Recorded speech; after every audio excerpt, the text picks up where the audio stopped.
The Major has 3 phases. The qualifications phase, which includes both the RMR qualifiers and the RMRs, a playoff phase consisting of challengers and legends, and a finals phase called champions. The RMRs take place in April and are played offline in each respective region. The European and Americas RMRs are a Swiss format, with the Asian RMR played in a double elimination format. Initial matches are best of 1, while all elimination and qualification matches are best of 3. The Asian RMR is an 8-team tournament with 2 teams advancing to challengers. The American RMR is a 16-team tournament with 4 teams advancing to challengers and 1 team advancing to legends. The European RMR is split into 2 16-team tournaments, European RMR A and European RMR B. From A, 4 teams advance to challengers and 4 teams advance to legends. From B, 5 teams advance to challengers and 3 teams advance to legends. 1 further team advances to the challenger stage from a last chance playoff. Stay tuned to see who will advance from the RMRs to the playoffs phase in Paris. Find the full format explainer, along with schedules, team info, articles, and the best live viewing experience of the Blast TV Paris Major on blast.tv/major.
Thank you for being with us here as we take our first steps on our path to Paris, the final CSGO RMRs for the final CSGO Major. It is an absolute pleasure to be here and get this one underway in Europe. My name's Dinko. Joining me is Lucy and Hawker. We get to tell the story of the last CSGO RMR. That's pretty cool. Yeah, I mean, you couldn't have summed it up any more better than that. It's super exciting. We get to see all the teams that we're playing in the very last CSGO Major.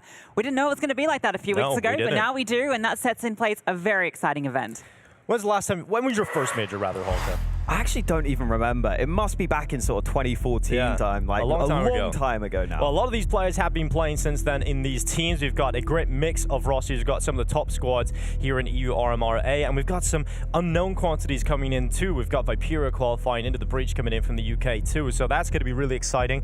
And I'm looking forward to seeing pretty much everyone. I think we're going to get some real upsets coming into this one, Lucy. There's some great potential for those. Yeah, absolutely, and you can see here on the bracket some of those potential matchups. You know, we've got a few in the mix here that could have some excitement. I'm looking at that maybe Fnatic Viperio one, you know, the British org going against the British team, you know, that's pretty exciting storyline. And Sprout vs Falcons, another one I'm really excited for. Yeah, Hawker, who do you think is going to go in as one of those confirmed 1-0 teams? I mean, there's a few big favorites. I feel like NAVI into the breach, Fnatic, Viperio, both of these should be pretty one-sided, but it's important to get that good start because later today we have more matches coming. Absolutely, we do indeed have a lot of games coming your way today. We'll see how FaZe do as they are coming off the back of a big Grand Slam win as well. But here's the schedule for the action we'll be seeing here on the A stream for the first few matches. We've got Saw versus Virtus.pro kicking things off. That is going to be very interesting. That's the matchup you're going to be watching if you stick with us on this stream. Fnatic Viperio coming up a little bit later on, followed by One Win versus Bad News Eagles, FaZe versus OG. Now that's going to be exciting, but James has entered the building. Virtus.pro make their return, Hawker. making their return, and I think everyone's excited to see what they can do at this event. I feel like they normally do pretty damn well in group stages. I feel like this is normally where they are very, very solid. I don't expect them to be a team to lose to too many underdogs. I feel like their style is so difficult to play against if you are an underdog team. No. Would you follow that as well, Lucy? Yeah, I will say that they never seem to go comfortably through. You know, I know we look at this RMR group and we think, yeah, VP probably is a 3-0 team here, but they're a team that can still get a little bit down to the wire, and I expect maybe them to drop a couple of maps here, and honestly, this could be one. Would you agree with that, Hawk? I mean, they're a team that come into events and look a little shaky at times, but then suddenly you're at an event and suddenly they're one of the strongest teams. It seems a little bit inconsistent, but they've also changed their play style a bit since bringing in Chiron. I thought they played pretty differently when they had Norbert after winning that major. They're coming in as the defending champions. They make the change. Chiron's come in, and I feel like they've gone back to playing a little bit slower again. Yeah, definitely. I mean, you look at the rifle core, and in theory, with players like Fame, Flit, Chiron, they could play aggressively if they wanted to, really, with this team. I think under a different in-game leader, they probably would be a team that took a lot of those opening fights, but James has his system, has his way he wants to play, and they do have a few inexperienced players in the mix now, but I think they have adapted pretty damn well. Here we can see the world ranking. It's been pretty consistent. Solid. Yeah, look at that. It's almost a straight line, Lucy. Yeah, it's interesting, right? Because they're the team that comes in, the current major champions, and yet we don't see them kind of at the top. They've kind of been petering off since then. Some sort of middling results. Kato was okay for them, but it hasn't been that big moment like it was at the major last year. That sums up, I think, this VP team. It's like, well, we don't ever have like massive expectations for them, but they can win a major. That's their peak. That's kind of insane. Yeah, and they almost always just seem to make it to playoffs somehow. Whatever happens, they're always seeming to make it through. And they also potentially have more ways to go with a player like Chiron. I think he's definitely showing signs of progress and development. Yeah, I think they just grind their opponents down, and grinding down Saw they did. A couple of RMRs ago, back at the Antwerp RMR, Saw, a team that has played so much Counter-Strike. Do we see all of these Portuguese players become legends of their own scene? Never made a major, and they were so close, seconds away, Lucy, from being able to do it in this Virtus.pro team. Of course, it was the big man Jane that kind of stopped them from getting there. Yeah, it's devastating for them to have to go through that, but you know, that's a big learning experience. So coming here, I'm sure they'll be coming with some new tricks, new roster as well, and it's a new roster for VP since that last matchup. You know, obviously Chiron coming in. I think even Fame has been since that matchup because he had Buster and Yukinda in at the time. So it's a very different look team for both sides of the server. I've been really impressed by Flit. I think he's been really solid recently, and obviously James is always going to get his numbers based on how he plays, but I think Flit's been great too. But what's the biggest takeaway for James, Hawk, in your opinion? I mean, even here, you look, his rating is really high above average, but his average damage per round is actually below the average, and that just perfectly sums up his playstyle, right? He's always going to make sure to get into scenarios where he can get kills maybe in the late round. Sometimes he's going to be saving. Average kills per map, obviously low, even though VP play a lot of 30-round games, because so often you will see him low in terms of kills and deaths. But when he is forced to go for rounds, he's actually incredible. You see that flashy nature of him. So a very stable piece of the team. And I agree with you. I think Flit is someone who definitely flies under the radar. He's a super solid rifler, but James is just kind of the face of the team, so we don't talk about him enough. Yeah, I think that's the thing. I think a lot of the VP side, we don't get to see a lot of their personalities, and maybe if you speak Russian, you can understand vlogs from James and see the personality behind that. But I think it's somewhat of an unknown quantity, this VP team. Yeah, and you know, I think a player there that's maybe been a little absent we haven't mentioned was Fame as well, right? Came in very exciting, but has been a little bit flatter recently. Yeah, we can talk about their opponents coming into this one as well. You know, looking at Saw as a team that have made some changes recently themselves. You've got obviously Muterus coming in, Roman and Just. We've seen those guys for years, but what have you made of the new additions to the team, Lucy? Yeah, it's quite an interesting storyline, right? You had Saw as one of the bigger teams in Portugal. Obviously, the other team on the other side is For the Win. Now, For the Win, they qualified through EPL Conference for EPL Season 16 last year, and then there was just this big swap-up of rosters. You had Story coming back into the fold. He's played with these guys before, back in 2021. And then you've got Jerks coming through. This guy has been an absolute star for them, and he's the difference maker, I think, when they come up against teams that are a little bit above their regular caliber. And Aki as well on the screen. He's moved from the coaching role as well. He was playing on the squad. It is cool to see these guys are still kicking around, Hawker, because it feels like they've just been here forever. They've become part of the furniture in CSGO, and it is fitting that we're heading into the last ever CSGO major circuit. These guys have not qualified for a major before. This is their last chance to do it, and if they don't do it here, they will never, ever attend the CSGO major. Yeah, and you see, actually, the world ranking for them maybe not going as great recently, but I still think they're a team that are right hanging in there. Any team that's around 30th in the world, honestly, is going to be able to cause upsets here. And I love that they have the stable core of experienced players to help players like Jerks and Story, the new boys coming in. And they look like the real stars of this team. I think especially at Pro League, Jerks had a couple of maps that looked very, very good. Story on the AWP maybe played a little below what I was hoping at the Pro League tournament. So we got to see if he can do it against the top teams. But for me, Jerks is the main man and basically the guaranteed player who should be showing up here. Well, I'm looking forward to hearing a little bit more from MOUZ. I got to sit with him earlier and sort of chat about their previous RMR runs and Pro League. Let's get a little bit more insight. Well, first of all, welcome back to another RMR. I think one of the last times we really remember seeing you with a memorable moment was back at the Antwerp RMR, and it was VP, who you're going up against to kind of put you out of major contention the most heartbreaking way. Have you recovered from then? How are you feeling now looking back at that moment? Well, that was a long time ago, so we don't think too much about that RMR. But now we see this as another chance. We fight to be here, and that's it. We worked so hard to be in this type of tournament, so we are really excited to play another RMR. You've tried so many times to qualify for a major. You got so close sometimes already so far. You know, you're going up against VP. How are you feeling about your chances coming into this competition now with the roster you've got? Well, we feel much confidence right now because with the experience, with the new players, we think that we are growing as a team. So we come here with hope, with hard work. So we are really confident, and I hope to go to the major. Now we see you guys back at Pro Leagues most recently. What's the main thing we should be looking out for Saul coming into the RMR? Well, at the Pro League, I think we didn't perform really well. So we talked as a team. We worked even more to be prepared to this RMR, so I just expect good things in this RMR. What was your main takeaway from that, Hawker? I think it's nice that they've got that previous matchup out of their mind, but also just how hard they worked to get here. They had to go through the last chance qualifier. They ended up taking a pretty surprising loss against Viperio in the earlier stage of the qualifier that put them into that last chance. So it's been a real grind for these guys. Yeah, absolutely. Well, we're coming into the veto coming up, Lucy, and you know where we go with this is a question that I'm really interested to see. We obviously have the best of ones.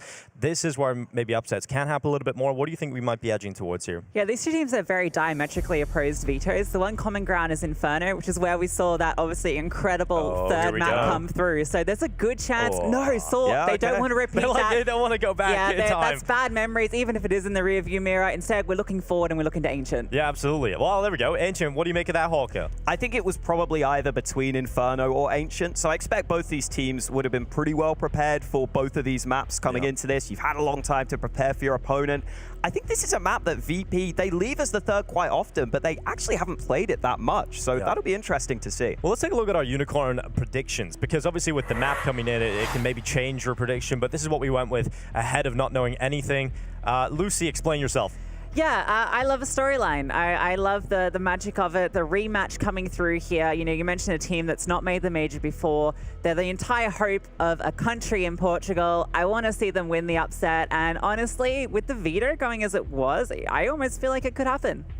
I actually feel like you might be taking a few risks here, Lucy, but if it works out, you're going to be just so far away in the picks positions here. You're going to have way more points than everyone. Everyone else staying with VP coming into this one, and that is where we'll be going after this break. Make sure you stay with us. VP taking on Saw in just a little bit.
Welcome back, everybody. It is nearly time to head into our first game here at the European RMR. Here's our unicorn odds down at the bottom of the screen.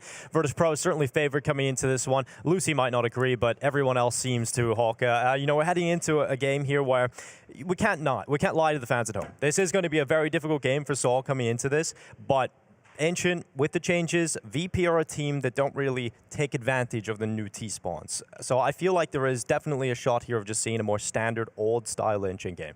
Yeah, listen, if Counter-Strike was played by the numbers every time, you know, it wouldn't be fun. It's always upsets, especially in these sorts of RMRs. So but VP are a team that play by the numbers. Absolutely, yeah. And I think also that play style actually makes them a bit harder to upset than other teams, just because they never get caught off guard, because you're forced to play to their tempo, which can actually be quite difficult if you're a team that's not used to it. However, we know Saw are. And they're also masters of comebacks, Hulk, as well. So even when you get them on the ropes, they're always able to sort of fight their way back into it. And I think Saw have experienced that probably harder than most. I also feel like it can depend on your play style when going up against VP. I feel like the teams that really struggle are the teams that are almost trying to play a similar style when they play against VP, when they're trying to play these late rounds. I remember when Fnatic first played VP, they were trying to sort of pull rotations all across the map, and they just got destroyed by VP. I think Saw will throw some fast rounds into the mix, and honestly, that might help them. I feel like that's the best chance they have here against this VP side. Try and get out the gates early. Use a player like Jerks. I want to see Jerks going for openings and just trying to take all the initiative here.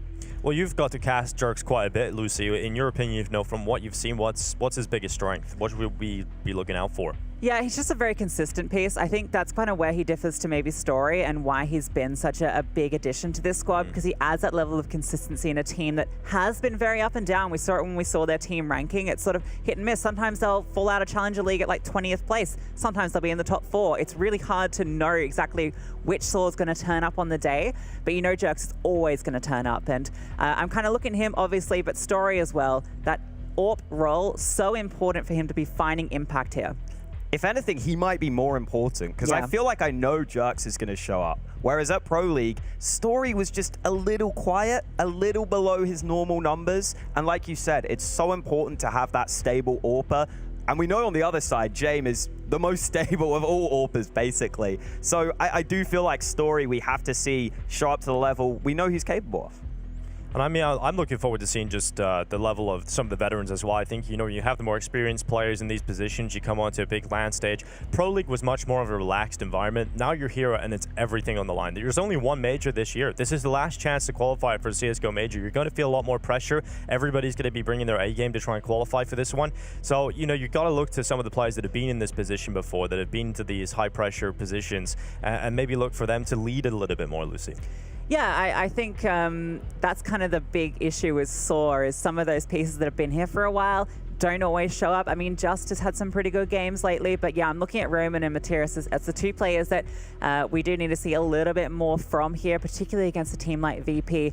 And well, that man on your screen for VP, Flit, he has been an absolute superstar for them this year. He's kind of been the one big standout factor when players like Jame and Fame have been a little less impactful. Well, you said we don't really talk about him enough, Hulk. Well, we have some time here to do exactly that. So we talk about Flip. We've seen him. He was in that forwards team for a long time with Jerry. There was rumors he was going to go towards NAVI. He did definitely deserve a better team, and this Virtus.pro move, I was excited about it. I think we really got to see Flit unleash. I think there's more as well that he can give. Absolutely. And I like that. I feel like I'm seeing Flip play much more aggressively now than he used to. I feel like he used to be a player who very much wanted to always be one step ahead of his opponents. Very smart player, I would say. But I think he's also now just slightly more unleashed at times. I do see him play a little more aggressively, more front of the pack, which I'm really enjoying seeing on this team. And I do think they've got such a good rifle core on this VP roster. You know, Chiron is also another one who, he might be more wild than Flit, to be honest. He can sometimes just go in and use his crazy aim. And then, weirdly, I would agree with you, Lucy, that Fame has taken a bit of a backseat, because I think he's another very skilled player.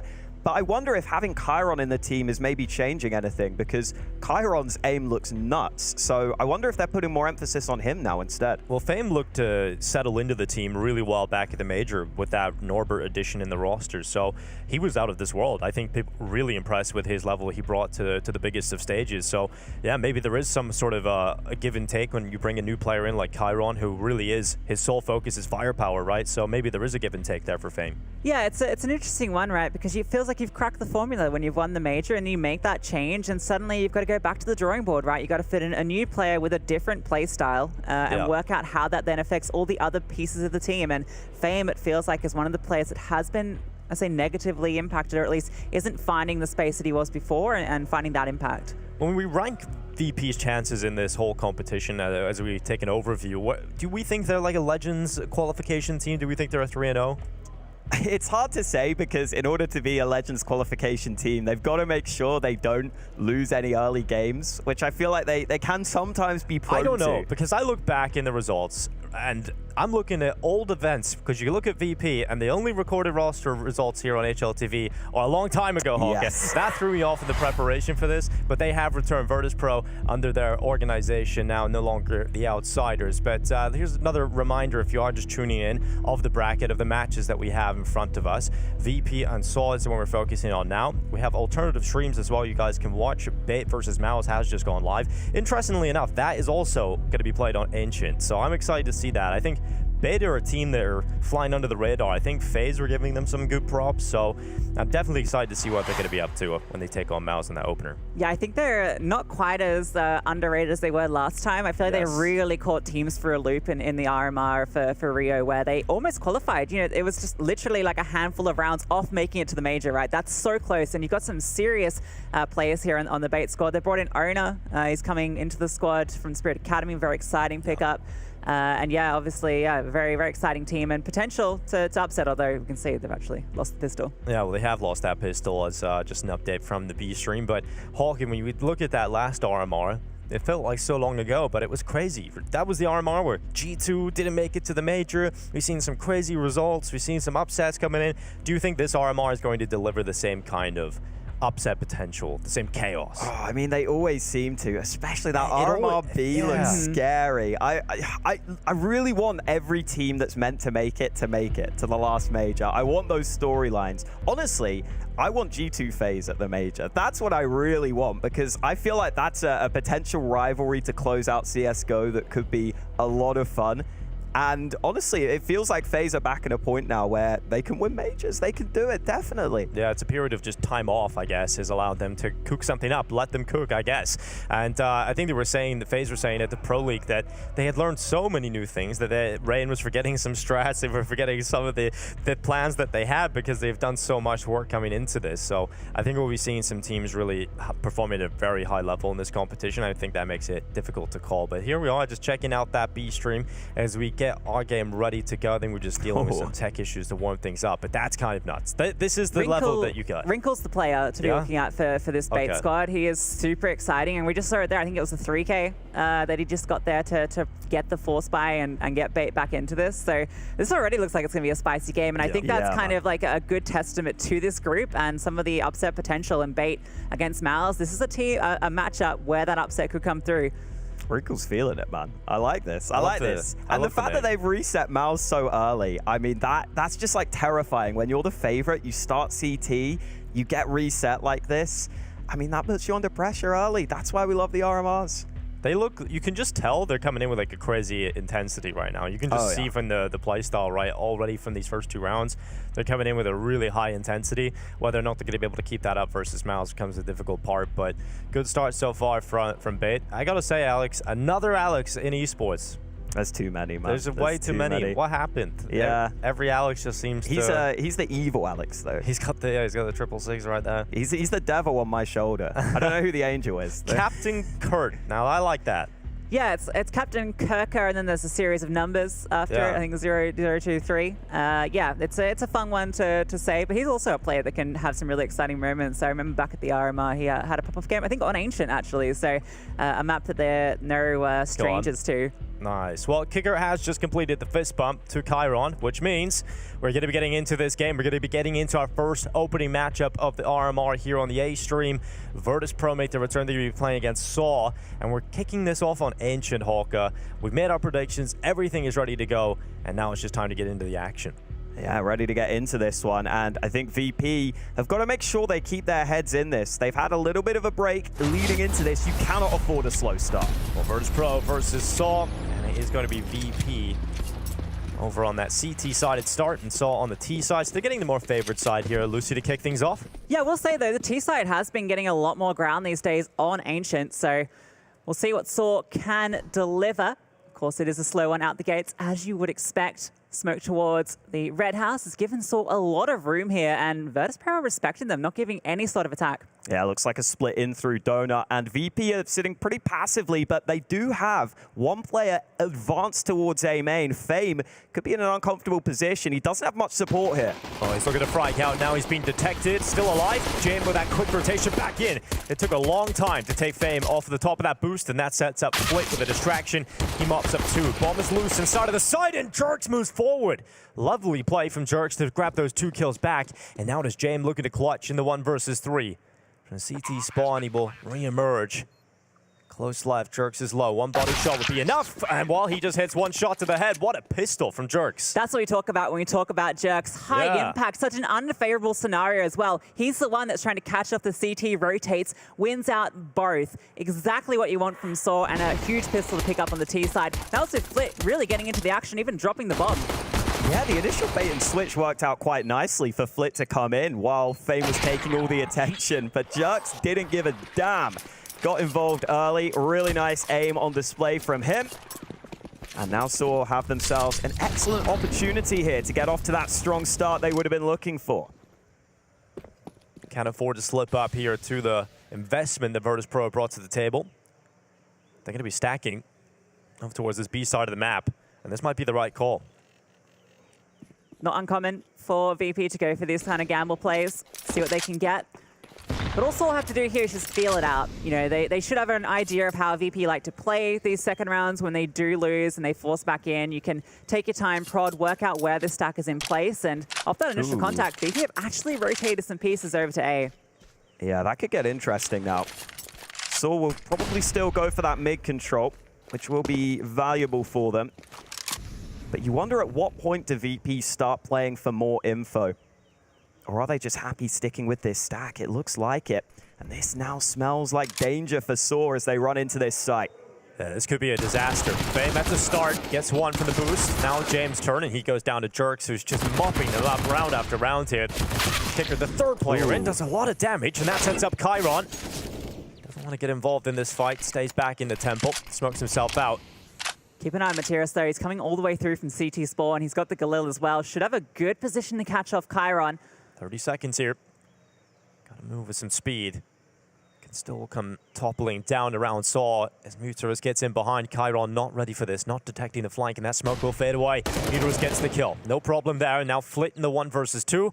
Remember, Jerks is so low on health right now that this MP9 just melts him straight away. And it is the time. He could deny it. He could run through and deny it. Oh, but luckily, Muterus with the headshot denies the donut extension. And it is the 2-0 conversion coming in for Saw.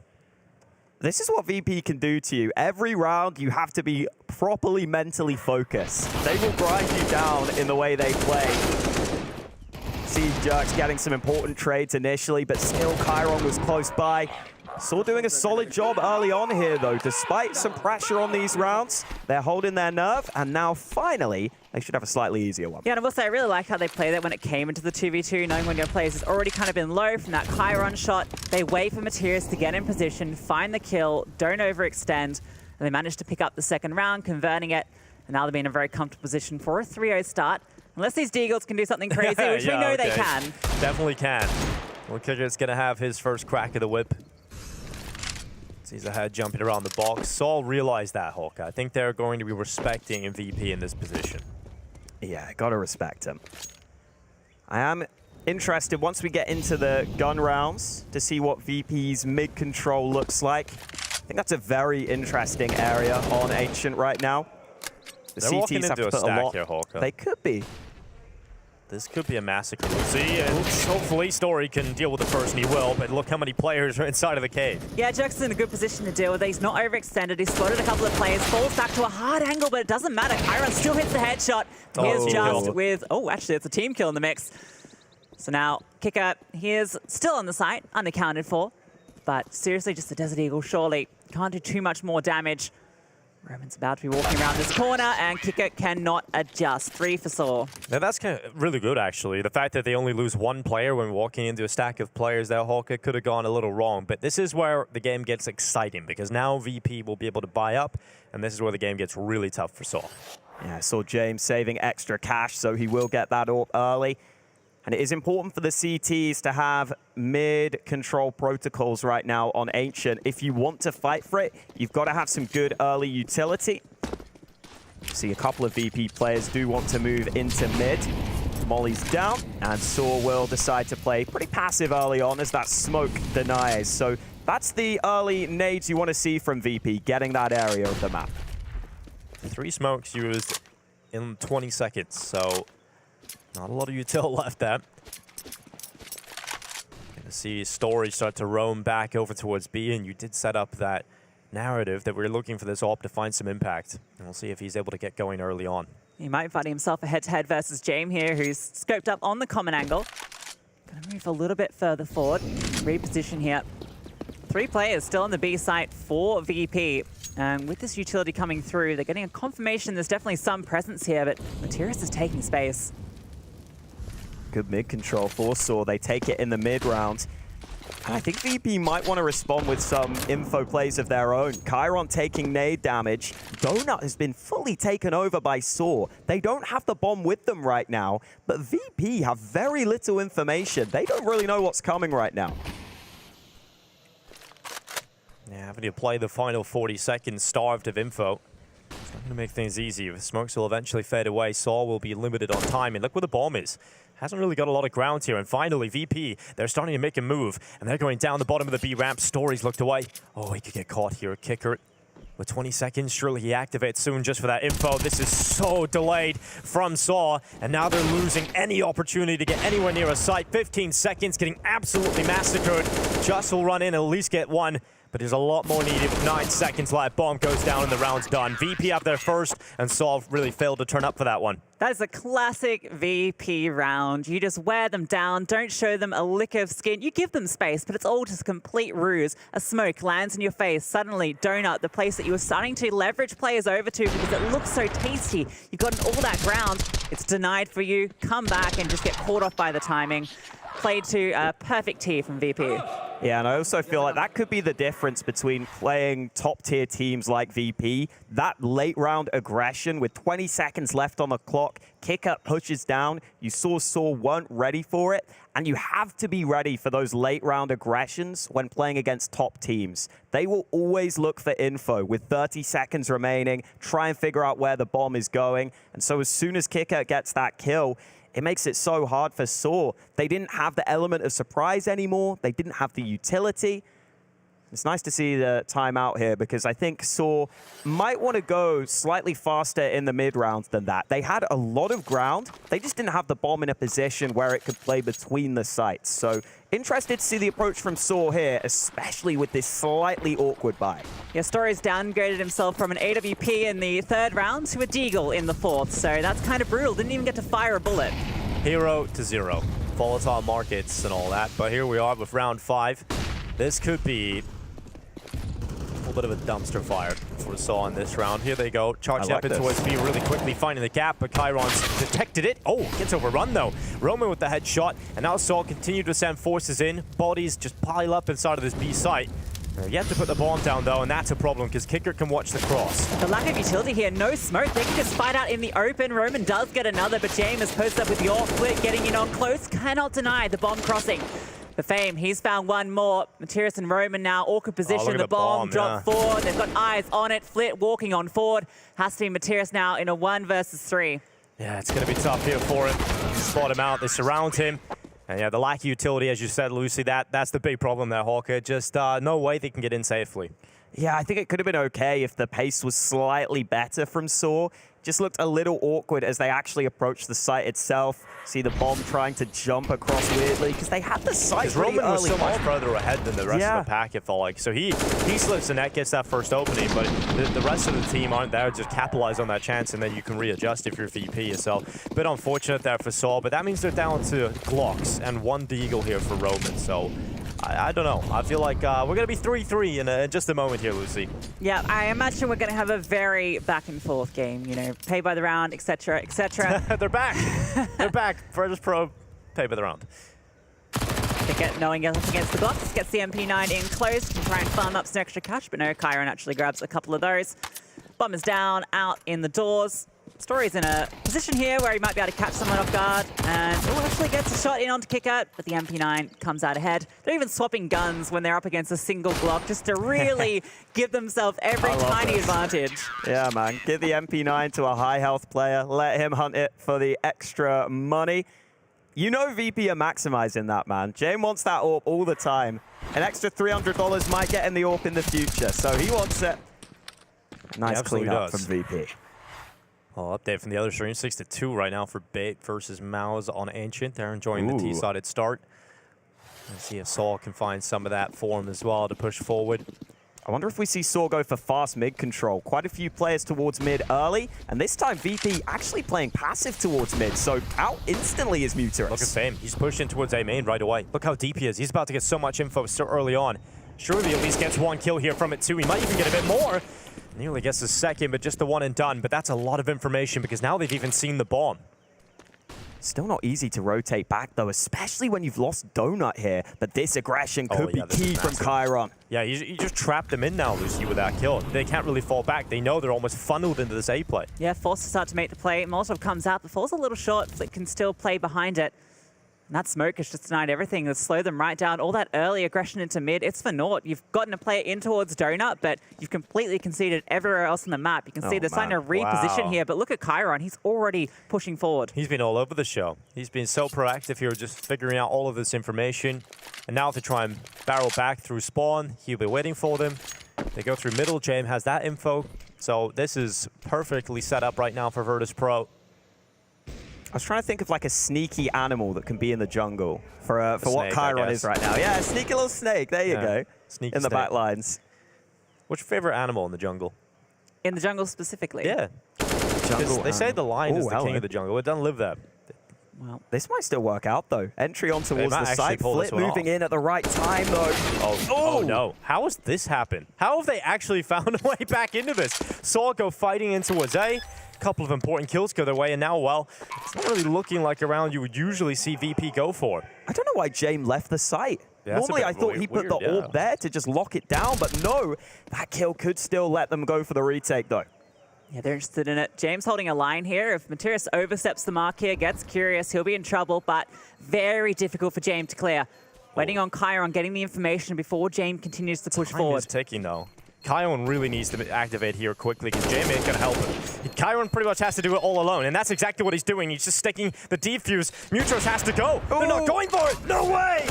He just sticks the defuse. Chiron does everything. James sits in middle, and they don't even check the defuse.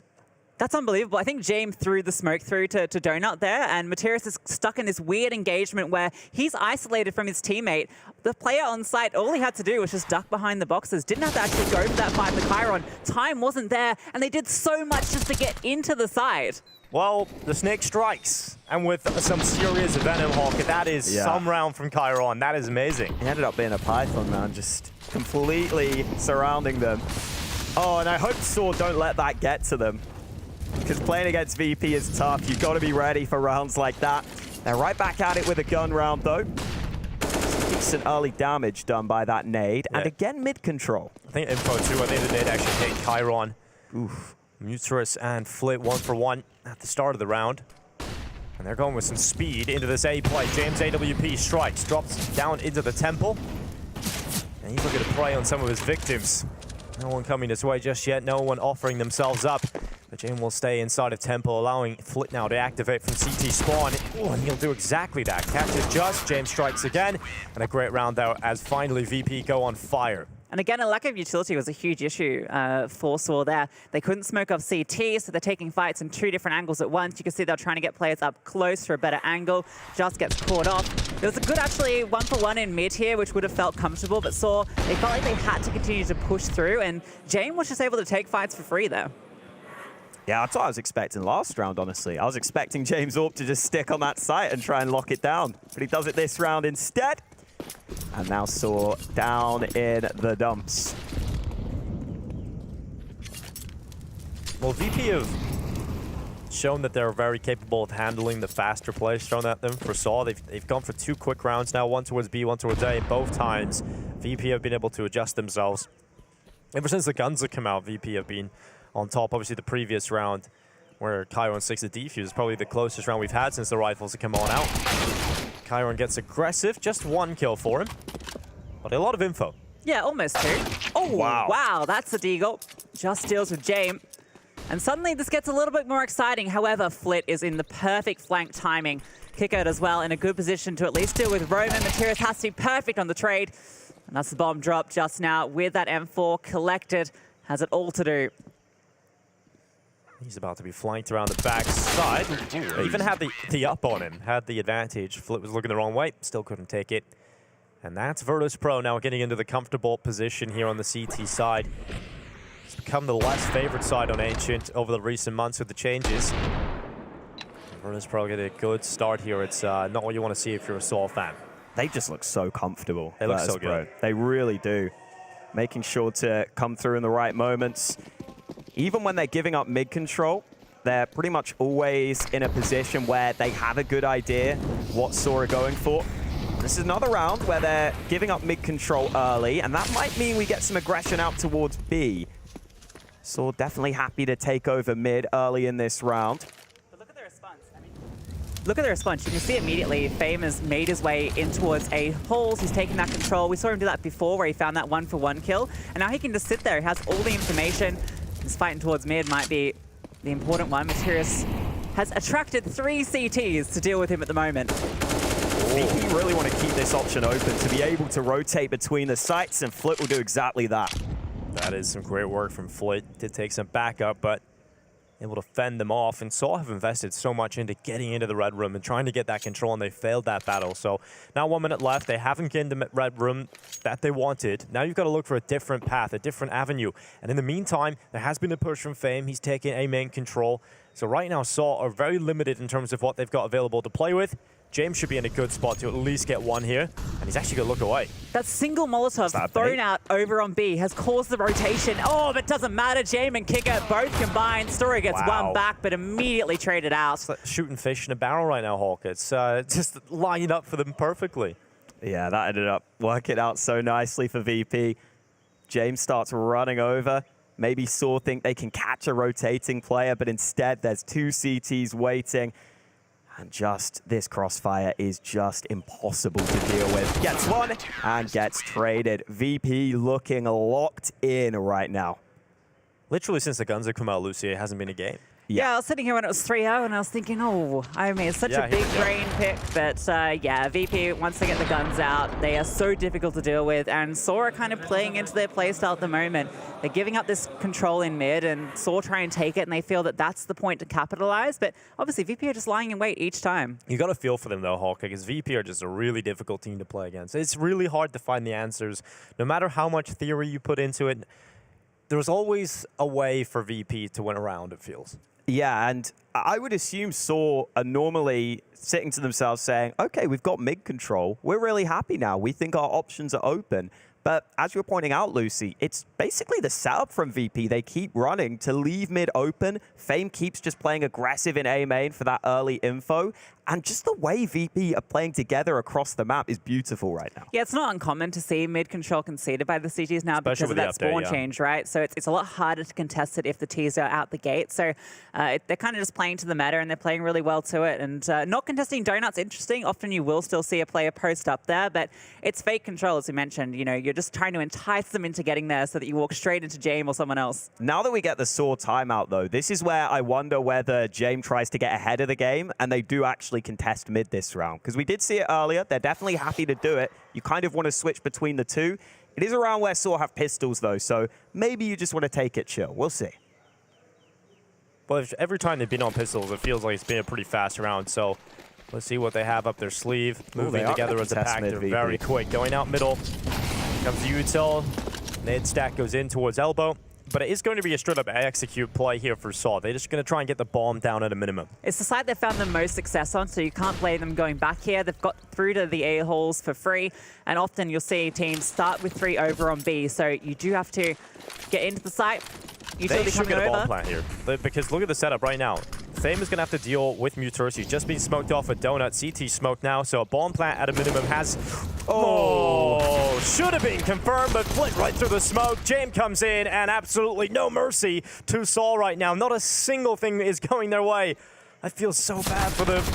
I mean, they could have played safe behind the box, is the sad thing. Yeah. But out in the open, Flit hears it and lines it up. It's actually an interesting thing, right? Because it feels like maybe you should have gone for the plant that's safe because you've got a player in Donut who can flank if they try and deny the bomb by spamming through Donut. That's where Materials can activate and actually catch that player off guard. So you almost want to bait that plant. Yeah, it's a little strange, unfortunately, there not to get the money out for Saw. It would have made them feel a little bit more comfortable, but still, they've got to buy here with the AWP. That loss bonus is in full effect right now, Hawker, so they still have all of that to play with. VP contesting mid a lot more now. Yeah, you can see they've got a couple of different CT setups depending on how they want to approach the round. And now it looks like Saw want heavy contest here from both sides of mid, potentially. VP, though, have just receded back to their bomb sites. Flit still just jump peeking for info. Again, Saw using a fair bit of utility early, but now they will start to sneak in. It's a double stack here, though. Well, Smoke's going to buy some time here for Virtus.pro. They can just sit back for a while. Saw in the meantime looking to put pressure on the red room. And James has just come over here. He's going to be making quite a lot of noise. Yeah, that's been heard. They start to activate as well. This flank coming on through. It's going to be well-timed. James caught jumping, but doesn't go down. Materials now feels like he has to flank on towards A, because that's where the space is. Now, plenty of time on the clock, so they can rotate that bomb back. You can see immediately it's running through T-Sport. Looking for this fight here. Roman doubles up a huge couple of kills. Gets one back. Materials has walked on through. Fame, he's repositioned. Wow. They've got to know that he is towards main, because he's played here so many times. They're looking for him. It doesn't matter, though, because Fame will still take one kill. That nade's not going to be great. Bomb plant looking to come through, and this time it will go down. Kicker denies just to get away from it. And a 2 versus 3 now favoring them. They got on the defuse right away. And Fame is still standing in the exact same position and gets another kill from it. Story with the AWP in the post plant. This isn't the weapon for the job to spam down through the smoke, and Chiron is in behind him. They're pushing on 2 sides. There's no way Story gets away with this one, and that's another round recovered from Virtus.pro that looks so good for Saw. Such an important mid-round decision from Fame. Once he realizes top mid is exposed, the fact he's able to push A main like that, it was a big risk, but one he had to take. And no one from Saw actually goes towards main. They all come in through the mid side instead. Fame did so much work here, just surviving, waiting for the fights to come to him. Because he was locking in that side, it just makes the post plant so much more difficult. You can understand what Saw want to do there, because they need to have a way out in the post plant. It's actually so hard to hold in the post plant if you don't have control of at least a couple of these avenues. They want to deal with Fame. The Fame is just an absolute nuisance there. Unravels the round. Virtus.pro now on 9 on this CT side. Haven't dropped one since the opening 3. 9 in a row, man. Ouch. Yeah, and some of the rounds they have been losing have just got a sting. Oh, Fame, he's been really good towards A. Very reliable. Here he goes again. Coming in from 2 sides. 3 from A main. Fame, ooh, a tough spot to be, but he's got Flit alongside him towards Temple, helping him out. In the meantime, though, Muturus has moved through the backside, just working in tandem with him, and Saw got themselves in a really solid position. It's just Flit left alone, and surely he shouldn't be making much of this. This should be the first gun round 1 for Saw. going to put pressure on Flit, just hiding behind the big box, and eventually will get caught. Just brings him down, and just as we say it, they win there first. Yeah, you know, when you're going for the fights, that's where they're kind of thriving, when they're trying to create a bit of chaos, right? The fast hit on, you can see Fame was not quite ready for that timing there. He spots the player in mid to Donut. As he's falling back, he's changing his utility around. There's a split through mid, which is perfect. Materius has been the key player for Sora in a lot of these rounds with that mid flank through Red House. Yeah, he's calling and basically putting himself in those positions where he knows what he needs to do. It was so important that Just was watching that flank, though, because we remember a previous round where Chiron got in behind so quickly. Just got 2 kills on those flanking players. And with 1 round loss, VP say, you know what, that's unacceptable. Timeout time.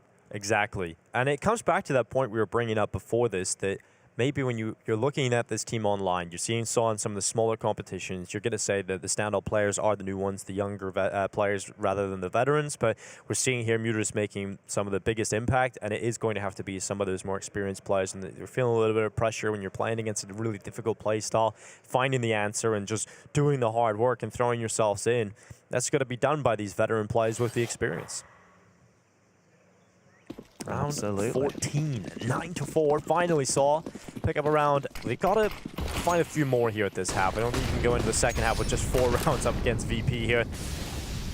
Once again, this mid control being fought for a little bit more from Virtus.pro. Yeah, very active from Flit. He gets all the way down just in case they do push forward, but then falls on backwards. James fast to make his way over to B, and Jerks is fast on up, but James is here for him. Gets that first kill. Roman's just jumping on into the site. Chiron deals with him, and they're walking through smokes into their crosshairs. Saw throwing bodies at the problem, and it is not solving it. Wow, flashing themselves in. Chiron just let off the leash, gets in, gets aggressive, at least gets punished for that. That would have been really unreasonable for him to get away with that, but running back into James isn't going to be easy. They've also got the elbow player coming around now as well, so Fame can get in behind. There's no getting away from this one, Just. As soon as he comes into mid, Fame just peeks out. And I've loved how active this VP CT side has been. They're constantly making movements across the map. I think this was the worst possible round for Saw to run this play, sadly, because this was not only VP playing aggressive on mid, but they also had Fame aggressive in A main. So they basically knew the only weakness right now is this B site. You've got Jame in position with the AWP, and as soon as you lose those early fights, it is brutal for you.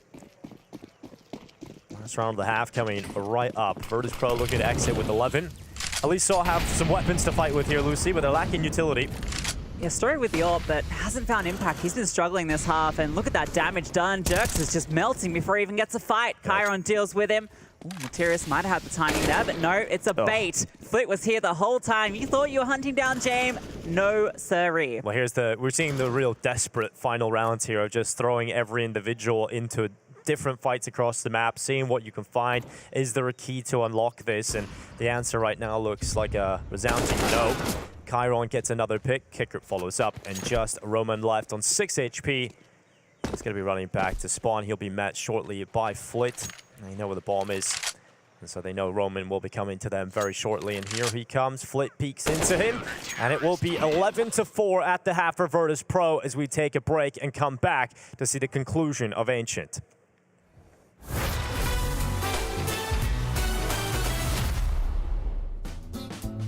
I think it has to be last 4 finals, I think. That's 4 finals in 2021 in Copenhagen, in Europe RMR, with the last dance of the French team. That was like so fun to play. Just we did the final against NAVI. We had a lot of fun moments playing against Australis just before in semi-final. Like just, I said that a lot, like just making quiet the crowd. Yeah. It was pretty fun to be honest. I just had a really good moment back in the day when the French team stopped at some point, and we had that World Final in Copenhagen. I remember I didn't want to cry, but it came out without like asking. It's still emotional for me to talk about that because that was a really good moment with the French the team, and most likely with Extase we had like a really good like chemistry together, and we did a lot of things, good things together. So, but yeah, it's a good memory though.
Strong performances from Chiron and Flit lead Virtus.pro to an 11-4 half.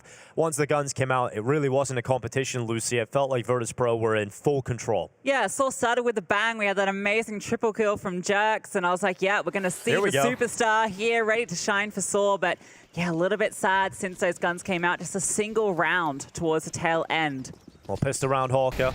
Coming into this, how important is it Saw win this one? Yeah, it's almost a must at this point. Just for their mental, I feel, with how badly it's been going for them.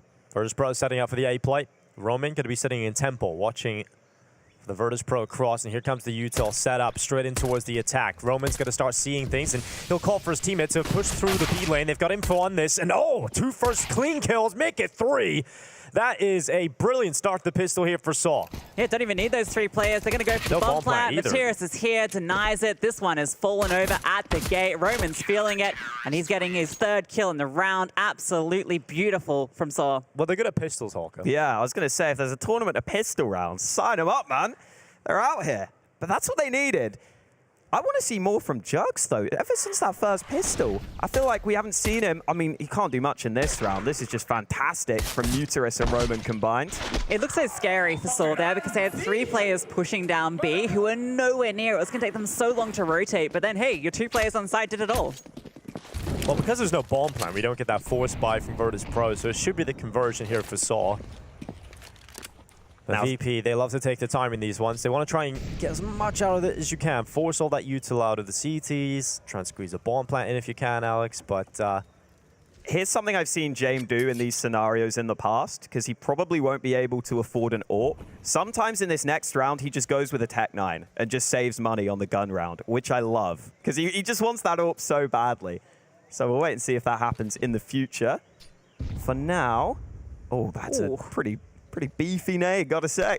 Yeah, I was reading that Saw have one of the highest, actually T-side utility ADRs. HLTV did a big article and a few different points for teams, but we didn't see too much from them then, but some nice signs early on of their skill with the utility. I really want Saw not to push VP, because I feel like VP just want the push just to get like 1 or 2 kills.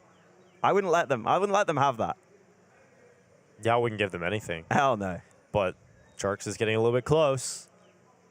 They're pushing down the B lane. It's not a bad crossfire. It's not a bad crossfire. VP understand that in today's meta, no one has a great attention span. So their idea is to try and abuse that. Anybody who downloads TikTok on Virtus.pro immediately gets kicked. That's what Norbert did. Well, it's all lined up nice and clean. Very nice. Ooh, what a build-up for such a great climax. Yeah, that was perfect. That's what a great climax that was. It was all over so quickly. Wow. Let's see what Jame buys. I'm so interested. I was watching Jame just rock the Tech 9 for like 5 rounds straight or something because he just kept winning rounds. And he was like, I don't need to buy the AWP. Who cares? The cool thing about that, right, is if one of your teammates go down, you just pick up their AK, right? He was doing that. Yeah, I was loving that, it's genuinely. actually quite nice. But he's not doing it here, sadly. So you go in. You entry. I'll pick up your Yeah, that works, right? Well, it's just full AKs here for VP. Nades might be slightly limited, but they are going to be contesting mid early, and Chiron just wins that fight instantly. Master of Jaguar on the CT side. Looks like he wants to continue that on the T side as well. Big engagement to win out, because now B feels so uncomfortable. You have a sole defender here, and Chiron gets a peek on him. You might just have to go aggressive on A. Yeah, you've got this control. You decide now you can rotate away. Sort of realizing they need a little advanced info here to try and stack the right site. But when mid is wide open, it's so scary for Saw right now. Smoke goes up towards Red Room. Roman held behind it. His teammates will join him in this mid attack. And Fame, because he is the player that pushes A lot, he's going to be aware of the fact there might be a player deep in A main. He hasn't gone around the corner. His job is to recollect that bomb. They're going to be shifting their attentions in the final 50 seconds back over towards this B bomb site. And just as they do that, Saw leave B. Oh, that's painful. And there's so little utility for VP for this execute as well. If you keep a couple of players here in those open crossfires, it feels pretty comfortable. That said, there's still 35 seconds on the clock, so this hit might be a while off yet for VP. Yeah, that's true.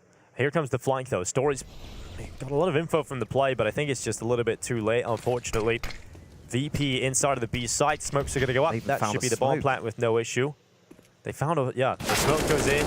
There's no smoke for that cross, but Kicker is just going to watch towards this position, and Muterus, swinging out to Mass, unyielding, and he will fall to fame. If you're Sol right here, you're not winning this round. You just might even consider just saving what you've got, and that's what Roman's going to do. Backs out of there. Virtus.pro in a nice slow round, figuring out the perfect place to go, and it works really well for them.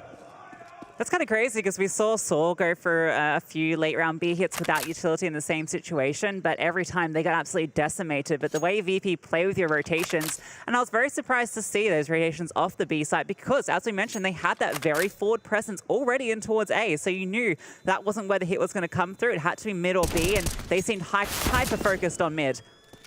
Oh, is Roman going to keep it? Yeah, oh, no, not even that. Literally zero mercy, Hawker. Yeah, and I was hoping Sword just honestly saved as soon as they lost that B site. I feel like VP would have saved in that scenario. That would have been the right call. Yeah, the chance is just so unlikely. And their money is okay, but there are going to be some weaknesses in this buy now. Oh, body language not looking great for Saw. A couple of heads shaking. Yeah, it's tough because you now exit that first half with such little rounds and you go to the less favored side. And playing against Virtus.pro's T side is a completely different beast. Right now, 12-6 scoreline. All of the rounds basically from Saw have come from pistols and conversions on those. And one gun round they found in the first half. And it has been a very one-sided affair. I mean, this this is essentially their way back into this game. If they lose this, suddenly it's basically over, right? It's 14-16. At that point, you've got Story, who's got an AWP out, no armor behind it. I think it's just a naked AWP. Has to find impact with it. Was missing on the T side, has to go big here.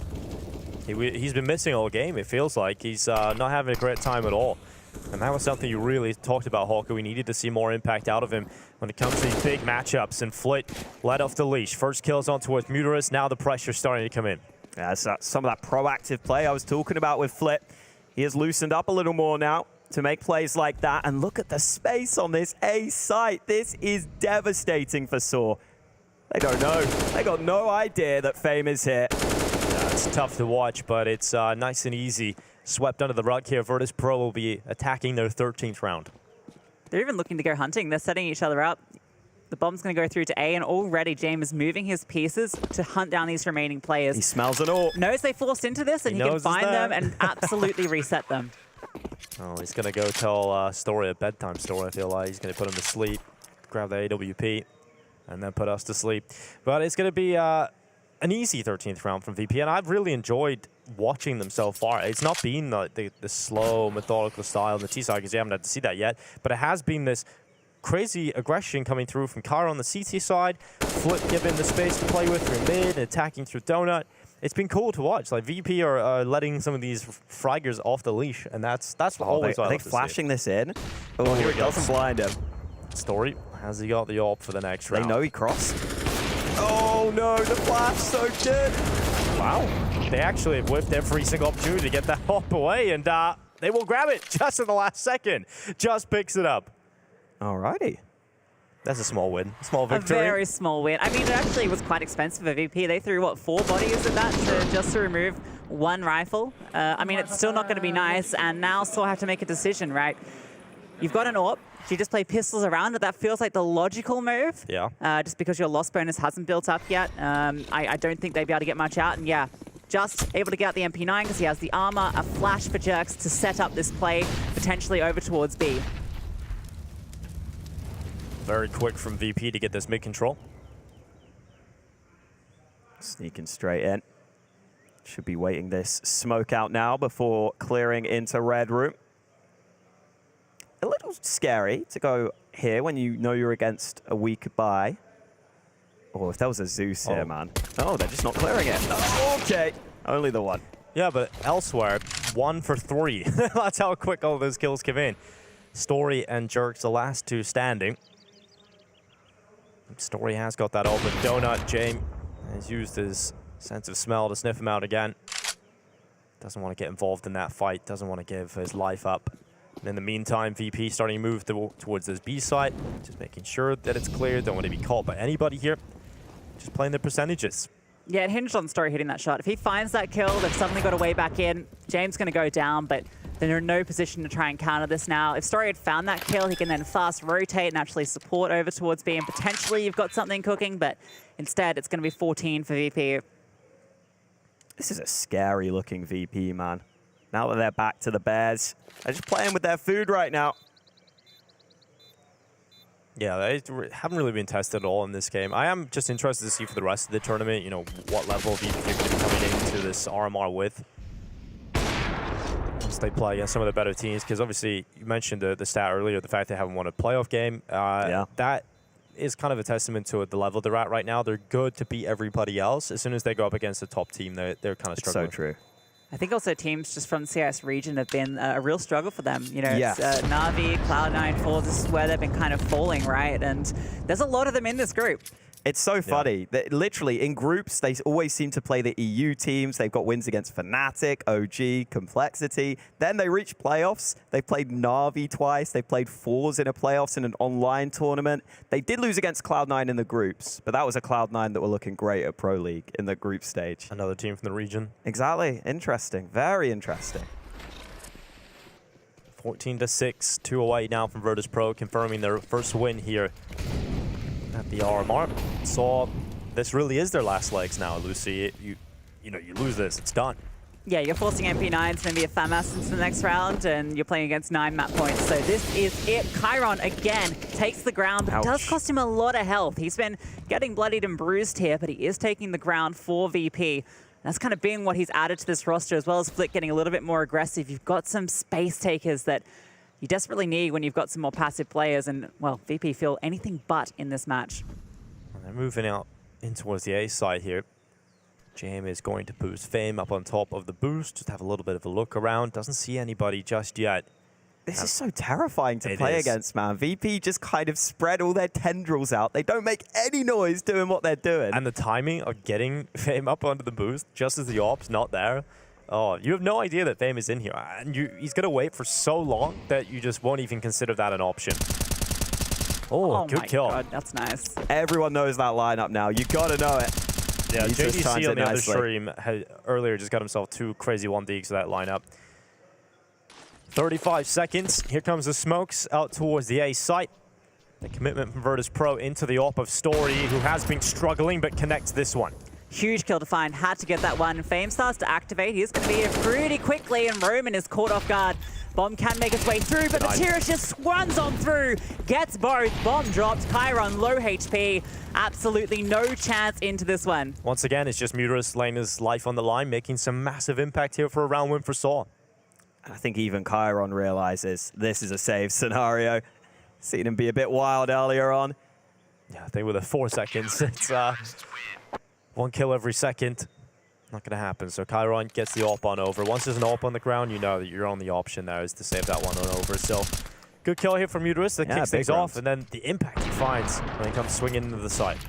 I got to say, Muterus is someone who I feel like he used to be like a big star player, and his aim was always really crisp. So now he's an in-game leader. It's really nice he can come through with rounds like that on occasion. Story finding impact there as well. Big kill into Jame, and also the flash to set up that swing as well. It fully blinded the donut player, which is the one protecting the bomb planter. This is the final boss, though. Jame has the AWP now. Oh, Muterus back turned. There's some crazy control already for Saw. Look at the mid control. They got B lane as well. This is a good opening move from Saw. Has cost him a lot of util, but definitely worth it in terms of getting that mid control, getting that B lane. Virtus.pro just taking the time. They're going to be heavily set up outside of B at the moment. You've got to reclaim B lane control, though, so that's going to take some time and some utility. So Smoke's going to go out to the left side. Flash will go up too. And Virtus.pro have now got B lane control in their hands again. It's a smoke you hate to use, though, right? Like, just to get back into lane. Yeah. It's painful to have to deploy that one. Like Chiron once again fighting through Jaguar and in towards Cave. No one spotted just yet. He's got a lot of control here, Hawk, if he wants it. He can get really deep. Yeah, and they still have solid utility. They have enough for this execute if they want it. A couple of smokes to the site, and the CTs have to decide if they want to fight ahead of them. Well-timed smoke goes down. Just is on the side behind there, but Chiron just walks straight on through. It's a 1-for-1, but that flash sets up Jerks for another. Fame just walks on forward. Oh, the trigger discipline does decide to go for the kill. Smoke fading now, and Fame goes down. Materis, another huge kill, but he's locked on in. Jame removes him, and Story now has to do it all. What a flick. The bomb dropped. 15 seconds, Split coming on through. He might be able to find it. There's a gap in the boxes, and he's trying to find the shot, but Story's gotten away, and surely he's got it. Yeah, he has. Just got around the corner now, but oh my god, there was a chance there for Flit to break his heart in the most ridiculous fashion, but Story finding some impact in the crucial rounds here. 2 rounds back-to-back where he gets an important pick, and that one secures life for a little bit longer. Turned into complete chaos on the bomb site. Flit was the man lurking in mid, which is why he was so far away from the rest of the squad. See the CTs really trying to fight through, and it worked initially. And it allows Story to get into position. Landed that key shot at the right moment. And now we've got a hero AWP for Jame. See if he can manufacture anything in this one. Ooh, almost early, and he wants more here. Jame getting aggressive, and he goes right through Cave, gets a second, and this is what you like to see from Jame. Sometimes he pulls one of these out. He's very capable of getting into those close quarter combat positions and making that AWP sing. He's opened up the B site on his own. Another one from Jame. He's breaking their hearts single-handedly here, just breaking them apart. Jame will push Virtus.pro forward to 15 rounds, most likely here. Mutus is trying his best to get in behind and cause a few problems. Roman gets a pick too. Jame and Fame both down. Roman's getting spammed. Mutus in the meantime gets another kill. Now suddenly they pull it back. And with James' heroics, sure they get a bomb plant. It looked good for the round win, but Mutuous once again recovers a massive round for Saw. That is absolutely nuts. I mean, you mentioned a hero warp, and that was a Herculean effort. Insane triple kill. James getting aggressive as you like it, but good response from Saw. Calm. Story gets a little caught off there, right? He's out in the open trying to find a fight to even it back up. So a little bit of a misplay there, but Materis has been that safe pair of hands this entire map so far. And let's just rewatch this. A thing of beauty. I sometimes feel like Jame is just like nerfing himself by not playing like this more often. Because he looks like one of the best battle warpers in the world when he does it. He just never wants to do it. But yeah, credit to Saw. That was a crazy recovery there. And I feel like earlier in the game, they might not have been able to do that. They were able to do it this time, but now they're losing players early. Virtus.pro up the speed here. Straight through the mid-smoke. It's Flit attacking for the opener. Couple of kills have come back and forth throughout a 3v3, and Story extends Saw into the advantageous position. It's been good trades from Saw. That's the key thing here. They might be losing some of these engagements, but immediately there's a kill back. Now they have the man advantage. Kickout's looking to maybe find an opportunity here. There is a gap at the moment. All depends on where Just decides to look, and he's going to walk back turn into Kickout. That one is free. Story, he's not quite moving yet. The bomb has just been collected by Fame. He brings it back to this B site. Fame's got to smoke as well. If he smokes deep into CT, it's so annoying for Story. Will he read the flank? There's a player coming in behind, and that's Roman. So he's coming around through. If he's quick on this, might be able to work in tandem with his teammate and try and crunch back onto this site. The longer this takes, the more you're aware of it. Roman starting now to walk on up. Still not looking this way, so he has an opportunity to find this first kill. There it is, even the lineup, it doesn't quite do much damage. Kick it now, 1 versus 2. Tucked on in, they know exactly where he is, but he hits the shot. Has to be Story, close with the AWP, misses the no-scope, and Kicker sprays him down to find 15. Yeah, massive round there from Kicker, finding impact. He's sometimes a very quiet player, doesn't always get the best rolls, doesn't always find the kills, but when he's put in positions where he needs to find impact, Hawker, he can deliver like that. And I feel like if Story's having a better game, he might just swing instantly as soon as he hears the reload, the jump, but he just takes a little too long. Kickout was a sitting duck in this corner, but look how long he waits to swing. It's far too long. It allows Kicker to get the gun back out. You see it's devastating for Saw. I love how fast they're playing right now, VP too, right? They just had that previous round. It's Jame running through cave, starting the fight. This round was Flit out mid. They're just getting these fights. They're taking fights, and they're winning a lot of them. And even with the even trading, even finding the advantageous position, it's still not enough for Saw to keep themselves going. So 15 rounds secured. Just feels like a matter of time before we see that victory come through. Yeah, I think that's just the pressure getting to Saw there. I mean, Just is in like the worst position possible to be playing the B site when you're in a 3v2, right? You don't even really need to be actively on the site. You could see he was aware of that and was starting to move out to get to a more passive position, but that's the timing that VP found, that Kukert found. And a player that often isn't the one that we're talking about for VP, but he certainly can clutch when needed. Well, stack in mid here, Hawker from Saw. Yeah, and Saw with the map on the line, don't even get a good buy. Only a couple of primary weapons in the mix. Virtus.pro might just try and go for this instant B site execute. Quick B play. Kicker comes charging through. It's Just that goes down. Fame gets the second, rattling them away. And Virtus.pro, just a matter of time before they confirm their 16th round here in victory in their opening game of the RMR. Kicker with a lovely kill. He's continued to have a good performance here, and just Roman left. And I guess revenge, they say it is a dish best served cold. Well, unfortunately, the restaurant is closed today for Saw. Virtus.pro will take themselves a victory on their opening match on the path to Paris. I'm just looking at, James' individual ability, like you said, Hawkins. Yeah. The fact that he somewhat hinders himself because he has the ability to be like an absolute beast in these close fights. He has to hold himself back, man. It wouldn't be fair for everyone else if he always played like that. Yeah, what a classy performance from Virtus.pro, though. Just everyone performing. The kill distribution here is crazy. It's 20 for the top fragger, 16 at the bottom. It is just a beautiful performance all round. Yeah, no, unfortunately, not the same story on the other side, because Story, he was the player that was a little absent. We saw a couple of key rounds at the very end where he was able to find that impact, but yeah, Saw just not firing on the same cylinder and maybe taking a few maps to warm up here. Well, there's a positive sign, in fact, for one of the teams that are the favorites coming into this, right? Is the fact that VP have come in with such a statement.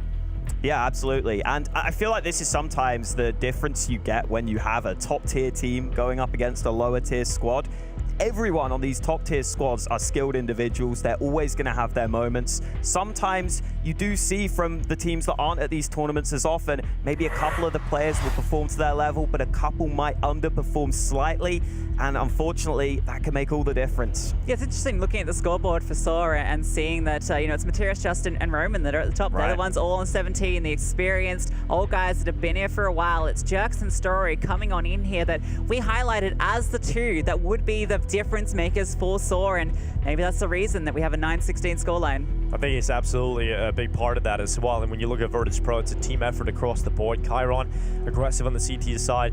Flit throwing themselves in first on the T side, and everyone within a few kills from each other. Fame obviously had a bit of a quieter time towards A on that CT side. No one was really coming his way. When they did, they weren't able to break through a lot of the time, but that's how it all shaping up. We did actually have an upset over on the other stream. Bait came in with a win over MOUZ, but VP will be heading into that 1-0 bracket. We'll see those guys play in that matchup, and Bait will also head into the 1-0. Yeah, I don't think anyone here predicted that. I mean, MOUZ, we looked at when we look at this entire RMR group as one of the favorites for potentially the legend spot, right? So to come in, and this is where Bait have that upset factor, and nobody ever should be doubting them.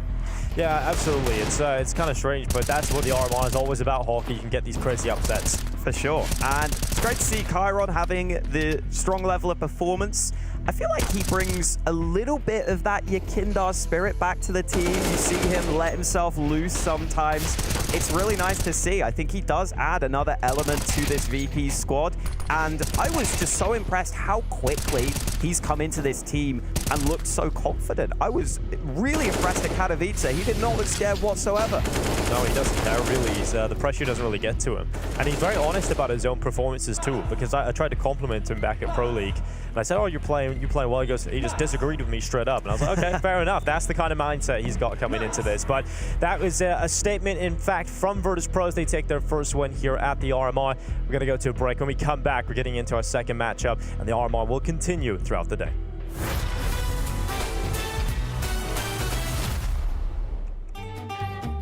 Our first time Royal Arena, playing in 2017. We want to win the first time on Danish home soil. Device is sick. We have to play with Dennis as a stand-in. I don't sleep 1 second the whole night. I didn't even understand. I remember me 5 in the morning going outside, going for a run. I was like, what is going on? Why can't I sleep? And then I go back, I try to sleep. My heart is pumping. I'm like, why did I do that? Why did I even go for a run? We go to the venue the next day, and I see the makeup artist, and I'm like, you gotta help me. I didn't sleep the whole night. We somehow managed to get to the grand final. Everyone is really happy, and we're 9-0 up on third map. Easy. And somehow we managed to lose that. We were 9-0 up on T-side catch. I'm never going to watch that game back. Never ever in my life.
Welcome back, everybody, to the RMR here in Europe. We've got ourselves quite the interesting matchup coming up here. We've got a UK and Irish side coming up here. This is going to be fun, and they're going to be taking on Fnatic. I think this is going to be really interesting because I feel like Viperio coming into this, no one actually knows what to expect, including themselves. I mean, listen, I don't want to, bring up their recent results, but you kind of have to. It's not been going great for them, has it? I think I might know what to expect. Yeah, look, 13 series in a row. It's not a good history, but I will say Viperio have been absolutely grinding it this year. They have their most officials ever on HLTV. It's something like 89 this year or something insane. They've been boot camping as well. Quite recently, they're in Warsaw boot camping, and honestly, I mean, they beat Saw in the qualifier, right? So they're a team not to be underestimated. Well, here's Fnatic. No entrant really needed for these guys coming into it. I think the results have recently been pretty weak, and I think NiKoDoz, I would love to see a lot more out of this guy as the AWPer for this team. I think we've seen his ceiling, but we've also seen his floor, and I feel like Fnatic, recent results, no one's really performing all that well at the moment. Weirdly, I feel like NiKoDoz is the one player who has been doing all right recently. I think he's been elevating his game somewhat. It's honestly some of the other players that have been maybe a little lackluster. It really has felt like with this squad for the longest time, Fasha kind of feels like he's not in the right positions to get the most out of him. We had Mezzy, we have Crims as solid pieces. You've got NiKoDoz and Roy coming in with a bit of chemistry. And then Fasha almost feels like the odd man out to me, where I know his mechanics are great, but for whatever reason, it's not translating onto the server right now. Yeah, I think they obviously still come in as the favorite. You can see from their world ranking, they're leagues above Viperio, who I think are well down the numbers. And yeah, as you mentioned, NiKoDoz, I mean, look, this is a very closely knit couple of numbers in terms of it's not a big disparity, but also there's no 1.2s here, no high, even like in the teens, right? Everyone's kind of very middling. Well, we got a chance to sit down and talk to Crims and get his thoughts coming into this matchup. So I'm intrigued in terms of what their mindset is like coming into this. Hey, Grandfan, thank you very much for joining us. How's it feel coming towards this game? It's a new team, probably for you guys, fresh faces. What's the preparation looking like coming towards a game like this? Just nothing special, I guess. Just prep as normal with the team and the coach and the analyst and stuff. And obviously, it's a special feeling for it's like a UK rivalry, I guess. Guess we're turning a bit of a UK boys, all of us, but especially for Messi and Kate, our coach. So it's gonna be fun. And for you boys as well, looking at the grandest picture, what's kind of the aims going through, not only kind of the RMR, but looking towards the major? Where are you realistically setting the goals with kind of the changes you've made recently and the kind of the recent performances too? I think, like, obviously qualifying for the major is super important, but I think it's realistically just like game by game, because remember last RMR, it felt super nice first game, then upsets happened, or I want to say upset, we played really bad some games, and we want to make sure that doesn't happen again. And I mean, just try and enjoy the moment, I guess, and play our game. Final question, it's the final CSGO major. How does it feel for you? I mean, you are one of the legends. How does it feel to kind of have been here for the entire time and you now get to see CSGO finally kind of complete and we move on to CS2? Feels fine, actually. I'm a bit sad that CSGO is about to die, whatever you say, but CS2 is basically the same game with a new engine. So, but last CSGO major, just gotta make sure you get out like at least to the major, and would be nice to get in playoffs as well. Well, Fnatic made it to the playoffs of the last major. I don't think anybody was expecting that. What are your thoughts on them coming into this? Yeah, honestly, they're a team that's not infallible to upsets, and I think that kind of makes them a little bit of a worry, even if they are one of the favorites here. You know, they've had losses to 9, Godsent. It puts a little bit of question as to where they can go. Exactly, and Crumbs mentioned it in the interview there, Hawker. This is somewhat of a domestic matchup, right? We've got a side coming in from the UK as well, and some Irish players in there too. And we've got a player that I think we've all come to love over the recent years. Roy, who's made a resurgence in his career from the Copenhagen Flames and now into Fnatic. Man always has a smiley face nearby. Absolutely, and definitely we'll be expecting him to play his aggressive brand of Counter-Strike, oftentimes towards the front of the pack, really looking to make stuff happen early on in rounds. Well, I will say, it was kind of weird coming to an event. Usually I'm completely alone, but I actually was at the airport and I noticed, oh, I actually recognize people. We had an Irish few players come into the event. It was kind of crazy. The first time they've ever qualified for an event at this level. We've got Artist, we've got Extinct, MMS, Draft, and Gizmy coming into this one. Viperio, they didn't expect to get to this point themselves. No one expected them to get here. It was just kind of a miracle run through the RMR qualifiers, and that is the beauty of the RMRs, that anybody can enter from the grounds up. A team like these guys have been trying so hard. They've been grinding, as you said, but you can see the difference between some of the teams we've already seen and then where Viperio are ranked in the world. Yeah, I mean, you can see 126, 138. These are some very high numbers on the world ranking. But yeah, as you mentioned, it just makes it all the more exciting, right? You've got a real underdog story that you can root for. And honestly, this is a good matchup for them against Fnatic, a team that, as we mentioned, has had a few drop-offs against some you know, teams that you wouldn't expect them to be dropping to. And you know, we can see the ratings here. It's actually not that bad compared to Fnatic. Obviously, different tier of competition. Yes, definitely. But the player, I mean, I'm looking at Artist here, right? Yes. 1.0 rating. I know it's, you know, not insane, but he is the AWPer and the caller, and he's the one to be watching. Yeah, absolutely. He's a very talented player. Draft as well, coming in from the UK, but he used to play a lot in the Irish scene. So we would see him come into LANs playing in the online FaceIt hubs that we had. So he's very familiar with these guys. So he's definitely been around for a long time in both the UK and the Irish scene, and definitely always had a good bit of skill. And when we look at this team, this is a team that I didn't think really blew me away, but the fact that they've all stuck together for such a long time, Hawker, and ground their way up to this point, that is the exciting part for me. Yeah, for sure. And whenever I've seen Giraffe play, I feel like he's a very safe pair of hands, pretty good as an anchor. Got the vetoes on screen right now. Okay, straight away we get the Ancient out of there this time. I think we're going the nuke. I think that's based, but it's not allowed by Fnatic. I didn't think I wasn't sure if Fnatic would allow it. Yeah, absolutely the right call from Fnatic. Nuke is Viperio's best map by far, and that's a map that they definitely could upset Tier 1 teams on. So very smart to ban that out. And Vertigo, yeah, I think it's a fine middle ground for both these teams. They've both got a few reps under it. And for Viperio, again, it's not quite the same as Nuke, but it's definitely a map they're very comfortable on.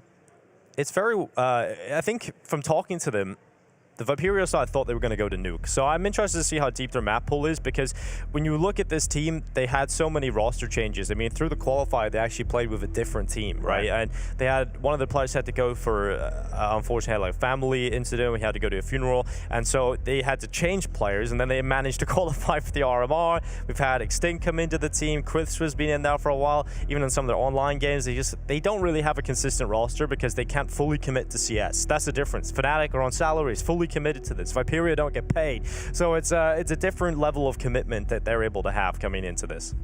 Yeah, and for Viperio, it was interesting seeing that decision, because Chris, I thought, played really well for them in the qualifier, but they decided they thought this was the better roster for the long term, and those are the tough decisions you're going to make sometimes. I think that's the key thing, right? They're looking longer term now. You know, they're one of the strongest teams from the region, and they're putting up the results. They've qualified for the RMR. They've shown that they've got what it takes to compete at a high level. And so, yeah, I get it. You want something consistent. You know, you can get a fifth that's going to be reliable, and that's what they've gone for.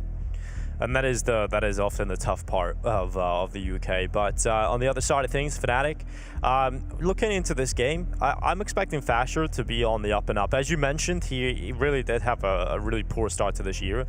But I think last year we got to see some good events from him. I think he really started to drop off. Coming into the last few tournaments, I think we've seen a better face from Fasher. There's been some maps where Fnatic are losing, but he's still finding a bit of impact. His rating over the last few months is still low, but I think recently has been a bit better. It's weird because he definitely shows flashes, and I actually would say he's got the best mechanics on the team, in my opinion. Just raw aim-wise, his aim is nuts. I really think Fasher, long-term, is going to be a player that you are going to be seeing consistently at the top level of CS. I think it's just about trying to get the most out of him on this team and trying to find the right spots for him. And I wouldn't mind seeing him in some more positions where he's maybe given a bit more room to work with. Well, look at those unicorn odds. It is going to be quite a rare sight to see Viperio take the upset today, Lucy, based on those odds. Yeah, Thor didn't have good odds, and we saw how that went for them. For Viperio, the odds even are worse. even further against them here. But, you know, there's a potential. I mean, Fnatic have lost on this map, on Vertigo, to teams like Nine, teams like Let Us Cook as well. Yeah. So maybe Viperio, they're the ones that'll be cooking. Yeah, and the thing is, for Fnatic, they've really struggled to qualify for anything recently. You know, they did pretty badly coming into the IEM Dallas qualifiers. They lost to OG.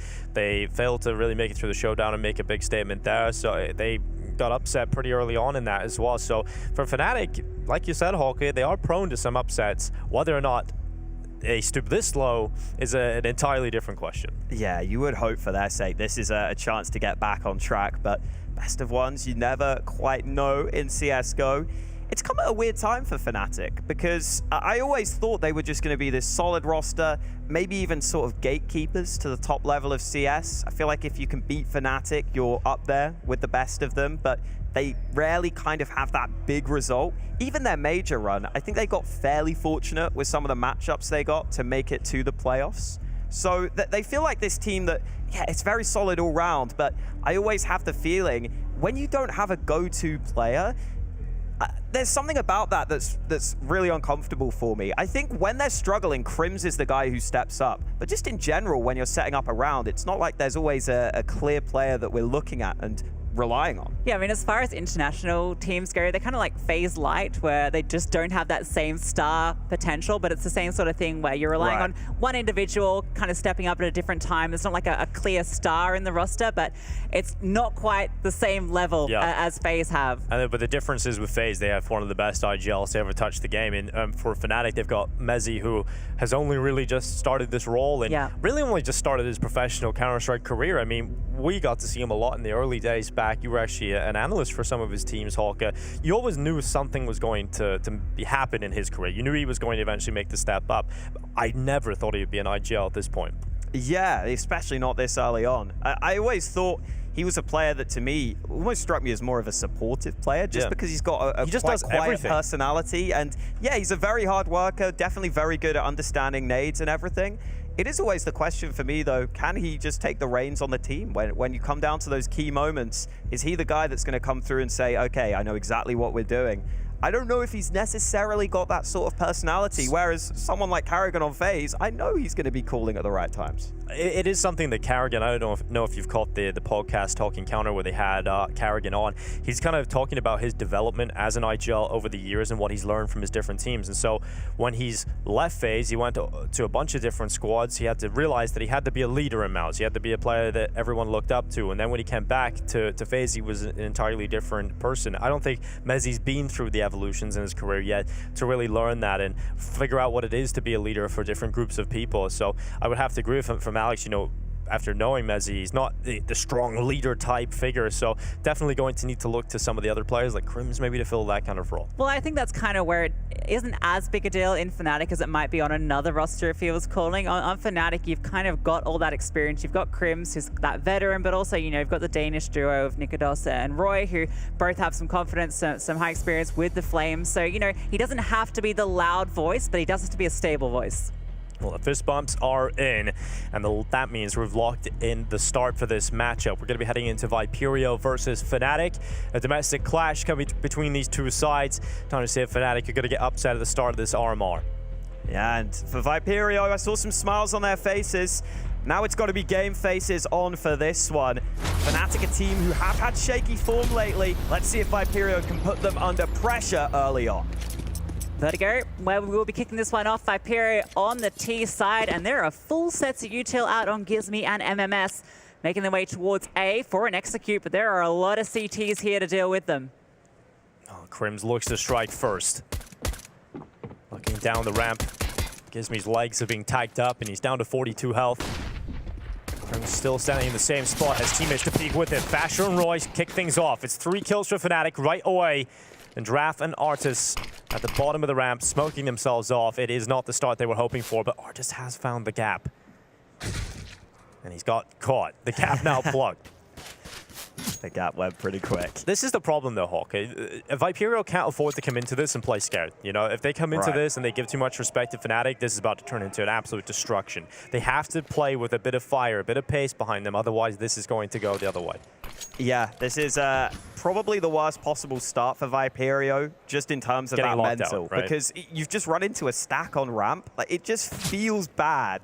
Yeah, they had a pistol round ready out the gate, right? You could tell they had this full sets of utility. They were going to go for an A attack, but then they just faltered. They wanted to be patient on ramp. And yeah, Fnatic start 4 over there, so they're the ones that are taking the initiative. And you've got all these players just sitting down here trying to get their toes out of the way while Crims is just taking off your fingers. Oh, well, what a start. Fnatic find the pistol. Viperio find nothing. But at least, you know, that's a statement of things to come. They've got to change that up. They have to realize early they can't come in with this slow play style. Artist, at least we've seen one positive sign. He's making plays and finding the gap. And that is something throughout his whole career, Hawker, that we know he loves to do. Yeah, that is the slight positive there. But all in all, that was a positive. I found it. Yeah. I managed to find it. There we go. Listen, all in all, I just hope that Viperio don't assume instantly negative thoughts like, oh, we're getting red so hard. Oh, no. Like, don't yeah, exactly. Don't start saying, I mean, I don't know. You know the Irish guys pretty well, so I don't know exactly what you expect them to be saying right now. I'll be honest. I think they're just happy to be here, and that might help. The pressure off their shoulders, maybe.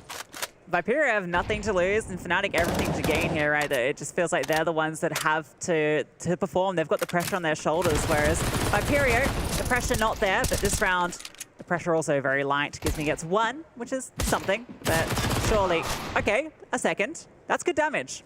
Yep, couple of kills come in. Nikodos closes it in the end. 2-0 start here for Fnatic. We'll see what Viperio bring to the table once they get the buyout. We've got other streams running today as well. We've got a B stream going on. Navi taking on Into the Breach, another UK team qualifying for the RMR. That'll be going underway on Inferno. And we'll tell you, Into the Breach have won a round so far, so good step in the right direction. And for Viperio, here come the AKs and the Galils into the mix. Are they focusing back on ramp? That's the question in my mind. Oftentimes so important to be able to get ramp control. Not always initially in the round, but at some point you need it to open up your options. Looks like this time Fnatic want to stay sticky, want to stay annoying in this ramp area. Flash for Roy comes on through, good spam, and in fact does catch Gizmi at the very tail end of it. Ikados is sitting behind the smoke. MMS is just on it, and you can see Crims, he's Fasher locked in, ready for the fight. Crims also does get his, and Artis again found this gap in mid. He is spotted, he will be accounted for. This is so difficult, though. I mean, Artis is trying to get into the back lines, but when the round starts so poorly for you, what can you really do? Even if you have forced Fnatic to turn their backs, there's no one else on the backside to make it awkward. This is the one possible chance here. If he can win this first fight, and he has done that, but Fasher in position for the refrag. Giraffe may get a chance to clear this corner. Ooh. But the rotate should be arriving now. Yeah, good pick from Giraffe. Needs a little bit more. Smoke goes down. Trying to allow the cross and to isolate these fights into 1 versus 1s. 30 seconds left. Now detected how close he is, and he'll try and slip away with the bomb plant, but Roy was right on top of the default box. No issues there for Fnatic. And unfortunately, that's not the kind of look you want to see if you're Viperio. I think here early, obviously Roy gets this kill, but you can't really stand in sandbags like this because as Fasher goes for the peak, he just kind of realizes there's a player below him. And it's pretty common for CTs to try and go for that. It's a bit unfortunate. Mezzy, get excited.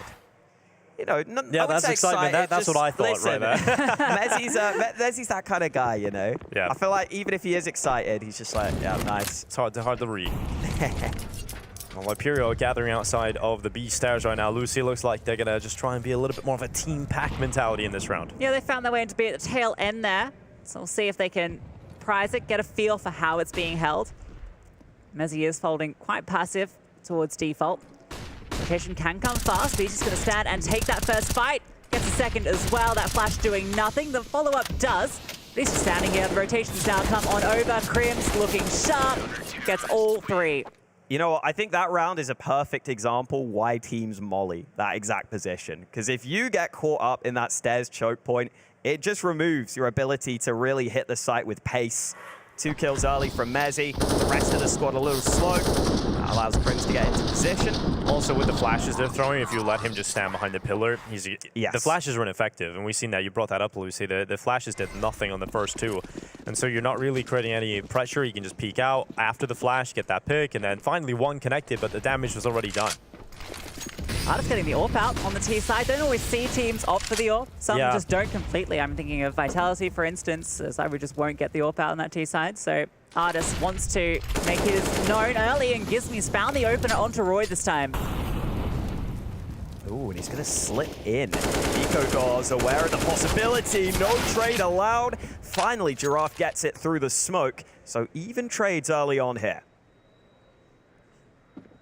It's the best position Viperio have been in so far. Yeah, and it draws Mezzy away from mid. That's a pretty good timing window now on the lurk. Well, Draft taking damage. He's down to 27. They're locked out of B right now, Fnatic, weirdly enough. Extinct's going to get a chance here, but he's not going to get the kill. The timing is he just looks away. Mezzy comes out of the elevator, and that gives the kill on over to Fnatic. Now the advantage sides with them, and Viperio, they're now forced to go towards A with these 2 remaining players. Yeah, that presence has actually made Fnatic think that it could have been the B split, right, which is what they likely would have considered going for. And that's given them a pathway through onto A. Fasher holding the slither angle is going to get the information. Wants to go for the fight as well. It's bold, does a lot of damage. Giraffe now, with that bomb, has to make his way through with it. Baits out for that initial utility, which, the timing as he goes back in, that's when it lands. So Artis now, with the AWP on his back, a flank, about to catch him off. He just wants to save, and he's going to find some bullets instead. Yeah, expensive gun to lose here, unfortunately. It's a big investment to throw into the mix early on, and you see Fnatic questioning, do we want the AWP? Do we want to pick this up? But it's Viperio coming in. I think when you pick up the AWP immediately, it is a sign of, you're just trying to figure out any way of getting openings. Maybe you can try and use this AWP, pick up the opening, pick it around to get it into the 3 versus 3. And this kill makes a difference. If Extinct wins this fight, if he doesn't look away at the wrong time, then there's a real good round on, because you can split that A player alone. But unfortunately, the timing works against him. Yeah, I honestly felt like some signs of life there in that round. At least you stopped Roy from going for that push, which he would have probably just run every round until you stopped him. So now they've stopped that. That's at least something. Yeah, that's their coach, Biscu, standing behind him. Obviously having his say in the timeout taken here. I think the problem is for Artis as well, there's so much pressure on his shoulders because he's calling, he's also the star of the team a lot of the time. He takes the most space, he plays alone a lot. That is really hard to keep up that play style when you go up, you take a next step up. Hawker, what do you reckon to the CZ on the T side? Yeah, listen, I've seen some CZ enjoyers, but I don't know if I'm seeing it on T side. Like, the Tech-9's so good, surely. CZ on the thing is, I guess he's going to be sort of in a little lurky position, I hope, for it. Because if you want to run and gun, you want the Tech-9. Yeah, the CZ's good if you're like right behind someone, they don't see you, just rattle a couple of bullets in them real quick. I still think the Tech-9 and 5-7 are just way better. Yeah, it's just Hunter is somehow so nuts with the CZ. Everyone watches him and they're like, damn, I should give this a try. I feel called out because that's definitely what I do. And this is actually pretty good for Viperio. They got a lot of space here, but they're about to be crunched. Crims almost pulled off, but the timing, able to find that fight. Mezzi supporting on the site as well. And Giraffe coming on through with that Tech-9, cannot tap it on through, so everybody falls. And not a single kill found with the pistols. Mezzi back to his old tricks, destroying other UK teams, Hawker. Well, honestly, even when he was in the UK scene, for a decent time period, he wasn't even beating them. He was like the best player by far, and he'd just lose all the UK tournaments. It would always get like semi-final, and then his team would just choke. He'd be like on top of the board. Yeah, I think once he got on endpoint, that's when it changes a bit. Yeah. Well, 6-0 start for Fnatic. Viperio really struggling to get a foothold at the start of these rounds. That's the big issue. Not really getting too many kills, and Fnatic throwing the trap down and just a couple of different looks. Viperio get up the ramp. They haven't really got beyond the choke points just yet. Sure, they have the bottom ramp control for the time being, but getting through all this utility hasn't happened yet. This retake from Fnatic, smoke up. It's a really nice smoke to have. They're going to go for it again. It's just so awkward for the T's. You don't want to peek because you know your feet could be spotted under this smoke. Oh, Fnatic is still searching for this spam through. And look at Crims, this reposition in towards the top hole in. It's going to be deadly. Look at this. Swings on out for 2. Free as you like it. He's fighting for more. Almost gets the 4th on the transfer. Okay. Extinct is low. Giraffe has found a couple, and that's kept it in contention. 3 kills for Giraffe in that mix, so 2 versus 2. Chance here for the first round for Viperio. A lot of time as well, Hawker. They can slow this one down if they want. But they're not high on health, that's for sure. Oh, and slowing it down has led Fnatic to splitting up here. Nico Doz is getting inquisitive with the AWP. What's the timing like on this, though? I don't know if he wants to go any further. It's such a big risk, so he'll just stay in short.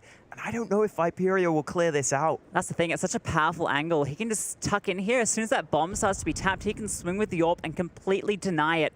Look at that clock ticking on down. He's going to go for the plant now, and Nicolas actually doesn't swing until it goes down. Locks himself in for a kill, and it has to be Giraffe with every kill. He's on for the ace. 1 versus 2. Back into which he has to worry about short right now, and he's actually got the timing. It's Nico Doz that goes down. Draft now 1 versus 1 up against Mezzi. He goes to the AWP. Mezzi has no utility. Draft now realizes exactly where Mezzi is, and Draft gets the first round with an ace. Wow, putting the team on his back in this round. That must have been brilliant. The ramp kills initially were not easy either. With Crims behind like that, had to turn around. What a beautiful round here from Giraffe. See all those kills back. Beautiful stuff from Giraffe, that third as well. Just enough bullets and 2 HP here. Swaps to the AWP, hits the 1 shot he had to. And that's got them excited. Yeah, that has. It's hyped them up. I mean, just winning that first round is going to take a lot of pressure off your shoulders as well. You finally got around the board. You're not going to get 16-0. You're not going to be embarrassed in front of everyone. This is going to take a good bit of that pressure off. And the fact that Draft is able to get an ace, that's going to fuel him with confidence as well. Yeah, man. And it's got to feel good just getting the chance to yell a bit. Because, you know, the UK teams, listen, the UK LANs, they get loud. They get rowdy. They're going to let you know when they win a round or 2. Same with the old Irish ones as well. It's it kind of gets wild out there. They were yelling at you in the past, weren't they? Most of them turn up to kind of just yell. That's kind of the main attraction, really. 6-1. Viperio find their first round. Artis right back to the AWP. Look at this pace. Extinct is so deep. It's only 15 seconds in, and look at the ground that they have taken. Crims is going to walk back here. He's got his knife out. He's not ready for them to be so close. Even still, it's an even fight, but this HE might be the what ends him. No, manages to dodge it, but caught on the reposition. Meanwhile, Gizmi finds one. Roy taking control towards ramp has given Fnatic something back into this. Oh man, they're not pulling the trigger on this B play quickly enough. Finally they will, but Mezzi not being split. It's only the one angle, and they're not able to overrun the one player on the B bomb site. It looks so good for Viperio, but it all goes horribly wrong for them. Yeah, the start, perfect. The middle, not good. And so the ending, awful. So not a great story there for Viperio. You know, they're finding, you could see after they win that, they come out fully confident. All right, let's just take some fights. Just bring the fight to them. They go, they win a few of them, but it's the micro details of how do you approach the side? How do you get rid of Mezzi here? Well, you give him 2 easy 1v1 fights, he peeks out. That's a bit unfortunate. Yeah, and Mezzi was a great round. I'm just so surprised they didn't just instantly split through mid. You've got 2 kills, you're in a 5v3. Just split that site and surely you've got the round. Oh, it's quick again here from Viperio. Charging up towards the top of the ramp. Nikodos trying to get back, and he won't be caught. I think they missed that window now to just take that first kill. Fnatic is set up in the site. Should be rather easy now to close out a few of these kills. In fact, just going to get a double. Ooh, maybe a little bit overzealous there. Stands up on top, exposes himself for a little bit too long, but he's still got the rifle here, Crims. He's got the ult of Nikodos, and Crims will just line up the final 2, and 8-1 scoreline. Fnatic have already won the first half by a minimum of 1. Plopped another smoke on that far side there as they were walking onto the site. A little awkward. Maybe could have got the bomb plant if they dropped it on their feet the other instead. side, yeah, but you know, it happens. Yeah, especially when you're playing here for the first time, Lucy, you're going to make a lot of crazy mistakes. You're going to make details that you would usually master when you're in your online environment, when you're sitting in your own home. They're not going to go perfectly when you're playing in the stage environment, or rather the studio environment, for the first time ever. Yeah, I think you get a little flustered in some of those situations, particularly when it is those sort of half buys where you're just trying to capitalize on chaos. Well, Roy, he's getting down close to the smoke, using it as a bit of a barrier, and well, no one's going to be greeting him there yet. They're making their way back towards B.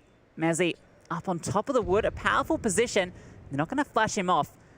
However, it is a good position to be able to trade from. He gets that first one in there. This thing immediately swings, but Crims is here. He's found another. It can drop a defensive smoke, slow them down further. He's going to swing out, though. Gives up his life.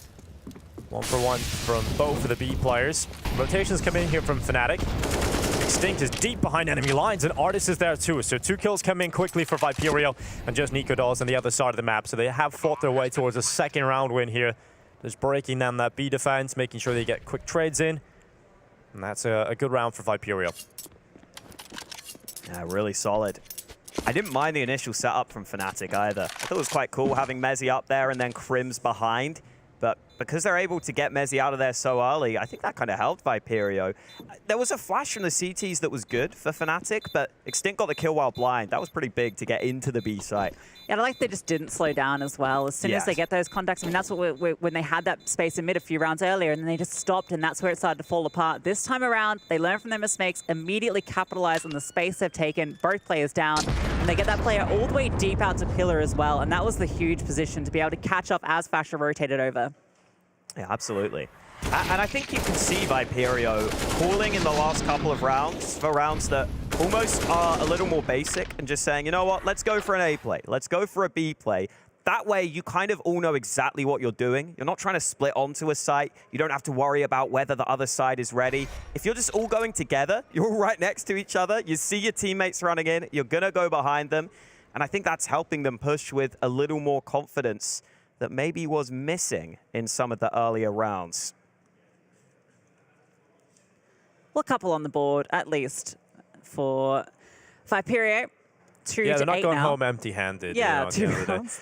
And, you know, we're looking at this format. I think it is kind of forgiving in terms of you're going to have a chance to play a best of 3. And so if they do get themselves into a position where they don't win any best of 1s, at least you get that chance in the best of 3. And who knows who you might play? You might play Saw, who they beat to get here. You might play into the Breach. It's a domestic matchup in one of those 0-2 games. So definitely some chances here for Viperio. So they got to make sure that they use these early games. If they can't win them, then you just got to try and get as most out of it as you possibly can. So you're warmed up and you're used to the environment. And you see what works against this level of opposition and what doesn't. But a timeout taken here for Fnatic. Just want to make sure they win this one as cleanly as possible. I mean, Fnatic's goals are entirely different to that of Viperio, as you mentioned, Lucy, coming into this game.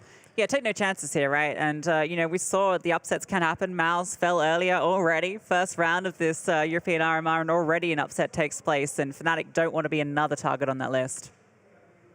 Yeah, absolutely.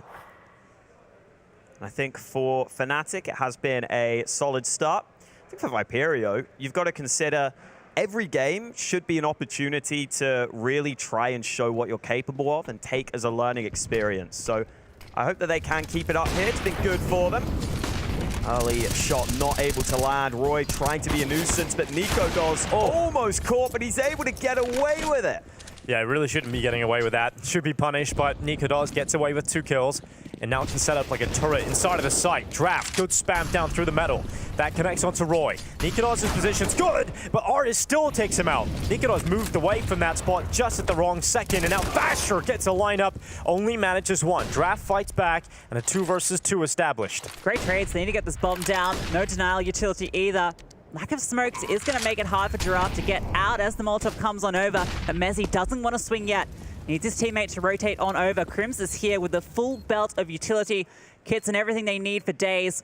Giraffe and Extinct, they have to fight their way through. That's why Extinct is sitting so far forward. Doesn't want to allow them into the site. Flash over the top. Giraffe ready to swing as well. Powerful positions, but Extinct goes down. Giraffe activates a one-on-one now. Another clutch he can win for his team. Looking for the fight, but can't connect it on the Crims. That smoke now blocking vision. A flash on through. The bomb time running out. Crims taps it, but it's just the fake. And Giraffe, he has to pull out the knife, and he shanks Crims to get Viperio their 3rd. Yeah, well, Draft, another big round from him to confirm a round for Viperio.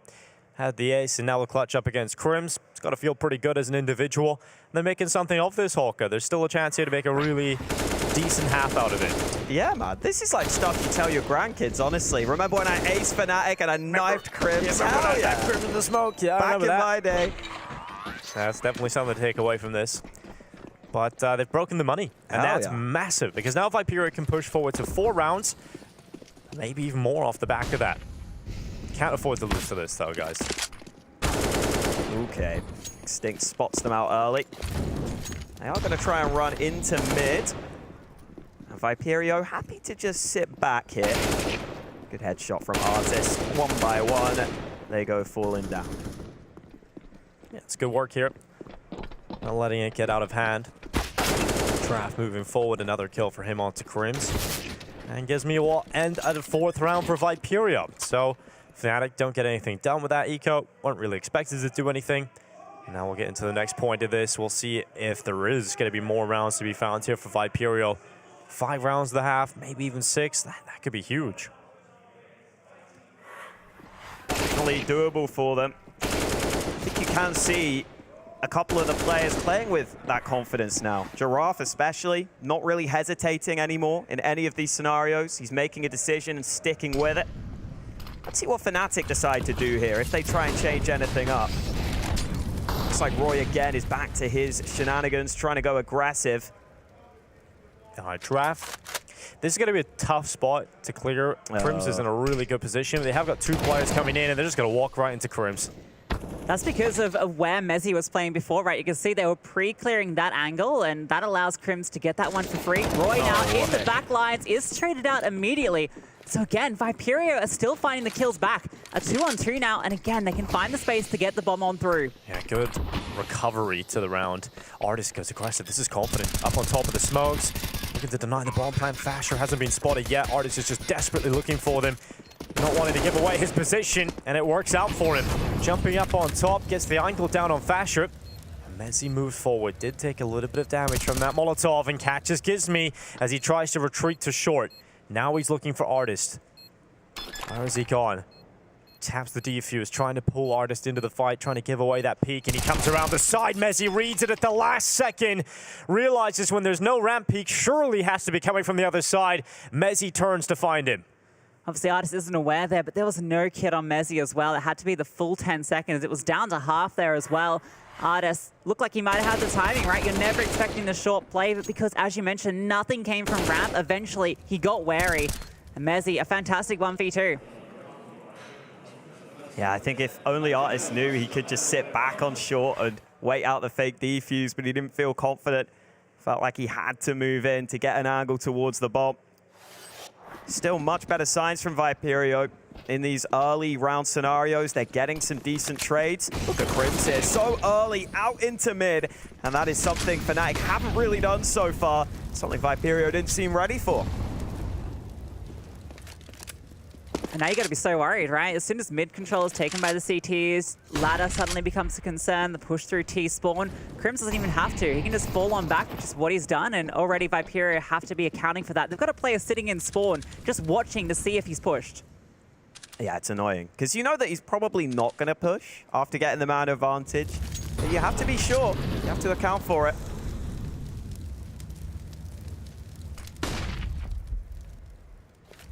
As he plays for info, and MMS spots a bit of a feat towards the top of the A ramp. Doesn't come away with a kill, but some warning shots definitely sent Crims' way as you head under 1 minute in this round. As the bomb starting to shift its attentions back over towards B. Right now, really passive setup here for Mezzi. They're about to get info on the ramp, though. They're about to peek that and clear that.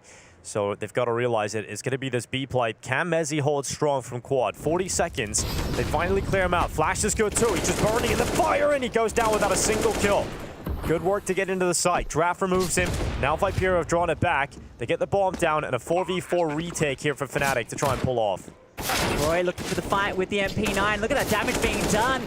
Giraffe's found another head, looking for more as well, and immediately they're falling off. Only one more round to play in this half, and they want to have the guns for it. You don't want to be saving an MP9 or a FAMAS, but it looks like they have to, and Viperio, fantastic timing on that B hit. 5 rounds coming out here already in this half. They could get 6 at this half, Hulk, and that's incredible, really.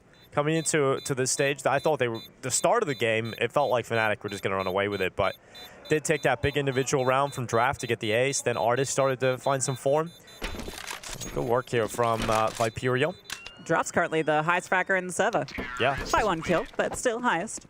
Yeah, definitely doing a decent job. I think you saw the lack of buy there for Fnatic, although the lack of nades really being so costly in the late round. They had an awkward buy, not even a smoke for Mezzi, not even a flash to try and give him some sort of advantage. They had no nades, no kit left at the end of that round.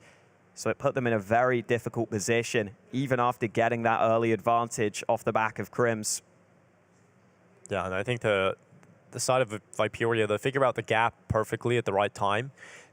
And Mezzi's just caught alone. He's not in a position really where he can get away with much from quad. So just a combination of Fnatic's lack of utility and map awareness at that moment because of that, and a good call from Viperio. But as we head into the final portions of this first half, both teams looking to squeeze as much as they possibly can out of it. Fun story, I've actually casted this team on LAN before. Almost a year ago, actually, at Insomnia 69, where they came second.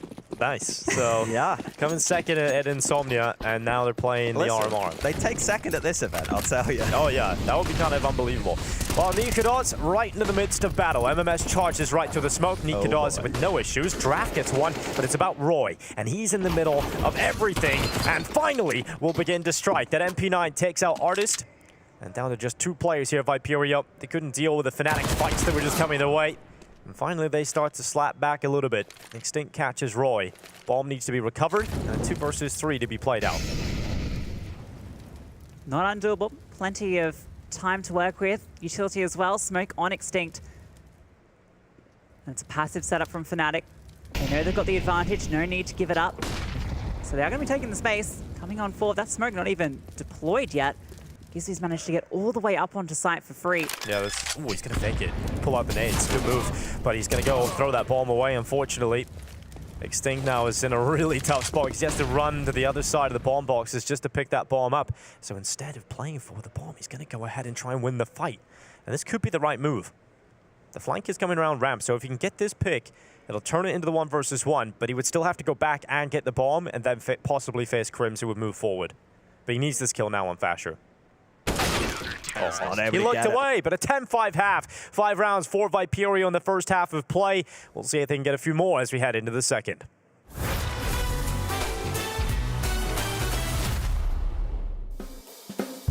I remember more Monesi clutches. Right, yeah. You know, it was weird. It happened in Abu Dhabi.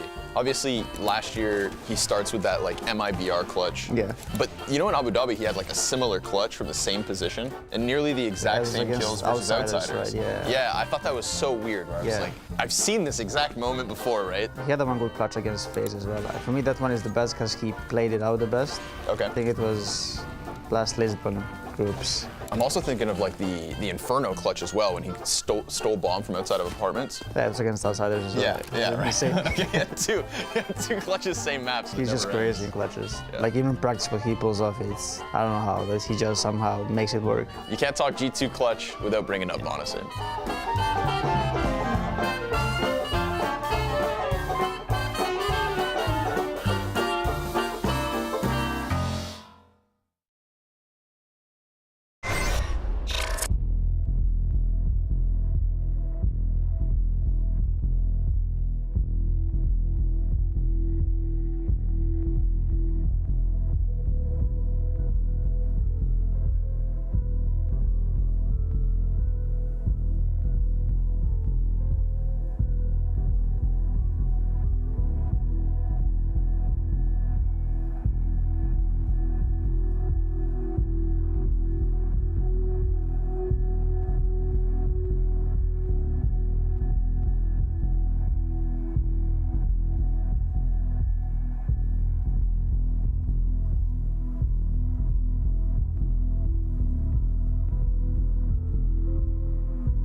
The second half gets underway, and Viperio found themselves 5 rounds going up against Fnatic.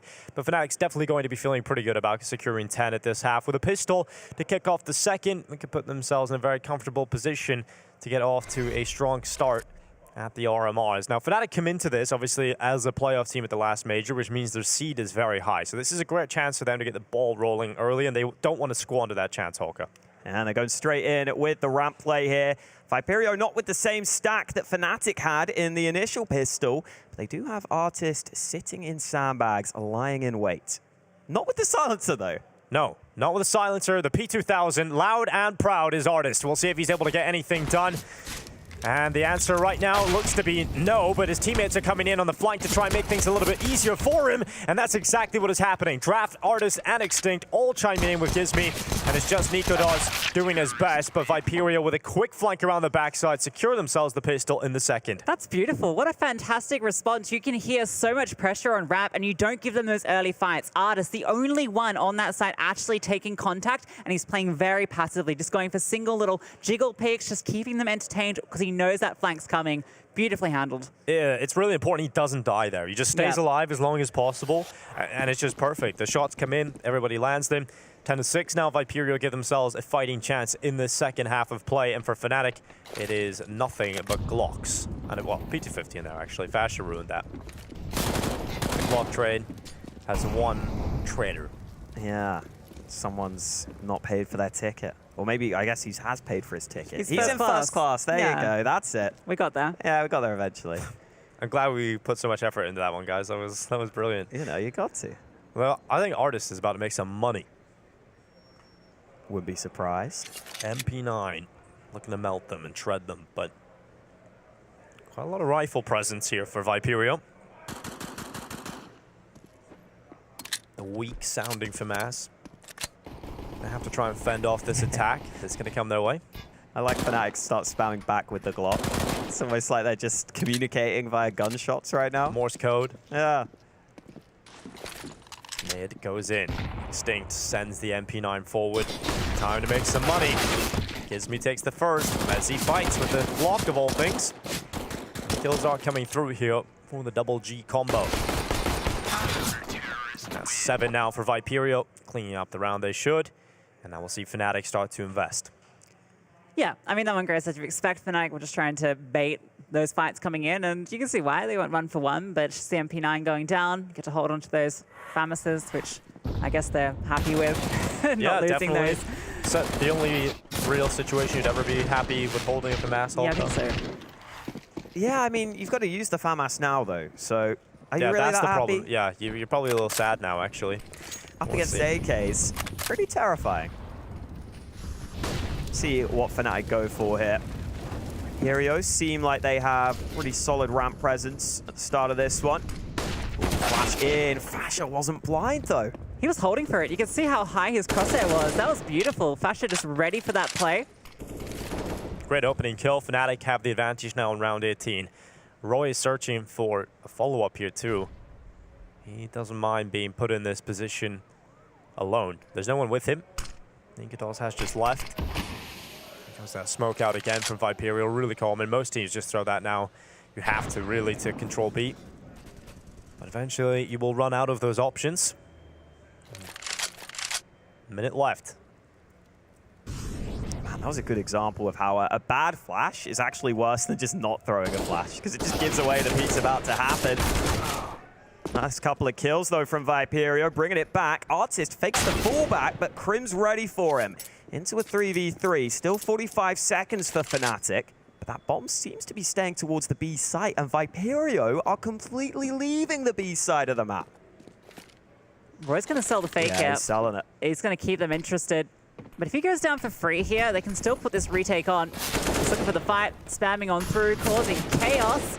Not connecting quite yet, but he's got everyone over here. It's like a used car salesman right now, man. He's pretending everything's behind it. Nothing, actually. They've actually found somehow their way towards this B site. If Crim stayed alive there, then the round looks good. But now it's just Nikodos. Fakes the plan, comes off it at 9 seconds. Now the molly goes down. He has to smoke it, and now they should just run him down. Tries to get the bomb plant, can't get it. Draft extends his kills. He's playing really well right now. This is going to be one to remember for him. And Viperio with a round picked up with the FAMAS. They started with the FAMAS, and they lost the opening kill. Yeah, I'll tell you what, though, Giraffe is standing head and shoulders above everyone else. Yeah, his neck's just way above him. Oh, this is incredible. Someone had to do it. I mean, I was waiting for it. I thought about it a few times, and Lucy pulled the trigger, so I'm glad it was you. Now you've just opened the floodgates. Now we can do every low-hanging fruit, which drafts don't eat, because they eat the tall ones. Yeah, well, hopefully Viperio aren't made extinct by this one. Yeah, yeah. Artist. I was thinking of that one, a masterwork. Oh, yeah. There's so many you can do. They're on, and you've used all of them. Yep, sorry. Ooh. I don't know if I love that fight from Extinct, but he's fine. The thing is, when you've got that AK, you're so tempted to go for the headshot angle. Nice transfer. Should be okay here against the Pistols. Yeah, I think he's been, from just watching, I think he's been the most jittery player for Viperio too. So just letting him get involved in a few fights will hopefully make him feel a bit more comfortable. Artist with a good kill. That's the Crins. Extinct gets involved, they close it out. 10-9, we're 1 round away from tying this up. I don't want to get too excited, but I think it's coming home. Yeah, this is the thing. British people, we say we don't want to get excited, but low-key we do. Low-key we do. I feel like this is where we got to see Fnatic step it up, though. Feels like the time where you should just go back to something standard. I wouldn't be surprised to just see an A execute from Fnatic, just try and get into a post plant, but there's a little stress showing, just a little crack of stress showing. How cool these little, the Blast TV vote, that's live, that was updating as people were voting. Oh, yeah. So if you're watching on Blast TV, you can be engaging live with the stream. That's pretty neat. Well, they believe, well, they did. They did, and then they didn't. No, we're back to 50-50. I like it. I like how live this is. And a 50-50 comeback. End on 50-50. We're treating this as a fact now, actually, guys. 50-50 chance on a comeback. Yeah, it's worse percentages. Now with it's 155%, it's definitely happening. It's happening. The numbers, what do they mean? 10-9, but Fnatic have a strong buy again, so it's not going to get any easier for them. And I like this. Gives me pushing. Did he leave his utility in spawn so that he could go for this aggressive push? Instead That's of kind of wasting all wild. of it, yeah. That's Yeah. good. Looks like it. That's a good idea. Oh, this is a pretty nice angle. If Crims walks around that corner, I don't know if he clears it. Yeah, Gizmi needs to be covered. If he walks in there, that's a disaster. But if he just sits here and Crims comes around the corner, he's got a really good chance. And here it comes. The Crims walk around the corner and Gizmi with the immediate headshot. Gives me that. Yeah, now Fnatic are concerned. Crims made that same play previously. And Fnatic have to be scared of the flank themselves now. Roy trying to see what he can do, but the fight's not being given to him. Oh, it's so close. Oh, it's nearly a kill. Back. It's like 90% of a kill, Hawker. We love our percentages, don't we? 10% more would have had it. 10% luck, 20% skill. How many percent to remember the name? I don't remember. I don't remember. 50 seconds. That's all that we need to know right now left in this round. Fnatic down a player. Trying to get into this site right now on A, but there's a lot of players for Viperio ready to hold this. They're playing so aggressively forward. 3 players here. Even a smoke deployed at the last second to lock out short. It's going to funnel them into this fight. Drafts up on high. MMS spamming on through, but a good flashbang doesn't matter. Extinct was here as well. Hits the shot, and Giraffe comes on over the top to come back. But Roy, 10 HP as mentioned. 3 players to find, 20 seconds to do it. Not going to happen. Well, Viperio have taken control of the second half. Roy's going to go ahead and take a headshot, but as you said, the time is limited, and unless a monumental mistake happens, this should be the round for Viperio. Roy, pick up the bomb, look to plant it, but Gizmi will deny that possibility. So now we're all tied up, and I didn't think it would be necessary to talk about, but I think Fnatic's T-sides over the last few months have been a little bit shaky at times, Hawker. And I think we're starting to see the crumbling start to the T side of the second half. That's 2 gun rounds now. They've gone the other way, and didn't really feel like they had a shot towards the end there. Yeah, and I love that they're confident enough to make that play early with Gizmi. I think that makes a massive difference in that round. Made Fnatic very uncomfortable once they lost their player towards mid. They end up committing into an A site where Viperio have enough info to have it stacked. Now, if you're Viperio, you really would hate to lose to the pistols here. I feel like it happens so often. Fnatic unable to win a T round so far. Maybe they loosen up now that they've got the pistols in play. It's a good angle. Artist doesn't even pull the trigger on the first man. Really good patience to just wait for the second player. And now this isn't even a split onto B. It's just a one-sided push. It should be pretty comfortably dealt with if it comes in. MMS has been the weakest part of this Viperio squad, but well, he's actually not even needed. Gizmi is here. MMS just tucks on through. 2 easy kills for Gizmi. Nikodas with the Desert Eagle would need to be absolutely phenomenal. And they're not giving him the fight just yet. York comes on over. Artist puts him down, and Viperio take the lead. Yeah, that is kind of wild. How this game started, I felt like Fnatic were going to be in full control, and then suddenly Viperio, the ace from draft, it's all turned from that point. And on the other side of things, it's currently looking very close between NAVI and into the breach, and they've just won a 1 versus 1 as well. So this is kind of crazy. Both of these teams are doing really well in their opening games at the moment. Okay, UKCS out here. Can you imagine both Viperio and Into the Breach winning their games? It's a real world that we live in, and I'm living for it. Extinct, he's getting on close, walks through the smoke. Nikodas catches Artist though. Extinct. Oh, has to take that, and he does.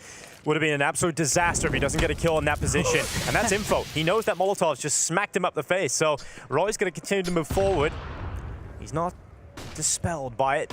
He is going to try and take a headshot he won. He has to now just drop back a little bit. He can't continue to put this much pressure on.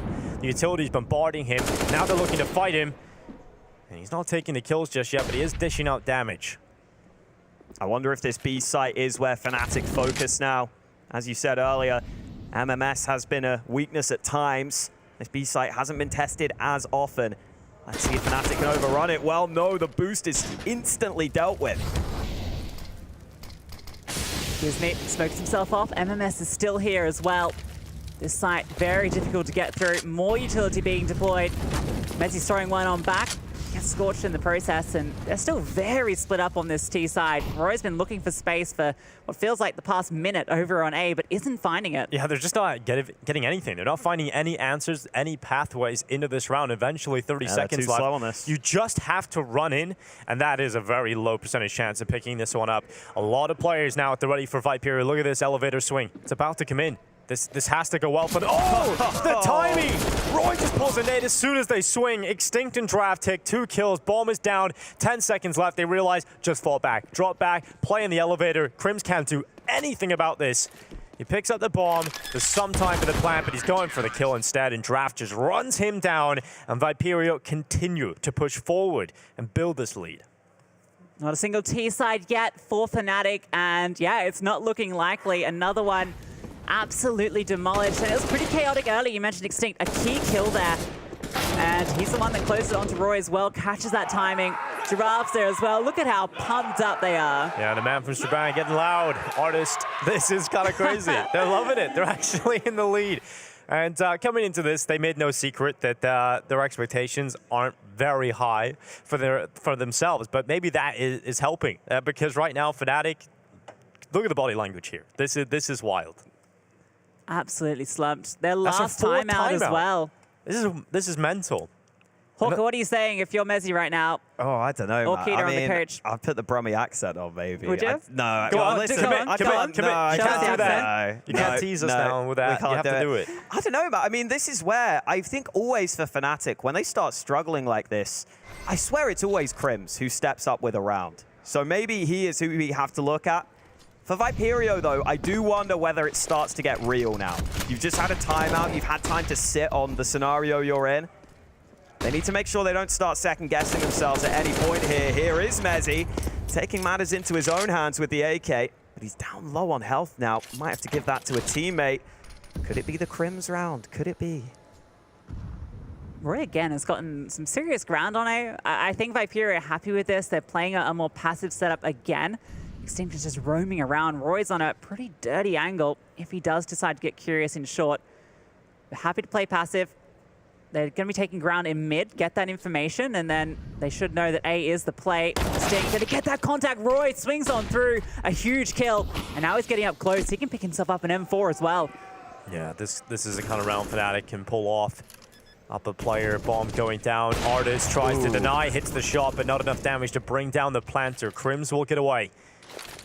I think the position of Roy right now might be the problem. I don't know if you get to clear that too comfortably, and they are going to check it. Gizmi goes around the corner. Artist with a lovely pick, but Nika does. It's just a single kill for him, leaving Mezzi on 20 HP in the 1 versus 2. They smoke off the bomb. They're on the defuse already, and Mezzi not going to be able to deny. Good recovery from Viperio, because that kind of round is very scary. That could have went the other way completely. And I think that's the round that shows that Viperio are a serious contender here at the RMRs. They're not a team to be scoffed at. They showed discipline here, a man disadvantage. They have no ground, but the time they take, Artist doesn't overpeak coming from CT. You could feel like he was tempted to after that bang came through, but sets up, waits for his teammate. The trades are good, and they can't get onto their 13th round. Yeah, that's the kind of round that makes me believe, as you said, the fact they're able to bounce back from the 3v4 when it starts to look like it's going badly. That is MMS struggling early, though, trying to go for that aggression this time round. He's only got 2 kills. Yeah, listen, so someone had to say it. Didn't want to mention it, but you kind of have to. You kind of have to. Oh, no. Oh, damn. That's a good pick for Nikados, but, you know, Faster finds a great opening, little gap at the top of the smoke in the B-Stars. Nikados grabs an opening too. Fnatic, this is a last round, really, where they felt comfortable with the buy. You know, if they lost this, Viperio would be up to 14, money would still be a little bit shaky. So, not only do they need to win this round, but they also have to somewhat win it cleanly to feel too comfortable about closing out this map. Draft, his smoke is faded away. He now just drops back into the jump spot. He is going to have to deal with a lot of forces coming his way, and sure, Draft hasn't looked like the best player. But He has a lot of work to do, and he's going to get shredded by Nikodos. Look, I like the idea there. He spots him out, and he actually stays to try and catch them off, right? You're expecting once the jump peak comes through that he's going to fall back, right? But he knows he's in a 3v5. He has to make a hero play, and you know, if he finds 2 kills there, suddenly it's on. So it all comes down to that one moment, and unfortunately, doesn't find the impact. And the money is actually okay for Viperio as well. So it's not like you had to save 3 guns. It's okay to take that sort of risk. Doesn't pay off this time. And now for Fnatic, finally a T round. I mean, you've got to hope for their sake that this gets their heads back in the game.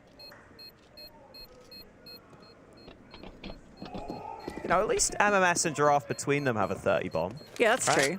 That's one way of looking at it. They even out into one.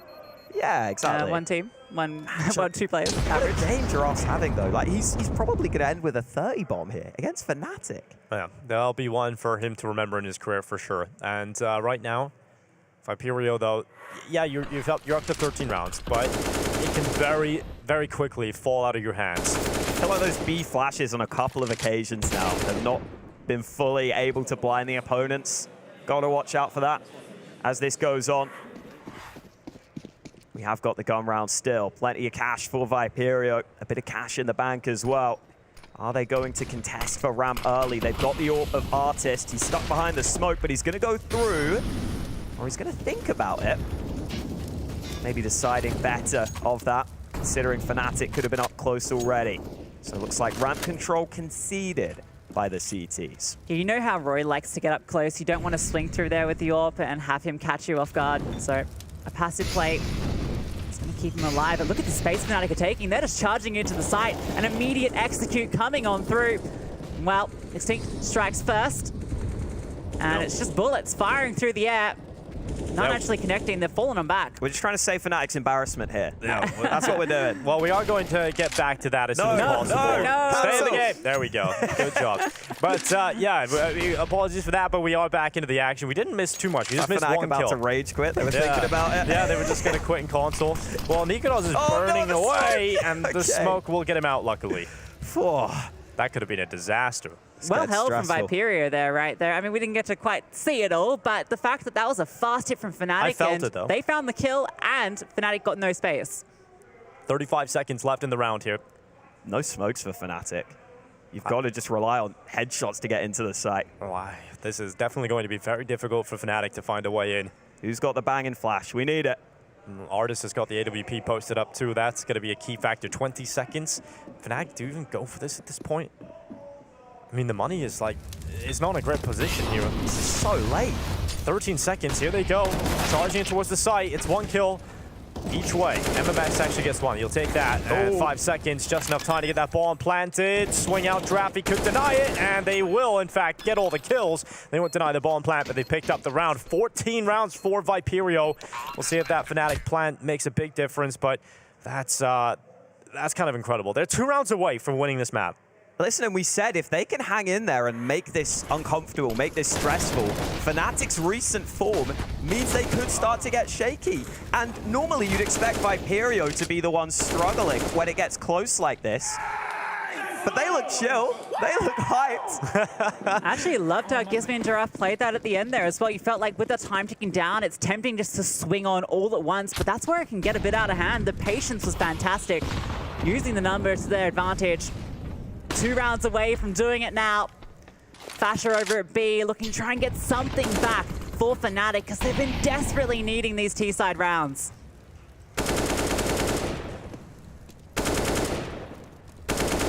Viperio searching for map point. Coming into this as one of the lowest ranked teams in the entire competition. Going up against Fnatic in your opening game is never going to be easy. Expectations low. Viperio on top at the moment. Nikodos and Roy starting to make their way up the ramp. And right now, Viperio have no one here. No one causing problems. No one really resisting this ramp presence from Fnatic. They have that to play with. Draft lining up. No way. Oh, he's so close. That would have been a massive kill, but he receives damage as well. Now Nikodos decides to strike. Extinct is out. Draft's still hero, but he's going to get ripped apart inside of the site. And now that's 2 big kills for Fnatic. Gizmi running back over, looking to make something of this. But the smoke goes up and realizes that gap in the timing probably not there anymore. Artist misses his chance, his shot. Very close, but doesn't connect. And now it is very difficult to see a world in which Viperio get back into this round, but maybe there's a way, Hawker. Still kits and at least the utility. They're waiting for MMS's smoke, and he's got an incendiary which might go into sandbags. Nikodos can't stay there for long because of his health. Smoke goes down onto the site. AWP look at it short. They're moving in. They're going for this one. Viperio fighting for 15. Fnatic getting some kills back, and that is Nikodos doubling up to get the 12 for Fnatic, so they will secure it. The attempt was made for the retake, but it doesn't come through for Viperio. These rounds have been few and far between on the T side, but now we're getting to the tail end and they are finding their footing. Another hit onto the A side. Nikodos finding success, fighting their way through that. And even though the utility was good, they flushed them out into the angles they were ready for. Fnatic won out the fights and stay fighting in this series.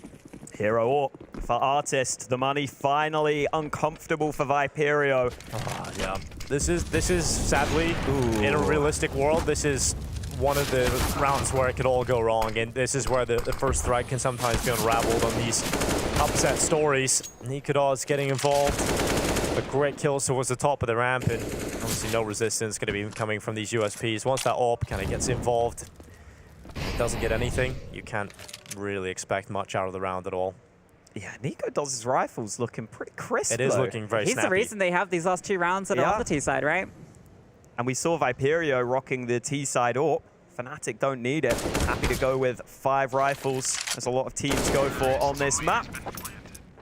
Fnatic now looking a little more composed. Not for much longer, though, because the buy will be back from Viperio. How do they approach this round? We've seen them try and take initiative on occasion. It's been pretty hit or miss for them, though. Do they want to take that risk in such a key moment? Both teams into the breach are up 14-13 versus NAVI right now. Viperio up 14-13 versus Fnatic right now. And you'd probably say these are the 2 biggest both are going to lose now. So close. Everyone in the United Kingdom and in Ireland are currently on the edge of their seats. Listen, we can always clutch at Mezzi if it goes wrong. Yeah, there's no losing, stays winning. Well, Gizmi, he's got his team at MMS a little bit further forward, as everybody has been saying. Good? They've had some bad flashes. Yeah, that's what I'm B. saying. MMS has had a tough time in a lot of these B plays. The flash has to be good. I thought he had the chance there, but a little slow to react, and that will keep the Fnatic players at 5. He goes back again. Ooh, maybe not the best decision, but to get punished. Ooh, 1 damage. That's massive right there. Huge. Great nade there. Chunky. 1 minute left. Yuta was not great for Viperio. No. Couple of smokes. That's about it. Ooh, Nikodos has been the destroyer over the last few rounds. Here he goes again. They're not looking the right way. He's found the gap. He's in behind them. It has to be this elevator peak. They have to get there in time. They turn back. Artist reads it, realizes they left the gap open. And now Instinct unleashes, runs right down the ramp and does so much damage onto another player at top. It's Roy and Mezzi fighting back. Roy gets the gap at short, starts to plug this gap and bails them out. 3 versus 2, Fnatic up a player, and Crims cutting off the rotation. It's now just MMS left. The player who has been so quiet for Viperio.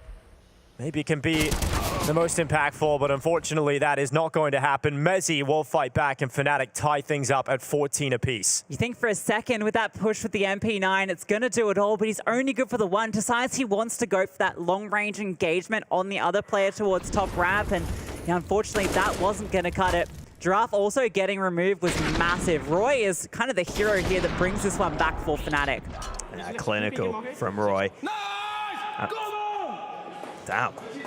They're having to get hyped in this sort of matchup. Fnatic having to dig way deeper than I'm sure they thought they were going to have to today. And this is definitely one of the most important moments of these Viperio players' career right now. Coming into this round, just making sure that they're all on the same page. They don't let the pressure of this moment get ahead of them, because you can make some mistakes in these kind of rounds, and as soon as you make a mistake here, you're conceding map point, your money's in the bin, and you'll probably see a heartbreaking defeat. 14-14 on the other stream as well. Jeez. Close as can be in these opening matches. They made the decision to just, they have no other option, right? If you force by here, you just lose the map. It's sad, but it looks like they're going to have to concede and play for overtime, which is still doable, but very, very difficult. And Fnatic got everything. Can't drop the ball here. I mean, that was an opportunity with the Deeg. If you can find fights like that, you take them at this point, and that is the opportunity they wanted. Nikodos hangs around, gives the fair fight. Giraffe won't mind that at all. No, he won't, but you've now got to capitalize on that. You don't want to get overzealous here and try and pick up that rifle. If you do, you walk right into the trap. Roy's laid. You just wish you had one flash here to try and blind. Oh, okay. No way. Extinct nearly gets away with 2 there. He basically does. A lot of damage done on a Fasher, barely standing. But they've got the advantage here, Viperio. A round like this was not expected to even get into a competitive position, but now they might even win it. Fnatic group up, a death ball of 3. Rotations, everyone's coming for Viperio. They're going to be standing here fighting tooth and nail for this site. Giraffe swings on out. Fasher takes him down. Tucked into the site is Artist, swings on up, but everybody falls in a matter of seconds. Yeah, good work coming in from Fnatic, staying composed. The first 2 kills, you really start to believe there's a real shot at that, especially with the damage that was done to Fasher from that push from Extinct. But in the end, unfortunately, for the side of Viperio, it is Fnatic turning it back. Yeah, you see the stack, but you see just how clean the kills are. And again, Fnatic finally in position. It's been a long, hard grind for them. But remember, that was the low buy. Viperio get that gun round now. Well, Viperio used their final timeout. They've come this far. Now, might as well go a little further and get those bonus rounds in the overtime. We've seen Artist very vocal in some of these timeouts. This time, Extinct also having a word with the team. Looks like they have ideas that they want to try and make the most of in this one. And I want to see Viperio play with confidence here. I want to see them make moves. Pressure on. Can they deliver? Overtime needed if Viperio want to upset Fnatic. This resurgence on the T side has been deadly. Nikodos fires off the AWP, announcing its presence as well. You're right, 4A right now. Yeah, I think they have to make a move on ramp pretty soon here if you're running a setup like this. Yeah, you leave so many gaps everywhere else. It has to work on this side of the map. Wow, they're actually just sitting back with the 4-man stack and playing for crossfires right now. This is really ballsy from Viperio. But every hit's been on A. B has not been part of the equation for Fnatic. All their success has been on this side of the map. An incredibly risky play in the 30th round, but it might just work out for Viperio. With the setup you've got towards this left side of the top ramp, it's almost confirmed to at least get a couple of kills here, surely, right? You can't go down here without getting at least something. And finally, they decide to peek, and it's worked out perfectly. Draft gets a double. Nikodos and Mezzi both go down, and Fnatic with 3 players. Cranes looks to make the move in mid. MMS caught as he often is. But 45 seconds, Fnatic start to barrel back. He's escaped with the bomb. B's wide open. Yeah, MMS has gone down, and that's the key, because he was the only player on this side of the map. So B is completely open, and Fnatic may be down a player, but they are in the advantageous position. They are in the better spot right now. There's still utility for the retake, though. Smokes, flashes, mollies. This can still be good for them. Fasher's peek gets caught. Gizmi reads it. Now it's down to just 2 players, and Viperio are 1 step away from overtime as they push back into the site. Roy stands on default. Gizmi with another headshot. It's just Crims left. 4 players to find here. He gets a double. The nade finds the second player, and now Extinct and Art is still standing. They get on the defuse, the smoke covers them off, and they will secure overtime. The bonus rounds are needed. Jeez, the bonus rounds. I did not think we were going to overtime in this game, but Viperio keep their cool. And elsewhere, it's overtime everywhere. The other stream has overtime as well. We're literally seeing the same game on both streams right now. This is incredible. It was the same way around. NAVI were up 15-14. They had to pull it back. Both teams heading into overtime at the exact same time. Well, we could have some massive upsets or some bitter disappointment. One of the way, it's been an entertaining matchup to open up for these 2 sides. Wow, Fnatic pushed to the ropes here in this matchup, having to dig deep. Straight in. What a great call it works out to be on that A site. Yeah, listen, the Viperio have had good retakes. That's been a strength for them, so they're able to set that one up. Fnatic this time, they don't want to give up ramp for free. Oh, Draft, another good kill. Roy goes down, an opening kill for Viperio collected. Draft went quiet for a bit, but he's back. He's back now. 32 kills in regulation. Man's a menace. Now it's a good setup here. The flames come on through, but it sets up Giraffe just to fight on down the ramp. Gets another. Nikodos does end him, but it costs him half his health as well. Viperio with the man advantage.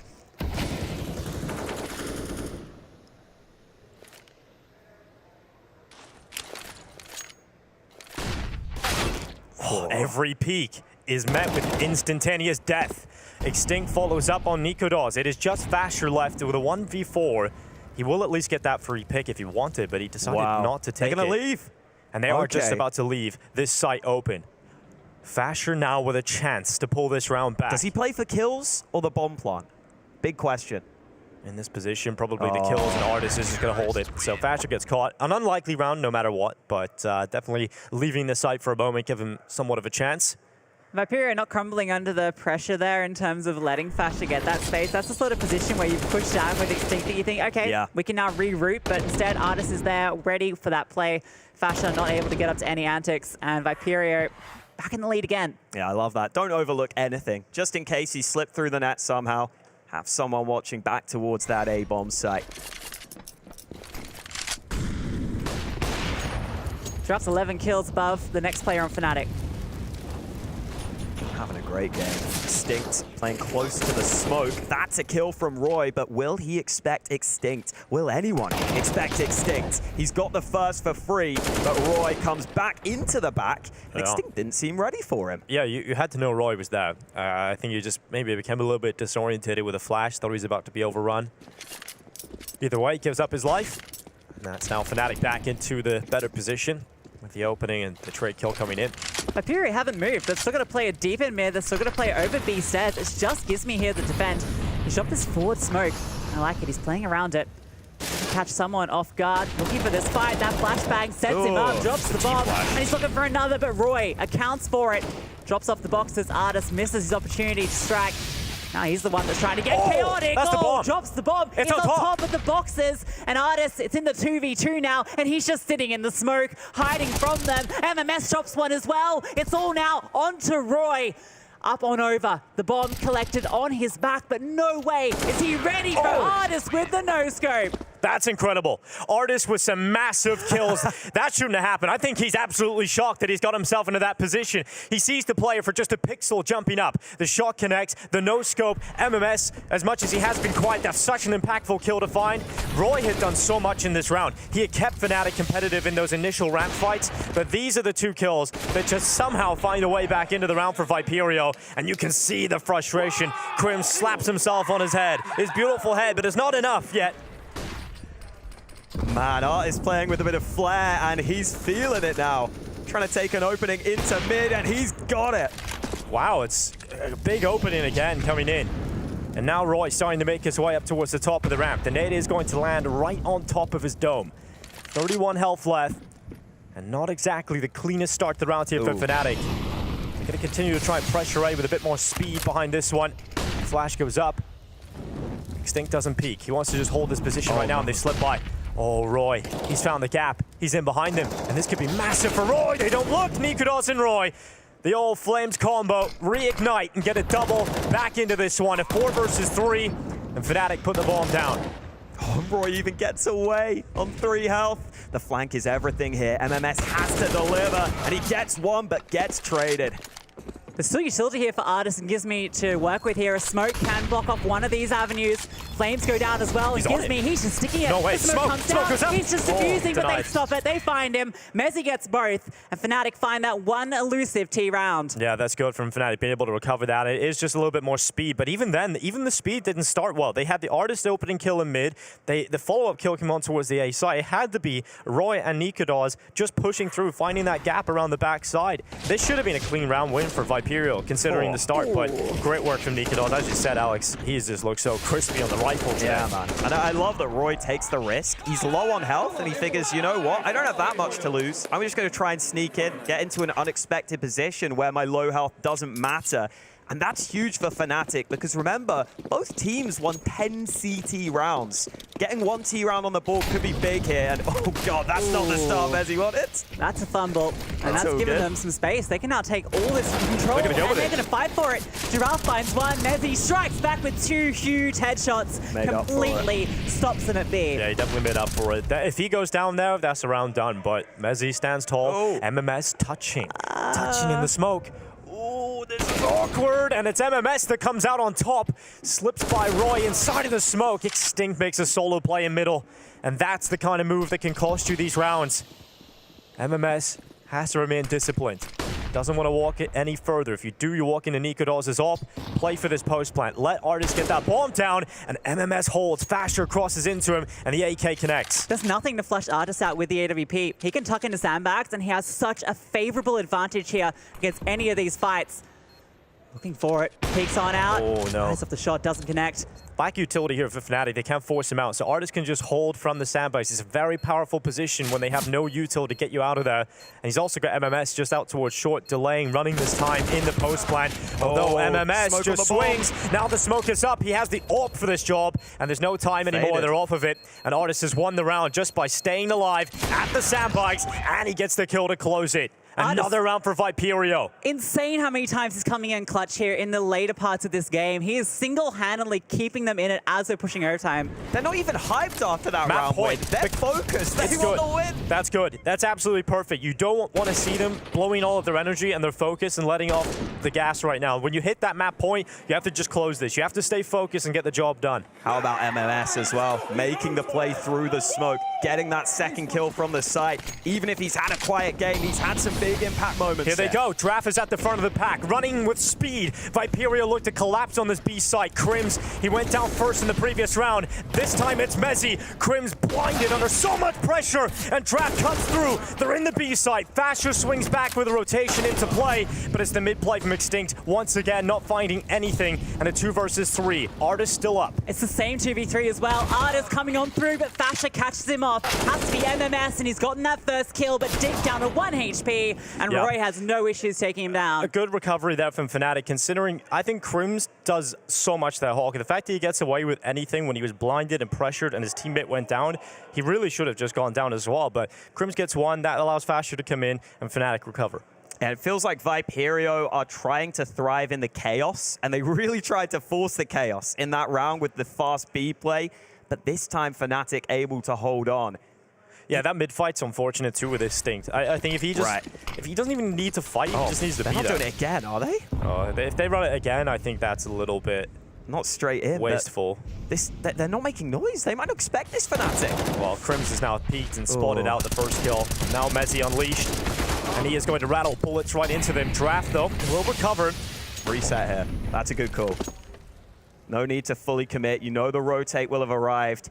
If that first flash was just a little sooner, there's a real chance they could have snuck in. The timing was slightly off, but they still have enough utility to play later into this round. Nikodos, though, you have to get past him on the ramp. Such an active position, but he's starting to move around. That timing could have been deadly for him. Comes on back, strikes first. Now he can just fall on back. The man advantage is secured.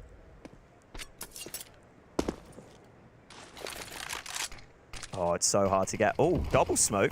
Okay. Not ideal. Yeah, not ideal at all, but here we go. Nikodos in a tough spot, and they're just going to climb over the smoke. Extinct forces Nikodos and Roy out of the round, and suddenly Viperio in pole position to pull off the upset, to take the win versus Fnatic. Again, Artis in that position where you cannot flush him out. Time ticking on down. Crims and Fasher have to do it all. The last piece of utility thrown out onto the bomb. Artis' position, he's done so much in the sandbags already. Here he is once again. Tap on the defuse. Crims is not going to stick it. Draft will fall to the wallbang of Fasher.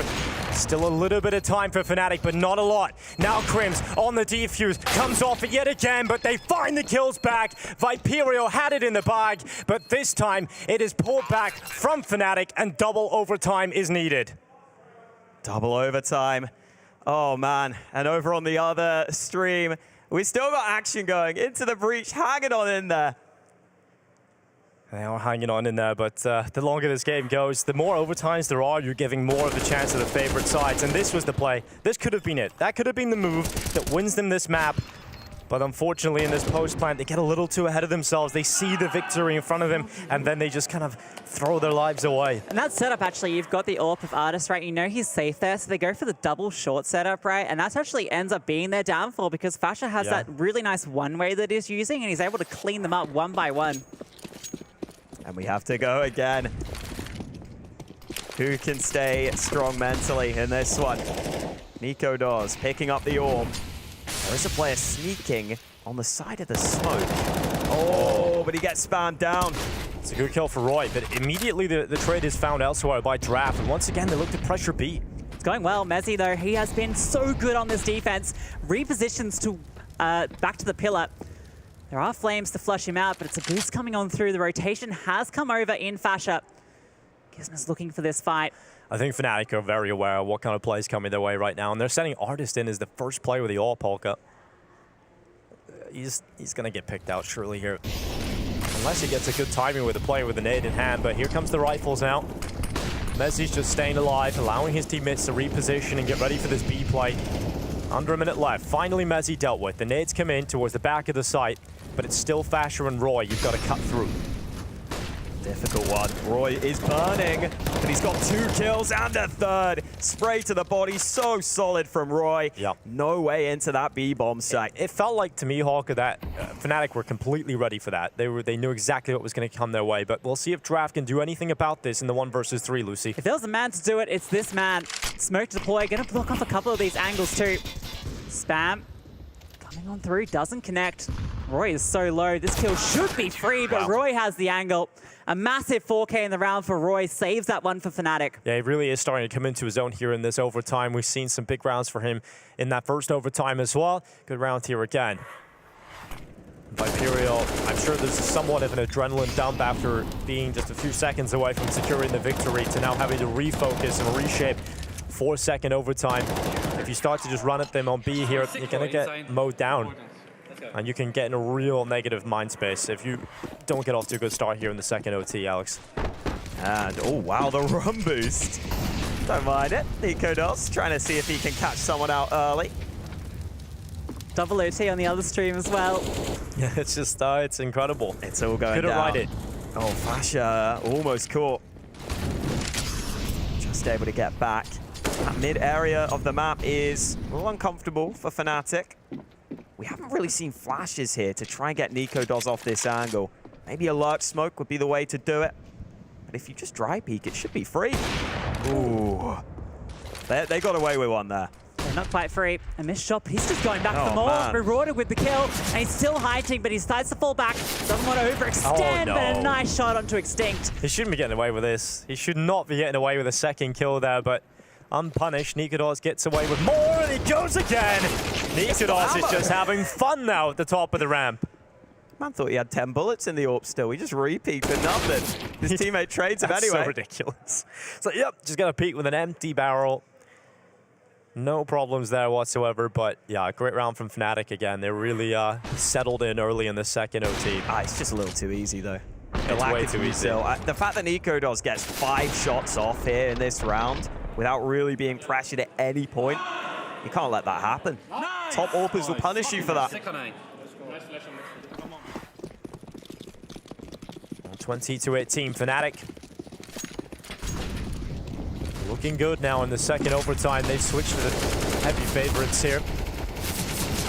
And now Roy's going to play towards the edge of the smoke, trying to catch that first, but they're actually slipping in behind him. In the meantime, Draft has actually just spammed down that smoke. Nikodos now is in a position where he shouldn't be getting away. He should not be getting away with more than one, and it's not even a single kill. Gizmi goes for the peak, Fasher fights back. It's an advantage now for Viperio, position they've not been in for a few rounds now. Fasher looking for more, but Giraffe takes him down.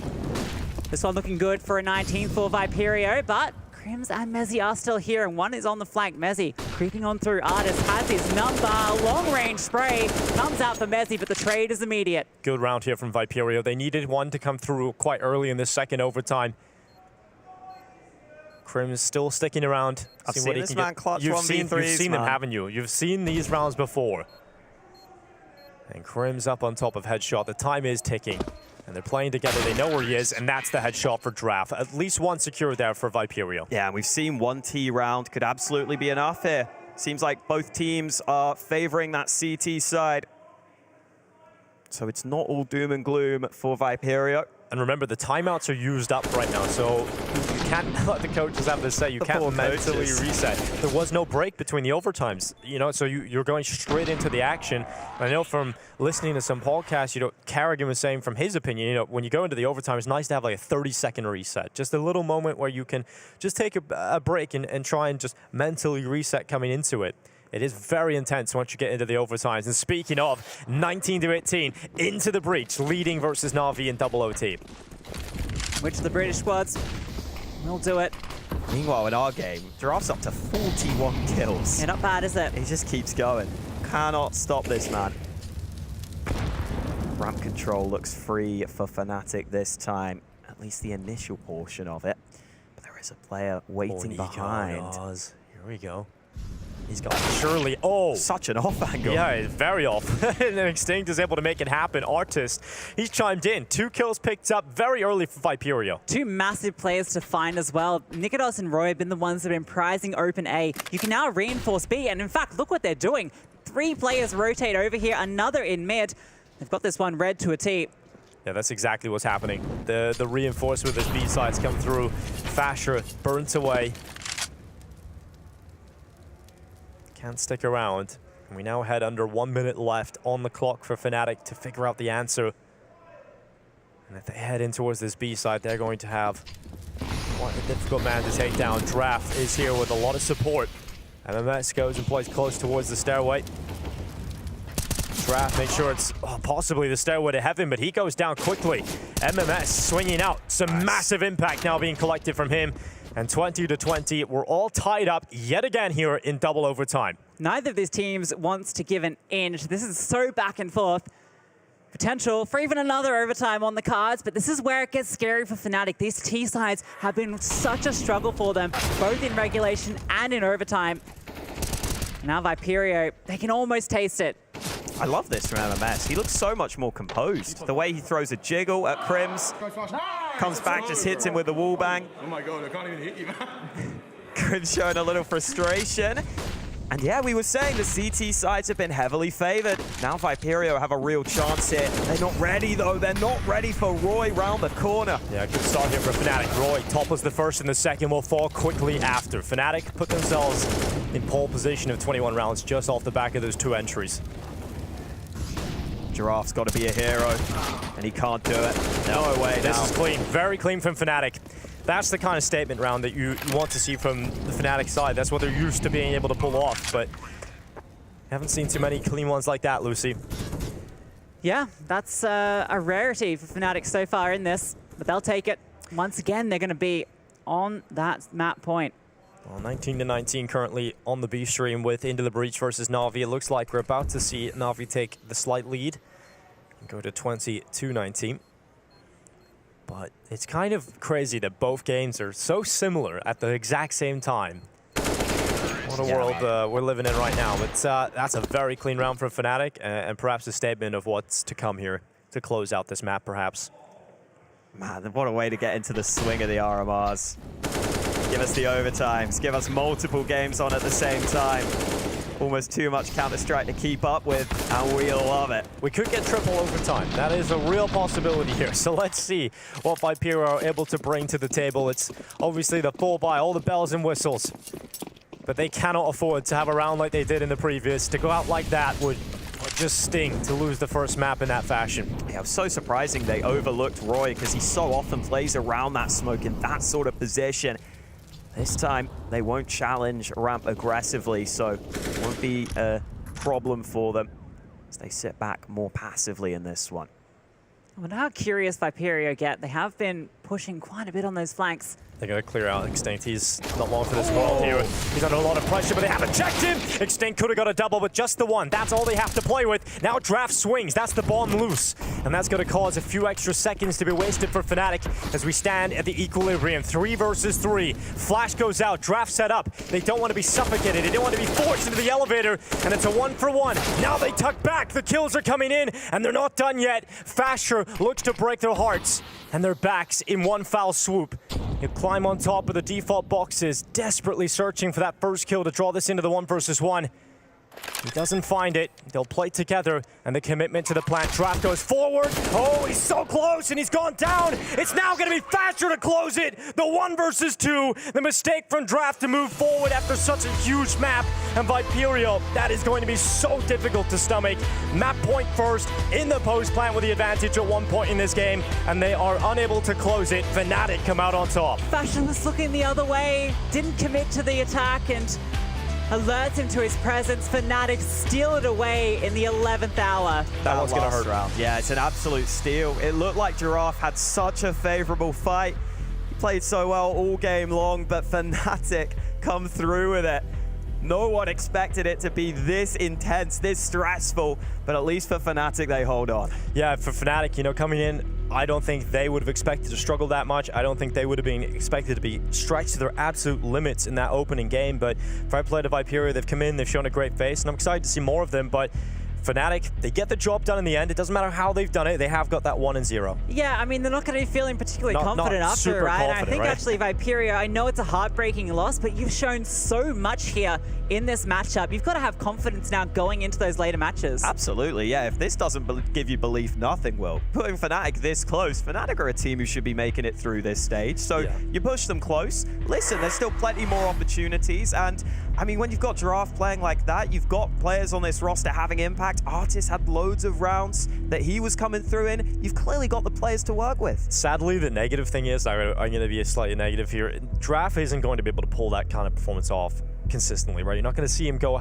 This is one of those, you have a great map, everything goes well, and this was their best chance to take an upset. And now it is going to be a little bit more tough because you're not going to get that Draft performance too consistently, I don't think. But I say everybody had their moments, I would say, throughout that game too, for everybody.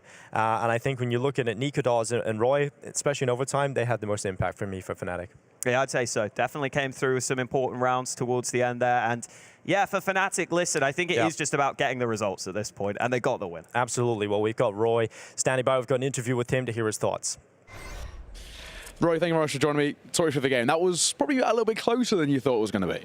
Yeah, 100%. I mean, we were worried about getting a bad start, but we got actually a really good start, and then it was really scary in the end. And yeah, I don't think anyone of us expected the T side to be the issue on Vertigo, because we've been like, it's been the opposite way around, where we started a lot on CT. So when we had a really good CT half, I think everyone was really happy. But I mean, it is what it is, right? And luckily, we pulled this back in the end.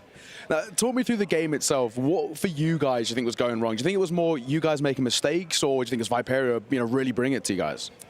I think it was a bit of both. I think we were very eager to find the fights and win the game and take it back. I think we got a little bit frustrated maybe in the beginning of the T side, and I think we, defaults, we were playing really aggressive and one by one, and I think we got caught off guard a lot by that. And I think we just, we tried to play more grouped and play with more trade potential and just play better and don't be too sloppy. And I think that's what we needed. But I think we should have done that from the beginning, right? And but that's how it is sometimes. And I mean, I'm just really happy that we adapted and we made it through. And the big thing is, right, you've got the nerves out the way. You've had a little bit of a shaky game, but you've won it, which is what matters most. Now you guys can be calm and collected going forward. And for you boys, of course, you're looking to go 3-0. Are you going to feel a little bit more confident going towards the next game? Now you've had the slightly rough one out of the way? Yeah, I mean, the first game is always the most scary one. It's every single time it's so scary because you really don't want to get a bad start. So, I mean, yeah, for sure, it's really, really nice to get on top of that win. And I think we have a pretty good feeling. I think this game didn't really show how good we feel and how confident we are. So, I mean, I'm just happy that we could see what can happen if we play sloppy, but still, get the win and not having to lose a game to find out. So yeah, I'm just really happy about that.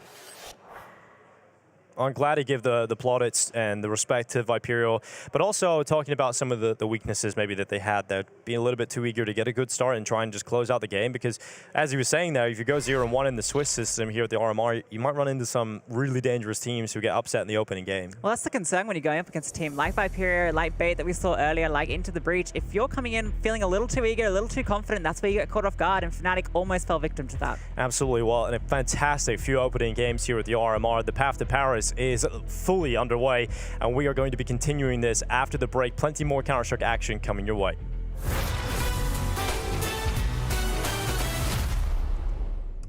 Okay, so I have 5 rounds, and if I nail someone in the first shot, I'm gonna walk out the door. Flusher is the first guy I'm gonna get. No, it was not Flusher. Let's start with Simple as the first guess. Let's try. Okay, let's type Monacy, okay?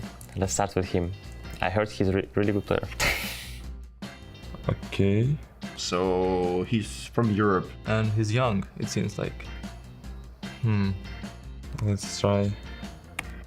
I'm gonna go further down south. I'm going to say Kenny S, because I'm gonna try and see if I can hit an Arbor. And I guess I can go for Saibu, since that fits. So he's from G2 and it's an Arbor, so I'm kind of close. G2 and he's an Arbor. He played the last 2 majors. Monacy, alright? I just have to go for Manesi here, I think. But Monacy is Russian. Wait, what? Well done. What? Is Russia part of Europe? Wow, I'm actually insane. I told you before that I'm a really good player.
All right, welcome everyone. We've got a new team here with the Blast Major RMR, and I'm excited. I've got Neil Kai, I've got Cody with me. How are you guys doing? Good. Yeah, really good. I mean, we were just inside the green room. We were watching the 2 UK teams doing an absolute clinic. Unfortunately, they weren't able to get across the line, but damn, it was some fun CS to watch. I'm looking forward to some more. Everyone underestimating UK CS. They're finally kind of showing what they can do, what they can bring to the table. So, you know, strap yourself in. UK, we're here to play. I was excited. I was also heartbroken. It was about to be some historic victories. It would have been. I had tweets ready to go, but you know. Look, the tweet you put out, I wholeheartedly agree with. Good. NACS who mega lol. Yeah. All about UK moving forward. Well, look at what we've got here. A little bit of an update on the bracket if you guys are in any doubt. I know this looks confusing, but it's really not. You know, 3 wins and you're through, 3 losses and you're out. This is just how it plays out. Some of these teams obviously going to have to be playing a little bit more if they end up going, you know, into that 2-3 tournament type deal. That's how it is. But yeah, there's a lot of Counter-Strike to go through the next couple of days. Obviously, coming up, we've got BNE versus OneWin. So I'm excited for that game. Bad News Eagles are a crazy team to watch, but I think all games are just going to be difficult in the RMR. I don't think there are really any easy games at the moment. Never. I mean, and this is the thing, we always see the prime for upsets, right? So you always do have to be kind of on your toes. Take a look through the Bad News Eagles roster. Of course, these guys, they've been staple parts of kind of the major cycles for the last couple of years, always bringing just a kind of fresh-faced, puggy style of Counter-Strike, but really taking it to the big hitters. Looking to do 3 in a row. I mean, it would have been Antwerp, it would have been Rio. Is it going to be Paris as well, the final one? At least for a CSGO perspective. I mean, it would be, I think, what, Devil Walk won the first? He did, Can he do the last as well? Can he coach the last one? I know. That would be a sick career move, wouldn't it? I would be really happy with it. Plus, they have this philosophy of not overplaying Counter-Strike. Like, they're not participating in nearly as many tournaments as a lot of the other teams that we're seeing out there. Makes them just hard to predict and hard to deal with in general. I'm not even sure if the world ranking is... That doesn't look great. It's well, I mean, it could be, but it just even could be hard to even judge, right? Because they're just not around in the same way. Yeah, and the thing we know about Bad News Eagles, and this has been a staple, if anybody was following when it came to Stockholm or Antwerp, the B&E strategy is just don't use your strats leading up towards the RMR, because you don't want people knowing what they're bringing to the table. We saw this happen at Stockholm. Everybody thought going into Stockholm, these guys are going to just fall out in the groups immediately. Didn't happen. They upset everybody. Same thing at Antwerp. Once again, they always bring it when it matters most, but they don't care about the tournaments leading up to it. This is what matters most. Yeah, I mean, you're 100% right. It is the tournament that matters the most, but you've got to take into consideration some of those events they have been in. They qualified from Rio way back then. It didn't go great for them. It's like 12th, 14th. CCT didn't go great recently. OneWin, they've had a little bit of a rocky time as of late as well. Urbanistic, that being 9-12, they went good group stage, but then in the playoffs it kind of fell apart and getting knocked by Falcons is not what you would realistically expect from a roster like this. Deco, let's have a look. I mean, you're a big fan of this man, aren't you, Neil? Yeah, I mean, let's be honest. He is one of the most talented AWPers coming in toward, definitely from that scene, but generally within the tier 2 scene. The only thing is you've got to try and manage Deco when it comes to the out to the server stuff. Keep his mental in a good place, keep him positive, because when he is positive, when he's on his game, that's when he really looks good. But the main thing is they've got this main man here, Boomich. The experience that this guy's got, he can help youngsters Deco really step up to the plate. It's super sick. There's a little bit of chance to catch up there with Simple. I think we actually do have an interview with Boomich from earlier as well, so maybe get his thoughts on what's going on. You're a major winner. You're back in the RMRs. How does it feel to be back, brother? Yeah, it feels really great because it was really interesting how much day is going on, because 1 year I didn't play LAN tournaments, and I feel happy. Now, talk me through the new squad. You're in with OneWin. There's a lot of changes that have been made. Forrest and Nickelback coming in. Talk me through how the team's been gelling. And, of course, you're not calling anymore. Nickelback's calling. So tell me how all that's working. Yeah, it's working good. I'm performing like a second caller and doing more individual moves on the map. And, of course, it's new team and first LAN tournament for us. So it will be really interesting what problems we have on this tournament. And we should fix it right now because it's last major and, everyone wants to go through. And now talk me through your first game. You're against B&E, a very aggressive team as well. How are you going to combat a team like Bad News Eagles that are very, very aggressive, very puggy, very good mechanics? How are you going to try and combat them? Aggressive plays, like I was playing aggressive every time, so it's like normally for me. So I feel we're ready, but it's every time best of 1 matches, it's really random, and I think a lot of things about the pistol rounds, the eco rounds, and the economy war. So I think it will be great and fun to watch. Final question, how does it feel to be part of the last CSGO kind of major in the RMRs and, of course, hoping to make it towards Paris? How does it feel to kind of be part of this process? Of course, after 1 year, I was sitting on the bench and it feels amazing because last major is CS2 soon, so we want to go through and I think everything will be nice. Man, how good does it feel to have Boomich back in the server? He's so nice, he's so happy, he's so smiley. A major winner as well, so he's got the ability. I'm really looking forward to kind of seeing this guy back in the RMRs and the majors. The talent's there. I mean, it was, I suppose, a little bit of a shock to people when he joined and he's not the primary caller, right? It's good to see that additional experience is still coming into play, that kind of second calling role. Of course, if we look at pure rating, not been too great recently, but of course, when you are kind of filling in those spots and you're there as more experienced, then actually that's kind of fine. And he's a hard player to play against in a lot of ways. He is one of these inamatic players that will run for the smoke at the wrong time. He's very, very frustrating, obviously. So I'm curious, and obviously I think just from the experience perspective, it's going to make a big difference. We're playing best of ones, which means long old veto. It's rough, isn't it? It's so rough having to pick a map, and obviously you only get the one chance. We've already seen a couple of overtimes played out today.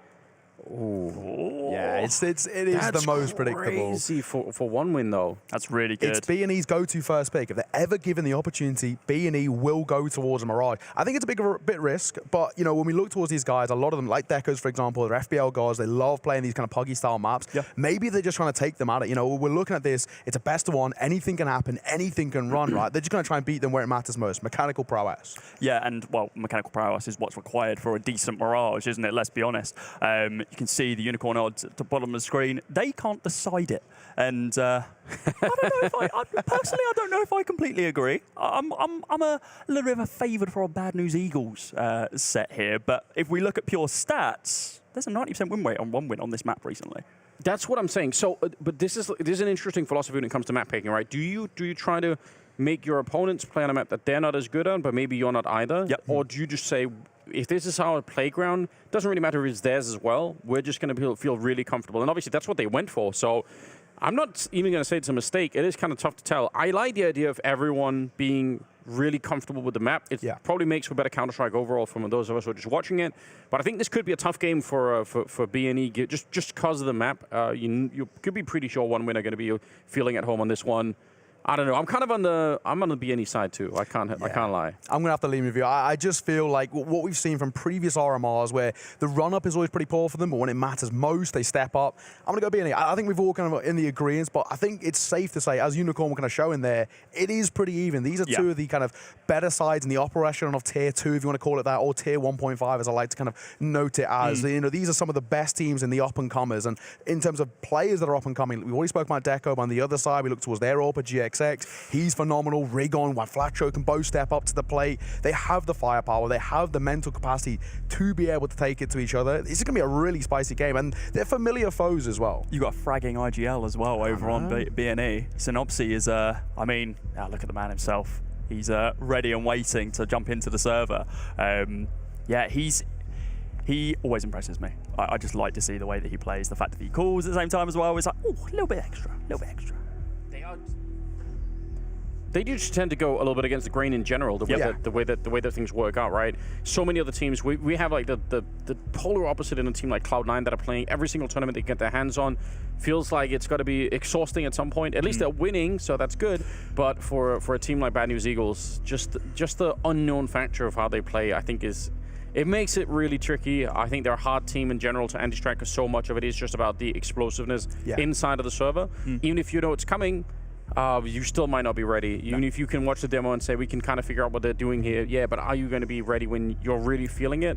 Can you predict the unpredictability? Yeah. Is it actually possible? Are you a clairvoyant on the server? Can you tell when he's going to push through a smoke? Can you tell when they're just going to jump at you and go absolutely crazy? For sure. I think one of the things for me with B&E, I can sort of answer, you mentioned in kind of the Cloud9, they used to do this back in the old Gambit days, right? Play everything under the sun, get as much experience as they can coming into those tournaments. I like that B&E don't, purely because they're so emotional. We know these guys get really wrapped up into towards games, right? And it's a blessing and a curse. And I think if they were coming in towards these tournaments with, rough runs in previous qualifiers, I Am Dallas was recently, I Am Rio quals too, or up and coming. If they'd had poor performances, I think it could have leaked in towards the RMR. But the fact that they haven't really committed that much towards kind of officials, quote unquote, recently, but spent more time in the server, more time pracking, preparing a map pool, trying to make it so they have a complete map pool as well, so they can kind of go anywhere. As we were kind of having a conversation off camera with Devilwalk, he's starting to feel like now that potentially this is a team that is going away from the old anecdote to them being super puggy, really mechanical, but now being really strat heavy, very, very detailed in the kind of the small bits. And I think that could be huge for B&E. He was saying that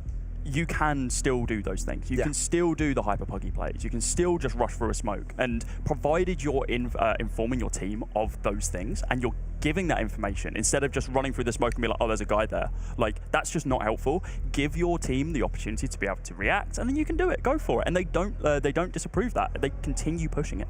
To be honest as well, some of the more, let's say, structured teams that are trying to implement this overall grand philosophy of Counter-Strike and trying to make it work at a tier 1 level are playing really uninspired Counter-Strike. We've seen that in the past. Like some of these tier 1 teams have been in this weird, just this weird hell for a long time where they keep trying to switch players up and they keep, like they have to trying to make the roster work. Nobody really seems to be playing their role super well. There are a lot of teams out there, I think, on that list right now. And I think some of the, tier 2, or you said tier 1.5 is probably a good way to put it. Some of those teams, they seem way more dedicated. They seem much more like they're in the zone, playing Counter-Strike in a completely different way.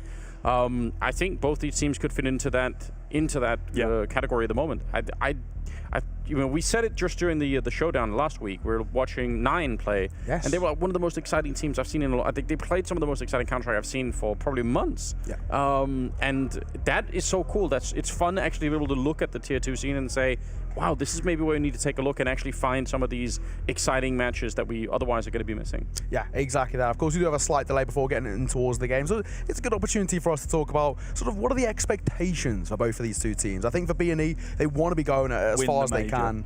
Win the major, exactly that. And that is actually kind of a legitimate cause for them. That these guys do have the ability to take it to big teams. We've seen it happen before. Against some of the top 5 teams in the world, they've been able to take it to them just because they're so hard to predict. However, you're looking at One Win, they're a new team formed only a few months ago on the kind of the skeleton of the old Entropic. You got Hooch as the coach, you got Nickelback calling, Forrester as a support player. It is essentially the best part of the old Entropic lineup, but then bringing in, externalities from the CIS region, like your Boomiches, like your Decos, kind of round it all out. But, we're looking at this team, and for me, I think one person that really has to be brought up, we've already spoken a little bit about individuals here and there. Travis, I think he's someone who can really make a difference rating-wise, coming in towards the tournament, the highest rated player on the team as well. I'm really looking forward to seeing how One Win play, just because they're still an unknown quantity.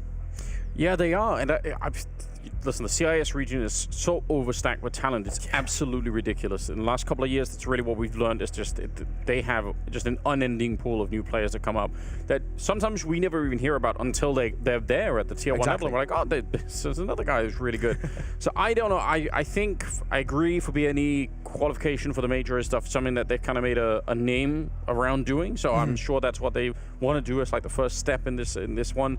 For One Win, yeah, it's a good question. I mean, I feel like the more time they can spend playing around Boomich and kind of leeching off of his experience, I think it's going to be huge, right? Because that's something that I just think people underestimate heavily. It's one thing to be really good in online games and just generally good at Counter-Strike. It's quite a different thing to be good on a stage like this. The pressure is on, and people tend to play differently, and very often not for the better. Like, it can be very stressful, so...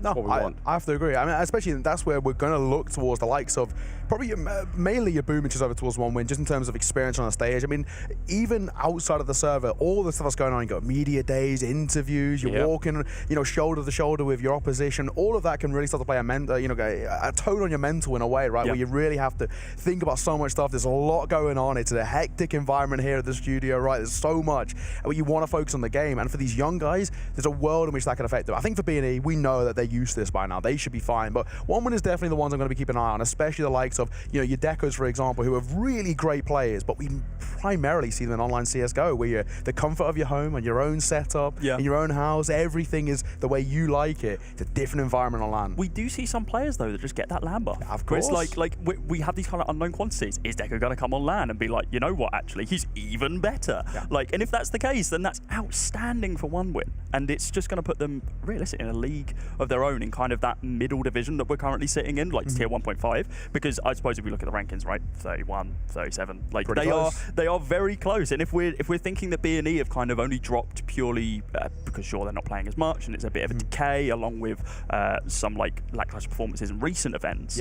One Win, they've been having very similar performances. I think, actually looking at it from that urbanistic event, both teams finished in the same spot. It was 9-12. So if we're extrapolating the data, if we're putting it together, and it's like, well, this should be a really close game then. Yeah. Even from like a technical perspective, right? Playing Counter-Strike on LAN is still a different experience, right? There are moves, there are ways of like, especially if you're aggressing onto somebody else, like you're turning a corner, there are ways that the rifles will handle just enough differently that if you know how to exploit that, it absolutely makes a difference, right?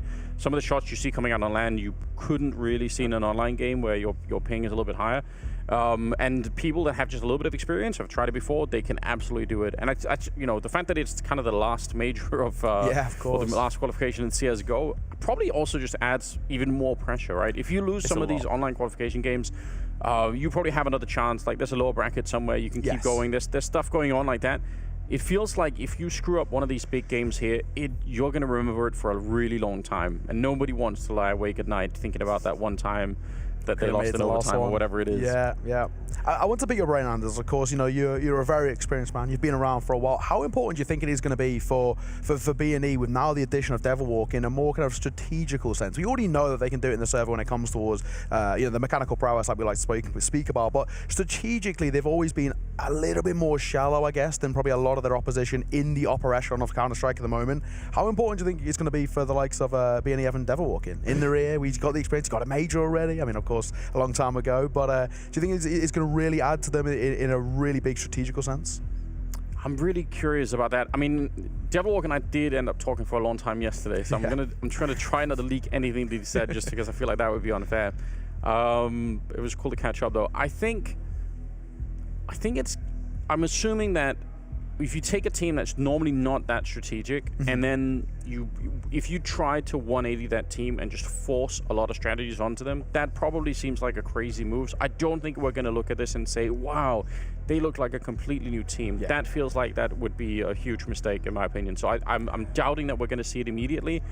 But of course, especially think the more you play some of the top teams, the more it's going to matter staying unpredictable and not falling into certain patterns, and getting any help with that is just so important, right?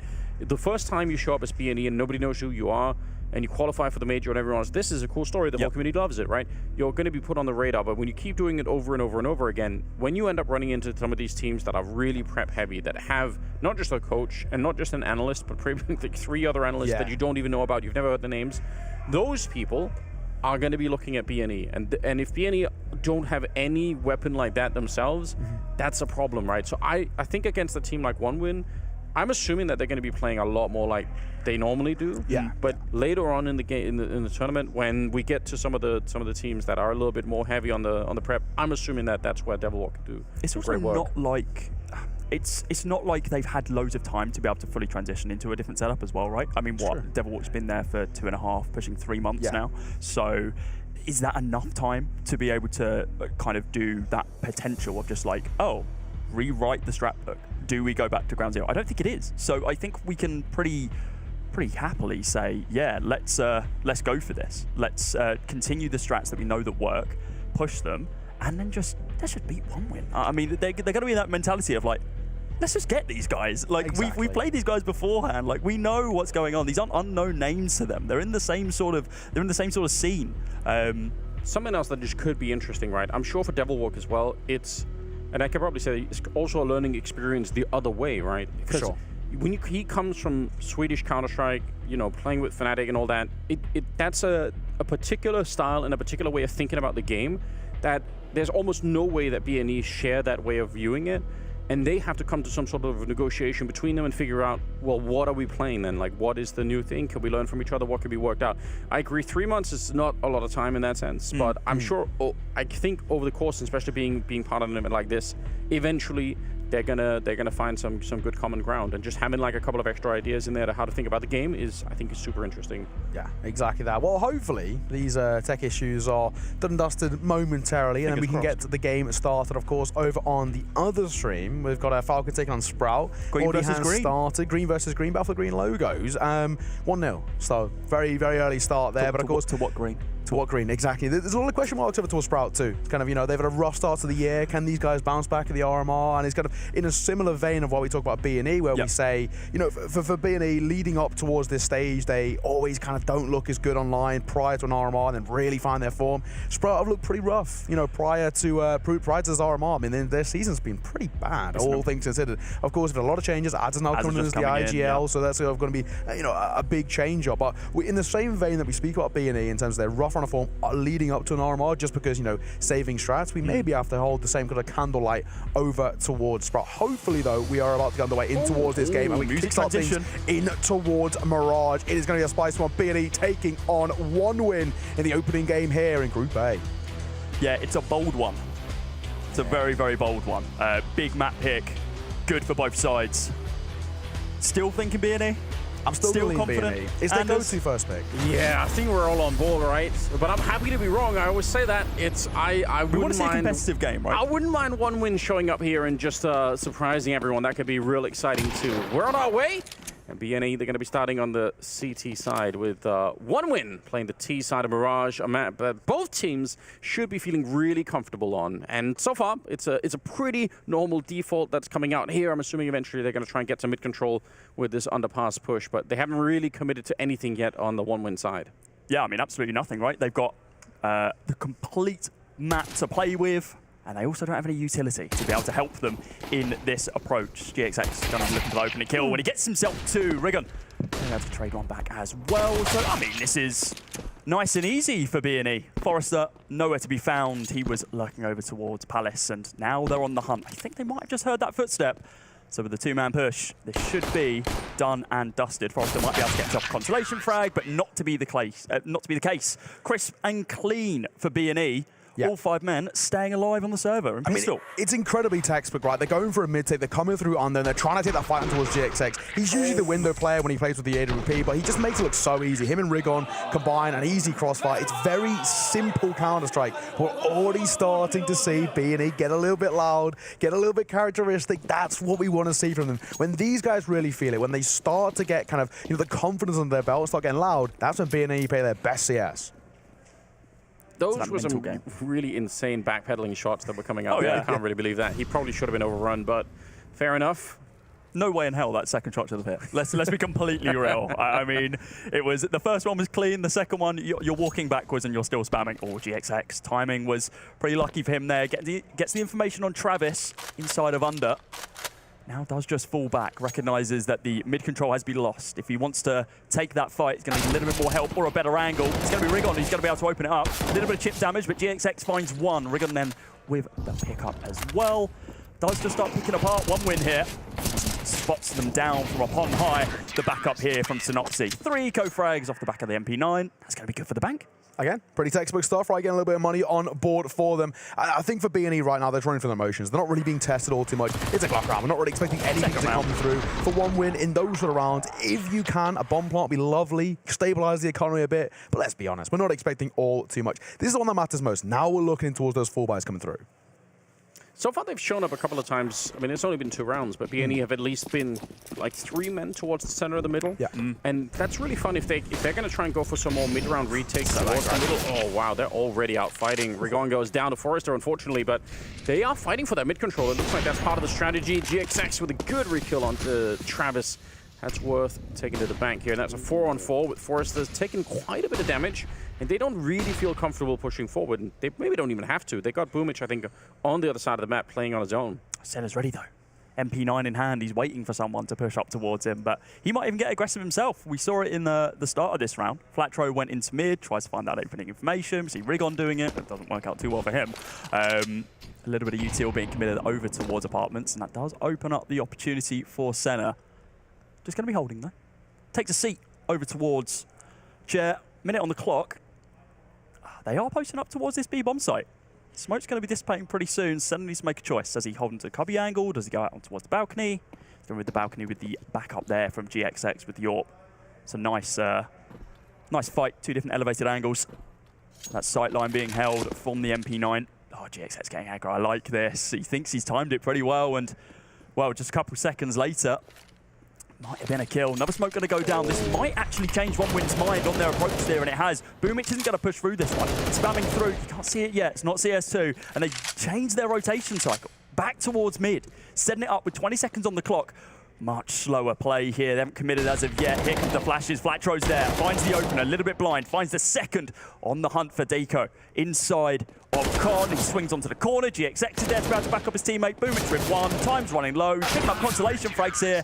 It's econ damage. It's not too bad. all things good, I don't think they'll be all too upset with that. It's a really good read coming through. Synopsy did a fantastic job. He knows there's a bit of a B stack coming through. They're grouping up over towards apartments. Read like a book. GXX drops the smoke, and that alone forced them back over towards the pin survey. It's very, once again, simplistic Counter-Strike, but I think we're seeing 1win starting to overthink a lot of these scenarios right now. They're really getting in their own head, where we should see them maybe step up the pace a little bit, especially over towards B, but the fact that they left things so long, it gave B&E all the room to work with. Plus the little jump over at the back of the B bomb site when you got the AWP train on that corner, right? If you're on the T side and you're listening for that jump, you might think, okay, let's go. He's just jumping in the corner. Let's go get him. So it's a nice little trick. Didn't really play out, but still just shows that B&E they've got some prep coming into this as well. Bomb is back in T spawn, and what we got is a Galil and some Deagles. They're on the 1win side, so they should get chewed up. By the way, Johan Flatro, he actually pre-fired the guy coming in from connector and hit him with the last bullet. I don't normally see that. It was like a little burst and he just walked into the bullet. That's pretty sick. But I think, again, mechanically, they're so gifted on the B&E side. It's so sick to see. That was just nice from 1win. They didn't want him to waste bullets. It's like, look, okay, we got to hand you the kill. It's okay. Don't worry about it. So you've already put them out there. Like, we might as well catch some of them. Exactly. Oh, nice little 1 dig there.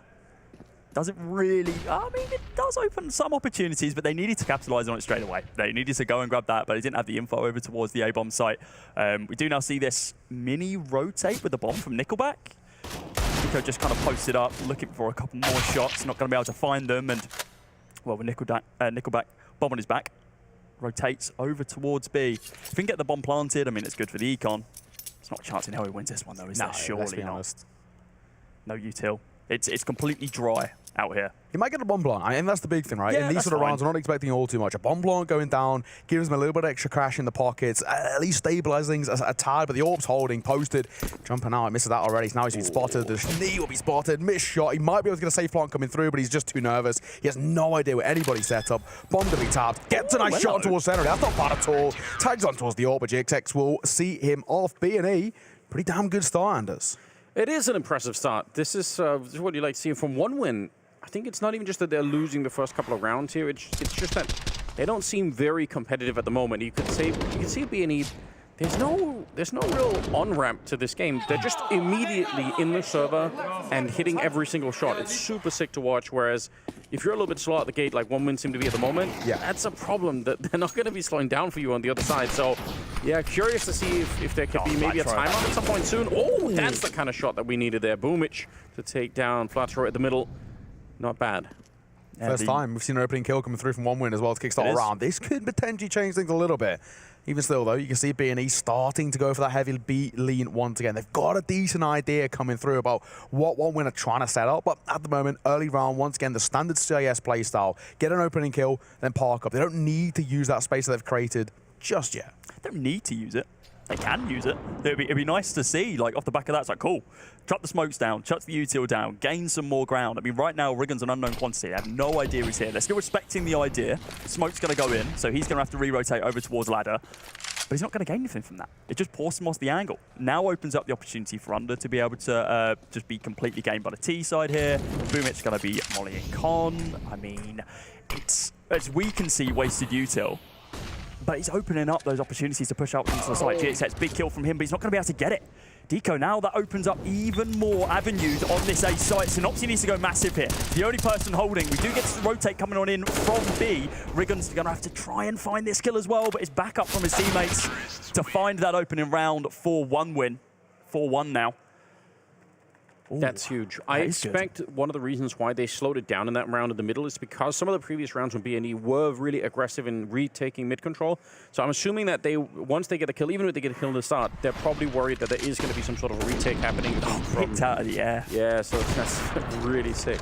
But yeah, it's a great turnaround. Like, once they realize, okay, they're not going to recommit onto the middle, they just use the space. And I mean, that top connector position on this map is probably the most important place on the whole map. So if the T's can get it, that's sick. And so is this. GXX opening up on Boomich. Fool me once, shame on me. Fool me twice, shame on you. Interesting, though. Look at B&E. Yes, they've been finding success. 4-0 to kickstart things. The economy's still taking a hit, right? Every single round, at least 1 win will be making it, for the most part, a little bit expensive, forcing them back into investments. You've seen it now. Of course, we have a double pistol to work with over towards B&E. Flash coming through as well. Forrest a little bit nervy there. The lurking presence.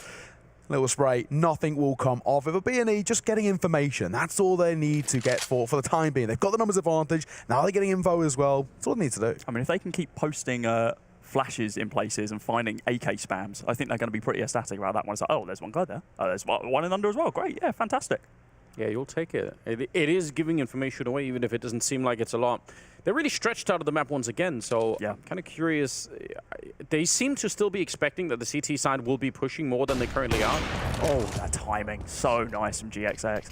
I mean, the smoke going down as well to be able to block off Connector, that opens up the opportunity for OneWin to be able to gain more ground. They're not going to clear short, though, and it's just safe for now. I was really going to hold that cross, but GXX still on the site, waiting for more T opponents to cross into his line of sight. Not as of yet. Flash goes in and they don't initiate off the back of it. Here he finds that shot. Second on to Travis, looking for the third now as well. Uncharacteristic miss from him, but the back up there from Synopsy does the work, and Bad News Eagles, they do manage to find that 5th round. Oh, I don't think they got the AWP at the end there. That's all right. They've got GXX posted up with one wall, picked up off the corpse. I think they should be okay. All things considered, not a bad round once again. We are starting to see now, I think this is not a thing of B&E playing it specifically well. I think OneWin are really overthinking things right now. This is not good Counter-Strike coming through from OneWin. Early doors, we're seeing them get very, very nervous. Isolated fights where they're normally a much more kind of rigid team in the way they like to play it. It's shades of the old Entropic that were very, very team-heavy Counter-Strike. And late game, it was standard stuff coming through from Entropic. We're now seeing exactly the same here of OneWin, but it's just not as clinical, not as clean as what we usually see coming through from this side. I think B&E, in terms of the mental game, did a pretty damn good job right about now. Yes, yeah, because they're not peeking into some of these scenarios, right? Especially for such an aggressive team, it could be tricky on the CT side to slow down. You have those 5 versus 3s. You probably know you're going to win the round. You could be tempted to just go for some of these fights, but they're really not right now. They're being very disciplined, and that's probably very frustrating. Again, to me, it looks like the T side at the moment is hoping for more aggression out of B&E, and they're not getting it, and as a result, they're wasting a lot of time, and when they finally do push, they're a man down because they're losing some of these early fights. Oh my god, GXX, he's on a whole other level right now. Yeah, Deco can't compete at all. The youngster really starting to struggle. GXX making his presence known in towards Connector. One Flatcher holding up the smoke as well. Nickelback sneaking through, but he's got the bomb on his back. This could drop in a pretty precarious spot. Oh, they're falling away from each other. And just like that, he'll fall through the smoke. Synopsy dropping Nickelback. All things are starting to go by the wayside as his left arm to 2. Travis and Boomich need to roll it back. We're back into a 2 versus 2. It's doable. Oh, it hits him in the leg. Drops him so low, but not going to be able to find that kill. Misses the next one. Swaps out to the M4 now. Just going to let them plant the site and, well, go for this retake. What util is available? 2 flashes on GXX. We'll make that 1 now as 1 gets popped over towards Ticket, just in case someone was holding that close angle. Boomich, no man's land. He had no idea what was going on. GXX borderline solos it. Comes on him with a 3K. I think he's up to 14 kills now. He's 14-2, I believe. He's crazy. He's taken over the game at the moment. It's really wild. The angles he's playing as well, he's swapping it up. He's not always in window. He's inside a connector. He can then reposition when he needs to as well. He's just having fun on the server. The fact that it even turned into a 2-on-2 is, I don't think OneWin even necessarily should have been expecting to get there. And this is a great start for B&E, and obviously the follow-up here for Synopsy is a little bit crazy. At this point, right, it's a 5 versus 2. Yeah. So the fact that it ends up at a 2-on-2 is kind of crazy. Yeah, OneWin are really getting dominated at the moment. There's just no doubt about it. And the kind of laser focus that you see on someone like GXX, they have to have somebody on the other side that can match that. Exactly, and this is where we're now starting to get to the worrying side. As you can see, they're getting hype. B&E, when they get hype, when they start getting loud, when they start making some noise, that's when you've got to be nervous. And even though these guys, they're not facing each other, they're not even really near each other, I'm sure they can probably hear each other, and that will start to play on the mental game. I'm a little bit concerned. I'm concerned for OneWin. This is not exactly the start we're looking forward for them, but B&E playing some solid Counter-Strike. And we're saying B&E, but let's be honest, GXX playing some pretty damn solid Counter-Strike, single-handedly winning a lot of these rounds so far. And if he continues at this sort of run of form, my God, OneWin could go into the half at a pretty bad deficit. 181 ADR, 13-2. It's not bad. It's not bad. Decent start. Not sad on round 8, is it? I mean, he's picking up a little bit of the slack from Senna because he hasn't got a frag as of yet. He's 0-0-3, but look at the change of pace here from OneWin. Instead of just waiting, I think this is what the timeout's about, right? I think they're realizing all the waiting that we've been doing at top mid and outside of the A ramp and in the B hallways, we've got nothing for it. Yeah. Except we run the orb every once in a while, but why not try and take some more space? If they're not going to be there anyway, why not take the space? So at least you have the map control to execute a little bit more early in the round. Oh, that boost stop! It's not bad, but Nickelback on the other side, taking down Ragon. That's pretty decent. And they finally survive encountering GXX. So something is working a little bit more. And look how close they are to the bomb side. One more kill in their favor, and they can go on this one, but Scenario already taking down Boomich. And that's going to maybe slow things down again, although they are in window. This is a sick play. First frag for Scenario. Let's go. He's on the board. It's a nice one to find. But yeah, uncharacteristic from GXX. First couple of whiffs that we've seen from him, and that secondary jump as well was like, oh, you just took 5 damage. That's very close for you to getting head tapped. Like, you took it in the shoulder, you're fine for now, but be a little bit more cautious on your approach. It looks like they're repositioning themselves over towards this A bomb site. They were able to prod and poke over on B, but nothing really found. See if Synopsis's going to try and find one. He does indeed, finds Travis, but Nickelback already out in jungle, pushing onto the site now. And Forrester's still lurking over on B to be able to just gain this rotating kill. Looked for the third, but not going to bother there for Nickelback. The spring from Synopsis does force him into the corner, but they shouldn't be fighting at this time. I mean, there's 15 seconds on the clock. They just need to, like, wait it out. Let them force the issue, and they're not. I mean, Synopsis might even go for the flick, but no, Deco going to be able to find that kill. Black throw. Oh, the no-scope. Is that time? 5 seconds, 4 seconds, need to stop planting out. He's missed it. No, he missed the opportunity.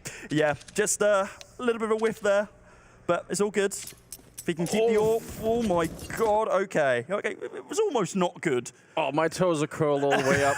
And there's so many things around. That is the kind of round that we're actually B&E are making mistakes in terms of being way too aggressive. There's 20 seconds in the 2-on-3 when they face. There's no reason to do that, but they still manage to control themselves. I'd love to hear the comms because they slowed it down again. Somebody realized, don't do it. It's not worth it. So really well done.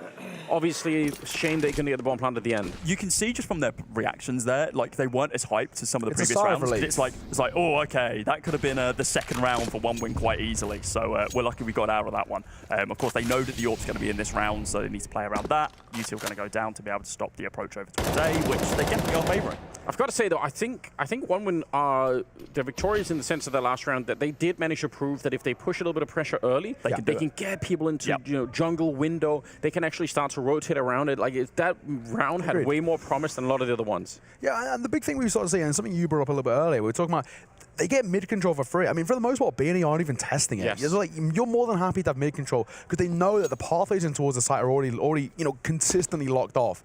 Now, though, Bomb is slowly but surely making his way over towards A. Left on the clock. Starting to make a little bit of a movement over. These could get a little bit nervy. Going up high. Flasher will find the first alongside Synopsis. It just starts to crumble, though, because Boomich, Forrester, one apiece. Now back into 3 versus 3. The U2 has forced them off the site. What an insane spray that was coming out there. 3-on-3, though.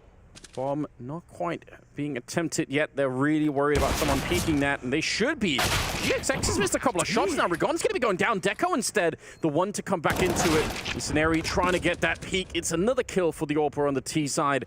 And GXX just has to walk away. This is interesting. That's an interesting round to lose as well. They knew what was coming, I think. Yeah, they played for the retake, and that was fine, but then GXX just missing shots. It's now 2 rounds in a row where he's, like, had rounds, historically in this game so far. He was top fragging, he was going a bit crazy, he was hitting every single shot that was presented to him, and now he's kind of had 3 sitters presented, and it's like, okay, we would expect him to hit those, and they just hasn't materialized.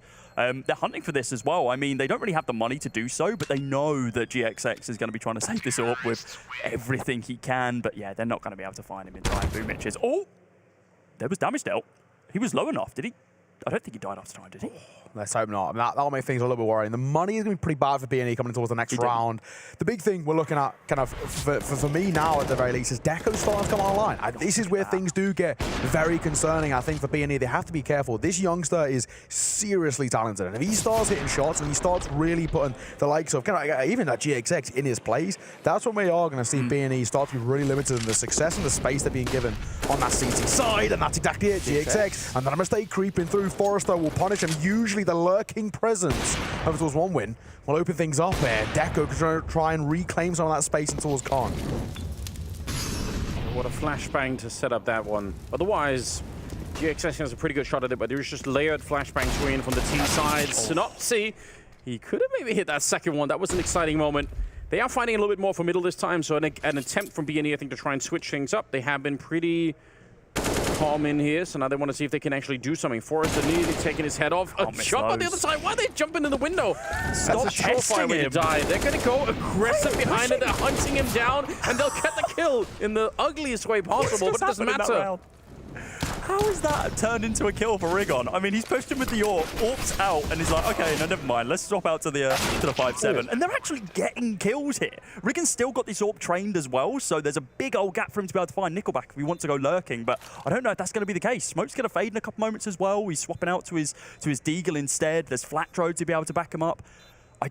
Is this just exits? I mean, there's no kits, so it might just be trying to hurt some of that T-side economy. Rigon, I mean, he's got another D. I mean, he needs to find the kill real quick, and he might actually be able to find this round. He's going to push him, might even go for the shotgun, but it's not going to be the case.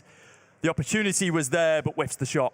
That round says something about an approach to Counter-Strike, because every Tier 1 team would have tried to save probably that AWP, especially given the money that's on the BNE side. They would have just gone for it, but they actually think they can win this round, even if one player is on 1 health and they're just playing with Eagles. They still feel like, no, we got a pretty good shot at it here. I don't know. When you look at it, though, it's not that far off. We're going at least getting the shot there at the end. Yeah. But they're so confident in their ability to win those fights, which is kind of inspiring. It's kind of cool. Gives me confidence for like these random miracle rounds where they just buy 5 Deagles. Like, it's the shots and how clean they were hitting them towards the end of that was like, okay, maybe there's a chance you can pull off some of those crazy ones that you have no real opportunity historically to win. They go for the aggro push over towards A ramp, and it's not going to work out in their favor. Not going to be able to find any information, so they fall straight back. Just wait for that push, but that gives them everything they need to know. It's going to be B most likely. Yeah, I mean, let's be honest, right? You're looking into that previous round. It was such a minimal investment apart from that save AWP. Anything they're finding there is pretty damn good. Of course, because of the rebuy, now it makes their economy a little bit testy. Rigon with the only really upgraded pistol. This should be put by the wayside pretty comfortably. So I say, when Flatro, other ideas, we'll find one with the bomb going down, the kills start to fall in place, and it wasn't made all too expensive. So a pretty simple round coming through for 1 win, up to 4. That deficit slowly but surely starting to be sort of chipped away. Wasn't even a rifle they lost. Mac 10. Yeah. Read the round pretty well, and, well, yeah, plenty of money to be able to buy into it. But eco frags were on the cards, and, well, it was only one of them, but they didn't lose too much in the process as well. So, yeah, nice and clean there for 1 win. They're starting to get into their rhythm. I mean, this is huge for 1 win to be able to pick up the 4 rounds. It's not probably enough that you're going to be celebrating if Bad News Eagles win the rest of the round, make it 11-4. You're still not going to feel that great, but you've bought yourself a time here and a space for maybe do something. Molotov down on top. That's pretty dangerous. They're going to get pushed from the other side too. They are in trouble down in that underpass. Flashed in. Yeah, they should both be dead with no response, and they lose Synopsy, probably trying to help out on the other side. Forrest is going to get that kill. They were spotted and grenaded out of that underpass. That's rough. First time as well, we've seen that top mid control really work well for 1 win because they partnered it with an undertake. Everything fell into their favor just because of the slight micro adjustments they're starting to make now. Aggressive under control means that the top mid control is a little bit more important. So they lose under, they go for aggro plays, which we've seen GXX do, we've seen Flatro do, where they swing out con, then they can get punished. And now the onus is on B&E to adjust. Now we have to look towards them in terms of, okay, we can no longer be trying to take this mid aggression, especially with the lack of util they're using to do so. We now have to try and retake things. Do we play things a little bit more passive? Do we go for a kind of a bit more of a standard take, so to say? You know, looking towards window GXX, a very proficient window player with the AWP, but you know, he's been a little bit different this time, playing more over towards that top con area. Do they now start make changes coming through? Because it seems like 1 win are starting to get a pretty decent read. I'm looking at Nickelback, the caller. It seems like he's got a good idea now. Saw a very emotive Devil walk in that timeout. He was like shaking. It's like, guys, what's going on? These rounds have been going so well, but they've got us. Let's just bring our mentality back in check, and yeah, they're looking to ensure that this is not going to be a 6th. But I mean, with the buy, it's like an almost certain, isn't it? No, you know what? No, I'm believing. This is the miracle round I was talking about. These Deagles were clean earlier. There is a world. I don't know if we live in this world, but. Again, you could match these rounds with the ones that we saw earlier from 1 win, but they didn't even go top mid at all. Now they are feeling very, very confident. And I guess it looks like on the other side of it, BNE were trying to match that aggression and say, all right, we're fighting in the middle, let's fight. But actually 1 win have come out on top of that one. So the question is, can BNE now fall back to the style that they were playing earlier? Or is there another layer to this? Do they have another? There are other ways things to do, right? They could, instead of pushing middle, they could try and push some of the extremities on the map instead. If one win are going to be heavy in here, maybe you take something away. Maybe you do a double push into the A Palace and find something. Oh, they heard the damage tick there, and Nickelback's going to be able to get the sight line. Well, it's not this world that we live in. The miracle round was not possible, unless Synopsy somehow gets himself a lovely little ace here, but he's just going to be saving this. Half armor, smoke, why not? Nothing really to contest with here. Holding in the bin.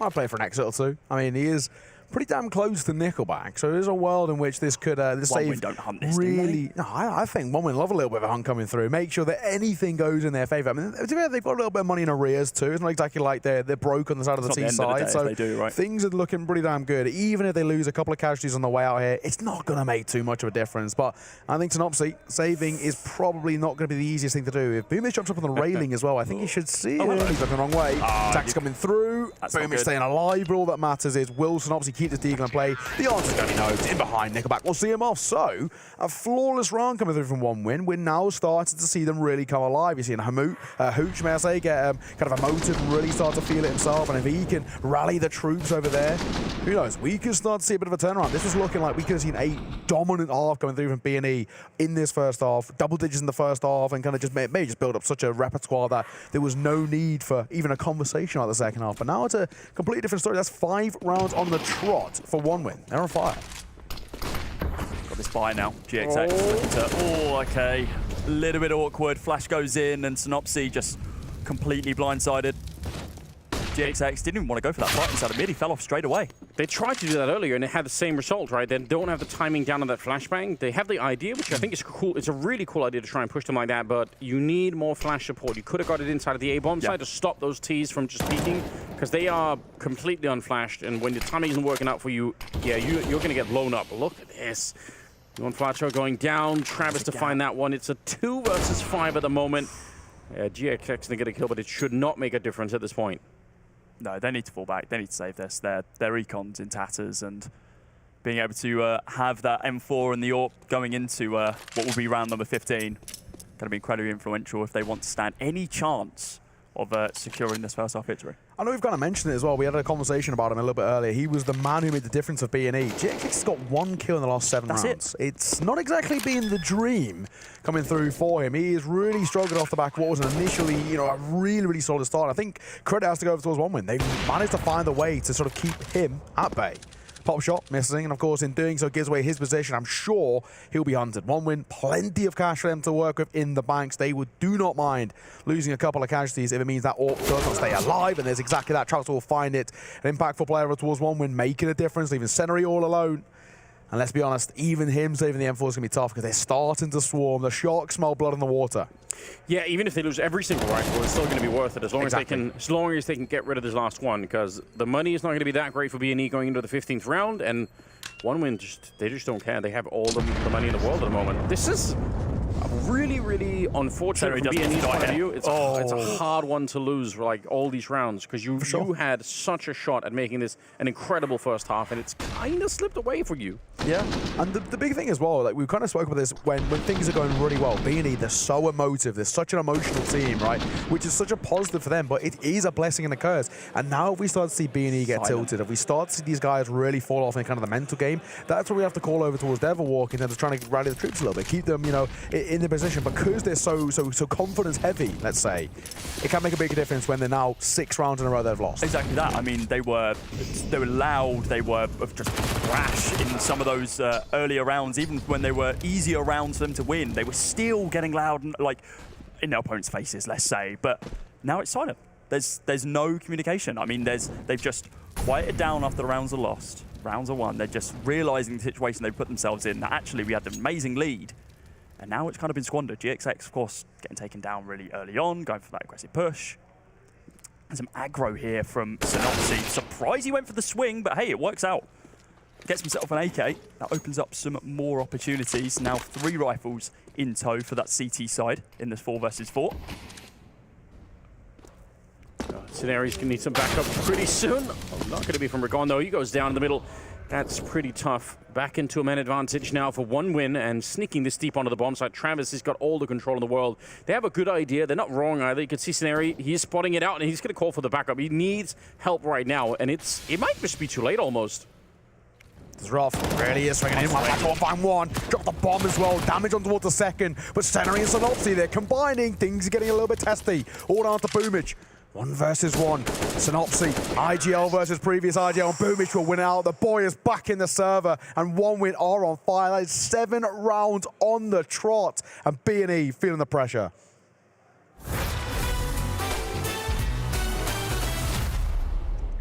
Round 2. Let's go for a rifle, I guess. So we got 1 for Europe. So now I'm beating the game, and I think we're going to North America. So I am going to say Elish. Okay, never mind. Let's type Bit. He's AK-47. Older than 25. He's not from Ukraine. So there's a big chance he's a guy from Brazil. So I'm actually gonna say Cold Zero. But is Cold Zero old enough? I'll go for Shocks. Rain. I will write Rain. He's older than 27. The mystery player is older. Let's go, get right. He played more than 14 majors. Insane, who is this guy? Actually a European guy maybe. He's very old. Maybe it's myself. Damn, I'm getting old.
Welcome back, everyone. We're ready.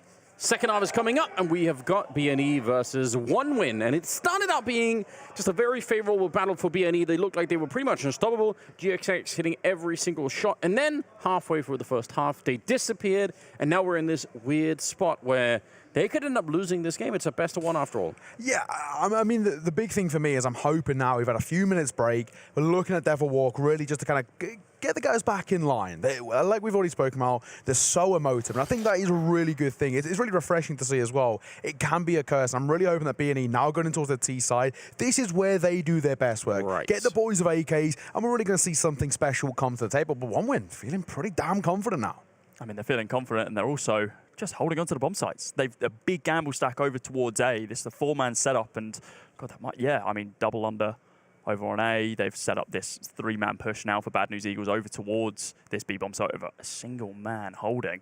Is it going to be enough for Forrester? That is the question, though. Bouncing around, here's the util being pulled, and now the rotate's been made. But look at this, Flatro. He's inside of window right now, catches them unawares, but not able to find that kill onto Nickelback. Forrester still hold on to the site. I don't think information's been given up yet. I don't know if they know how close he is. Rigon trying to use that high rate of fire Glock to be able to find the opening kill. Does indeed do so, closing the gap. Needs to be cautious about this, though. Caught on the cross, does get tagged down, and, well, the movement speed definitely isn't going to help him out in any way. Round does slow down a bit. With no kit, One Win need to make this one pretty damn quick. They go for the push together. All four coming out onto the bomb site. Synopsy soon to be going for this swing. Does find one. GXX and Rigon both find ones of their own as well. Senary, good night to Deco. It's an 8th round. They'll have a pistol. B&E pretty damn good. That's really going to reset the mental. That's what matters most, right? Coming in towards its half, you can even make arguments that that's a make or break for B&E. I think there's a world in which if they start off the second half how they finish the first, mentally broken, right? And that can get really, really worrying. But thankfully for them, they've started off strong, and there it is. The noise. We need to see B&E feeling it, because that's when they're going to play their best Counter-Strike. That's what we want to see. That makes it exciting. That was sick. I like the idea of having that double setup in the middle to try and catch rotations. I bet you if they would have won both those fights, they didn't even commit the bomb at that point in time. They could have fallen back through the underpass as well. So there probably was, I'm assuming, a deeper strategy from B&E than even what we saw. But once they lost the middle fight, they just had to commit to the B push, and they won it. So that's fair play. Yeah, huge round here for the Bad News Eagles. They needed it, and they got it. And now they should be able to clean this one up. But a double scout, I love it. More scouts, the better from my point of view. Hey, I mean, Deco can use it pretty damn well. I'll wait to see what Boomich can do. Forrester going to get just about get on toe. Trying to get a couple of pop shots, not going to be all too successful. And Rigon snuck through as well. He's got a gap in the smoke, but it might just catch him off guard. GXX, Rigon combined for one apiece. Deco and Nickelback answer back. So hang on a second. This one's still a little bit on edge here. Bomb will get planted. Post plant set up. But how strong? 2 scouts and a Mac 10. I mean, it's not the best of buys, but it's certainly going to work. They really benefit off the back of each other. A single tag, then a spray from a Mac 10. That's going to definitely shoot the willies up. Yep, here he goes. Nickelback through the smoke, waiting for this spam. Not going to be able to find anything. The rotate there from Boomich isn't going to work out in his favor. Decoker is going to be able to find one. Flatro. That's the round over and done with. There is no need for additional fights. GXX, I mean, try and find one more. He dead to the bomb, but yeah, they're going to have to run. I mean, they're both very low on health right now. This is actually really bad for the Rico. Yeah, it's a very, very, very expensive round. And 1 Win, they should be quite happy with this. All things considered, this is pretty good, right? They get to save, well, Mac 10 and a scout. They could have had 2 scouts if they wanted to, but they get every single kill on the other side. That's unfortunate for B&E. Yeah, and of course, you know, Mac 10 getting a little bit, a couple of kills. That means cash. Good little cash bonus coming through. So I think all things, I think you're spot on. I don't think really 1 Win will be all too upset with that, but they can't really do too much into this round. It's kind of more playing the long game. So realistically, we should see B&E get their way up towards 10 rounds pretty uncontested, and then that's when things may take a swing again. And you know what? They got into the bomb side, they got the bomb hunt before they started even losing players, which should be a huge warning to B&E not to do that. In rounds where there are actual rifles that play on the CT side, if you have something like a 5-on-3 and the bomb is like, just don't go fight. It's not worth it. But Anders, they're so aggressive. I know, they want the kills. They want the numbers. It just isn't B&E. It's, I feel like as much as Devil Walk, he definitely brings that strategical kind of advantage to this team. Fundamentally, inside, subconsciously, some they'll always rounds be it's so just aggressive. go kill, isn't it? Yeah, and at times I think it's quite refreshing. It is. It For is. B&E, it's going to be tough to kind of really train that out of them, but it can be costly, as we saw. Moderation in all things, as the Oracle said. Well, this could get a little bit testy. Nickelback posted up as well. Boomich in nice place. A personal, you cleared immediately. Synopsy, not about a little swing there, jumping Mac 10, but an 8 answered right back as the IGL dropped out. He's now leading from the grave, but at range, these pistols are starting to cause problems. Hang on a second. They may even struggle to get out towards the A side. I don't think they're going to be able to continue committing to this, are they? Flatro's now dropped down to 7 HP. He has to fall all the way back. They're now going to look towards this B bomb site with Rigon. Look, it's so much ground being made up. He needs to be able to get this shot control if he can. Spots out one. Not going to be able to hit that opening shot. Here's the audio cues from the footsteps up close. Forrester, closing the distance with that deagle. It's definitely going to be needed. Rigon inside of jail. Hoping he doesn't get locked up. Between all of these fights, I mean, he's getting pushed from short, he's getting pushed from close. The amount of damage that's been dealt by these scouts, I mean, it's just so influential in these situations. You've got 2 incredibly low HP players, combined HP of 14 with the bomb going down. You've got a Mac 10 and a scout. I mean, tickle them and they'll die at this point. this is so rough. There's no kit, so even if they're really low on health, this is not an easy round for one win. Yeah, they need to be really fast with it here. You can't be jiggling around like this. Oh, that's an accidental jump! But yes, the kill anyway! Unreal. Up to Rigon now. He's tagging it. He's down to 1, and there they find him finally. They try to go right onto it. And they've got it. Man, they do have it. That's crazy. Not a lot of time to waste in this defuse. That is really close to being a horrible loss for one win, but instead it's B&E. They should, I mean, they lost all 5 players in the previous round. In this round, they actually lose it. Yeah. That's super unforgivable. It's worrying. This was so odd. Look at this, just jumping on the angle. That's definitely one you can get punished for. He's so lucky he's low on HP, but look at really good round. I've got to say, all things that he's really called that brilliantly. And speaking of callers, we're seeing the 2 IGLs, or the IGL of Nickelback and the secondary IGL of Boomage, top fragging in the server. We're seeing kind of them leading from the front, which is really good to see. Right now, for one win, this is pretty damn good times to be in. 9-all, they've broken the economy of B&E. I think all things considered, we'll be pretty damn happy. D-Molotov coming through. That'll at least keep B&E at bay. No quick B hit coming through here. One win. Can just essentially just keep dumping Utah. You look over towards the T side. They've got 3 bits to work with. A couple of flashes and an aid. It's going to be difficult to get on towards this B side. And Forrester going to be tested momentarily. And there's the first. Passes flying colours. Second, third, and fourth. Oh my. It's actually a team kill coming through from Rigon. The nade on towards Senary, but Forrester still makes it look easy. And it's all down to one man. He's got a Glock. He's got the bomb. And he's got absolutely no chance at getting a 10th on the board here for B&E. One win can be the first side to hit double digits. I don't know what the plan there was for that nade, because your team was just pushing through that. Like, that's only your team there. Like, there's one guy, but the amount of team damage you're going to be dealing either way is going to be so substantial that maybe it was like martyrdom, dropped it after he died or something. He tried to nade truck and it just hit him. It hit one of their players and just dropped. Yeah, yeah, that's not the best situation. Turns a little bit to the left and Boomich. Aim, trained, ready and waiting. Don't even hang. There we go. Okay, it's fine. He got one. He got one. Not bad. But, once again, all things considered, right? We're not expecting really anything of that round. It's Glocks.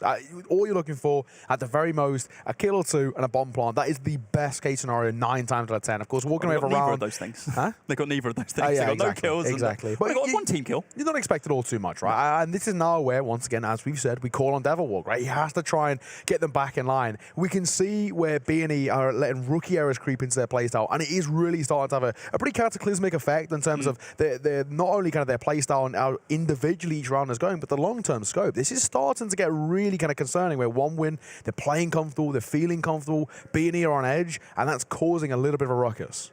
Yeah, I agree with what you said earlier, though. You said they're probably going to be better on the T side. I think they should be B&E, but what we're seeing right now is that one win CT side's also looking very comfortable, and they had a really slow start to this match, but it's changed, right?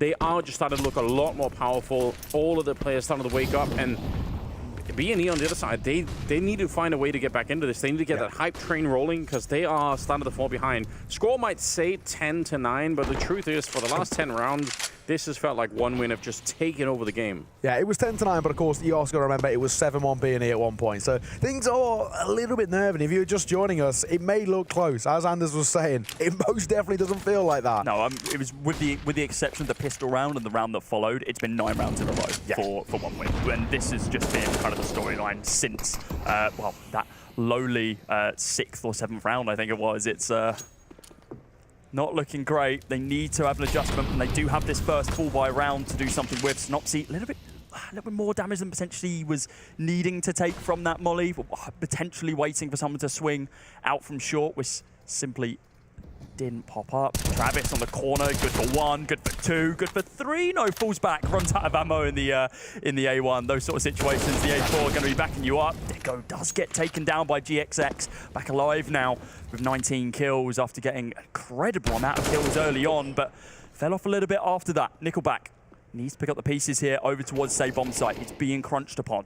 Able to move over towards Tetris. Finds the opening kill onto Flatro. Nate gonna go in over towards Triple. Spots out GXX onto the site. He gets taken down by Travis, who's now on the push. Now Synopsy. 1v3. Make that 3v0. Another round there for one win. That kind of push that we saw coming out from you on Flatro out of the Palace, that's the kind of danger that B&E should be able to bring to a lot of the fights that they're going to be hamming. Yep.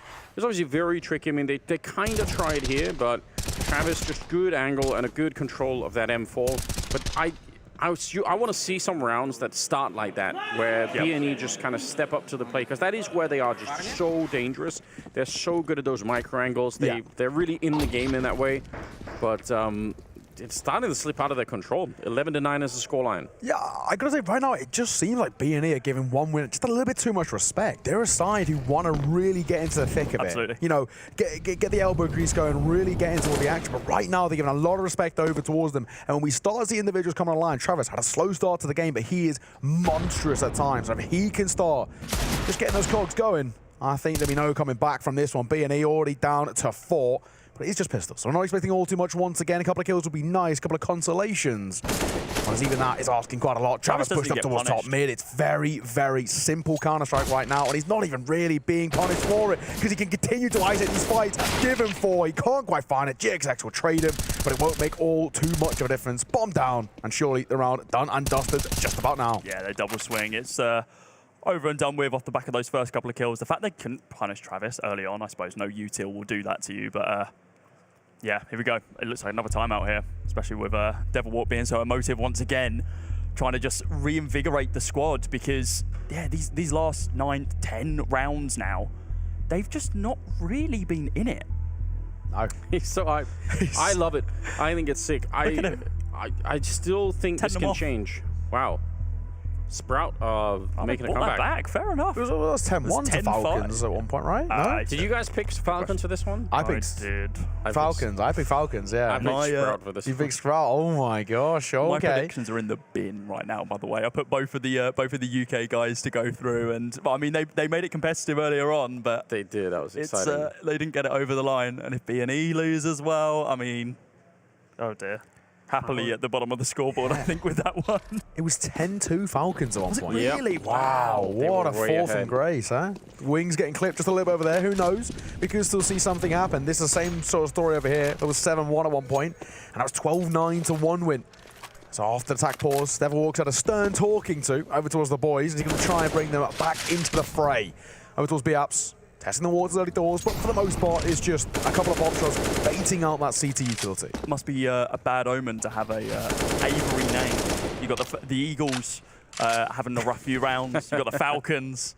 Well, it looks like they just won one round, thank God. But yeah, I mean, it's something's got to be going on there. Remove the birds from your name. It's bad news. Full stop. That's it. There we go. Bad news on the server. GXX, he's looking for this swing, but I think bad news would be great. It's a pretty good. It's not bad, is it? It's quite kind of foreboding a little bit. Yeah. Although what's really bad if you just get dumpstered. Yeah, then it is bad news. If you get ruined, it's like, oh, but this is just bad news for you. It writes itself. Well, they have some in control again on the B&E side, right? So that's kind of the basic groundwork that's been put in. Now the question is, what are you going to do with it? And it looks like they want to try and take connector. If they can get Ragon into top connector here, this should be an immensely powerful position, but they've already been found out. Travis is going to take a look. That's great info, and now staying in top con could be likewise a bit dangerous. 30 seconds on the clock. It's running low, and with all of this counter utility coming in from the CT side, they're not going to make it easy for them to be able to push out here. Deco going to be able to find the opening kill onto GXX, but it allows Blackshow to be able to push over towards Tetris. Nice little pick up there from Travis, but traded straight back there by Senori. Boomich, nice angle. Smoke's going to be fading in a couple moments' time. Begins spraying down, takes him out of the round. Now on a 2 versus 3. One inside of Sandwich, posting up onto Palace. Is Synopsy to be able to help out, but with 6 seconds on the clock, they need to get down and plant it, but the swing over from Ticket is going to be enough to be able to close out the round. Flatro does save, but there's no money in the bank for it. There's so many sick little plays. First of all, Boomich jiggling around that triple box is really cool. That's the kind of experience. When he's doing that, there's 10 seconds on the clock. He knows that if he doesn't swing, it doesn't matter. Now, a second thing they did before, look at the smoke that's down in shadow. There are no CT players there. If you throw a smoke in there, you're basically doing that signaling, we have a player there, and if you try and Molotov him, you can't. Now, that means the T side has to worry about it all the time. It's such a cool fake. And what are you going to use the smoke for anyway? Like, probably nothing at that very, very late stage. Maybe for a defuse, obviously, but that is such a sick mind game. And it kind of shows that one way to have the mental space, I think, to make plays like that, even in a round that's otherwise, there's a lot of pressure on here. But it was incredibly different from Bad News Eagles as well, right? They waited for the last 30 seconds of the round. They didn't just push out with like a minute remaining on the clock to be able to like catch people off guard. They were fully expecting this big fight. And I mean, they kind of held their own, but maybe just a little bit too late. Do it 40 seconds next time. Have that extra 10-second buffer. And you don't have to rush to get that bomb planted. Lovely little tap there from Synopsys. Bad take down Boomich. And, well, it's not smoked this time round, but Nickelback is still going to be holding it and finding that kill. Deco inside of mid. Does have to fall off. Isn't overly confident that it's the only man there to be able to take that fight. Does give Flatro a little bit of ground. Travis, ooh, that was a little bit uncharacteristic from him to miss that one. Nickelback still posted under, and the spray is not as clean on the Galil as it would have been with the AK. Deco now on the site, holding by triple. Plenty of time available here for Bad News Eagles to be able to change it up, and it's exactly what we're going to be seeing. But do they have the health? No, they do not. A single bullet from either of these weapons will take them down, but they're looking for these double digits, getting the bomb planted in the next couple moments. B&E have been bailed out in this round by mistakes from one win in terms of just missing spray. You know, Travis finds a kill there. The round's done. You know, we're seeing them lose all that jungle control. They have no ability to get back in. Off angle's so nice. Hang on a second. This one could be a little bit. Here's all the information landing them up, but he will fall. Forrester finding the kill in the 2 versus 2. This could be one win, netting themselves a 14th on the board. It's all down to Rigon. 18 points of HP and 2 kills to find. It comes down to the microplay. He'll find one. 118 to try and find the other, but Decker holds his ground and he'll find the kill. The youngster confirming one win.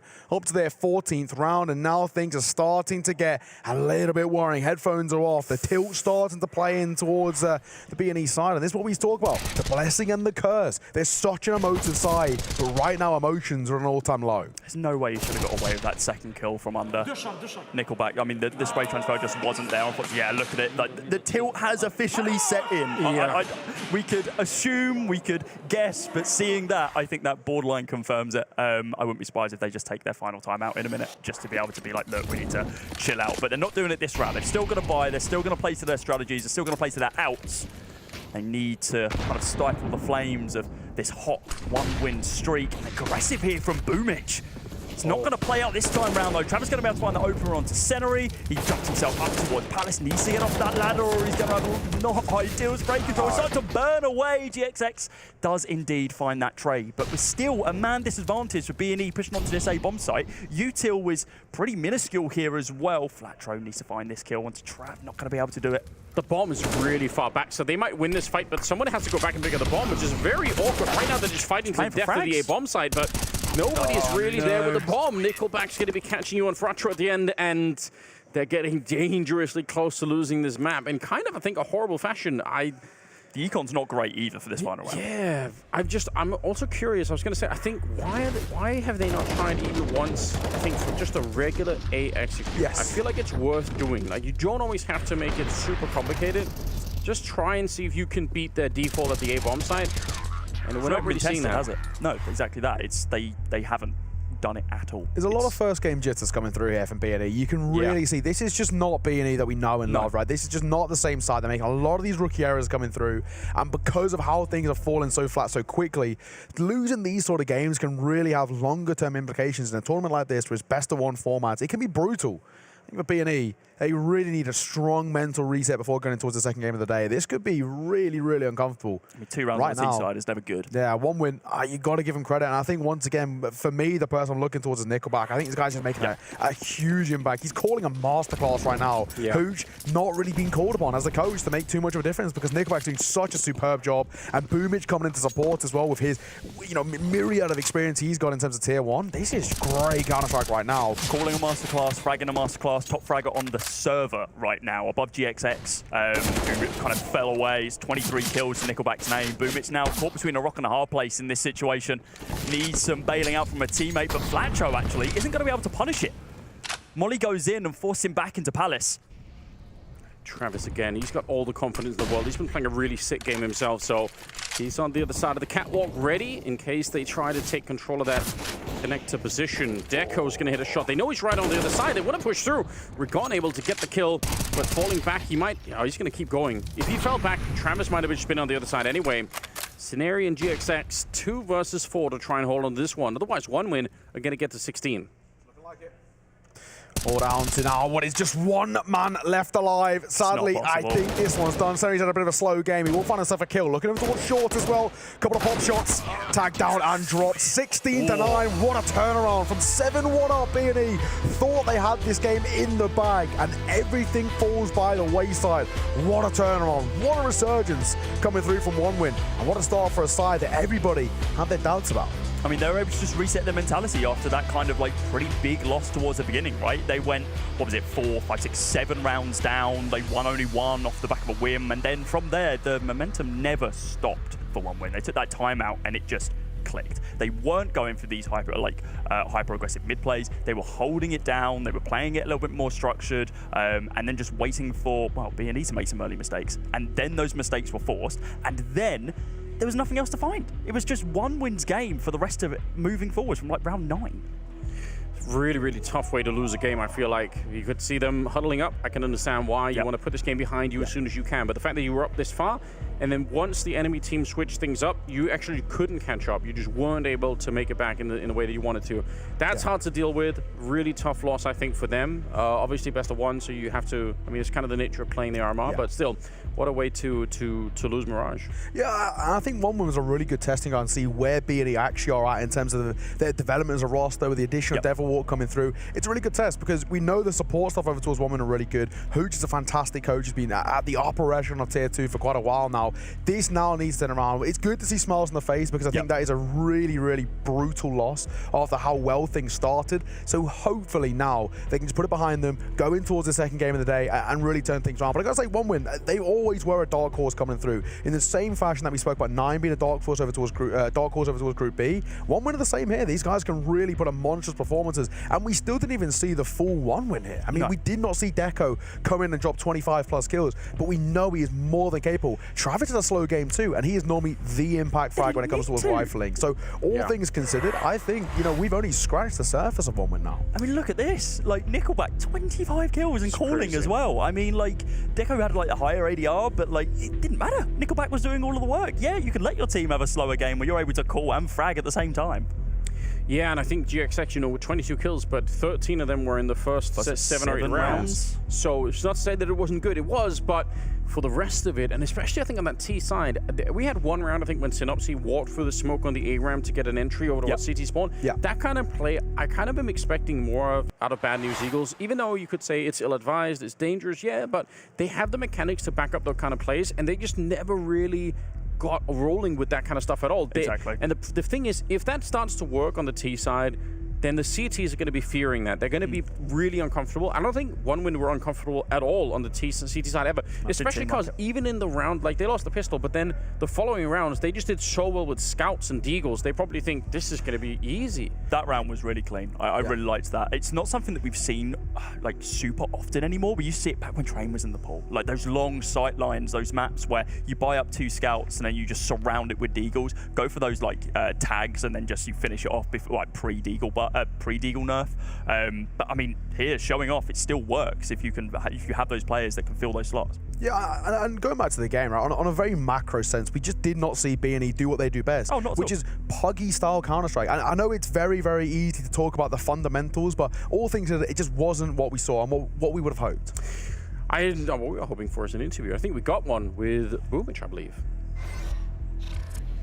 First of all, congratulations on the win and welcome back. How does it feel to be back at an event again? It's crazy. When we was starting the winning the rounds after 7-1, I think it was. I feel the energy in my body, you know, and these crazy feelings to come back again and win the first match, of course. You guys obviously started a little bit slow. B&E got a good start. What do you think was working so well for you guys? I think we have really slow start, you know, and after we get a really important pause from coach, and he said like how we need to start to play the game and everything after this working, and I think after we taking 2-3 rounds, every player in our team just started feeling the game and everything was fine. How does it feel going to a team like One Win from obviously playing with NAVI for so long? What's the differences coming into this team? Of course, it's LAN and online tournaments, you know, because it's first LAN for our team, and then you're playing like 2 or 3 years only LAN tournaments, and you come to tier 3 scene, you know, to play a lot of matches in online. It's really awful, but I feel good to be back here, and of course, it's a really important major for us because it's last major. And when you're looking at the 1-0 start, obviously a lot of teams don't want to get off to the 0-1 start. It becomes very dangerous here at the RMR. How much of a relief is it to win that first game? Of course, you know, last 2 majors, then I was playing RMR, it was 2-0 every time with me, so with NAVI. And, you know, I have this mindset, so to come to this tournament as well, we went to 2-0. And I think the best of 1 matches, it's really important to have a great start, to feel confident in the future matches. Awesome. Great. Welcome back. Good to see you. Well, confidence is flowing, it seems, over towards Boomich. Good to see him back in the server. Good to see him back on LAN as well. Some people get a buff when they get towards the big stage. Boomich is one of those big names. It was a great performance on 1 win. They've started well, 1-0, and looking to make it a 2-0. He said he's done it once with NAVI, or multiple times with NAVI, and he's going to try and do it again with the new boys of 1 win. But I think all things considered, we can throw this one to a break in just a second. When we are back, we've got another pretty banging game for you as FaZe take on OG. Sit tight, get a drink. We'll see you all in just a moment. I'll go for a young player again. I'll try for an American guy again. Let's go for Breeze. Guess the Mystery CS player again. Hunter. Come on, Leash. You got this one, bro. No, it was a rifle. North American, but not American. Well, this guy has to be an AWPer since the weapon he used is not AK and he's older. Who's older? Okay, simple. Come on, Coldsir. No, it cannot be Coldsir because he only had 9 major appearances and he's older than 25, and Coldsir was, I didn't check. It's open. I knew it. He played more than 11 majors.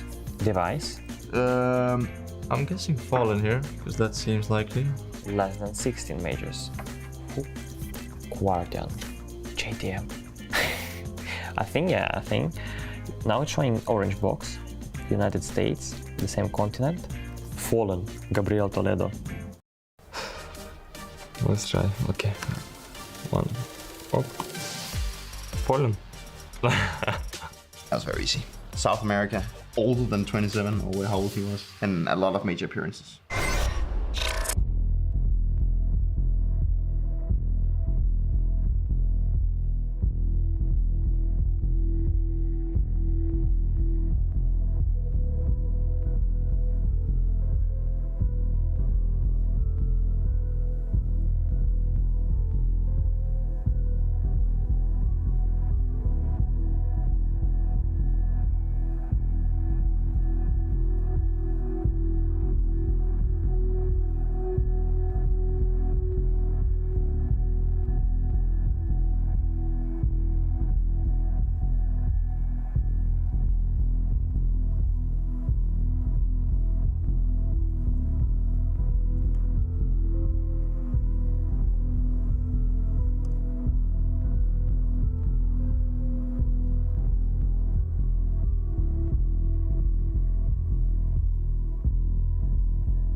Another BO1 down, and we return for another FaZe versus OG. Going to be coming up next, and we got some big names entering the server with an OG team who might need to prove themselves a little bit more coming into this one, but FaZe who are hot off of a pro league season.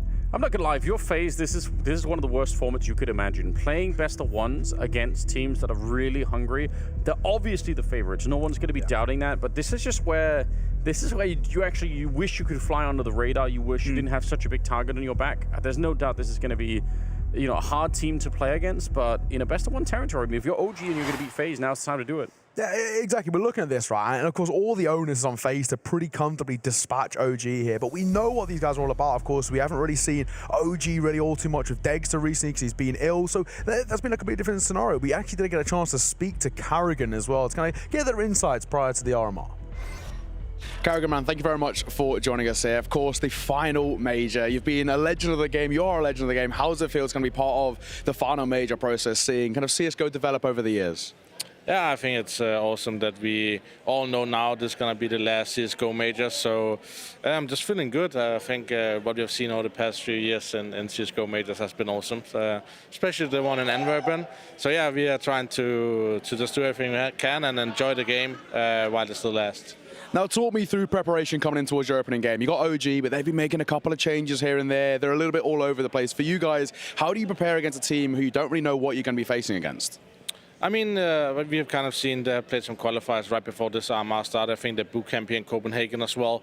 So there is some information for us. But we have tried to prepare for ourselves for this tournament. We had a few days off after winning the Grand Slam. Coming in this, we just need to qualify. If it's Legend or Challengers, doesn't matter. We just have to get through without pain. Yeah, we're just going to play our game and adapt to some of the things we've seen in the qualifiers the other days. Now, final question. Talk me through confidence. You know, it's been a pretty decent start to the year. You boys been looking very good. How are you feeling coming in towards the tournament? Of course, you are kind of one of the favorite teams. You got a target on your back. Do you ever feel the pressure of that? I know, of course, you're very, very, very well experienced, but do you ever feel the pressure coming in towards these best of ones, which are a little bit risky, in kind of with the targets on your back sort of thing? No, I mean, you have to respect the system and you have to respect the enemies you're playing, right? You have to be focused on this from the beginning of the game. But I think we have showcased many times with this lineup that even if it looks very bad in one half or bad in a map, we can regroup and win the next one, right? So, but obviously the first day of a qualifier, the first day of a major is always the most important one. We experienced that in Rio last time. We're going 0-2, right? So, yeah, full focus from the beginning and hopefully just win one game today is the key thing. But if you want to end the day, good 2-0 is obviously on the table, right? So we're going to do everything we can to stay sharp and get this over with before it gets really stressful. Yeah, predictable level of humility coming out from Carrigan. Obviously, the most experienced captain of any team that we have in the space. So sick. Now, they're going to be playing up against OG that, you know, they've seen play a little bit, is what Carrigan said. They have some idea what's going on. But, I mean, now that Dexter is back in the lineup, which is great news, they can still be a hard-slapping team. You don't want to underestimate them. Yeah, they've got the injection of firepower, right? Dexter is just a different beast. We know what this guy can bring to the table. Of course, not having Nexa really could cause things a little bit of a ruckus, but we take a look through the vetoes. We'll come back to that a little bit later. Instabands of Vertical Mirage coming through pretty comfortably. Nuke and Inferno will follow alongside an overpass. So at least we get a new map coming through. An Ubisal, so that of course leaves us with an Ancient. Ancient seems to be very popular to heading towards the best of ones. Of course, with the recent changes, T-side spawns moved a little bit forward. It's kind of puggy. Puggy maps, best of ones, best friends. 5 win streak on this map for OG. Of course, it's not against the likes of FaZe, but it's got to fill them with a little bit of confidence coming into this one that actually, you know what, this is a map we're comfortable on. This is a map that we're pretty confident that we can do some damage on. I think something that makes Ancient such a good map to play in best of ones is that it's kind of hard to get completely overrun on the CT side. You feel like you're always going to have a chance, where on other maps, it's possible that you just get completely wrecked. Now, the Unicorn odds are predictably favoring FaZe quite a bit. I don't think anyone is really be surprised at that one, so that's kind of what we all expected. I'm going to say this, though. FaZe have a really insane duo on this map between Rain and Carrigan defending that B-bomb site. That is just, I don't know, I have yet to see a team that can reliably shut that down. Sometimes you win against them, but over the span of, you know, 10 or so rounds when they're on that CT side, it's so hard to stop those two players. Yeah, I think then we're looking towards on the other side, the likes of a Flames, right? I mean, he has to be the one combining with a Dexter to really try and pull that apart. But I just think the experience that these guys have got under their belt, the likes of the Rains and the Carrigans of the world, I don't see a world. And even if you are Dexter, we talk about him being the big man over towards OG. Look at his counterpart on the other side, Brokey. One of the best players in the world right now. His current run of form has been absolutely immaculate. He is quite literally on fire. So I think Dexter, yes, he's been ill for a bit. He actually missed their boot camp as well, which makes things all the more different. So I don't know how fresh FaZe is going to be feeling coming towards RMR with Brokey and, of course, for FaZe individually across the board, looking pretty damn good at the moment. I mean, you saw the substantial differences, right? They had Smooya stepping in, I think, for a couple of online games, and it just wasn't the same OG. The fact that Dexter is back, primed, and joining us for an interview is fantastic. Dexter, man, thank you very much for joining us. Coming in towards the RMR, opening a game against FaZe. How you feeling? A little bit nervy, big team. What's the feeling like in the camp? First of all, I want to say you have a cute jacket. Thank you. You should show it on camera later. Hey guys, it's nice to be there. It feels great anyway. I don't really care who we're gonna play first game. The most important, do we qualify in the end or no? So FaZe game, it's normally for us, as I told for everyone, we are not first time playing first opening match on tournament against one of the best teams in the world. And I'm just waiting for Vito, and I will enjoy any map except Vertigo to play against FaZe. They don't play it, to be honest. And play the RMR. Well, talk me through kind of for you guys, you know, Pro League, not really the result you guys are wanting. The start of the season, I guess, has been a little bit up and down. What's the preparation been like coming in towards this kind of tournament for yourselves? Kind of the boot camping process, has it all been going smoothly, all looking good? To be honest, I get sick for the last week, and we had the boot camp, but without me, I was living in my bed for 4 days, and then I started to take back my shape, and we have been playing tournament, so IM Dallas qualifications was important for us also, so we didn't have too many time for prep. But overall, I think we are ready to play and we have chances to qualify. So I expect us to play our game on the highest level and show the enemies that we can outshoot them, we can outplay them as a team, as players, individually. So that's what I expect from us, not only in first game, but for the rest also. Final question, of course, it's the final CSGO major. What are your thoughts? You know, we're going into CS2 in towards 2024, but this is the final major process. Of course, you boys want to be making it towards Paris. How does it kind of feel to be part of this whole process? It's great. It's sometimes sad if you think about it overall, because like personally for me, if you can look in the career and you see that in CSGO you didn't achieve any tournament, it feels a bit sad for yourself.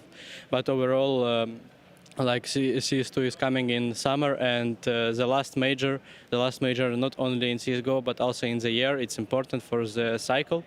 And we really want to be there in Paris. We really want to see the Blast trophy, and I hope we will be better in that moment if we qualify, and we will have more chances to get the trophy in our hands. Well, Dex, man, thank you very much for joining us. Best of luck in your game. Thank you.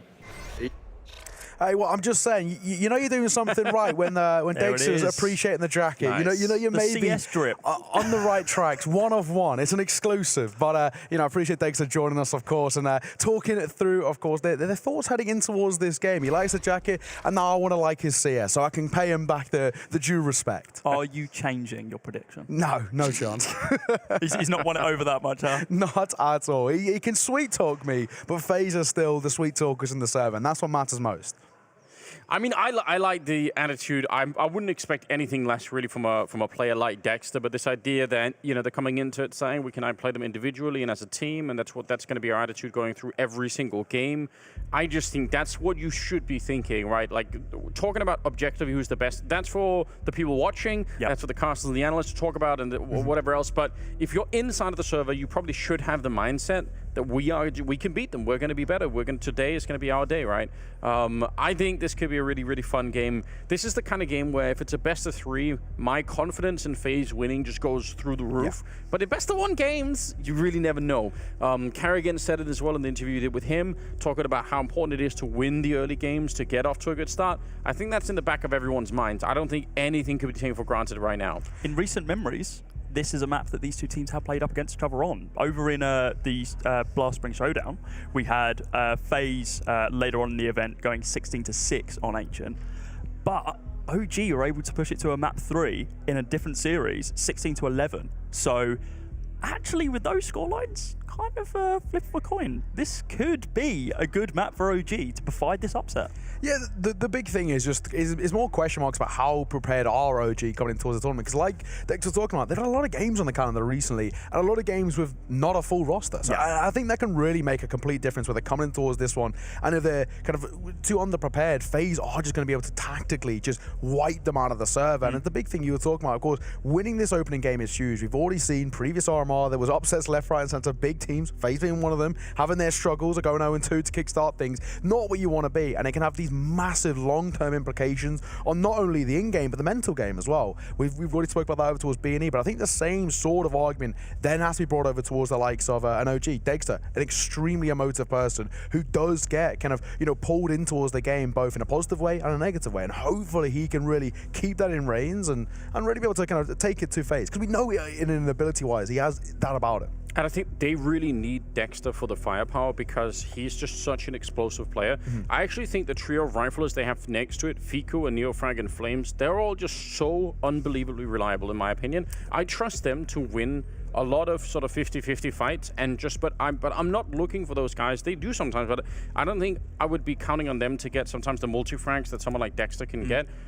Getting a kill per round is super amazing. If you can do that, you're doing a really fine job in a game of Counter-Strike. But I think those three, they just need to create the baseline for the team, and then Dexter is the one you're going to have to wheel out to punch above that to try to take down somebody like a Brokey on the other side or a Twist, you know? Hey, I mean, well, Flames, he's a product of UK CS, so we're going to have our biases. You know, he's an ex-Endpoint boy, so he's essentially UK CS. So we're rooting for him. We'll take a look through Dexter's stats as well. Pretty damn good, all things considered. Like you mentioned, he is the go-to man when it comes towards firepower. Who's going to make a difference in the server? It has to be Dexter. And there definitely is question marks about this OG side when Dexter doesn't perform. We've seen it happen before where he doesn't show up at the table. I remember specifically ESL Challenger Melbourne last year where they lost to Wings Up, the Chinese team, and that was a humongous upset. And it was on Ancient, funnily enough, and primarily came down to sort of fundamental things like Dexter having a slow performance, the individual riflers really not stepping up when it matters, especially in clutch situations, and all of these small micro things can really add up in a bigger,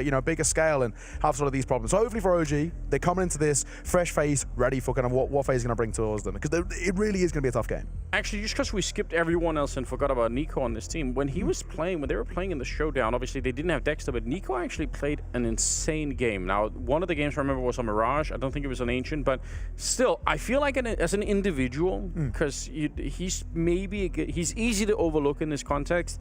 I would love to see Nico come in because he had some fights on Mirage. I remember it now. That just looked so crazy, where he was actually entering into the middle. Yeah, I mean, someone's going to have to create some of the space here for OG, right? For Dexter and the rest of them to wheel themselves out. So, yeah, I think if you match any player one-to-one here from OG and FaZe, you're always going to end up on the FaZe side of things, but that's not always the way to do it, right? Sometimes it just doesn't play out that way. And we've seen FaZe before, obviously most notoriously in Rio, just disappear in some of those games, and that can't happen again. Anders, you know, we had our UK bias with Flames, right? This is your Danish bias, Nico. You can admit it. We'll give you that one. Sneaking through.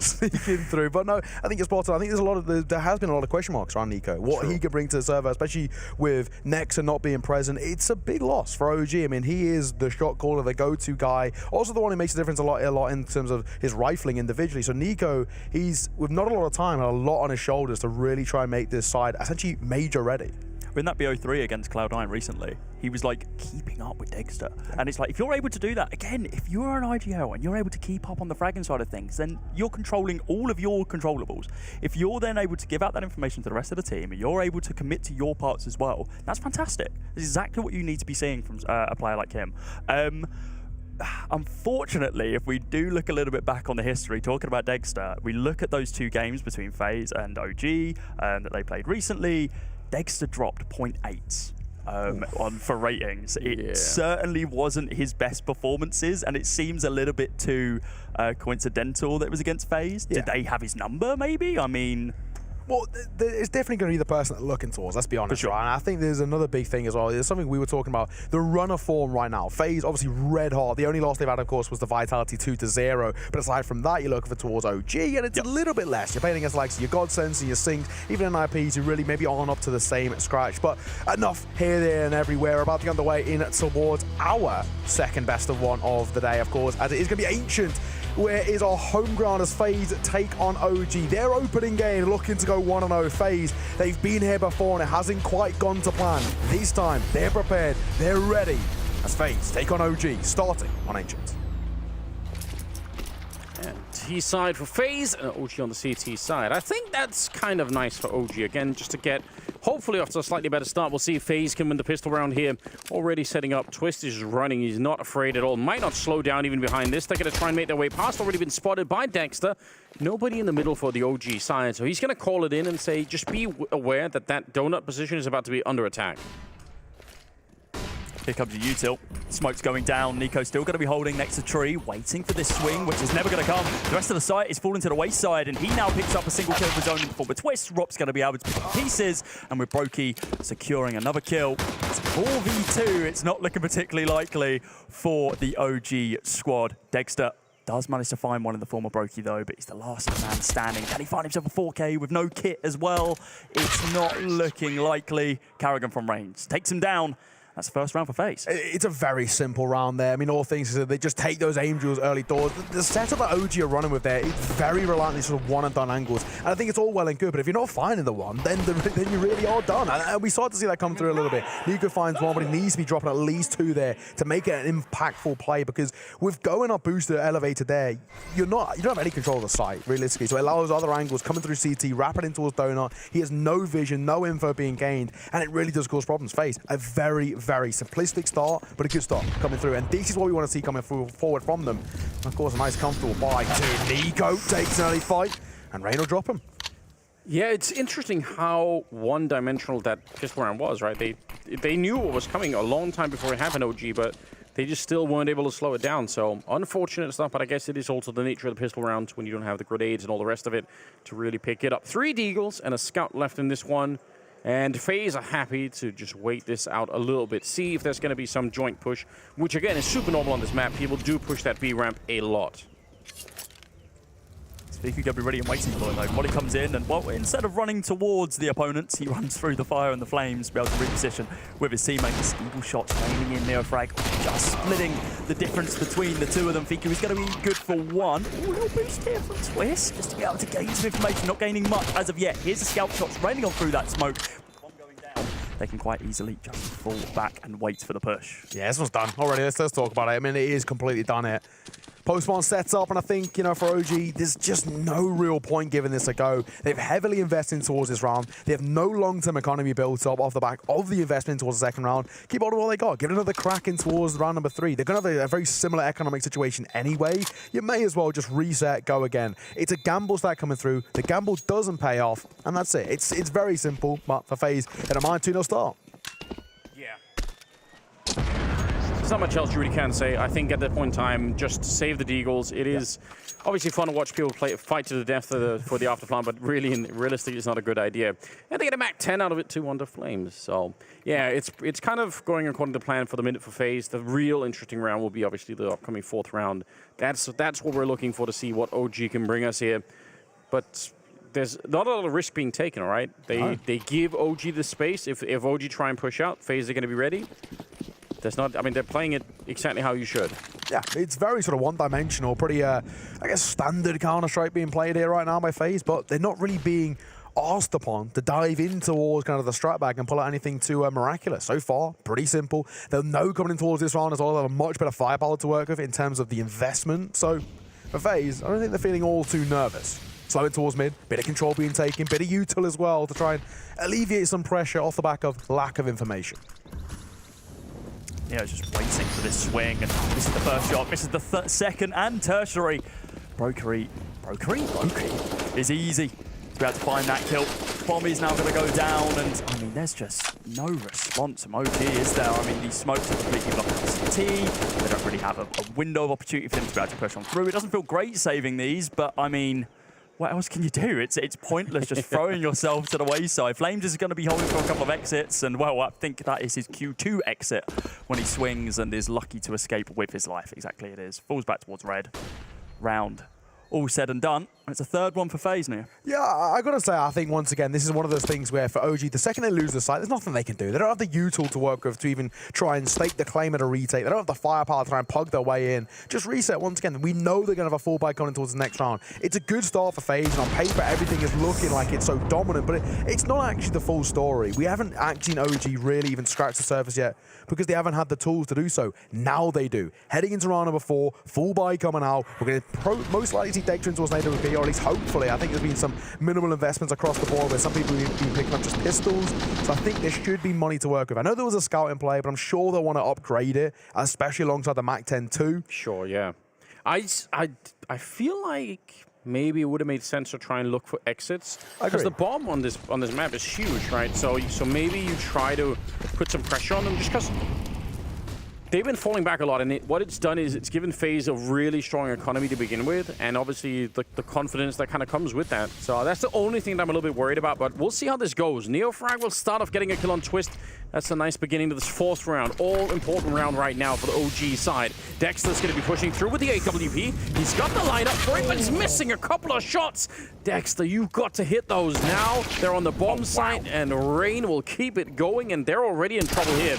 Instant shutdown as Kerrigan will take down Nico, and they might be saving pretty soon. I mean, they're on the bomb site, so maybe they just go for it anyway here, but a 2-on-3, and they're going to be in trouble. Rops will clear out Flames, and it's just Fiku left, walking away from the bomb site, or trying to at any rate. Run for the hills, man. Save that for the next round, although there's not going to be a buy-up surrounding it. They're going to have to force if they want to stand a chance with this M4 saved over by Fiku, and I mean, yeah, that now it looks like they're kind of hunting Carragans on this really long lurk all the way around B, just see if they can get a better sight line on him inside of red, but bomb is soon to implode, round is soon to be done. Can Fiku escape with his life, though? That is the question. Or the timing. Carrigan, he might come head-to-head with him if he swings this corner, but 2-1. No, hidden behind the double box. He is safe for now. Another really good round coming through as well. And you can really see how, for FaZe, once again, just dipping in towards the fundamentals. They try to take Angel. They know they can kind of take it to them. Carrigan playing that entry part thing really, really well alongside Rain. It's simple stuff. You're already kind of highlighting these two guys coming in towards the game. When it comes towards what Carrigan and Rain can do over towards that B side, they can really make a difference. But we saw it over towards A there. Clearing out Donut, very comfortably coming through. Dexter missing a couple of uncharacteristic shots. I think that was really the difference maker. For him, if he had managed to find a kill there and fall away, it could have been a completely different story where FaZe were kind of going to be forced to pump the brakes a bit. Didn't happen, and now, of course, we're in towards what is a pretty rough round. If you're OG, only the one rifle to work with, a few upgraded pistols alongside it, but all things considered, not a lot brought to the table. Flames got laid. Random shot through some smoke, up toward house, down to 17 HP. It's like, oh, okay, well, fine. I was in the right place at the right time. Now there's a bullet in my knee. God damn it. Carrigan looking to swing onto this corner, potentially find a couple of frags, but Nico holding and waiting, might be able to find the crosshairs of Brokey here, but he's got a pit between the two. Depending on the time, it's a big stack on this ramp. No util to back up the CTs here. The T's, same can't be said though. Flash goes in from Rops, pick up there onto Nico. They find Fiku in the process as well. Ooh, a little bit trained off the angle there. Flames is good for 1, but traded straight back. Round's over and done with unless we're going to see something insane from Neofrag. Instead, he sees nothing. He gets a AK round to the forehead. Concerning signs though, and so far, right? I mean, we're not really seeing OG compete. I think it's probably the best way to put it. We're not really seeing anything from them yet, which is bringing us maybe a little bit kind of fortune in the future in terms of light. Right now, they're looking a little bit quiet, not only in the server, but out of it too. And that's not what you want from OG. Definitely not. But I will say this, though. I mean, from FaZe's point of view, just a little detail flashing the corner there to get up to the B bomb site. They're not leaving many things to chances at the moment. They're not giving OG some of those moments where they can suddenly get a couple of sick deagle shots and bring it back like that's. There are no real opportunities for that at the moment. So this is a very dedicated FaZe. I mean, obviously we've been talking ever since about the trouble in Brazil for this team. They obviously don't want a repeat of that, and the focus is super high for them right now. So you can tell that they're not underestimating anyone. Kerrigan said it in that interview. They are going to respect the hell out of the format. So that's what you want to see. On OG's side, I mean, The fact that the first couple of misses there for Dexter has cost him so much is upsetting, but he's got the AWP back once again. You want to see him try and put that into use. Fiku's going to be moving forward. This could be good timing. Kerrigan, he's going to get overwhelmed, and that's perfect. Now they realize there's nobody else out here. Rain is hanging around inside a Jaguar, but it's a 4-on-5. This is messy. This could get a little bit concerning if not hit properly for 8 on 5 an easy kill. Labored spray though on towards the second. Nico's now going to trade in towards the corner, and he will find the trade. Numbers stay in favor of OG. And now for FaZe for the first time, we're seeing them being tested. Timing slightly off there from the blind shots of Dexter. It's going to be Neofray coming out on top though, finding those two. Knows the AWP's hunting him down. Up close and personal with Brokey. Wants to try and aggro AWP, and it works out for only a solo kill. It was relatively low in the process either way, so they're not going to be too upset with that one. But Dexter happy about how that round kind of panned out. They finally have one on the ball. It's much better from OG because we've seen the immediate difference being taken in terms of the change of the tempo. It's not now playing FaZe's strat book. OG have taken favor and thought, all right, we need to make a difference now. We can no longer fall into the pitfalls over towards that side. We need to be the ones to make a difference. And Fiku does it perfectly. Pushing down B side, getting that control, wrapping through over towards Jaguar. This is all we need to see from OG. Take control of the game. You're on the CT side. You've got all the advantage to do so. Now you've got to do in the serve, and once again it starts to come alive. Dexter, a double to open things up. Can he make it 3 as well? As Twist is just around the corner, peering. The Sharks are swimming, circling, and he'll find the kill. Dexter makes it look oh so easy. Absolutely sick. That's what they need. That is the presence, the role that Dexter's fulfilling on this team is to try and get those kind of openings. That's going to put a little bit of fear into FaZe. They have to respect it now. When he misses the earlier shots at the A-bomb side, that probably makes FaZe think, all right, let's try and put some more pressure on it. Let's see if we can really break him early on, but this kind of a round makes you maybe question that a little bit. Brokey and Rops are left here 2 versus 5. And OG should have the calm and the presence of mind to not give this round back. Just don't give him any more chances here. I save. Yeah. I mean, they could very well. Do like this alert from Brokey though. He's going to have to be cautious on the crossover towards CT. I do think this is just like I'm in an off angle where you're not expecting me to save for 50 seconds, but OG are certainly going to be rotating around the map. There goes Rops. Nico finds an easy one there, and yeah, Brokey, I mean, doesn't really need to leave here. He is going to. I think, yeah, Gunbow was spotted. They know he's there, but he's not going to miss that shot onto Flames. Swings around the corner, knife in hand, tries around his ankles, taken down.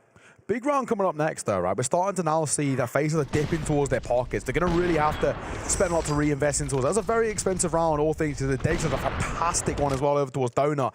But what we're now going to see is FaZe. Big reinvestment coming through where the long-term economy can be somewhat on the minimalistic side. And looking forward for OG, this is a really good opportunity for them to completely swing the momentum back in their favor. It's 2 rounds on the trot, make it a 3rd here, and the game starts to fall into their hands a little bit, especially in the earlier parts of this first half. Yeah, but the fact that FaZe already have it 5 rounds is huge. They're on the T side of Ancient, so they are feeling pretty comfortable right now. OG, yeah, they need to really start to run this back. And like you said, the economy there for FaZe is a huge part of it, no doubt. I like this push out into the A hallway from OG. That can be hard to time right. When do you push forward into T spawn? But if you get it right, you are so easily able to help out that B-bomb side.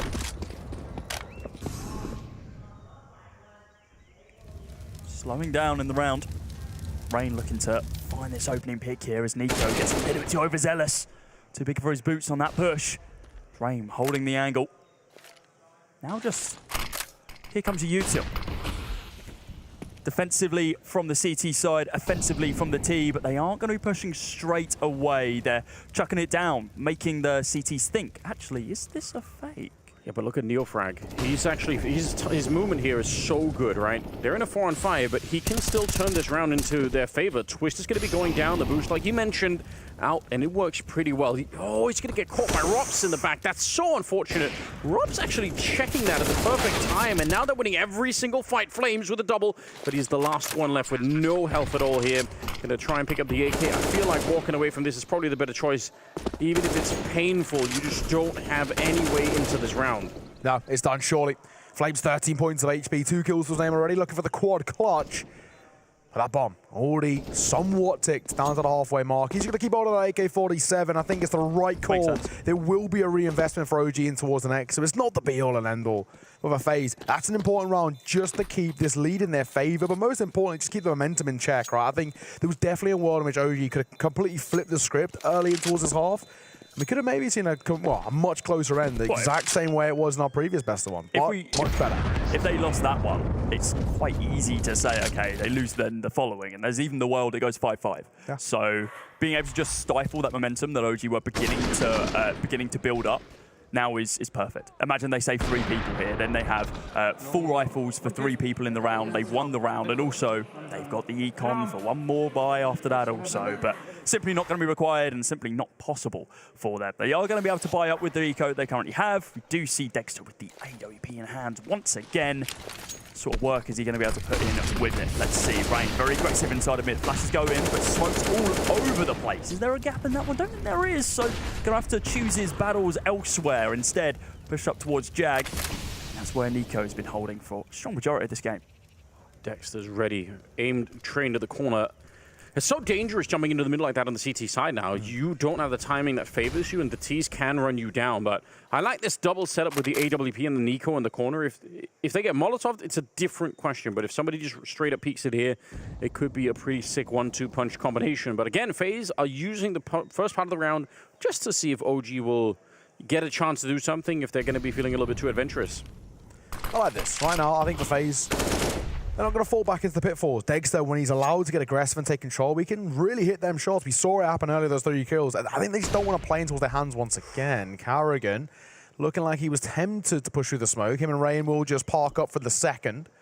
And right now, what's the call? On the angle, Dexter very lucky to stay alive. We'll take a pop shot, falling away. Rain all too aware of it. Carrigan swinging in, and he finds the entry. That's what we want to see. Carrigan making a difference, leading from the front. They flood on towards the A side to twist. It's a tough clearance, and Neofrank posted on the angle, spraying, and it will cost him his life. Spraying and praying. You would think he was just waiting for someone to swing into him. Maybe if he gets flashed onto the corner, he's still got able to put up a fight, but instead he just gives away his position. Dexter now, who had to potentially fight over from this B bomb site, whiffing that first shot. Now looking for this, the actual kill this time round from onto Carrigan. Oh, there you go. Oh, will FaZe go 3-0 in the group? And most people are saying no. They're saying nah. They think that people have prepped for this one. It's Would you agree, this Anders? is FaZe. No. FaZe go 3-0? I would go the other way. I'd go the yes. The problem is picking the favorites to go 3 always feels like a huge mistake in these kind of tournaments. It just never really happens, but yeah, it's hard to defend why you wouldn't say that. It may be especially the way that they're playing right now, but I kind of understand why no might be favorites here, just based on historical information. I will say this, though. This was a really, really sick round coming out from FaZe, right? Basically attacking the entire map, right? They're on the B ramp, and they're inside of the Jaguar tunnel, and then also 3-man attacking the A bomb site. And it'd be cool to see a replay, not even of Brokey's kill, but just of Twist holding the angle. Yeah. Like the fact that he was on very low health. If he walked into the shot, it might be a kill for the CT side, it might be different, but his understanding of when he's exposed and when he's not is ultra high level, which I expect for Twist, obviously, but still, it's cool to see. Nice little cubby hold. Yeah. He's sitting there with 39 points of HP, but he makes sure that nothing's showing. And what we can see happening, I think his gun barrel pokes out, right? But because of it, it forces Neofrag into essentially to panic, right? He thinks he's about to get overwhelmed, which is the right call, but he can't do anything, right? He can't easily fall back. If he swings for it, they might get him headshot. Yeah, and eventually he's like, I have to do something, because while this is happening, the people in the B bomb side are saying, well, hold on, there are people at the B ramp as well, so you feel like you must do something. You can't just wait around. And it kind of blows up in their face. 7-2 in favor of FaZe at the moment. This is looking quick. This is looking different. Yeah, it is. Oh, they're flying in. Yeah, they're going for it. They're going to come over as well. This is going to get a little bit messy as Flames towards the backside, forced off of the Molotov. I mean, it's only pistols, but they're upgraded for a reason. Dexter with that M4 is going to look for the hero plays, but he's nowhere to be seen right now. Pushing up. Brokey wants to make it a little bit more fair. He's like, you know what, you have a pistol, I have a pistol, I'm going to push you. Span now going to be coming on in from Dexter. Does manage to find Twist on the back lines, but AWP shot not going to be able to connect. Spreads between the two. Now the round slows down just a little bit as Dexter really notices that actually I need to reposition myself. And as he tries to do that, Rops is just holding his side of mid, being like, you know what, no, there's no hope for you saving anything here. We're going to shut you down as Nico falls to the wayside at the end as well. It's 8-2 Yeah, only the one casualty as well. It's not exactly like OG making it expensive. This is the big thing. We're starting to see now FaZe take a lot of that early control. And like you were saying, it's T-side ancient on what is historically is a very CT-sided map. So far for FaZe, this is really solid Counter-Strike. They've got a 6-round lead built up. All the confidence, the control of the game is in their favor. They've got momentum as well. There's very little you can say of it towards a negative note towards FaZe. Where for OG, you can really see rookie errors slip through. And this what goes back to what we're talking about with them having so many games on the docket for them. Things get worrying. Flashing towards me, but Twist will bail out one. He gets traded immediately by Neofrax. Makes it a double. And now, of course, mid-control lost once again, but they've got the numbers advantage. Getting off scot-free there is crazy. Yeah. The fact they don't trade him and he manages to pick up those 2 kills and it's like, cool, now I'm just going to be a rifle for hire on any of the sites that you even think about attacking is just, yes, he's low, but it's still at ammo downrange.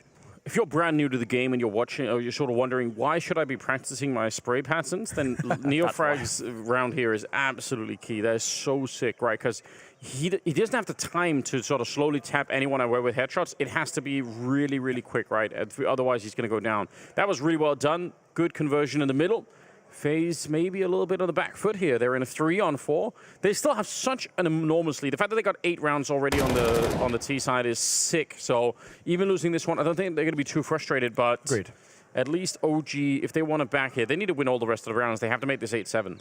Yeah, and all 3 rounds you've seen so far coming through from OG have all come off the back of individuals going aggressive. We saw Fika do it earlier down towards B ramp. Now we've seen Neofrag step up and Dexter earlier with the AWP. All of them have come from individuals stepping up, which is good to see for OG because we're seeing 3 different people step up to the plate and make a difference. However, on a macro scale, it's not actually all that good of a sign. We're not seeing, a team-wide performance come through from this OG side where it fills you with confidence. Where you look over towards FaZe and across the docket, everybody looking, for the most part, pretty damn comfortable. Of course, not in this round specifically, but in a more grandiose scale. This one, I think for Robs, we're looking to him to make a couple of kills. Nice little shot there on towards Nico as well, but Robs things, right? It won't be long-lived. They'll be dropped by Dexter, bombed down, and of course, an ult to be scooped up as well, I think, for him. So, for OG, good response, but it all comes down to Neofrag here. And it was crisp, it was clean, finds himself a 3rd kill in the process as well. That 15 HP hero doing the work towards the tail end of the round. I mean, being able to find that just shuts down any real opportunity for that B push. Of course, we had those 2 players inside of mid, so it was looking like it was just a little bit of poking and prodding towards B instead, and they were going to go A, but all of that gets shut down. They collapse onto mid, and it's left on the shoulders of Rops. And unfortunately, he can only deliver 1. Really minimal damage from that HE. I'm not going to be too upset with that one. Shot does rain in, and this gives Nico now the opportunity to be able to swing out from Jag to see, is anyone inside the corridor? Well, not that I can see, so it must be clear, right? I'm going to smoke it just to be safe. But there is now a big old gap in that needs to be cautious about. Knows the rain is up close and personal. Spams on through the wall, but it's chip damage. Nothing major. It was a dangerous game to be played there from the side of Nico, but I kind of appreciate it. I wish that his teammates in the middle could have been a little bit closer up. If he actually got into a fight, they were too far away for them to really do anything. Maybe for a flashbang, but they couldn't have been actually helping him. Either way, they're going to fall back from the middle, and looks like it's going to be more of a straight execute onto the bomb side here.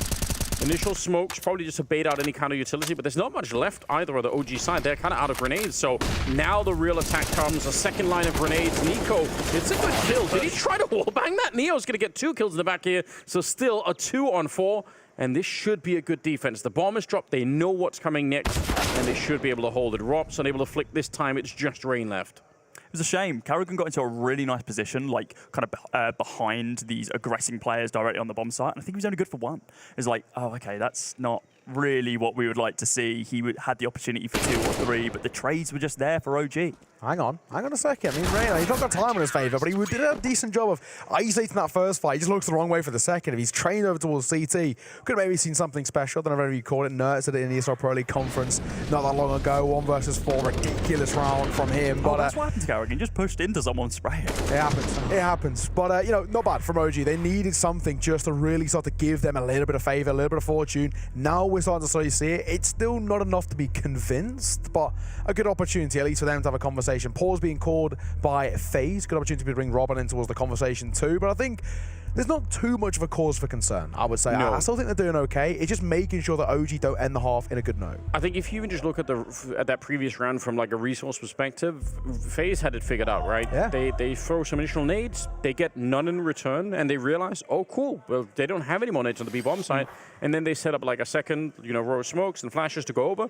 They probably should have won that round just in terms of the grenade discrepancy there. But I mean, obviously the double kill for NeoFrag changes how that plays out. But otherwise, I think the theory behind the round for FaZe makes a lot of sense. But now they're actually out of money. So OG, I still think they need to get back. They need all the next rounds, like 3 in a row here, make this 8-7. Otherwise, I think they're in deep trouble. They might be anyway. Just 8 rounds is so much on the T side of this map. Yeah, it really does make a difference, I gotta say. Right now for FaZe, we're not exactly asking all too much of them. A couple of consolation kills will be lovely. And that's not going to be one of them. Fiku, pretty easy for him to dispatch Carrigan. I think all things considered, this is a bit of a, I like to call it a cannon fodder on, a bit of a throwaway. We're not really expecting all too much to come to fruition. Brokey full saving, he wants an AWP as soon as he can. So OG, they should mop these up pretty comfortably. One spotted and dropped. Nico in towards Jaguar. He's looking all right. Even one kill here from the T side of FaZe is like pretty decent. Yeah. Because it starts hurting that OG economy even more, and it is dwindling. Like, yes, they have buys on everyone right now. Dex can still rebuy the AWP, but he doesn't want to rebuy the AWP. He's against pistols. He wants to carry this AWP through, build up that income for the final 4 rounds. Final 3 rounds, and then just go from there. And then continue pushing and continue bringing OG back into this game. If they can find that 7th towards the end of this, I'm looking a little bit into the future already, but it's looking more and more likely the way this is lining up. They have the 5th, only 2 more. NeoFrag keeps giving us examples of great spray control. Once again, though, nice little double there coming through from him. A pretty comfortable run. All things is, we're looking over towards this FaZe side, and of course, a couple of individuals stepping up. The old guard really making the difference right now. It's Carrigan, it's Rain there. The guy is really stepping up in the fragging department. We're looking towards kind of, I don't say the new boys on the block, but it's not really the case. But Twist, pretty slow performance from him. We haven't really seen him make too much of an impact. I think this could start to make a bit of a difference if OG get their individual rifles online, but Twist is playing a little bit slow. Who knows? If Flame starts farming, this can get worrying. I think that might be one of the curses, though, of playing on a team like FaZe, is that there's so many talented players. Sometimes you just kind of will be weirdly taking a back seat, and somebody else will be doing it. But yeah, I mean, I think it's probably more than anything, it's great news for OG that they don't also have to deal with Twist, right? Because that's just, it's too much. And I wouldn't count on that continuing. Yeah, I'm with you there. Twist is one of these players that just plays Counter-Strike and nothing else, and just plays it relentlessly. He lives the game. It's so crazy. So I would imagine that they have to kind of strike while the iron's hot here. Just make sure you win as many rounds as you can before Twist comes online. Nice attempt to try and get some control, but this is how FaZe have been playing a lot of their T sides at the start of the round, right? They've been waiting for OG to do this, and it almost backfires. You could Fiku's practically dead already. So FaZe are quite happy. If you want to do that, then they'll wait around for you to maybe walk into some of those shots. They're still falling into that position that we've seen Nico playing time and time again after falling back from Jag, just waiting for that push, and for him it doesn't come to fruition. There's no one there. They reposition themselves over towards, say, bomb site, but they have yet to clear Donut. And Mr. Spray Control himself, NeoFrag, is ready and waiting for it. Takes down Carrigan, looks for the second. It's crisp and clean on terrain in the process. Nade gonna go in as the backup here from Flames, the push from CT. We've only 20 seconds now on the clock. They tap the bomb once, they begin spamming on through the smoke. They realise there's an A1Ss around here, so they're going to start running out of bullets soon enough. Twist now needs to find 5 kills. It'd be, well, over double what he's currently got on the server at this current moment in time. But I think a better plan, just save this AK. Yeah, looking like it. Even that actually is a bit of a tough task. They don't know where he is. Does he know? Yeah, they've actually just kind of wandered straight past them just to be okay, keeping the AK alive. Money is going to be kind of a question mark going forward in terms of just generally for FaZe. They need to be careful. There's now starting to open the door up for OG putting up really solid performance on the way out of this half. And we saw the exact same thing in our previous best of 1 with 1 win. Started badly. They were 7-1 down. Things were not looking good at all. But they found the form. They found consistency. When momentum starts to really start, I guess, strike in your favor, things ain't worrying. And they were lacking some things, right? The position the Neofrag plays in, 100% of the time gets Molotov if you have Molotovs, but they just didn't. So a little bit of a disadvantage. Now they're going to try and change the pace and just rush the bomb site. Mac-10, yeah, leading the charge. He's not going to wait at all. Kerrigan, he gets blown up. Fiku with a strong defense, and the spray is immaculate. He gets a third one. Twist is the only one left again, and this time there's no saving. We're in the 15th round, so he's going to have to fight it one way or another, but this is a great defense for Fiku. Dexter on the final one. Great shot, 8-7. A bit of a comeback for OG at the end of it. We'll see if it's enough for the map here at the second half, coming up after the break.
And we're back once again. It's OG and FaZe, and it was pretty one-sided, but OG kind of woke up at the end. 8-7 at the end of the half in favor of FaZe. I don't know, they were on the T side. I'm still worried for OG. I'm not convinced by this little mini comeback at all, but I'm happy to be wrong. At least they started playing better. Dexter came online. They need to really win this pistol, though. I think the big thing for me is seeing Neofrag really make a difference. I think his impact as a rifler is someone you highlighted coming into this game, and he's really stepped up to the plate. Right now, OG, they are flying. 5 rounds in a row. Can they make it 6? Only this pistol round will tell. Twists, Neofrag go 1 apiece. Yeah, nice trade there. Now the push. Util soon to be expended, but Nico caught with it in his hand, not able to actually throw it onto the site. Rain blind, still able for that kill onto Neofrag. Now on a 2 versus 4. However, 2 very low HP players on former Rain and Broken combined HP of 11. Single bullet penetrate between the 2 of them. Probably do it, but the Glock not known for its penetration power. Let's see what Dexter can do as the higher HP player just about to push out onto the site. Fiku going to take the first dibs of gaining some ground, as this is literally the calm before the storm. This is so rough, isn't it? Dexter's looking for it, but they've all fallen back. Nice shot from Rain. And Fiku, this battle won't end. He's just going to keep fighting now. They should be going for him. He's got no shot at reloading. 9 bullets left. He just can't find Rain in the corner. No. Rain will find a 3rd kill. And the pistol round goes the way of FaZe. You could tell. That feels bad. Yeah, a little bit frustrating, but good stuff. This is, all right. He actually does get pushed. I was going to say, how does he... Oh, yeah, he's fallen back. Look at that. Wow. He's fully flashed. 1 bullet, he lets go. What is it with fadeaway USBS kills? That's the 2nd game in a row we've seen that now in pistol rounds. He's imitating his best James Harden with a fadeaway there, and it works brilliantly. But let's be honest, for FaZe, that was really needed. I mean, the end of the first half was not great coming through for them, and OG really starting to find form. That's going to make a big difference now. OG are kind of stunted a little bit in terms of their success in terms of they were 5 in a row, tried to make it 6, couldn't quite do it. What is this from Brokey? And now for FaZe, hang on a second. Yeah, Brokey's got a lot of information. He knows him over towards B-Ram. He would have heard the tag coming through as well towards Neofrag. So it could make a big difference in terms of for FaZe. They smoked out this area. They can just leave one over here and gamble over the other way. That's the not normally playing there either, is he? No. Like, he normally wouldn't find Brokey in that position, so a little bit interesting. Wow, well, Neofrag takes a little bit of damage Carrigan as well, so kind of an even start to the round in that sense. And there's just 1 Deagle in play here for Dexter. It's been a long time since we've seen the Deagle really change around like this one. How can be the time on this, mate? This will be where it comes to fruition. You've now called it into play. Swing on towards that A site as well. Rops makes it look easy with a double. But Dexter, you spoke about the Eagles. And find a nice shot looking for more as well. But Fiku will fall alongside Neofrag to the hand of the MP9. Not only is it kills, but it's money in the bank too. As FaZe are just about to make it a 10th on the board. Double digits for them, the first side to do it. And OG, this forced investment or somewhat half investment brought has really not had any success at all. Not the round for them. Wasn't able to really do as much as what was actually possible there. It was a nice push out here, but this was a really fantastic spray from Rops. I mean, Dexter does find that trade. I mean, that might have been one of the situations where the A4 actually is going to work out a little bit better. You got that extra 10 bullet buffer, and it was like, okay, I can continue. Oh, I'm dead because I've run out of bullets. It's not gone well for me there. You usually see that though. It seems, I think it was, I can't remember who was saying it at Pro League, but like the strat now seems to be like 4 players on the A1 and then 1 player on the A4, just so they can drop that over in case you want to go for these heavy holds on a single site. Flames eating his namesake. Oh, wow, he swings on out, taking down 2. Broken just had no clue. Rob's there to pick up the pieces though. Spamming off through the smoke about it, a little more chip damage to the remaining players there from OG, but Dexter does pick up 1 more. Close range here from Carrigan, MP9 in hand, high rate of fire, is going to be able to get it. Yes, he is. Catches Nico unawares. All right. Some of that's kind of working out a little bit now, but how do you hold this with just an MP9? He doesn't really want to escape through the smoke. That's going to give up the bomb side. If Fika will find him. Great shot, and through the smoke, Dexter's taking down Rain. FaZe gonna get blown up in this one, and that was Flames in the middle. Just an expert play. It is the change now that the CTs have been moved back a little bit. You can just get there a lot quicker as a T side. Yeah, it's a much better start to the round competition from OG because you just see individually Flames, of course, fantastic in terms of that, but the approach that OG are bringing towards this round is really good. They're stepping up the tempo. They're trying to take it to FaZe in their face on a Counter-Strike. Very, very aggressive. In a way, chaotic Counter-Strike, but teams like OG thrive under chaos, where for FaZe, they're very rigid, they're very formulated in terms of their plans. It can catch them off guard. This is why best of ones can be a little bit weird and wonderful. Nico. Weird and wonderful. He'll find the opener on towards Carrigan. That means the numbers of advantage going in favor of OG right now for FaZe. Heading in towards round number 19. Money is of the lower side. And this should be actually a pretty, all things considered, easy 9th to be picked up. Not as much of an impact I think Carrigan was expecting there. I think he wanted a lot more from that, well, previous pocket AK. It's not as influential as it used to be now, the CZ75, but I mean, you can still pull off some pretty crazy stuff with it. I still remember Twist being one of those players who like was so heavy into it back in like the London Major days. I hate that gun. You hate that gun? You're not a fan? I love the season. The IKEA builder gun. Get out of here with that. Especially when the 5.7 is literally the best gun in the game. So overpowered. Literally better than a FAMAS. Yeah, 5.7's wild. I never managed to learn how to use the CC. Although the tech line I kind of like too. Yeah, running and gunning. There's just something really delightful about that. I don't know what it is. It's satisfying, isn't it, as well? Get a little running gun with the Tech 9. Nico. Nice and clean spray control there. I mean, it was just spam through the smoke, but if you're able to keep your shots around the head, you will eventually hit one. Oh, nice little flick there. Hello. Picking up a couple more. I mean, it's only pistols, right? Rops is just going to be holding on the back lines, waiting to see if someone tries to test him. Neo frag. He's feeling confident. Never mind, he changed his mind. He's like, no, you know what? I'm not risking it. I'm not losing this AK. I'll take it through to the next round. I mean, if Rops out of the fuse kit, eh? Yeah. He could win the round. He taps it. They're thinking, they're all oh, coming God, back for the bomb radius. Oh, this is sick. This is a sick play from Robs. Does Riku die here? No, I think Fiku's out, right? He's safe.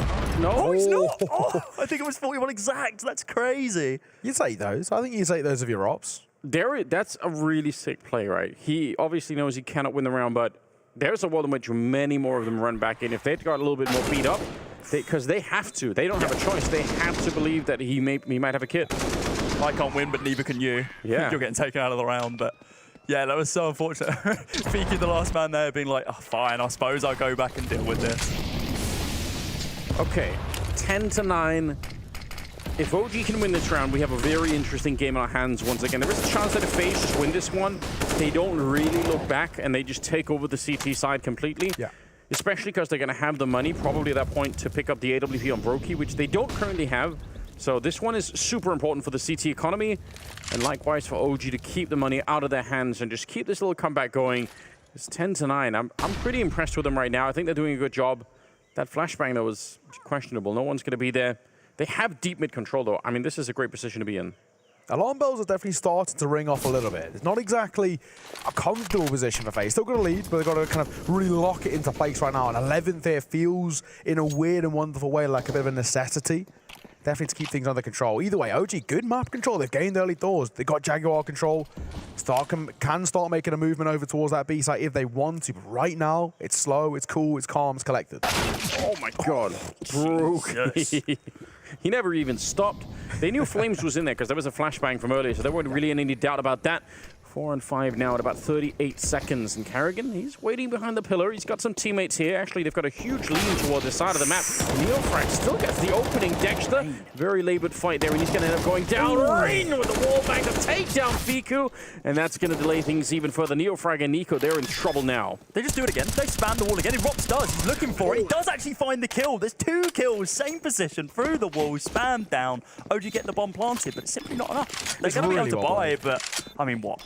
They want the 10th. That's what they're hungry for. They don't care they can buy into this next round, but FaZe going up to 11.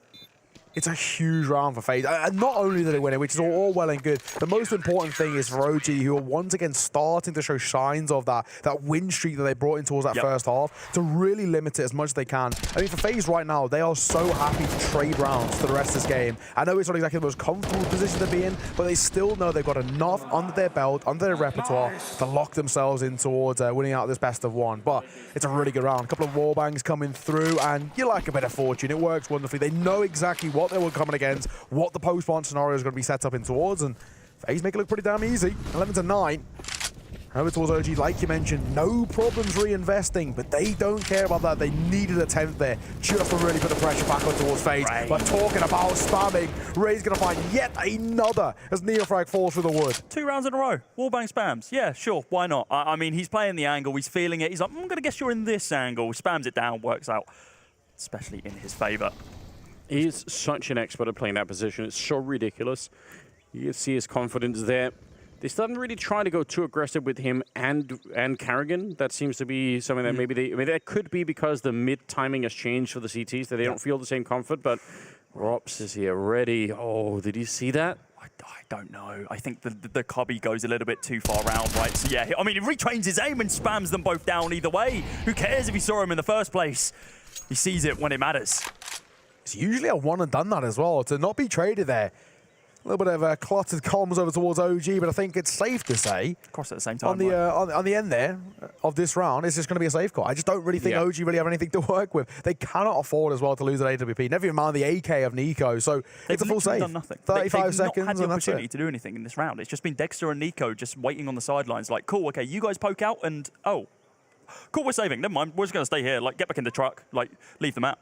And also, I mean, just for any new viewers watching, you might be wondering, sometimes we'll use a term like off angle. That's what Robs was holding there. And the reason that it works is because no one's really expecting that. You've got your crosshair trained at the boxes that are inside of the A bomb side. You're not really thinking about the fact that someone could be that far up against the wall. So it looks a little bit stupid when they walk out because it looks like they're just not ready. It's because they're not ready. And that's why they just stack on top of each other and get mowed down. It's super efficient. The downside for someone like Robs in that position is obviously if they flash their way in, he's probably dead. If they pop flash that corner, he's dead immediately. So it is a risk versus reward, but he comes out heavily on top. Yeah, it's the other thing as well. In a weird way, it's a gimmick, right? In the sense that Robs now can't do that probably for at least a good 3, 4, 5 rounds again, because they're now going to be even just subconsciously aware of, okay, he's fooled us here, we're not going to get fooled again. So this is kind of the thing. That's why we kind of call it essentially a one and done, because you're only going to use it once and then that's it, or you only normally find 1 kill and then you're done. It's like the ramp boost on Nuke, right? Yeah. But you get boosted up onto that little corner pillar, you've got like an MP9, you grab yourself 3 kills, like great, you can never play that angle again. If you play that angle again, you are getting bodied. It is just not going to happen. But also, exactly what you said, Neo, the fact that he's done it once now, and that's now in the back of their mind, that might give him an opening for other angles now. He can play up by tree, they're not potentially going to be clearing that one. He might be playing over towards this singular spot. Or then there's the additional mindset of, wait, they're going to expect me to play that angle again, but actually, because of that, I'm not going to play the angle again. But now I am going to play the angle again because I'm not expecting to play the angle again. It's like some weird head game that you can definitely play, and I don't know, it's a big risk to try it again, but let's see if he's got the balls to try it, let's be real. When it comes towards the mental game too, I mean, FaZe are the masters of it. You do have to be very cautious when you're looking through. Either way, that full buy over towards FaZe looms over OG. You've just got to save AK and AWP. And very limited utility too. That's just not really where they want to be. No. This is the kind of round where you do wish on the OG side that you would get some aggression out of FaZe. You'd love for them to walk into one of those 2 weapons, but as you can tell on the minimap, FaZe are really, really far back. They're angling for a shot there. I don't think that's a bad idea. You have to do something with this AK. They just weren't able to. Oh, final bullet. Just clicked them away. Deleting 2 players is Twist, and like we said earlier, it's all well and good as long as Twist is not really on the scoreboard, but his mechanics are out of this world. He's one of the most fun players to watch exactly for this reason. So their time, having a little bit of holiday from the punishment that Twist can bring, it might be up right now. 12-9 the scoreline, but Twist has started to come alive in the bomb side, and they should be worried. He might get a 3rd one here. I think he could probably hear that jumping on the other side. Flames. He doesn't know it yet, but he is in a lot of danger. Yeah, he needs to be really cautious about this one. He saw the fun that Rops was having, finding 2 kills, but Rops isn't going to be able to have any more fun in this round as Neofrag swings onto the corner, takes a lot of damage, but loses his head for it. Swing there from Twist, holding onto the box. Yeah, they thought he might have faded away. Instead, he just repositioned, set himself up for a couple of other kills, but Dexter catches him on the sidelines. Neofrag up close and personal, waiting for Carrigan to swing through this smoke, and he does indeed, but it's going to be the single tap through the box that closes out the round with Rain, with a shot between the shoulder blades. Yeah. 13th now for FaZe. They're running away with this one. Yeah, I mean, also from FaZe as well, fundamentally, that's a fantastic round. The way in which they isolate fights there is brilliant. I mean, Twist is the one we're going to really highlight early doors. Those 3 kills he finds just to kickstart things. But even then, the supporting roles of Carrigan and Rain coming through, just to clean up over towards the A side, it's really, really well done from FaZe. And it's really started to force OG to kind of, you know, I guess dip deep into the strat book and think, what left do we have to give in this game? It feels like they've done everything just to make this a close game. But then turning it in towards round 1 and a lead, it's a completely different beast.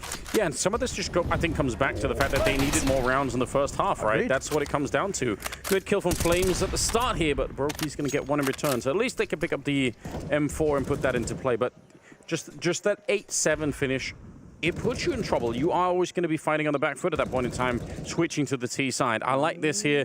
Carrigan, it is a classic, and he's so good at this. The timing couldn't have been better. And he had the AWP to back him up behind. So this should be pretty much a done round. Carrigan loves this corner. T side he was swinging it, CT side he was swinging it. He doesn't need the flashes when it's not there. Backed up there from Rops with the wrap inside of mid and ensures that he can save. Just a little bit more economy moving on through to the next round. I mean, FaZe are looking regimented, they're looking clean. They know when they can get away with doing stuff like this. I don't know if I fully agree with doing it completely dry. Maybe a single flash would have been had that little bit more security, but I mean, if it works, it works. Yeah, exactly that. And of course, I mean, this is looking pretty damn clean over here. Same can be said over towards Apeks on the other game. They're looking pretty damn good. 15-8 over GamerLegion. Not exactly too shabby there on the B stream, but we'll focus and zone our attention back in over here as FaZe only 2 more rounds to see this one off. Molotov will force Rain back. Either way, so far not exactly been all too much gained for OG off the back of course being quite expensive in terms of the util. No kill gain and very little information about the setup of Flames to find the first kill. Punished this time is Carrigan. Rain now does have to swing out onto the site. Only good for some chip damage. It's Twist who's picking up all the pieces here as VQ comes on down and has to reposition now. And actually, they're not a fan of planting not behind pillar. Twist could get caught with the swing, but no, it's going to get away with reloading on that one. He hadn't even reloaded before, and he just held the corner with 2 bullets. That's really? God, yeah, damn. He just didn't even care. Fiku and Nico now left, and the bomb is going to be attempted on the other side with Broke. He will headshot the kill. It's a 1 versus 3, making it 1 versus 2. And through the smoke, Robs will take him down. And the fact that Twist is at this bomb site to get the triple is a huge tell that FaZe knew what was coming. Otherwise, he's obviously playing the A bomb site, but they had the lean. The closest they were to the A bomb site in this round was the donut position, I think, from Brokey. Otherwise, they are just all on this side. They know what's up. I got to say, another thing that I've been really impressed with so far has been Rops in terms of a lurking presence. He's getting a lot of information for him to work with. And of course, it's been relayed over and Carrigan's able to make these expert calls coming through. But Rops, well, as an individual, he's not having kind of, incredible impact in some ways. We've seen him drop 25+ kills like it's nothing. But his lurking presence, the information gathering he's doing, it's just been so good. Run out for FaZe. Oh, the auto sniper's out for Carrigan as well. And auto sniper. We love it. It's a lovely skin on the Scar, I've got to say as well. But at 15-9, it feels like it's done. I've seen him do this before. Especially in this position. But obviously, it's not really going to be favored against an AWP peeking this corner. It might not even be favored against an AK peeking it, but what it can do really well is wall bang the living hell out of anyone that's on the other side, right? That's I think where it's kind of a dangerous gun. But obviously we haven't really seen it used yet. In theory, it makes sense, but in reality, it doesn't really work out that way. But I'm happy. I love him trying it. I think it's so much fun. That's the Alexi B angle for the smoke setup over on that A bomb site, potentially selling that fake. Yeah, they're trying. Instead, fall back towards that B bomb site. It actually pulls Twist over from mid as well. So now we've only got 2 players posted up over towards B. This execute soon to be coming on in. Here comes your flashes. There's no Rain inside of the corner. You've got him holding on the site instead. Flashes come in. He's completely whited, but as they begin to fade, it's shotgun playing now for the auto sniper of Carrigan. He's not shot a bullet yet. They let him cross. Oh no, Twist! The nade taking down his IGL. As the round now slows down, Neofrag pushes on up, tries to find 2 kills, gets 2 kills, bomb goes down. Rops is like, guys, what's going on? I'm over on A. I don't even know what to say. He pushed forward, unscoped with the auto sniper. I mean, you can shotgun it. It does work unbelievably well for close range like that. But still, he ended up getting blown up by Twist. He didn't fire a bullet. He committed all that money. The meme was there, and he was like, I can't do it. What is it, like 5.2K or something? It's a lot. It's a lot of money, but yeah. I mean, it's one of those things. I think they're at such a position now where for FaZe, they can afford a couple of gambles, a couple of risks. They're not exactly in a position where losing that sort of round is going to be all too much of an impact on a longer-term scale, as long as they don't allow the likes of an OG to start finding that form like they did in the late stages of the half, like they did in kind of the early stages of this second half. They can't allow this side to start building up their repertoire once again. It's unfortunate for Twist there, but of course he does trade it back with a kill of his own, so not the be-all and end-all, but the round does go by the wayside pretty quickly once OG have that B-side. You saw Carrigan look up to the kill feed. It was like, no, oh god, that is like, yeah, fair enough. That's amazing. It pulls money away from Rain, from Flames, right? He doesn't get the kill dollars. It's all good. This is a very quick play coming on through now, and Rain has retaken his position, and he almost got away with it.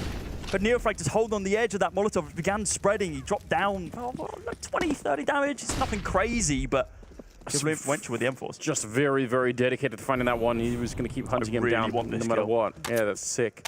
Okay. They need 5 more in a row to get this into overtime. I still think that's really unlikely. I'm not seeing it.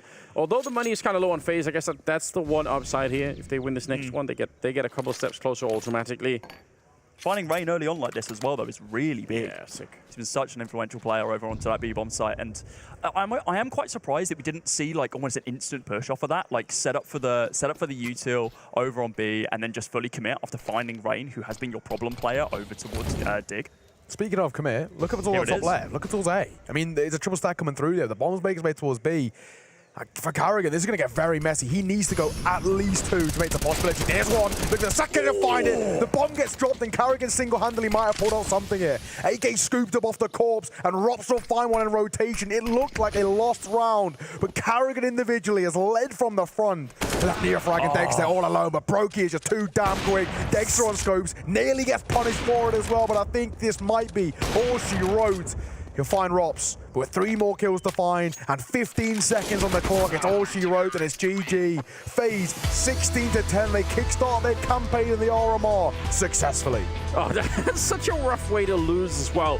You actually had the right call, right? You just had to take down Carrigan, but he got the double kill, spun around, smoked it off, and ultimately the triple at the end of it. FaZe to walk away with the victory here against OG, but otherwise, I mean, OG looked competitive. I think if they had a slightly better start, this could have been a way closer. Probably getting into overtime at the very least, but slow start for them and not so much for FaZe. They look really good at the start. Yeah, I don't think 8 rounds down is early on is not great. Was it 8-2? I think the scoreline. I think so. Yeah, it's one of those things. I think for FaZe they got the early control, and I think you could definitely really see for OG in terms of a mental game they were questioning themselves. I think potentially it could have been a world in which an earlier pause, 5-6 rounds towards the game, just take a breather. That was a big thing. It wasn't like they were playing bad in the rounds. It just seemed like they were nervous, making mistakes, really jittery because there's those opening game nerves. Thankfully, they were able to kind of bring it back in the latter stage of that first half. However, it kind of comes back down to the age-old anecdote: too little, too late. Yeah, you're not wrong about that. Still, high fives all around. FaZe, they should have been the favorite in this. They played that way too. Anyone who still has nightmares about Rio is going to be excited to see them obviously step it up like this.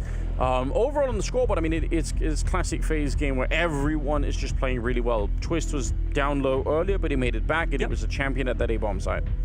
Yeah, Dex didn't have a terrible performance. Like, if you're looking at that, 15 kills is pretty good, but they felt like they were just like here and there.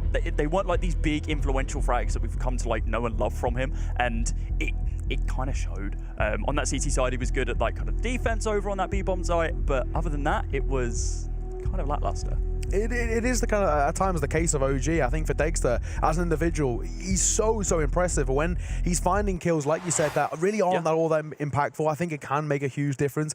When we saw it happen today, I think for Dexter, he went a little bit quiet when it mattered most. We saw Brokey, even though he wasn't, again, flying in terms of the frags, just doing enough to, in terms of the AUT-v-AUT battle, keep Dexter in place. I do have a good news, though. Go on. Finally, Dexter has a above 1 rating against FaZe. So there we go. This is now, it was 2 before this, was a 0.8, and now he's up to 104. We take those, All right, yeah, step in the right direction. Neofrag was terrific. He is just so much fun to watch. I think him and Fiku both, they just have that reliability with the rifles, and it carries them a lot, but they needed more. Yeah, I think fundamentally he's a fantastic player, but I think there's a lot of times where you can see the experience of others really step up into play. And of course, with FaZe winning, we do have a winner's interview, so we're going to throw it over and see how things pan out. Well, congrats, Carrigan. First showing, first win under the belt already coming in. A lot of teams have already had some crazy upsets already, and I feel like it's to the teams that people maybe know a little less. Does it feel more comfortable coming in playing a team like OG? I think yes and no. I think we know what OG can. We know they can play really good, and we know they're in problems right now identity-wise. But they played a lot of good CS lately in the qualifiers. So coming to the game, I felt like we had a rough draw. But in the end, we're playing a team we're familiar with, so it's the same thing. Quite confident. Got a little shaky on the Indiana and T side, but on CT side, we managed to step it up.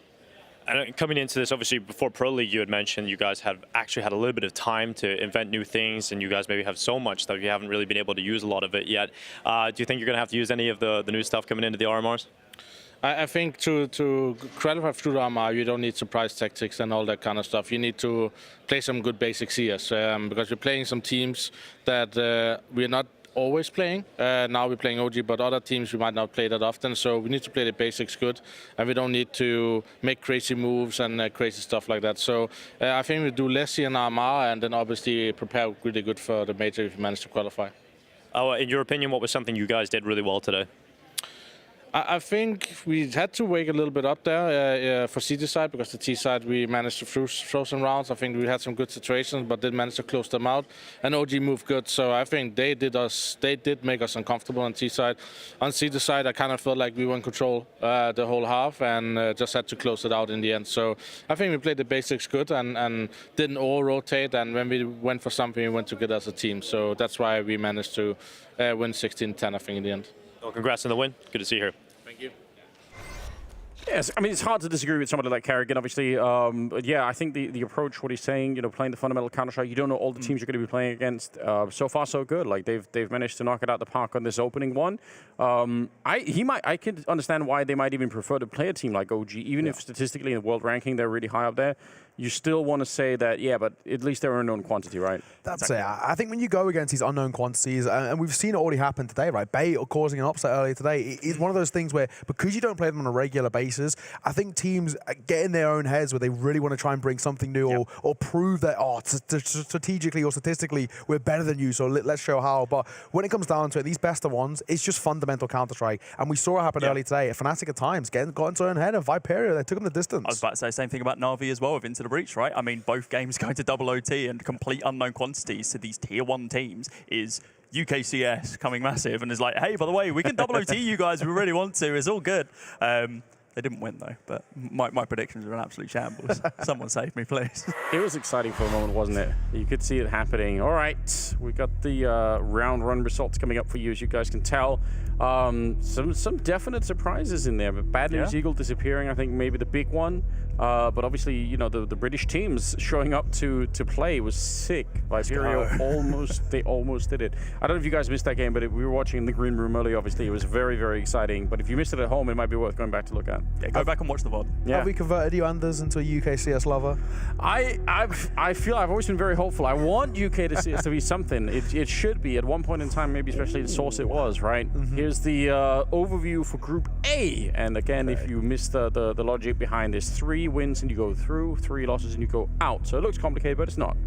This is actually our first time seeing this as well, so breaking it down to see what some of these matchups are looks pretty good. That Fnatic 1-win game in the 1-0 bracket looks quite fun, and I mean, we aren't seeing UKCS versus UKCS in 0-1, but we are seeing B&E versus Viperio and Sprout versus ITB, so I mean, there's still some chances now. I gotta say, Sprout ITB for my UK bias, it feels kind of doable. Sprout looking shaky here, so who knows? Something could happen, but we'll have to wait and see. Of course, we're going to throw this one to a break, ladies and gentlemen, before we get underway in towards our next games. So what we do, get yourself a drink, something to eat, take a break. We'll see you all in just a moment.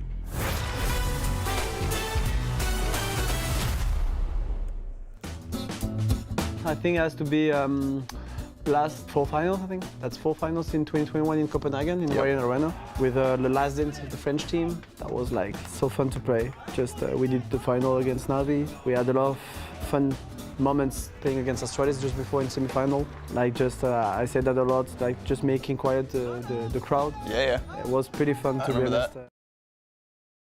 A good moment back in the day when the French team stopped at some point, and we had that World Final in Copenhagen. I remember I didn't want to cry, but it came out without like asking. It's still emotional for me to talk about that because that was a really good moment with the French the team, and most likely with Xtaz we had like a really good like chemistry together, and we did a lot of things, good things together. So, but yeah, it's a good memory.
I think it has to be last 4 finals, I think. That's 4 finals in 2021 in Copenhagen, in Europe RMR, with the last dance of the French team. That was like so fun to play. Just we did the final against NAVI. We had a lot of fun moments playing against Australis just before in semi-final. Like just, I said that a lot, like just making quiet the crowd. Yeah. It was pretty fun to be honest. I just had a really good moment back in the day when the French team stopped at some point, and we had that World Final in Copenhagen. I remember I didn't want to cry, but it came out without like asking. It's still emotional for me to talk about that because that was a really good moment with the French the team, and most likely with Extase we had like a really good like chemistry together, and we did a lot of things, good things together. So, but yeah, it's a good memory.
Hello and welcome back, ladies and gents, boys and girls, to the past major RMRs for Paris. God, more games coming up. And Bait, I mean, they come into this one up against VP, upsetting MOUZ, looking to do it again against the current major winner holders. Yeah, I mean, we came into this, and I think a lot of people overlooked Bait, but Bait did the same thing against Fnatic last RMR. They beat them on Ancient. They know what it's all about. They love an upset. It doesn't always translate into them qualifying or really finding a run of form, but it's good to see that this team are able to compete with some of the best of the best. Absolutely. Absolutely. We got some sort of domestic type matchup going on here as well. I think that's going to be exciting. It should feel like VP are going to be the favorites here, but you just never know. I love these RMRs for the upset. It is great fun. Yes, absolutely. Let's have a quick look at the current games, which are going to be coming up in round number 2.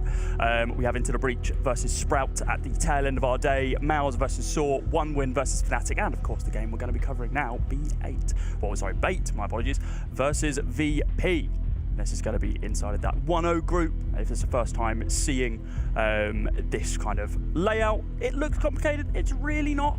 Teams that win, play teams that win. Teams that lose, play against teams that lose. It's as simple as that. Win 3 games, you're done. Win 3 games, you're gone. Lose 3 games. But yes, no, exactly. Exactly. Win 3, you go through. Lose 3, you go out. It's as simple as that. You've got to go at least one of the 2 ways. So it looks way more complicated than it actually is. It's pretty damn simple. Of course, we're now looking over towards the 1-0 games. So things do get pretty spicy. You go 2-0 first day. I mean, statistically speaking, you've got to have such a good opportunity of not only qualifying for the major itself in Paris, but qualifying high up, looking towards a legend spot.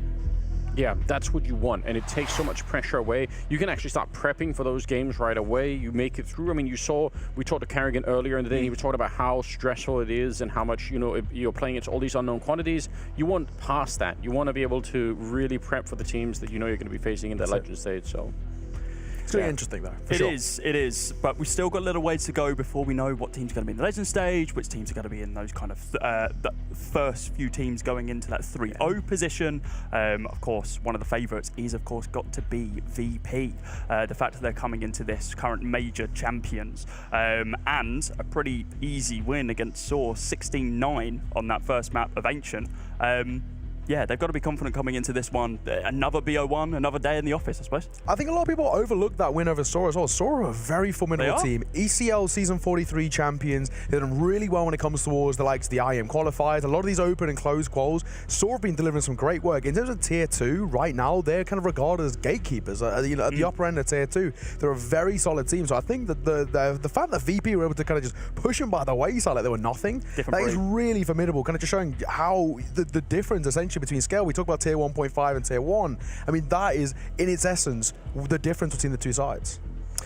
Yeah, and we do have also, I mean, a little bit of a narrative that we've been building about the sort of the Tier 2 scene, right? Being the place where a lot of exciting Counter-Strike's happening, where it's worth looking at. So I definitely wouldn't underestimate some of these teams either. I mean, I think, hopefully, that a team like VP know that already, and they're prepping for it. They're taking the Carrigan approach of saying everyone should be respected here, given the format. But yeah, I think a team like Bait is also going to be hard to play against. I agree on the Soul front. They are a powerful team. Especially if you go into it thinking this is easy, we're going to win no problem. Yeah, it's not going to happen, right? I mean, we saw it earlier on exactly with MOUZ. They went 16-9 and they just fell apart. Let's have a look at those predictions. And you know what? I'm not doing as bad as I thought. I'll take 3. How's it going for you? Oh, yeah, look at you. Look at you up there. Of course. You nice numbers from yourself. Anders, is there anything that you're regretting right now? Of course, we covered the B&E game. I think, well, Lucy and the Unicorn guys have done well to predict that one, but... I regret a lot of this, but here's the problem that I have in general. I feel like whenever I look through the list of games and we have to make these predictions, there always seems to be such a clear winner, and I know... When I've picked like 5 games in a row where I'm like, these are going to be the winners, I always feel like, I know in my heart, one of these is going to be an upset somewhere. I just don't know which one. But it feels like the safe way to go. I think obviously the B&E 1-win one was tricky, but it just happened in such a cool way that it was fun to watch, you know. But yeah, I thought I had higher expectations out of B&E. I gotta say, I'm actually really annoyed. I know I can say this with hindsight, and no one will believe me. I genuinely thought Bait were gonna do well just because of the Fnatic game from last year or last RMR, and I was gonna put them. I was like, no, just play it safe. And I should have gone with the heart. I went with the head, and it really messed me up. You didn't put them. I'm sorry. I know. Look, you can change your predictions moving forwards, but like other than that, you can't change the past. It's done. It's done and dusted. It's done. It's done. But who knows? Another upset potential of the cards here. We never know. Big one as well, wouldn't it? Imagine Bait coming into this. They're 42nd in HLTV right now, and they're beating the current major holders. And I mean, VP, while they're not top on HLTV right now, they're sitting at 8th. These guys, look at them in Bait. I mean, you were saying a lot about Captain earlier on when we were looking at some of the numbers of that first game. I think for me, you know, when there's a lot of doubts about Sunday Young, this is way back at the end of 2022 when a lot of people were looking towards SDY and they were kind of saying, okay, you know, who's going to replace him? For me, you know, people were looking towards like Inters or Hobbit or whatever, but I threw out Captain Kirke. He's a Ukrainian player, plays very similar roles and a very, very good player all the same. But for me, the big hitter that you have to look towards his Bait side's Wrinkle, the young AWPer. He is seriously talented. He kind of rose at the same time as Wonderful. We look towards the stats of Captain Kirke with a fantastic opening game against MOUZ. He is really a difference maker. He's such a good aggressive entry if he wants to be, but his supporting utility is fantastic as well. I mean, the stats are super impressive right now. The difference will always be, could you do it under pressure and against tier 1 opposition? It's not easy to do it, generally speaking. And obviously a team like VP up against that is that's obviously very, very tricky. So I'm excited for it, but I'm gonna have to see it. I'm gonna see it before I believe it. Cautiously optimistic, I think is the phrase. I mean, it would be great to see them do well, but we've got a little bit of time to go before then. But we do have an interview with Captain himself. We'll chuck you over to that ring. All right, we're joined now by Captain Kirke, the legend from Bait. So firstly, you want to talk about your opening game. I mean, you played fantastically, even got an ace in there. How were you feeling with the boys after the opening match, and how are you feeling about this one? I was very excited. We just won. It was like a surprise for us too, because we didn't expect us to be so good on this game. And this ace, it was like very surprising for me as well. I just was like playing and wow, and I do ace. And now it will be a very tough match because it's Virtus.pro, you know, they're like major winners now. And I think we'll do our best. Yeah, you know, talk to me a little bit about Bait as a team, because, you know, a lot of people might not be familiar with you guys. How did this kind of like project come together, and you know, like tell me a little bit about like the preparations leading up to this event. We were camping in Poland in Kingwin Center. We were like week here because of the situation in our country, we can't like be together too much. And all this time we were sitting in Kiev before this and training. Me, owner, and Alex. What say about us? We are like young team from Ukraine. We know each other for a very long time. Even owner, he's the youngest in our team. Like, I mean, he came very early. I mean, the latest, yes. But we know him very, very long because he was in the first roster of Bait. When I came to the team, it was like a year and a half ago. He was in team, and then he left to Hellraisers, and he came back like, and now we are just playing together, and we have like a good chemistry, and we have no problems with it. And I hope we'll show our best in this match. An absolutely modest king, I gotta say. Yeah. He really, really didn't big himself up too much. He did really well in the opening game, got an ace. He's taken it to MOUZ, a huge team, semi-finalists in the last major, and he's just like, yeah, another day out for me, another walk in the park. But hopefully he brings, you know, that kind of level of kind of modesty and cool, you know, I guess cool-headedness, calm, collected, in towards the game against VP. Because I think it's safe to say that VP are going to be essentially sort of legends for these guys. We looked up to VP growing up. Jame is one of the biggest names coming out of the entire region. Of course, as we know, a major winner and an MVP on top of that. For the likes of Bait, coming from the CS region too, it's safe to say that these guys are, in a way, like they're heroes. Yeah, they definitely are, and they also must be one of the hardest teams to upset, just because the style that they force on other people, it's so hard to play out of. You can't really escape it, or at least very few teams in the world have ever managed to sort of like force, you know, Jame and the rest of the crew to play anything differently. So I imagine it's going to be very, very tough. You could tell there was a measure of respect as well when they were talking about them. I think this is going to be a much, much harder game for Bait than the previous one, but it's still impressive that they managed to do what they did already. They're looking to impress how this once plays out. more, right? Yeah. I mean, it's you're completely right. It's gonna be a tall order. I'm certain that VP are gonna force them to play their game. They're not gonna give them that.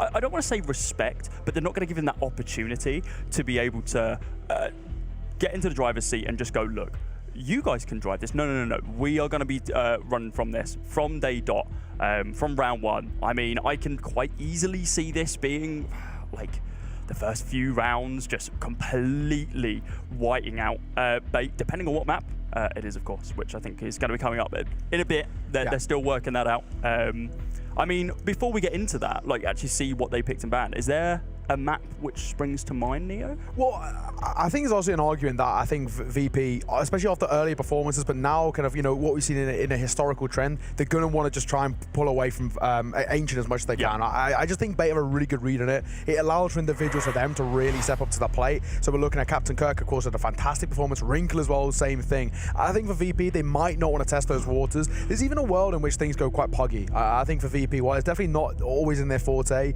swinging things over to like an Inferno potentially could be, you know, definitely out there, but they know mechanically, strategically, statistically, they have everything on their side. So for VP, no matter where the veto heads, I don't think they'll be all too concerned. Take a look at the stats of Jame as well. Not quite as impressive as Captain Kirker, but either way, we know what this guy can bring to a server. And it doesn't really have to be. The power of VP was never really that they had some of the sickest individuals around, and that's why they were winning. It's that they make the game so uncomfortable for everybody else that, you know, you might be a really sick player in any other server, but now you're forced to play this really weird style. It's just going to be tricky. And Fun already out. That's interesting. Maybe Mirage is going to be the final one if we get that. That could be a sort of maybe a neutral battleground for some of these. Hang on, Ancient. Oh no. my God, They're actually going going test for it. them. That's Real interesting. Okay. Yes. Just to mention as well, Bay are on a 4-map winning streak on Ancient. I mean, that is pretty decent for them. I don't think they're really going to be at all, hindered by this. I think for VP, this is definitely, let's call it a ballsy move. They're going in against Bay on a map in which they have made a bit of their home ground, especially in RMRs recently, and they're taking it to them. I mean, this is an interesting one, right? Like, everything you're saying is completely correct. VP have only won this map once this year. They played it 3 times, a 33% win rate. They've won it once. And they're like, yeah, sure, we're floating against Bay, which already incites some of that, like, disrespect. I mean, let's be honest. Let's just call it what it is. It's the, oh, we think you can beat you on this one. Don't worry about it. Your win streak? Nah, screw it. I mean, OG's win streak over on Ancients now come to an end. True. Is that going to be 2 teams in a row now that we're going to be sitting down watching that end their Ancient win streak today? I think that could well be. I'm going to give James the benefit of the doubt on this one. I don't think they're walking into this unprepared. It's so unlikely to me that because they had other options. If they wanted to, they could have pushed this on to Mirage or Inferno if they wanted to be more comfortable. The fact that it's kind of gone through like this makes me think that probably VP have taken more of a look at this than maybe we realize. Also, just because think of how probably Ancient is right now.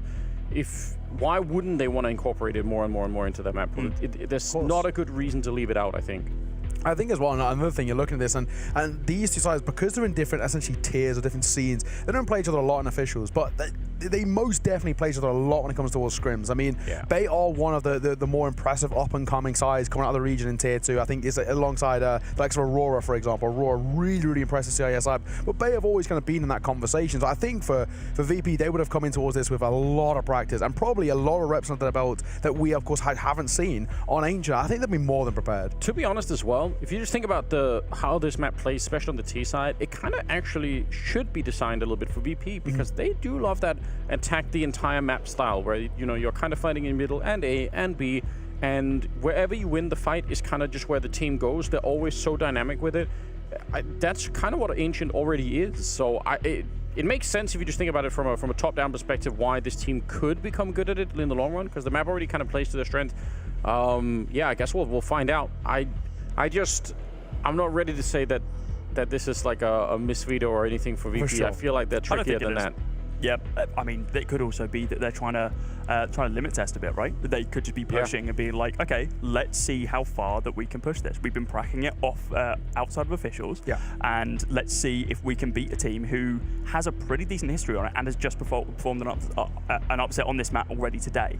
So, I mean, yeah, Bait are pretty happy with this one, I think. I think they're ecstatic. It's like, oh, Ancient again? Yeah, great. I mean, forgetting who's on the other side of the server, of course. But explicitly playing this map, they're going to be pretty pleased with themselves. Well, we are about to kick this one off. It's going to be VP going up against the, a team which some people didn't expect to be at this point in 1-0 in the form of Bait. Who's going to come out on top? I'm going to hand it over to Anders and Neo to walk you through all of the action.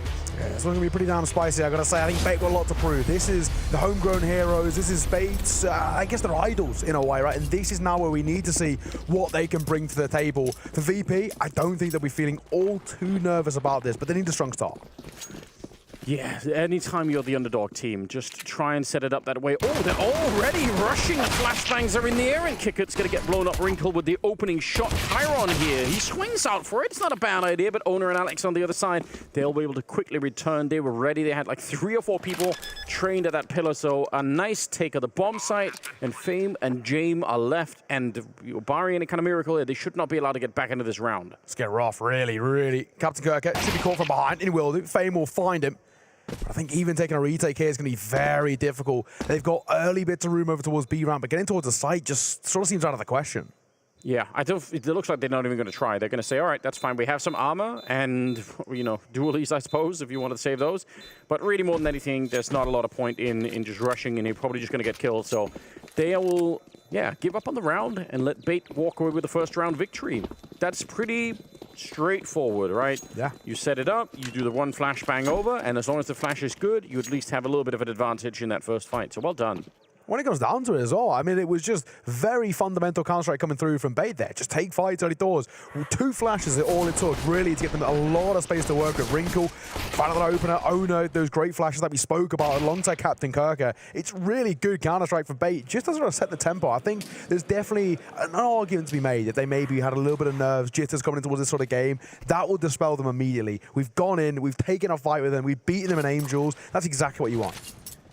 Yeah, and maybe even more of a reason if you are feeling a little bit nervous to just go with something that's pretty straightforward, as opposed to sort of running a really elaborate strategy where you're faking the B-bomb side and running back to middle and all the rest of it. That's going to open you up to a lot of weird fights that maybe VP are going to be ready to win. So I don't really blame them for it. Now, look at this buy coming out, though, from the VP side as a team that is kind of been leading the economy change of the game for a long time. They've got 2 FAMAS, a Scout, an MP9, and also a 5-7 in the second round. So they are really ready. Chiron's going to be picking up the first kill onto Amster, but still a good trade. Owner picking one more kill in return. And a quick bomb plant, lightning fast coming in from Bait. Yeah, I love this. And I think in the post spawn as well, they're just so securely set up. There's very little VP can do here to get back in. No kit. It's a big investment too as well, right? And the fact that they've gone for a big investment, not brought a kit to the table, this kind of feels out of the realms of possibility. Captain Kirk for a double, Owner alongside him, and that is all she wrote. James is hightailing it, tail between his legs as he gets out of dodge, and it will be a second on the board. It's a really nice start for Bait. I know it's early doors, but Anders, it does make you kind of perk your ears up a bit and think, surely not again. Yeah, what's really confusing to me is why VP went for the 4-on-4 retake. That feels like one of the least VP things we've seen for a while here, because they had no kit, no smokes or anything. All they could do was just try to jump that corner. I feel like 9 times out of 10, James would have called the save a long time ago and just said, you know what, this is not worth it. Because now they're going to go to the next round with kind of a questionable position. So I feel like that's probably not worth it at all. Yeah, I mean, they've essentially got 1 scout to work with. And I think even going in towards upgraded pistols across the board is really going to hinder the economy long term. So that's what we see. I mean, he's just going to be a scout, couple of pistols to work with, the 5.7 and the P250, limited utility for VP. On a good position to be in. Gamble stack over towards A. Now, I like the call coming through. Just leave James isolated over towards the B side. The scout at range, very good over towards ramp. But even still, if he gets overwhelmed, it's all she wrote in a matter of mere moments. So, what's the call? Bay. Bomb in hand, but over towards the B site. But no real commitment just yet.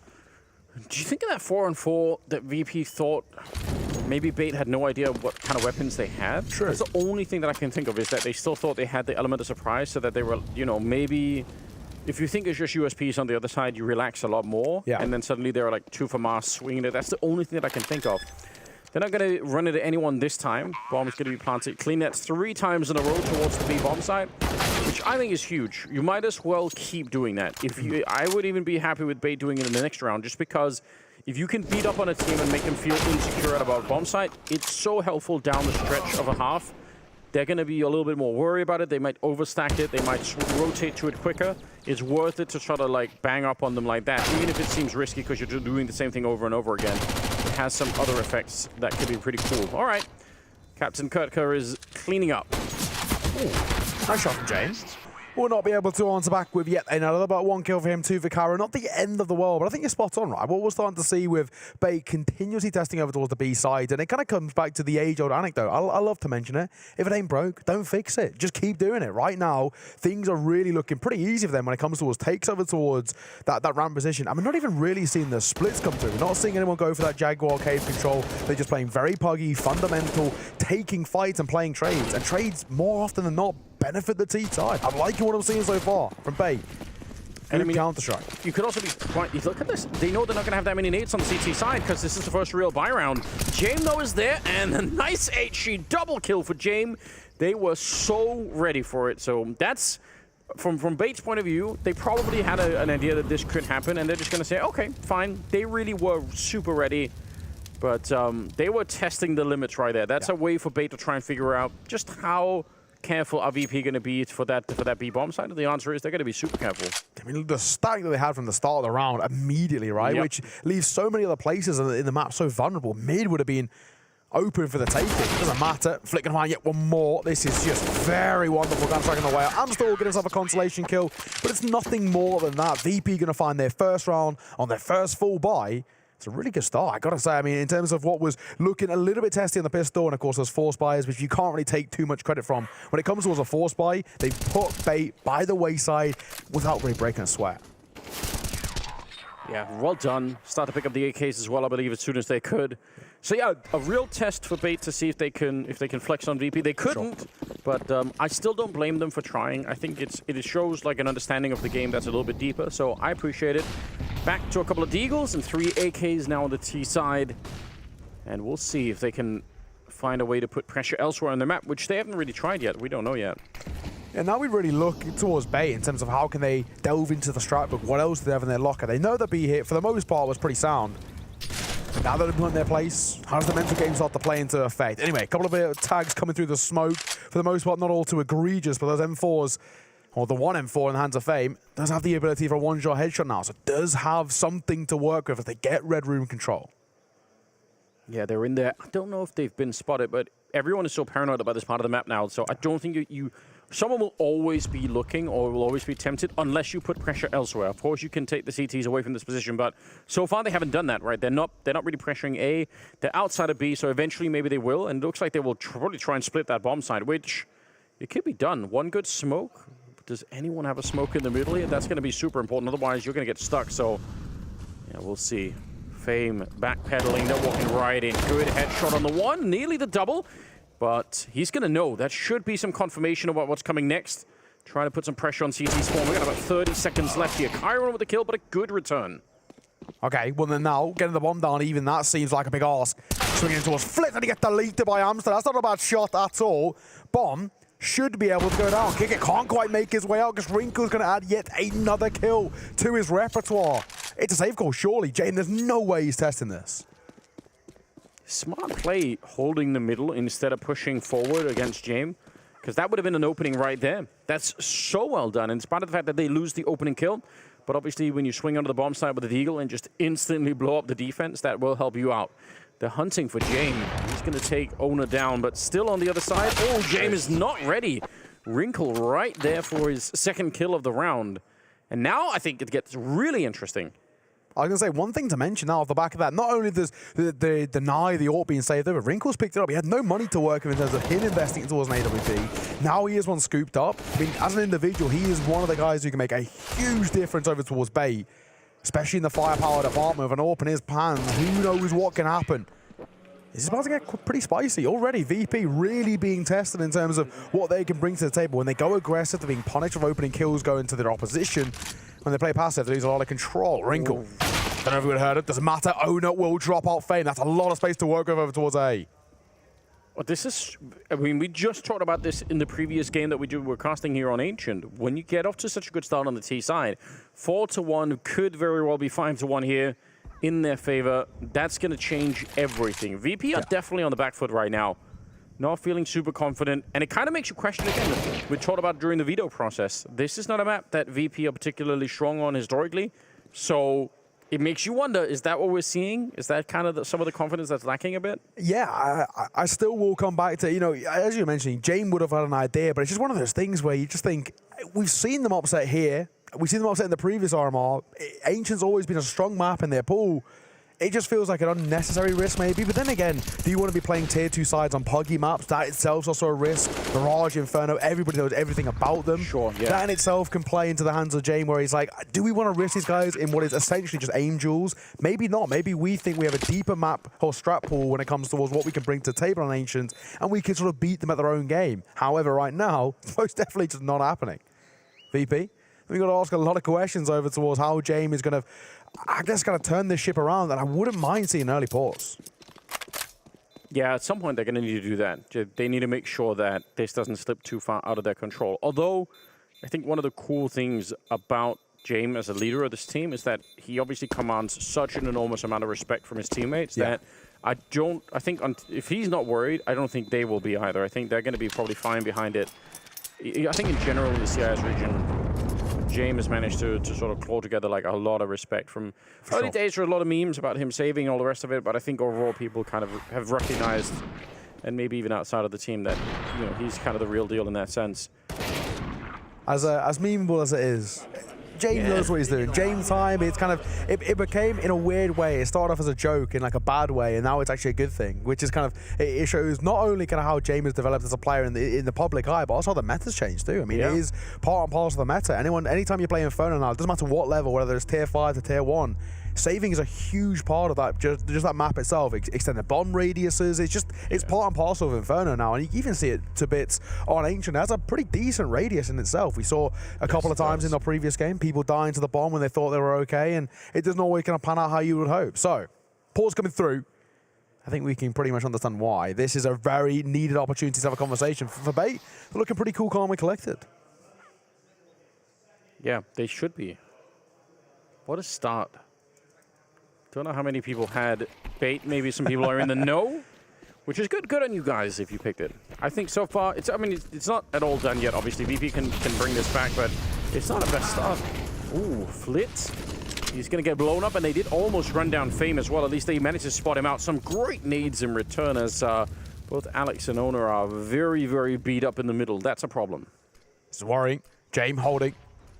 Captain Kirk around the corner. Owner in support too. They might even just use Owner. I was going to say, as a bit of cannon fodder, it doesn't matter as Captain Kirk and Owner combine for one apiece. They start to crack open the nutshell that is the B site. This is getting problematic. Ticket, Fame all alone now in a 1 versus 5 and an MP9. He's nowhere to be seen. In a weird way, saving it is the good call. I'm not going to lie, I haven't really seen much out of Captain Kirker before this. I had plenty of people tweeting at me, memeing about the name for whatever reason. But I think that kind of display is pretty sick, right? Yeah. Watching someone who can open up, especially against an AWP like James, who's holding the angle, with that kind of confidence, and he just did it sort of back-to-back, headshot openings to clear open the map is pretty impressive. So scoreline is going to be 6-1 in favor of Bait, and VP still nowhere to be seen in this game. Yeah, things are not looking all too comfortable over there. I mean, Captain Kirk, like you mentioned, he's really starting to step up to the plate. 8-3 at the moment. I mean, as things stand, there's a lot to like. I think that might be up to double digits as well. So, right now, I really feel there's not a lot we can say on a negative note over towards Bait. I mean, they learned their lesson. The one time they stress-tested VP over towards B after getting 3 rounds in a row, it didn't go to plan, so they changed things up. They go for a different tempo. They go for a different position. But they started to realize there is some pretty clear and distinct gaps over towards that B side. Yeah. And they're just going to continue to punish it. If they can get individuals like Captain Kirker, Owner, even Wrinkle, which we haven't seen too much of, but we know he's seriously talented, getting those 3 online, then this could be brutal in a matter of moments. I'm loving what I'm seeing. This is fantastic work from Bait. Alarm bells ringing off, Anders. That's all. I'm definitely getting a little bit nervous for VP right now. There's no doubt. I think anyone who's on the VP training should be nervous right now. Yeah. Even at 6-1, this is kind of a concerning sign, right? At what point do you then think that this is like really a cause for concern? Now, of course, we've already spoken about how getting a good start on the T side can really make a difference. You saw it exactly happen in our previous best of 1. When do you start to think that this is now actually in the realms of being, a huge upset in the cards?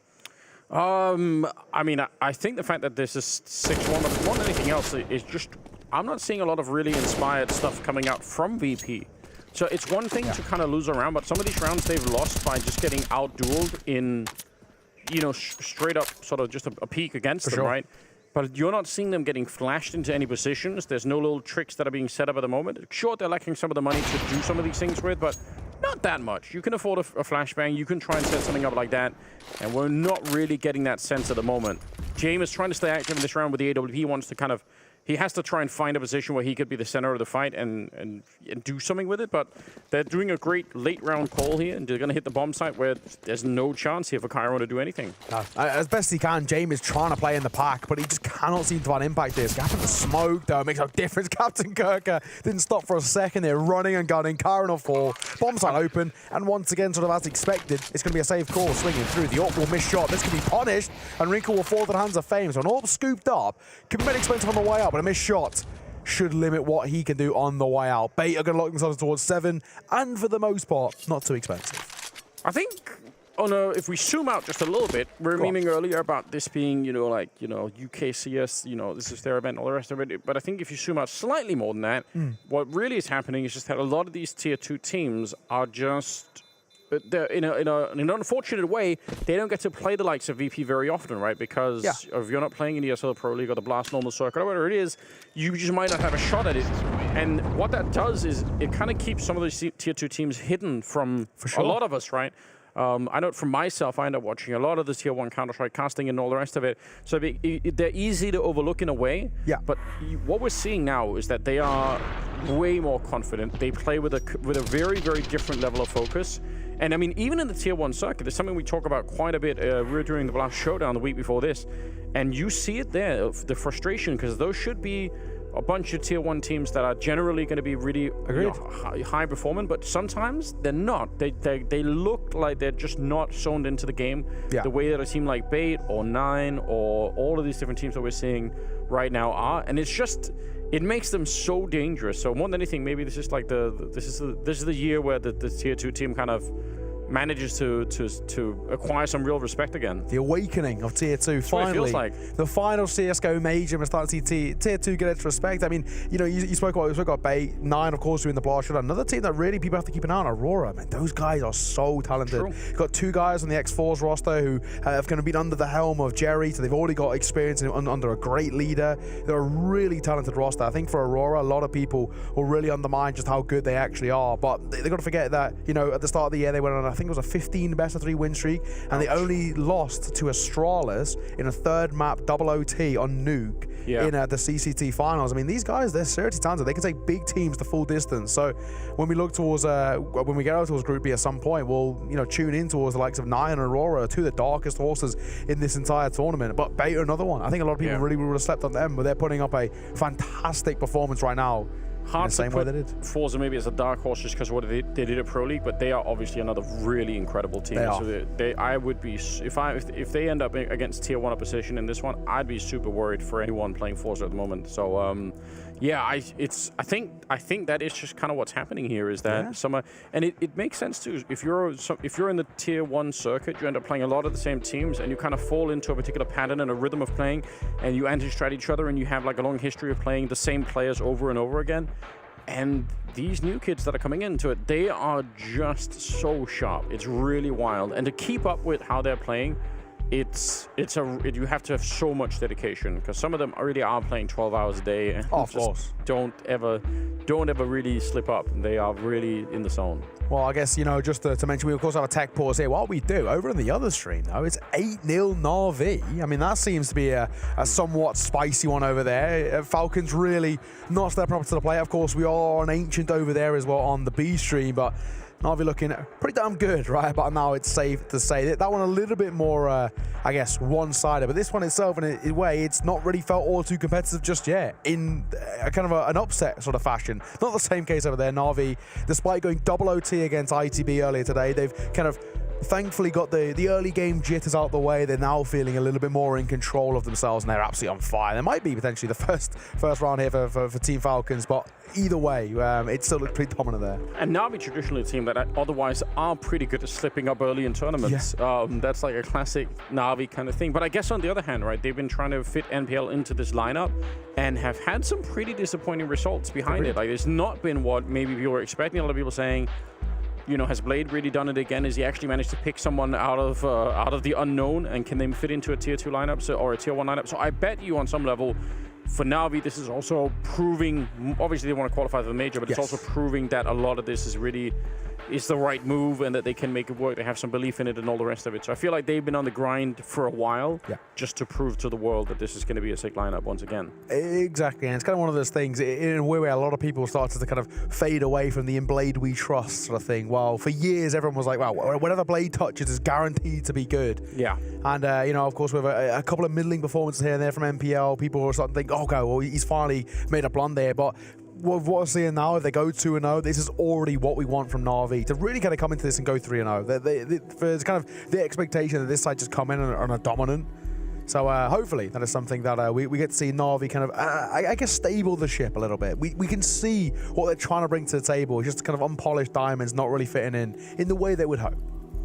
Yeah, I think it is fun to see some of the favorites sometimes showing up and acting like they are. Yeah, it's just my expectations for all of the games is that maybe that's not quite going to happen. I feel like that's been like the story for a bit here. Seems like some audio issue, so hopefully they can figure it out and move on with the game. But yeah, I've got to say, for now, it looks like just a very flat performance out of VP. I'm not even seeing them winning fights, and it's not like they don't have the players to do it. They obviously do. Again, some of the riflers even on the lineup should be powerful enough to take some of these fights to the likes of Captain Kirker and all the rest. But we haven't really found them yet. Kickert, I would say, is normally always good to step up and do something, but they kind of disappeared in the game right now. Yeah, I think as well, I mean, another guy, the new boy, Kyron, right? I mean, he's usually kind of the one who makes a massive difference. And well, in terms of what he's been doing in the game itself, he's looking pretty good in terms of the respectiveness of VP. As a whole, we need to see everybody kind of join up with him. Fame, Flick, Kicker, as you mentioned, they all need to start finding their form, finding these entries. You can't be allowing kind of Captain Kirker to run right on the T side. I think if you allow that sort of individual to really get the cogs in motion, it can really come back to bite you. And we haven't still yet to see really Wrinkle come out seriously online, but in the same vein, he could really take it to Jame. I know it's a big ask, but he's an individual, young guy. I think he's only 18 years old, or still maybe even just 17. I mean, he's seriously young. And, you know, those young kids, I mean, they've got cracked mechanics. You can never really count them out. So I think we are just about ready to get back underway in towards the game. Tech issues are done and dusted, and we can get what has been a very spicy game so far back underway. It's 7-1 currently to Bait, and then one run away from guaranteeing a lead at the half on T-side Ancient. That in itself is a huge thing, just to say.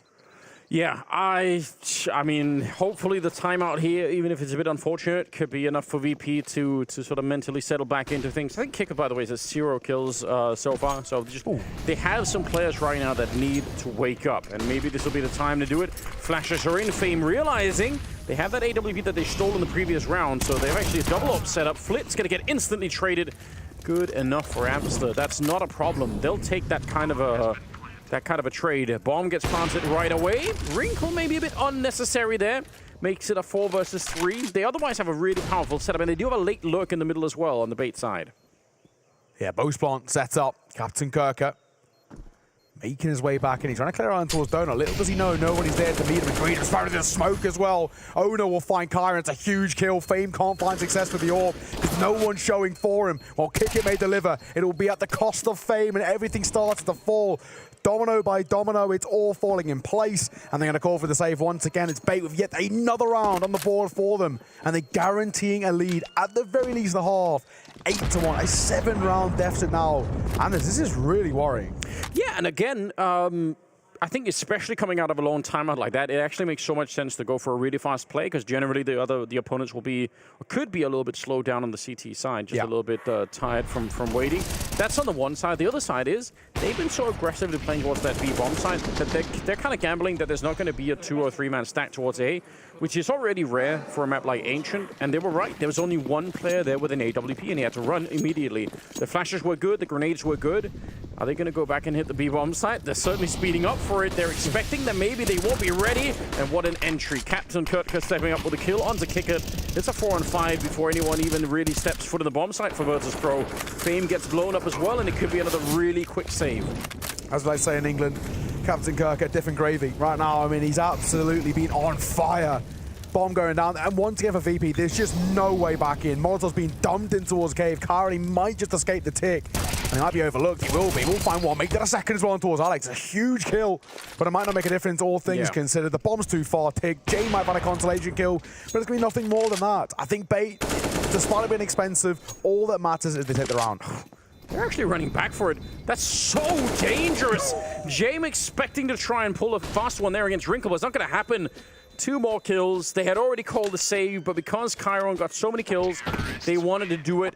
They're going to lose every single player, but I don't think that Bait care at all about that. They're in a fine position right now, and they could have easily lost around here at the end. There was a real shot at it, but good job on Wrinkle to stay alive. Yeah, really well played. I think in a more macro sense as well, but looking at VP and the way at which they're approaching this game to try and take it to Bait, it's not the VP that we're used to, not the VP we know and love in terms of how they have this ability to control games, especially and most importantly, the tempo of games. They're not controlling the pace. They're falling into the pitfalls of Bait. And this is wonderful work. 9-1. Nade comes through. A little bit of chip damage and nothing too overzealous. Look at things are stacked here towards the bomb site for VP. They're all basically in this area. Flit with a great double spray down. And that was worth it. And instead of actually playing inside of the bomb site, they finally go aggressive on the VP side. They actually try and put some pressure on, and that wins them the round. But yeah, some respect, I think, being gathered here by the bait side. I think they were trying to take that B control once again, and finally VP say no. Yeah, I mean, what definitely is alarming, we know VP had this thing about them to really get back in towards games and claw them back from what seems like the grasp of defeat. That's much better. Take control. We were literally just talking about how it sort of seems like VP aren't controlling the tempo. Well, there it is. Control the pace, play it to their fiddle, and that's how it should be. So sticking on collected needs to be a catalyst to more success. This can't be a flash in the pan moment. And VP once again trying to take an early fight coming through. Jaguar control in favor of Karen. He wants to try and take an early fight, and he might once again go for a swing. He got away with murdering towards the previous, and once again, like Bait did, if it ain't broke, don't fix it. I mean, Wrinkle feeling confident enough to step onto the B ramp without almost any setup, so if someone would have been there, that could have been the end of it. Now boosted up and looking over. They still have mid control for VP, so they could get flashed into this fight. James is just patiently waiting on the corner, waiting for somebody to step into it, which is almost happening. There we go. That's an easy shot. Kick it on the other side. Timing for that collapse is perfect. Just as they're all looking towards the middle, so double kill for Kickard. And things are finally starting to work out a little bit for VP. It's very, very late. It feels like it's almost too late, but they could make it back. 9-6 at the very least. That would be a little bit of a turnaround. Yeah, I still think if Bait find double digits at the half, I get very worried still. But even though VP are now starting to put up something, is it going to be enough in a grandiose scale? They don't go towards the T side. T side's not always the easiest, so we'll have to wait and see. Fame will find owner. He's Alex all alone. Alex might just save here. I mean, he does have money to work with. The entirety of Bait have money to work with, but is he going to pull a 4 versus 5? No, is the answer. So just keep hold of what you've got. An AK is better than nothing. I think he's scared of the flank, but it doesn't matter in front of him. Karen will see him up. It's a flawless round for VP to finally start to find not only success, but thankfully now consistent success. 2 rounds in a row. It's been a long time coming. They've had to really battle to get here, but yeah, I mean, something's working out for them. That's, again, that forward position in the middle, which now could be so hard to get for the CT side. Kind of makes me wonder if Bait, depending on what their economy's like, they could try and fight that. Because again, if you get the forward spawn, you can get there. So if you feel like VP will try and do it again, get that double setup in the middle, you can try and punish them. Instead of fighting for outside of B, you just fight to take the middle. Yeah, first time up being called here by Bait. Matt and the coach coming in to just try and, I guess, level the playing field in a way and try and keep things in their favor. They just need to make sure that VP don't have this insight in towards the late half where, like you said, going up towards a 9-6 actually really could turn the tides. Yeah. So I think they need to make sure that they're able to, at the very least, lock in 10, right? Lock in double digits. It looks like, all right, they're at least going to set up. I wanted them to be more aggressive than this. Because again, you can smoke that Molotov and flash your way through, and you're probably going to get there before the CTs do. Or not probably, you definitely will. Wrinkle. Dangerous on both sides, but Flit's not going to let any bullets go here. A bit of a setup towards, again, leaning heavily on the B side. Just one A defender that's almost just not even on the A bomb side. Oh, that could be risky. There seems to be a little bit of a heavy presence over towards this mid/A lean. It's looking like a mid-take is going to be the priority. Where do they go from there? First kill has to be another Flit. Labored sprayed. He might get punished. He won't be able to fall away. Owner will find the opener.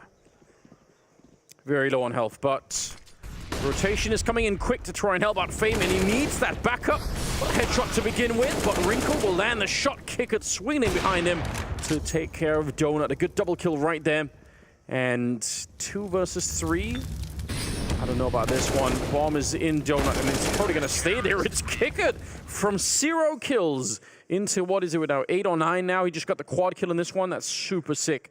What a good comeback for him individually. Yeah, we really need to start seeing Kickard find some form. And this is much better. I mean, he is an individual as someone who's so experienced. He's always been such an integral part of the CIS scene. But very quiet. I think, you know, it's really hard to read a team like Bait, and we do have to question as well what the preparation for VP was, you know, coming in towards this game, whether they really did actually give Bait the sort of respect that they maybe deserve, and maybe they kind of slightly under-prepared for this sort of game and sort of catching them by surprise, and then they have to fall back on their fundamentals, and thankfully, they're starting to be cleaned up. Fame, speaking of, nice headshot towards Captain Kirker, limiting the big man over towards Bait, and finding the opening kill. It looked like they wanted to put some pressure behind it, but they decided it's not worth it. The flash is unbelievable. Amster, good deagle headshot to follow it, but Chiron just caught in a really weird position. There was a very fast rotation for VP in this round. They were ready to go to that A bomb site instantly, so they might be over-rotating a little bit VP. They're a little bit worried that they're going to end up losing another round. Good timing for that one. And I think VP have found a 5th round here. It looks very good at the moment. Yeah, holding Jame. Posted as well. One can make the way over towards Ramdarov. Kicker, the man we've just spoken about. Pop shots coming through, and he will take a little bit of damage. Bomb should be able to go down. It's a super open plant. But all that matters now is how the post plant set up in a low buy like this. They'll absolutely take it. Flittle-fired owner leaves Wrinkle all alone. The young center 1 versus 4. Right now not being tested. I don't know why he's peeking like that when his teammate does have a flashbang, but I guess they just didn't want to try and set it up. But I feel like with the Tech-9, that actually would have been a fun little trick. He's obviously worried about the flank from the right-hand side there, but still, 5 on the side of VP. Get up to 6 and win the pistol on the second half, and anything can still happen. I think Bait need to remind themselves of that too, even if it's been such a brilliant start for them. They're definitely not done, and VP have such a lot of experience that you just can't count them out. Yeah, and in terms of recoveries as well, this is really decent work coming through now from VP. I mean, we were already talking about the side, starting to fall by the wayside, and even potentially asking questions of, is this too little too late? Thankfully, it's not the case. So now we're in a little bit of a stronger position where I'm liking what I'm seeing. VP already filling me with some hope that this game is going to be much more even initially entail. Swinging towards mid. Wrinkle. Late reactions there as Flick crosses with no problems. U2 should keep them at bay and limiting what mid control they can get. They can't even swing out off the back of the pot flashes. I still think it's very curious that Bait don't have anyone they want to throw into the middle immediately. They want to fight for it later, but a lot of teams that love playing Ancient right now, they have that one player they can just roll in there to try and open it up. Smoke up, a little bit off on the spray, but that's a good shot. Wrinkle going to be taking down Kickered. And back with the advantage for Bait here. 4 on 5. Captain Kirker, who's speaking as someone to make a difference, right? Swinging towards mid. You'd probably look towards him in terms of entry fragging. His pathing's brilliant. Mechanicals are pretty damn good as well. 55 seconds to work with. What's the decision? The bomb hasn't been committed just yet, but it still looks like it's peering over towards that B-side, swinging through. Amster will fall. That's the bomb spotted too. Now things go from bad to worse. Not only have they lost kind of a player in themselves, they've lost that man advantage they had. They've also lost information. The bomb has been spotted.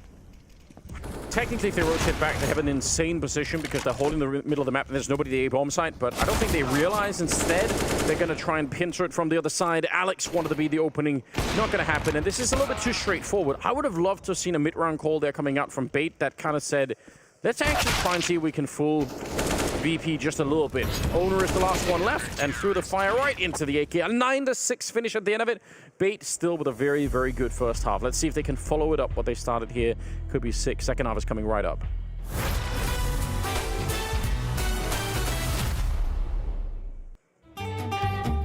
Our first time Royal Arena, playing in 2017. We want to win the first time on Danish home soil. Device is sick. We have to play with Dennis as a stand-in. I don't sleep 1 second the whole night. I didn't even understand. I remember me 5 in the morning, going outside, going for a run. I was like, what is going on? Why can't I sleep? And then I go back, I try to sleep. My heart is pumping. I was like, why did I do that? Why did I even go for a run? We go to the venue the next day, and I see the makeup artist, and I'm like, you gotta help me. I didn't sleep the whole night. We somehow managed to get to the grand final. Everyone is really happy, and we're 9-0 up on third map. Easy. And somehow we managed to lose that. We were 9-0 up on T-side catch. I'm never going to watch that game back. Never ever in my life.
From what started so well, 9-1 in favor of Bait, VP clawed it back to a 9-6 half, and while many still see the lead, I think for us, 5 rounds in a row for VP, they're starting to wake up.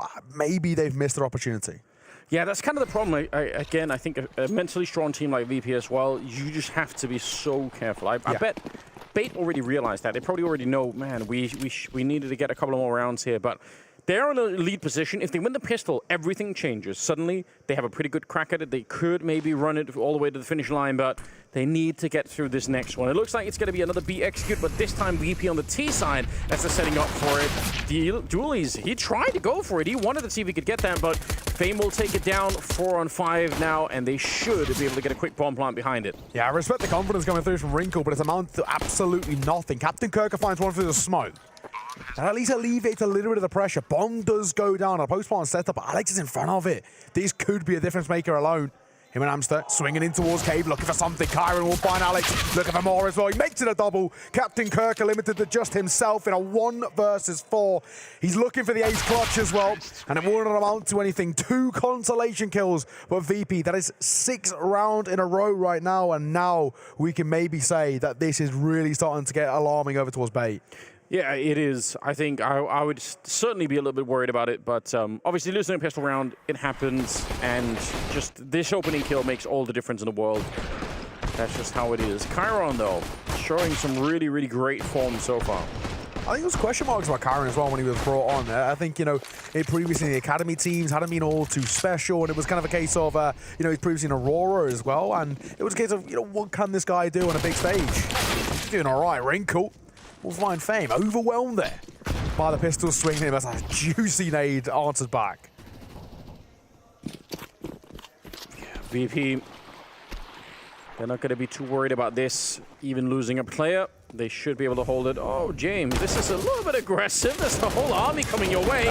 He gets back around the corner, and it's a great quad kill for him. All right, it's all good. There was a chance there where he would have given up the Galil for no real reason. But it's another round, and things are starting to shape up pretty well for them. Love to see Bait. I don't know if you want to take a timeout into this next round, but at some point soon, you're going to have to try and get everyone on the same page here. Yeah, I mean, we were saying, what, I think maybe 8 rounds ago, we were saying, for Bait, they're in a good position. I think at that point, they were like 9-3 up, 9-4 up. And we were saying, okay, not the end of the world, but you are allowing VP to get back into this. And all it takes is a little bit of a hiccup in towards the second half and things get a little bit ropey. Now we're seeing that. You know, there's only the 1 round deficit. James is starting to call a bit of a masterclass as well and understanding kind of what Bait are bringing to the table. And now we're seeing VP in control of the tempo, in control of how this game's going to be played, due to them being on the T side. I got to get really concerned. Like you said, I need to see now something different come through from Bait in terms of how they're going to alleviate the pressure of this situation of them falling really, really flat. 9-8. They got 2 AKs and 3 Galils on the VP side. Oh, nice nade. Step right on top of their flit, but they get some mid control, and that should help them put some pressure right onto Ono, who's playing on the other side here. Smoke up. Oh, aggressive move coming out, and Fame, he was technically ready, but the spray, it failed him. Wrinkle will take him down. That is a nice little skirmish coming up from the defensive side. Yeah, and that labor spray being punished as well really opens things up. They've got a lot of information to work with. They decide against using it, and that smoke being dropped deep over towards A main just sort of allows Bait to take a bit of a step back. Essentially, gamble stack back over towards B with the ability of rotations coming through, as you can see. Jame and Co. Decisions to be made for them. Oda will find Kyron, and important kills it down to just 3. James still isolated over towards the A side, that he hasn't really committed in the rotation, but the bomb's still present. No matter if VP get control here, they can't do anything with it. No, they really can't, and the way that Bait have been playing, you would expect them to play this one pretty safely. I don't think there's any real reason for them to do anything other than what they are doing. They're kind of grouping in the middle, but there's 3 of them there. This is pretty active for the position that they're in. Right now, it doesn't look like they're going to get punished for it, but there definitely is a world in which trying to do what they're doing here could blow up in their faces. It's fine. They found the bomb, and they're playing in a 5 versus 1 now, so any fears of mine could be pretty easily dismissed at the moment. We'll get some spicy Counter-Strike. I mean, that's really what matters most. Bait going to be locking in their 10th round. We've been begging for them to get double digits for the last kind of 7-8 rounds, and finally they've actually gone and done it. They've broken the hot streaks off of VP. That was, in the end, 7 rounds on the trot for Virtus.pro before Bait were able to answer back. That in itself is cause for concern. And you're now going to make sure that essentially this 10th round that has finally been found on their CT side is a catalyst to further success. It can't be this flash in the pan moment where it's just here, there, and everywhere. They've got to now find consistency, something that they started off doing really, really well early on towards their T side. They've now got to replicate the same mentality, the same fortitude over towards the T side, or over towards their CT side now, and then potentially we can continue to kind of keep that door open about the conversation about an upset. Yeah, I think this is a super encouraging round. Now that they find out rifles, they're able to do something. Flit runs into the middle. He's got the AK, and again, similar run path as the last time. Oh, they line up right in front. That's a disaster on the side of Bait, but Flit, he will celebrate. Owner and Captain Kirk are both getting blown up, and that's so early in the round. Yeah. VP have so much time now to think about it. They don't even use that time. They're just pushing the ramp. Instant shutdown, and they should save the rifles on that. I don't know why they're fighting this. From Alex's point of view, getting the double kill, I mean, it's sick that he does, but 9 times out of 10, you just die immediately, and you kind of need the money. Yeah, I mean, it was foreshadowing for me. You were speaking about why aren't Bait taking mid control on T side when they have the T side spawn? Well, Flit on Fame showing exactly what you can do when you have those forward spawns when you can get early control coming through. Flit, really good round for him. 3 rounds of 3 kills overall in the round, may I say, but it all comes off the back of just having that forward spawn and just taking control. It is so fundamental in a way, but Bait just weren't prepared for it. In the same way that they weren't prepared to do it themselves, they weren't prepared for VP to bring it to them. Really well played. I think for Bait now, they need to be asking a couple of questions about how things fell so flat there. Losing that fight in towards Jaguar, really just lost in the round in a matter of mere moments. I mean, it got kind of close at the end, but I don't even... It's unclear why it actually did. Alex with a couple of kills, but it shouldn't have worked out that way. A little bit more mid-attempt coming out from the Bait side. They don't want to keep letting Flit run that way towards the Jaguar tunnel. It's not worth it. Captain Kirk is sneaking up. He's got some backup with him as well. They're going to double swing with no flashes or anything, just looking for the raw timing. And they almost have one. But I respect the fact that they go back. I think if you miss that timing, don't hang around. Oh, for now. Minute 18 on the clock to work with, and no real kind of engagements being taken so far. Kind of pop shots of information, no actually conclusive fight as of the time being. Don't have control. Alex playing anti. Will be caught by it though. Flit, nice opener. Once again, a brilliant opener. The pathing ran fantastic. And a labor spray might get Amster punished, and it will. Flit, 2 kills to his name. Looking to make it 3 as well. Off the back of Jane being traded, but Wrinkle will fall away. Look at how out of position there on the CC side. Might be a 3-on-4, but there's nobody at the A bomb side. And VP is still controlling the middle. So even if they try to retake it, I think VPM would have such a good read of what's coming. Yeah, this is just a save that's been called already. That means the scoreline is going to be tied up, 10-10. Interesting game we're getting here. I mean, right now it still feels, like we said, in control for VP. We were already speaking about this, where for it's all well and good Bait fanning around here or there. It's all well and good them having their flash in the pan moments and individual steps up for a couple of kills. If they can't deliver on the big word, the main C word, consistency, it doesn't matter. And without the consecutive rounds on the board, Bait are never really going to be able to compete in this game.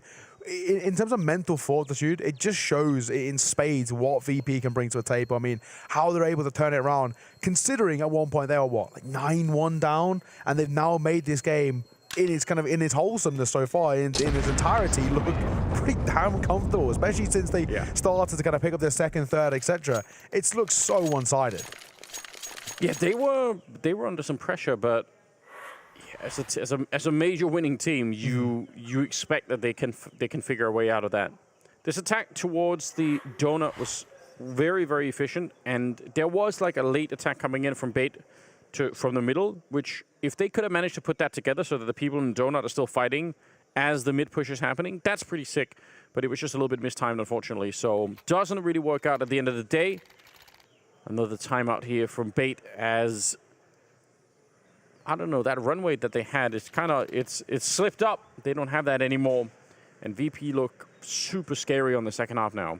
We looked at earlier games as well, right? For example, ITB NAVI or Viperio Fnatic, where they took them to OT and then lost, right? And that can be heartbreaking.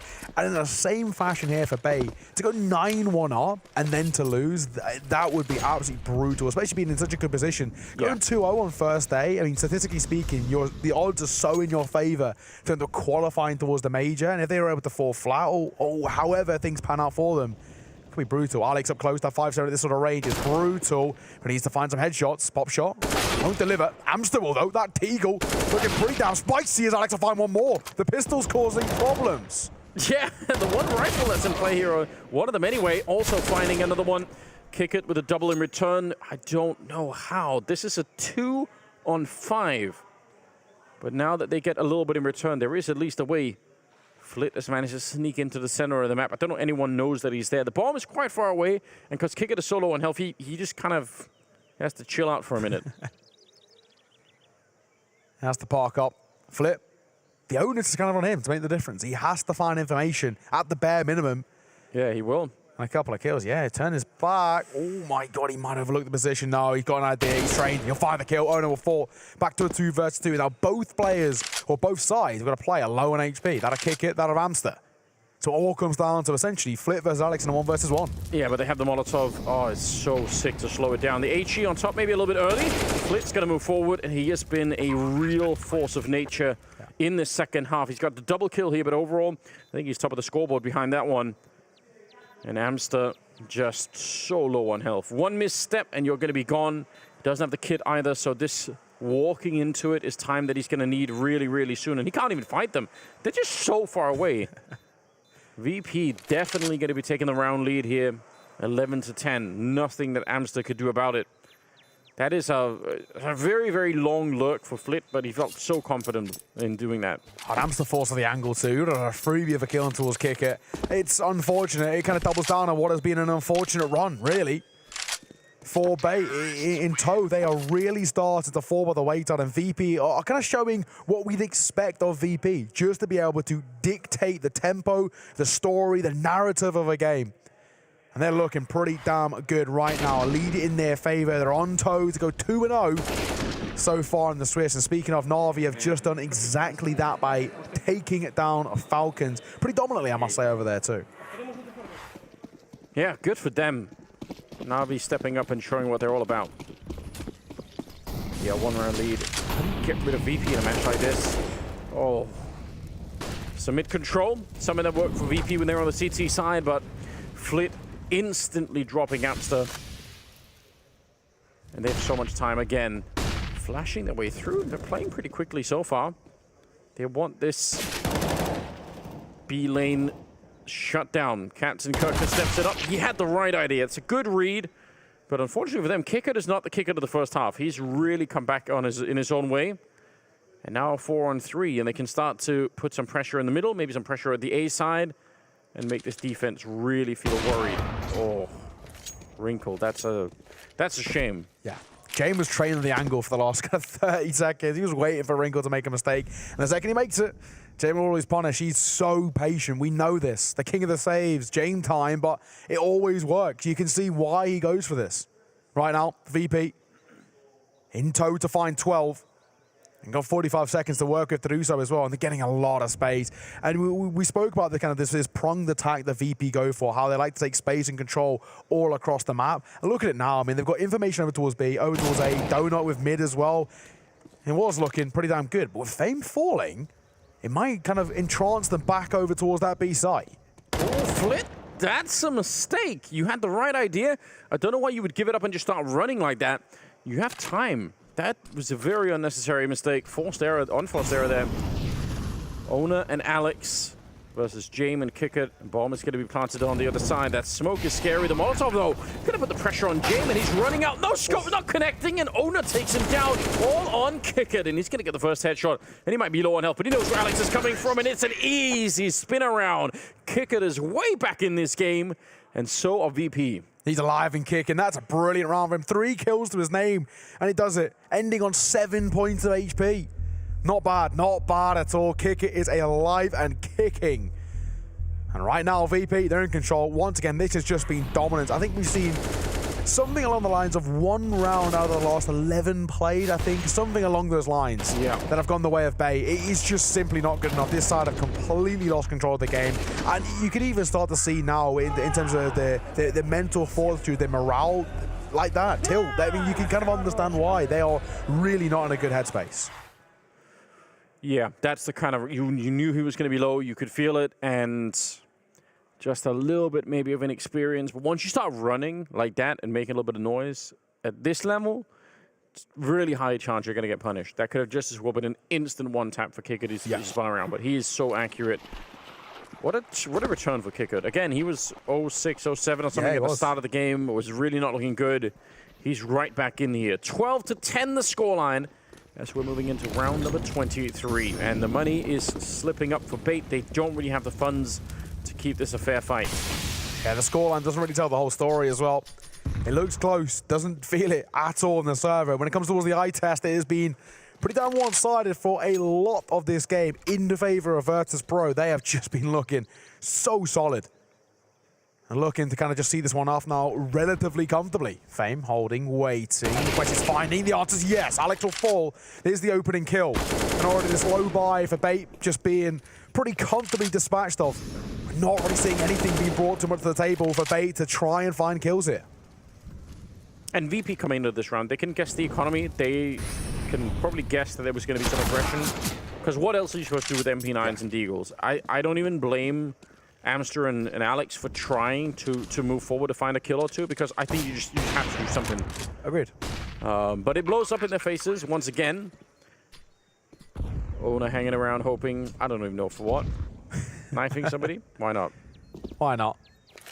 He's hoping. I don't think he'll be giving it. Lower HP, 19 points. It would require something miraculous for him to overlook him. But it's going to be a pretty easy 13 put on the board. Oh, James, don't you do it. You naughty boy. Oh, he nearly gets punished for it. Oh, you can definitely... There's definitely a jump scare there. James a lucky boy. He's lucky he's 19 points of HP, but doesn't matter either way. It is going to be that 13 collective. James gets a knife as well to just really rub salt in the wounds there as VP are up to just running away with this. I love to see that from his point of view, from the CT's point of view. Just the spin around. Did he just turn around and look him in the eyes like, ooh, what's happening? And then you just get stabbed. Brutal. But yeah, VP, look at that. Oh, he's a lucky boy.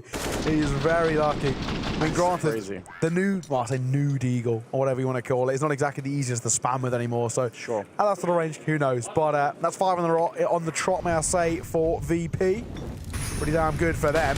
That pretty bad start towards the round as Captain Kirk and Alex go one apiece.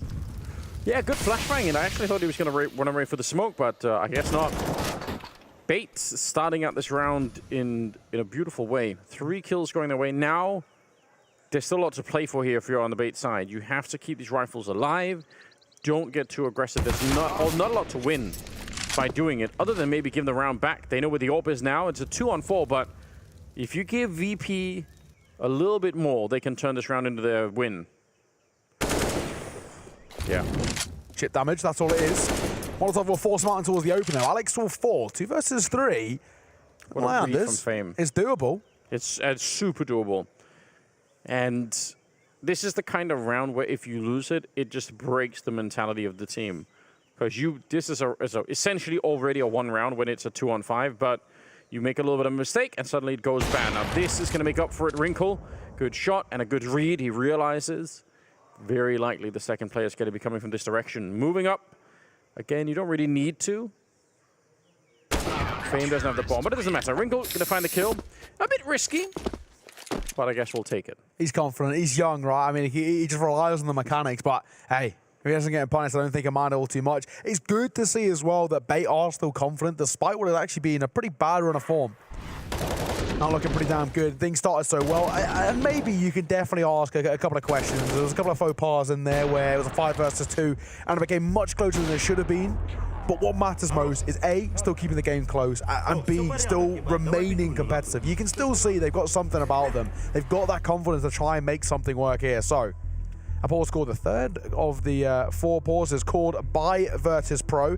Good opportunity to bring Dastan in towards the conversation as well. Of course, he's been spectating by the sidelines to see what he can bring to the table. I mean, realistically, it doesn't seem like VP need to be all too nervous, but it's kind of a just in case. Yeah, I mean, they are kind of cruising towards the finishing line at the moment, but a little bit of a speed bump in this previous round. You never know. You never know. I mean, the fact that Bait have made it so competitive already, you don't want to count them out, even if it is looking a little bit grim in that sense. 13-11 the scoreline. VP just needs 3 more rounds. At Bait at the moment, they have some money. They've got the double up settlement fact to show for it, so maybe that could be a difference. Gotta say, as a secondary AWP, I do like what Amsa can bring to the table. So I'm interested. Captain Kirk is on the M4. He's been causing a couple of problems, especially early and towards the game. Let's see. Only the solo warp over towards the T side of James. Right now, early mid control coming through. Not being tested all too much. Wrinkle. The primary AWP will find Kyron. Trying to play entry. Doesn't work. And a healthy nade on towards Captain Kirk in response. Yeah, didn't seem like there was a lot of risk in Kyron making that move, but walking into the AWP, and I don't know if they know about the second AWP, so that's obviously where the fun really begins. If someone else peeks into the other AWP expecting for nothing to be there. And he is set up for it deep in Donut, so he could maybe do it. Hamster, he's over on that side. Gonna be some early nades coming in here for VP, maybe trying to bait out a little bit of a counter. Well, there are some nades left on the CT side, actually. So Bait are doing, I think, a respectable job right now in holding onto those nades, which is going to be important. VP could try and recommit to this and run into even more Molotovs to slow them down. A lot of onus on Amster here. Molly and a smoke in his hands. Of course, Owner himself has he has that Molly to work with, which has been used now. So Amster and Owner, those are the two that we're going to try and keep VP at bay. 20 seconds to work with. They're leaving things late, though. Yeah. Oh, the timing is so good. Captain Kirk, I think, spun around for the flashbang and gets blown up. This is still doable. Oh. 12 seconds left. It's all on Owner. He needs some backup coming for the smoke, in fact, and a good timing for it as well. Alex and Owner manages to clean it up. And Alex really recognizing the moment there and just running through the smoke. That's huge. But obviously, Owner picking up the 3 kills in that defense. Not a lot of time left. A classic VP round. And it doesn't work out for them. Yeah, Owner, I think for him, really making a difference, stepping up, isolating the fights brilliantly too. I mean, especially in that kind of copy position, which is, of course, now being nerfed in a way where you can't just hide there, you can't just park over the corner. A shoulder will still be showing, but James overlooks the angle, doesn't clear it properly. We are starting to see Bait put a fight up in the latter stages here of regulation. Who knows? We've already seen, technically speaking, 4 OTs today. We could see another one added to the table. 12-13, VP. Down to just a pretty minimalistic buy. James on towards an AK, and that's about it. And he was running to take the fight in the middle, which makes sense, but that's actually been very tricky. The smokes have been pretty good for Bait, and they just throw grenades at you when you come in there. A couple of times they just stepped onto those nades from the CT side. And they're happy with that. Oh, okay. Info. No attempt to hide it for Kick It either, but he only has the Glock to lose, so probably doesn't care that much. I mean, Captain Kirk can swing this now. I mean, Wrinkle's holding that range. Pop shot with the AWP. Now he has to fall away. Captain Kirk reclaiming the space. Don't do this. You can know already they don't have the money. Yeah. Don't push into a potential deagle out there. There is none in play, but the P250's out there. There is an AK. It's not worth it. There's so little to be won by doing this. Captain Kirk moves forward. He does take down James, and that's the only target that was really relevant. So good job. Kyron's going to try and reclaim it as well. He's spamming that E key as desperately as he can to pick up the AK. None of them can get near it. They're showing the knuckles. Jumping across as well. It will be scooped up, but a missed shot from the AWP. Second time of asking, Wrinkle connects. Kyron falling. But the AK is still alive and kicking. Not can be said for the Glock of fame. He will fall. And I think everybody should follow suit in just a mere moment. Flit all alone. And I think he's just going to save. If he can, that is.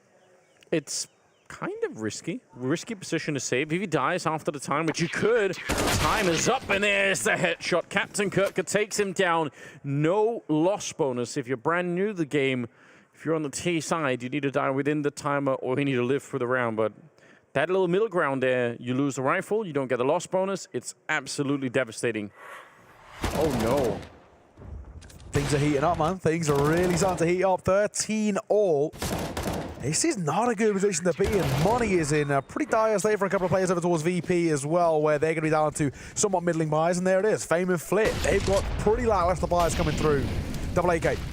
One Galil, which is now dropped from the hands of Kick it over towards Fame mid-round.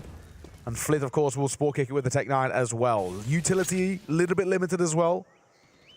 This is a really good opportunity. This is a massive swing round for Bay in terms of just cementing the lead in their favor. If they find 14 here, they're more or less guaranteed into 15 too. Yeah, they have, surprisingly, quite a powerful position. Still no real fight happening in middle. You could see James again was kind of running for it like he wanted to do something, but doesn't ever really get the sense that they're pushing through. They're not. They're just putting up the smokes, and some counter nades are coming out, and that's about it. Pretty standard, pretty common defensive position here for Bait. One in donut, one in middle, one pretty far back on the A-bomb site, and then a little bit of a double setup here at B. Oh my god, how is that possible? Okay. That'll alleviate a bit of the pressure, I guess, especially with what kind of feels like a must-win round for Virtus.pro. Yeah, it is. I can't believe he just got the timing now. Scoped up back here is Amster. He misses the first opportunity. The second one might present itself soon. They've got Wrinkle on the other side. Double AWP to try and hold it. That's a problem because they can't push up to stop the bomb plant. And M4 would have been able to at least apply some pressure. Oh, now they're in a little bit of trouble. The Wrinkle get one. Amster on the other side. They might be bringing it back. This has hardly just been planted, and they're already getting the kills they need. Fame, he's going to get one more in there. 3 on 3, and now Bait need to really think hard about this. They don't have that much money to work with either. Smoke up on the bomb. Chiron, he's boosted up, and he's getting all the headshots they need. Wrinkle now, 1 versus 3, and it's already too late. They know where he is. An expensive round for Bait as the VP get to 14. It's a huge round for Virtus.pro as well. They're coming in with a double Tech 9 setup.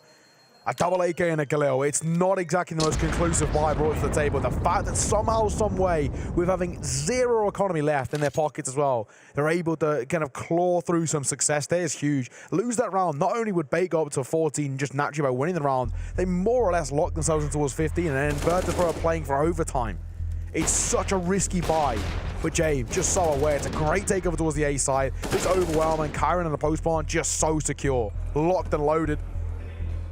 Bait are furious, and you can kind of understand why. I would be. That was a must-win round in terms of just locking this in their favor. Win that, and I don't know, the chances of them winning the map, the best of one, go up exponentially.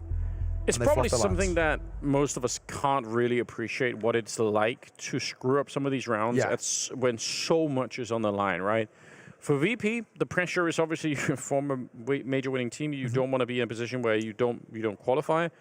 And for a team like Bait, this could be career making, right? Yeah. If you manage to take down VP in some of these opening games here, I mean that's gonna say a lot. People really respect that. So it's so frustrating. I feel for them. We forget about it sometimes, but you can tell the frustration is growing. They know they've almost managed to do this, but not quite.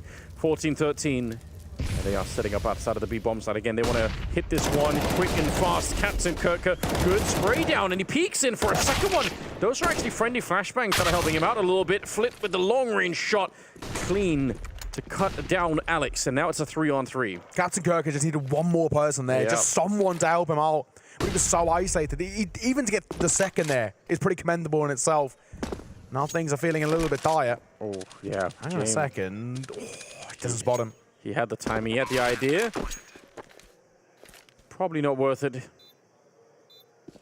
There is still a Molotov on Fame, which is horrible news for the side of Bait, because it might mean they might have to sort of use that to put it out eventually. There we go. He's just been throwing it on the other side, though. Ooh. And Wrinkle walking in to take down James. This is a little bit tricky. Flit crouched in. He gets the spray, but he can't continue on the retake. It looks almost easy on the side of Bait. I don't know how VP ended up in a position where they were all stuck on the bomb side. You really never want to have that happen in an afterplan, and they had plenty of time to move. It sort of feels to me that VP had, whether it was a missed relay of information, that CT was exposed in some way, and CT was going to be some sort of an issue.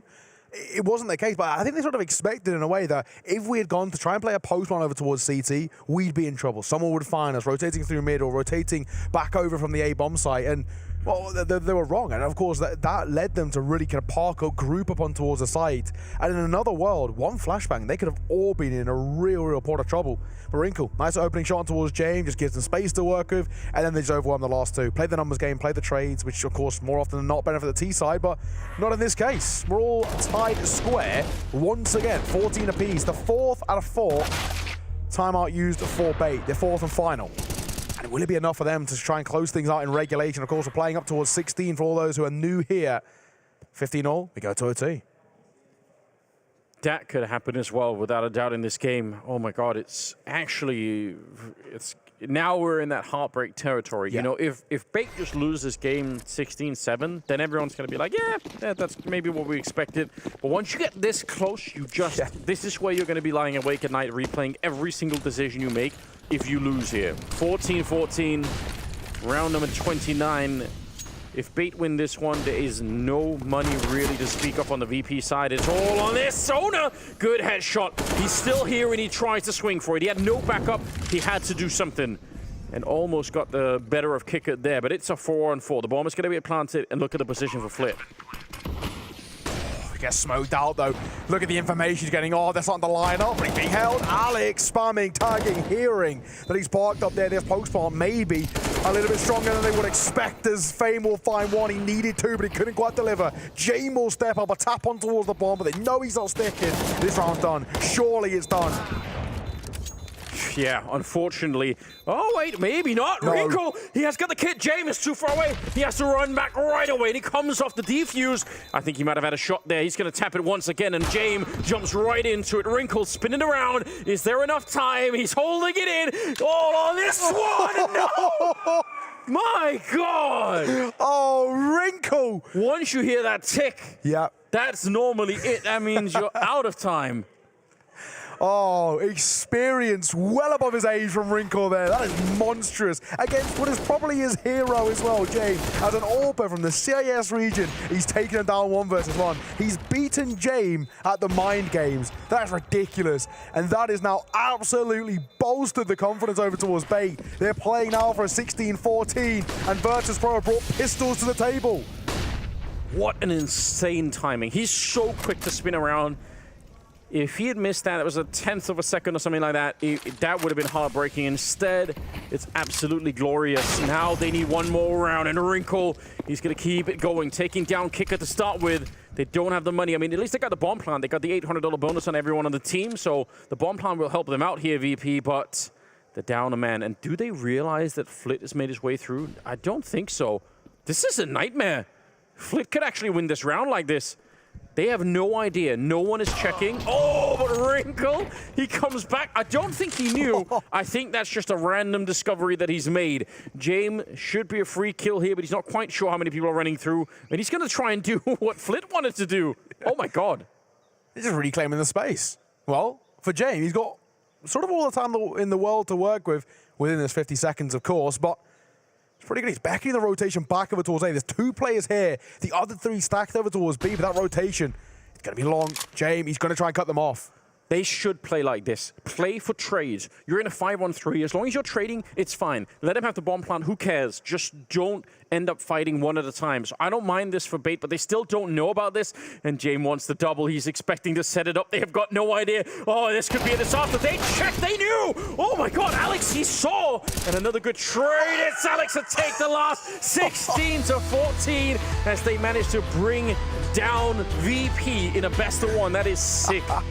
What a result, Bait. That is absolutely monstrous. Who would have called Bait going 2-0 here to start things off on day number 1 of Group A? Upsets galore, and Bait are loving life in the server. They started so well.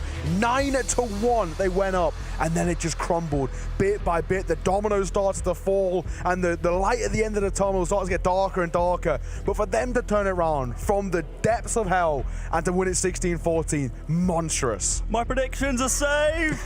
They're saved.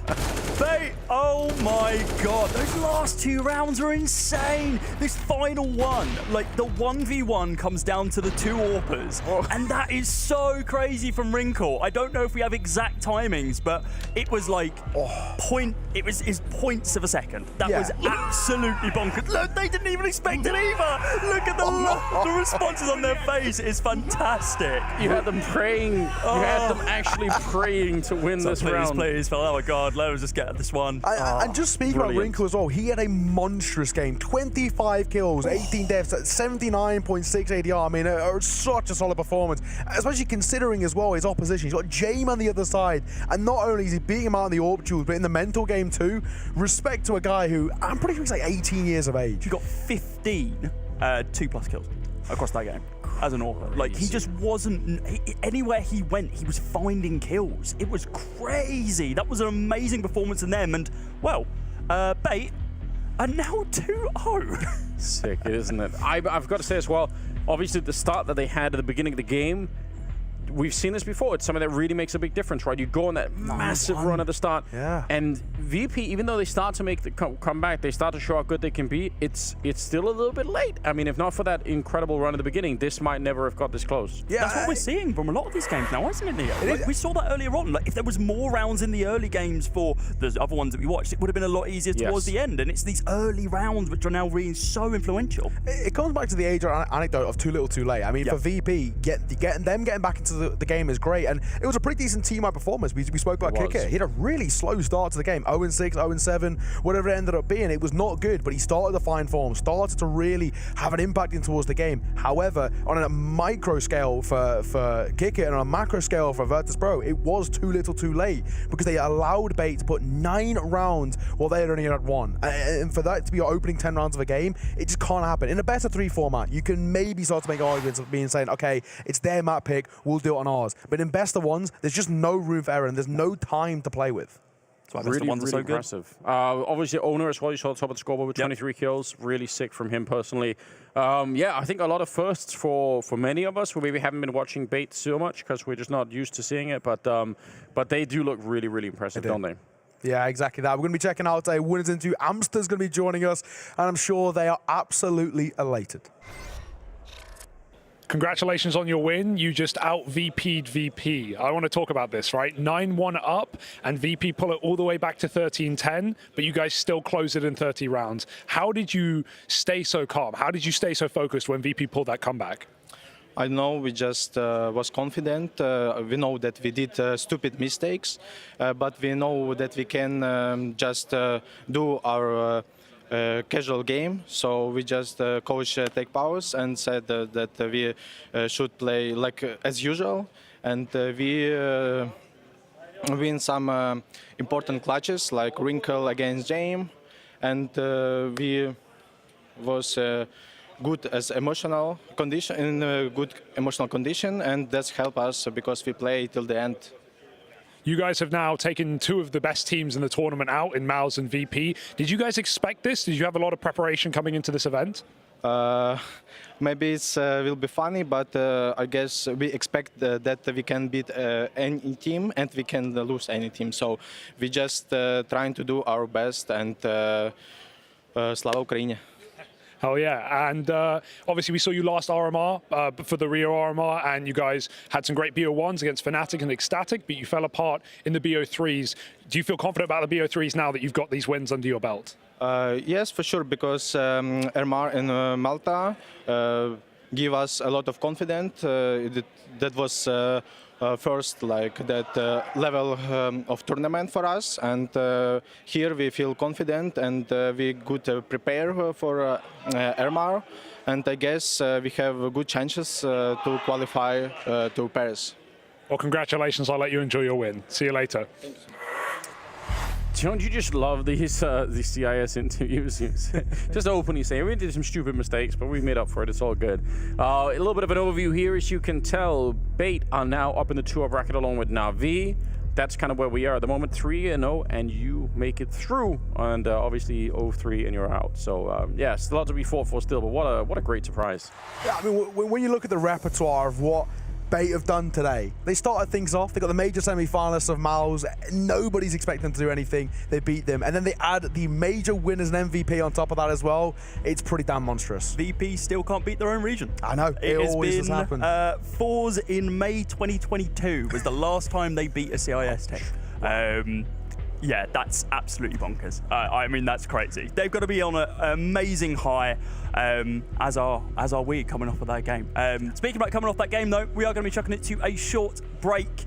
When we are back, I believe we'll be replaced by a couple of lovely, fantastic people, such as Hugo and Harry, and I believe Jackie's going to be joining us as well.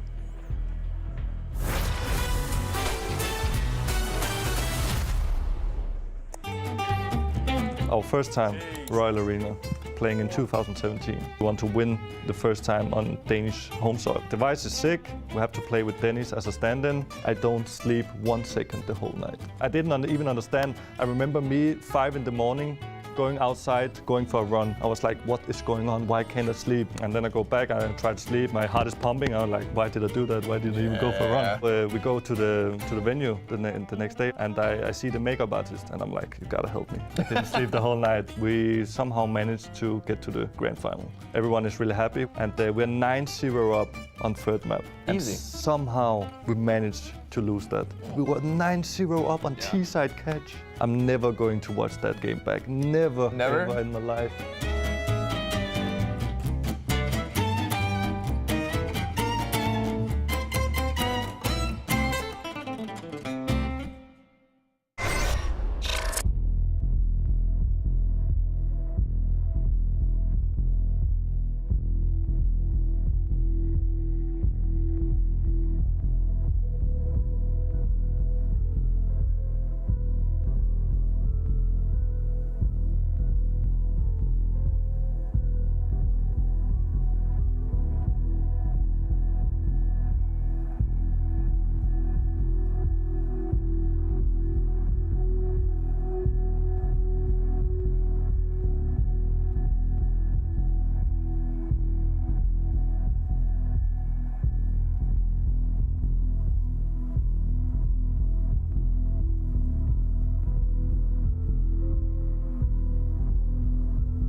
Welcome back to another banger here at the Blast EU RMR. You didn't catch me sleeping, Harry. You didn't I don't think anyone even noticed. No, no one even noticed. Anyway, we've got a banger. We've got one that we have to notice, boys, because it's Fnatic taking on one win. With Boomich in the roster, what an exciting time. It's the old core of Entropic, if you count the coach of Hooch, and a bit of Boomich spice in the mix as well. This is going to be an exciting one as well, considering Fnatic have just come off of that very close game against Viperio that put them in the 1-0 bracket, and with B8 and NAVI already waiting there 2-0, we've got to get some more winners. Need some big winners, Hugo. the biggest, the better. That's what we're looking for. But yeah, man, this is going to be exciting, right? The way the bracket's shaping up is actually pretty damn sick. And the fact that we get the witness Boomich back on LAN, I bet we're all excited for it, right? Us three better be. Big Boom, man. Harry, you're a big fan of Big Boom. No, dude, I like this one-win team. It was sick as well. You know, we have the stats. This is actually from the game that played earlier on versus Bad News Eagles, right? They come out with a win there. It was pretty concise, 16-9.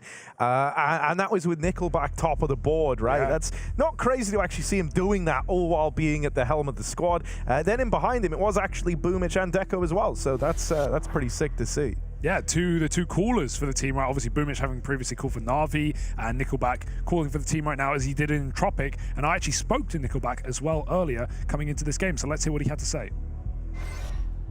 Nickelback, thanks for joining me. Obviously, talk of the town is Boomich in one win now. Obviously, you're in-game leading, but he used to be a caller in Navi, and you guys have spoken about how he's doing second calling for the team. What's that like having Boomich, you know, and his input inside of the roster? Okay, I'm calling in game, but Boomich is like helping me, like in late rounds or something like that. He's just helping me. And obviously you previously were in Entropic where you also called, where you guys made a run at Stockholm and at one point were top 10 in the world. Do you believe that this one-win roster has the potential to be a top 10 team or maybe even better? Yeah, of course. I believe in every my teammate. We're confident in ourselves. I think we can do great on this tournament. And obviously the goal is to qualify straight for the major, go 3-0 as soon as you can, but your next game is against Fnatic. How are you feeling in this matchup? We are feeling good. We didn't play against them on this roster, but we played before, like when I play in Tropic. I don't know, we'll see it on the server. And how's Hooch getting on? Is he doing a lot of prep behind the scenes for your games? Obviously, you don't have a lot of time to prep for the BO1s. How's Hooch finding it? Yeah, Hooch, we have analyst and the two coaches. They have like different job. Like Hooch more inside our game, like analyst just watching demos and something like this. And Hooch is doing, how to say, a big impact. I don't know. Yeah. Big impact from Hooch, and that's what we need. Big Boom, big Hooch. We got them all, boys. Yeah, no, man, I do like to hear it, right? The idea that, you know, you have Boomich to chime in at the end of rounds, right? But let's start looking at the other squad in Fnatic, right? Yeah. The team they're going to be facing off against. These guys have also played today. Their win wasn't as clean, we'll say. It was a 42-round affair versus Viperio. That was running parallel to while we were casting the other UK attempt. But yeah, man, no, this has been an interesting debut to open up. Kind of a mixed bag of results, we'll say. But Fasha was looking good at least, and I do always like to see that, especially after a kind of weaker start to the year from him all the way back at Katowice. Yeah, I think Fnatic have been looking way better, way more in the form that we needed to see from them. And they've actually been quite confident, a little bit cheeky, some might say. I caught up with Mezzi, the merry man himself, a little bit earlier. So let's have a look at that interview. I'm joined here with Mezzi from Fnatic, and we're going to have a quick chat about the upcoming game. Taking on one win, you're going to be playing against Boomich, the battle of your huge brain versus his huge brain. Which brain has more grey matter, Mezzi? I've definitely got the bigger brain. I mean, we're confident. Like, I think it's fun to play against new opponents and a new lineup, and like I said, Boomich is back and they're looking good, but we're confident, so yeah, looking forward to it. It's sick. It's also really cool seeing the whole team sort of come alive. But the main question is the UK affair we've got here. Tons of UK players. Your first game versus Viperio, dangerously close. Are you feeling like maybe there's a chance we actually see some of the UK boys follow in your footsteps, kind of go a little bit further now? I mean, I hope so. Like, I think I was speaking to a few people and just like Dinko as well. I was like, feel like playing like a UK Prem, but everyone's 10 times better now. So it's like, yeah, I think everyone's improving, and I think you saw in the ITB game as well, like everyone's improving, everyone's getting better. So hopefully we can see a few of the teams. It would be great, but even a few players like taking the next step, and I think it's looking good at least.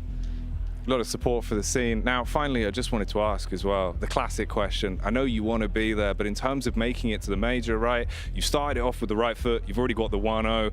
Is it literally just take it a game at a time, or are you already thinking we need to make it to Paris? I mean, obviously everyone wants to make it, especially being the last CSGO major. But I think for us, it's taking each game at a time because we've seen it in the past. Like I think we had a good, strong start last RMR that we played, and then kind of got took back down a peg. So I think for us, it's just taking the game at a time, and we showed at the major as well. Just focus on that game. Don't go too far forward, or maybe start thinking about what's happened in the previous games. Just okay, we played this game, Viperio close game, but whatever, move on to the next one. Just be confident because, yeah, like I say, we all want to make the last major, and it's really important to us. But you're only going to do that by focusing each game at a time. So yeah. Dude, I do like how the first half of that interview was just kind of him selling UK Counter-Strike. Yeah. That was good, right? But on top of that, I think when we take a look at this, I like the attitude there at least, right? Like, yeah, the game was close versus Viperio, but you just got to move on. You got to focus. Got to have faith in the game plan heading into this and take it a game at a time. Yeah, we have the unicorn odds here as well, favoring Fnatic. I think it's fair given the stature of this team, given the heights this team has reached. But obviously, I think we've already seen today some of these CIS squads are on the grind. Bait just picking up a win over VP, and of course one win with a lot of potential, a lot of firepower in this team. So even though Fnatic are favorites, what are your thoughts on an upset here, Jackie, and a potential one-win takeaway?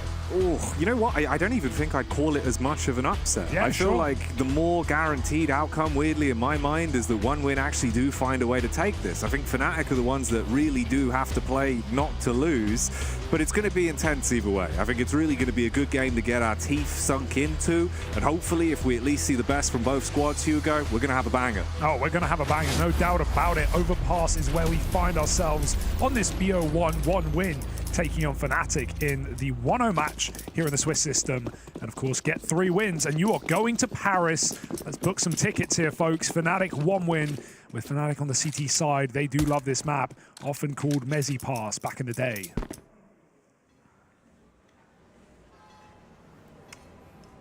Yeah, and even while, they're very at home here, the same thing can be said for 1win as well. They're very well-versed on this map. Same can be said for that old Entropic roster. Yeah. So I don't think you can be caught sleeping on them here by a large margin. I think this is a very 50-50 game. And if anything, I kind of agree with Jackie, putting this in favor of the 1-win squad with how, hit and miss Fnatic can be at times. But often, I feel like if they hit the ground running, they're a very different beast, so let's see. And this is the map to hit the ground running. You win pistol, CT side, you win a gun round, you're going to go 8-0 up a lot of the time. So, yeah, it's a great position to be in, being the favorite, being on CT. But for sure, it's no guarantee here for Fnatic. This is 1win's most played map. What's going on with the mirrored maps on every stream? Yeah. I feel like we've just had that all day where they've lined up, and now it's Overpass, which isn't even a map you see crop up a hell of a lot. So, yeah, interesting. Anyway, opener found. It's Fnatic to get it. They wanted to go B, now they're forced into an A hit. Oh, Nikadar's blinded. Mezi tries to hold the... Oh, love that for him. Turns around, taps Boomich out of the round. And now it is just Nickelback left standing. Last man. But look at this Glock clutch. You really have to be a rock star to pull this one off. And there's the 2 Nickelback songs we know. So unfortunately, they're not going to kill him. They're not going to let him die. 4, 3. He's not even got the plant. They might just kill him to be safe. But he's not got it. He dies after time. It's beautiful for Fnatic. I love that for them. Yeah, dude, the thing that's even wilder was he realized what they were doing, and that's why he runs to the bomb to try and plant it. That's the only way you can force them to kill you before the time runs out, or you get the $800. But, he got 300 at least. They end up going, nah, mate, he didn't plug that in time. You know, I love that they even realized that. Yeah, no, that's crazy. I don't think a lot of teams would, because you have just over, you have 3.5 seconds roughly, right? It's so. It's a little bit of guesswork, and it's as the timer changes over. Fasha bringing the energy as well. That's so big. I mean, it forces an eco in round 2 as well. See Nickelback, he had $300. That's it. Plant money, nothing else. So that is beautiful. And that was, Fnatic rumbled that round, right? They had the aggression from Roy down B. He gets a pick, and that was as 1win were trying to regroup in con. And because they lose B, they must rush A into a 4-stack. So Fnatic in a 5-on-1 hide. They're in their head already. Bit of a B rush. No chance. Always easy for Dirty Dion. Fasha just cleaning them up like a mop and bucket there as they come running up short. Farm up the money, keep it clean, and get the second round. No cheeky conversions. Now we have the big buy. but of course lacking for the in-game leader. You don't see many teams do that anymore, really. I think it's easier in a pistol round where you just know they can't get away with anything. But yeah, the money denial. Love that play. Big used to do it a lot back in the day. Old Smooya Big. There we go. Lots of shouting. Meanwhile, Apeks are causing a ruckus on the B stream against FaZe. Upsets rife today. Walking out Monster, though, for 1 win. They don't know. Now they do. Crims even gets flashback in as Fasher with all the info in the world. Fnatic can re-smoke this one and even take that AK-47. What's a MAC-10 now, rather? It's been swapped.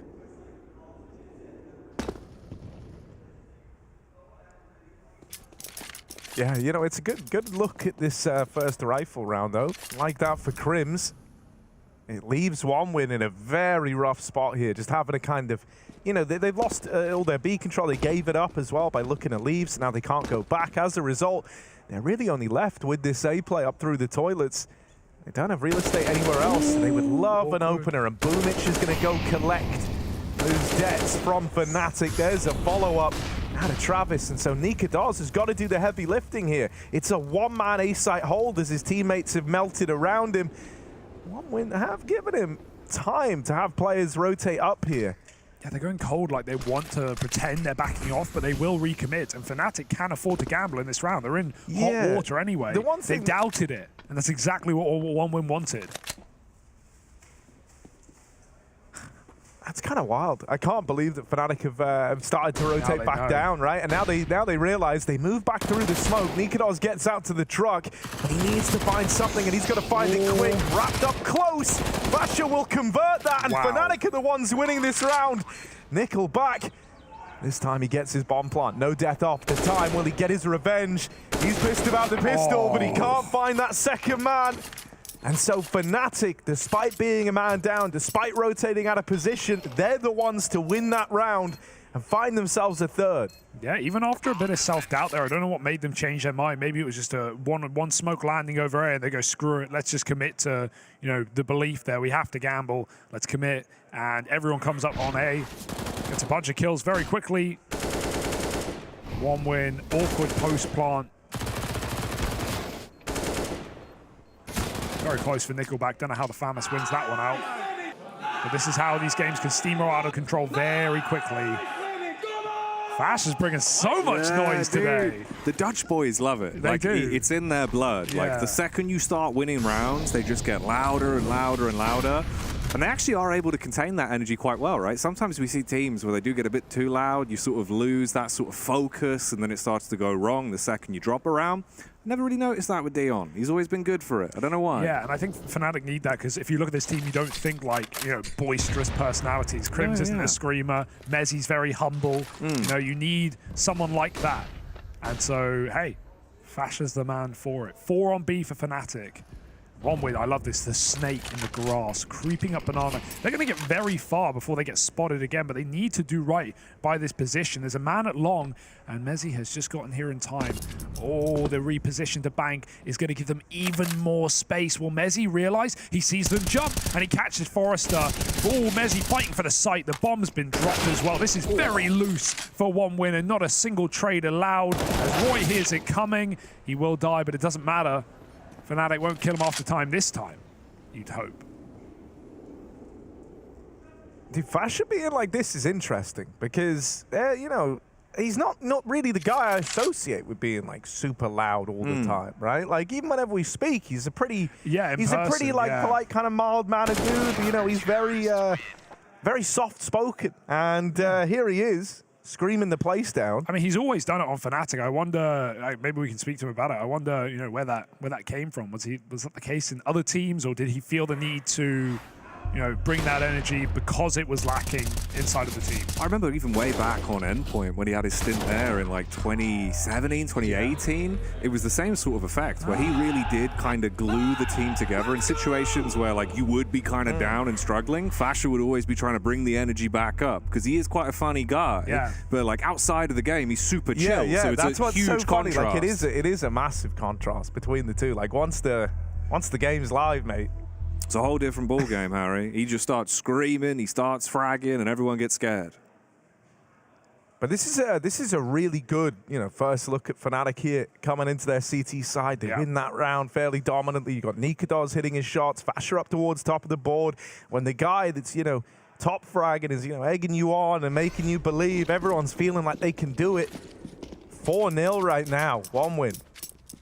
Down to pistols. It can be so hard to just get going on this T side right above the pass. The hardest map on T sides right now.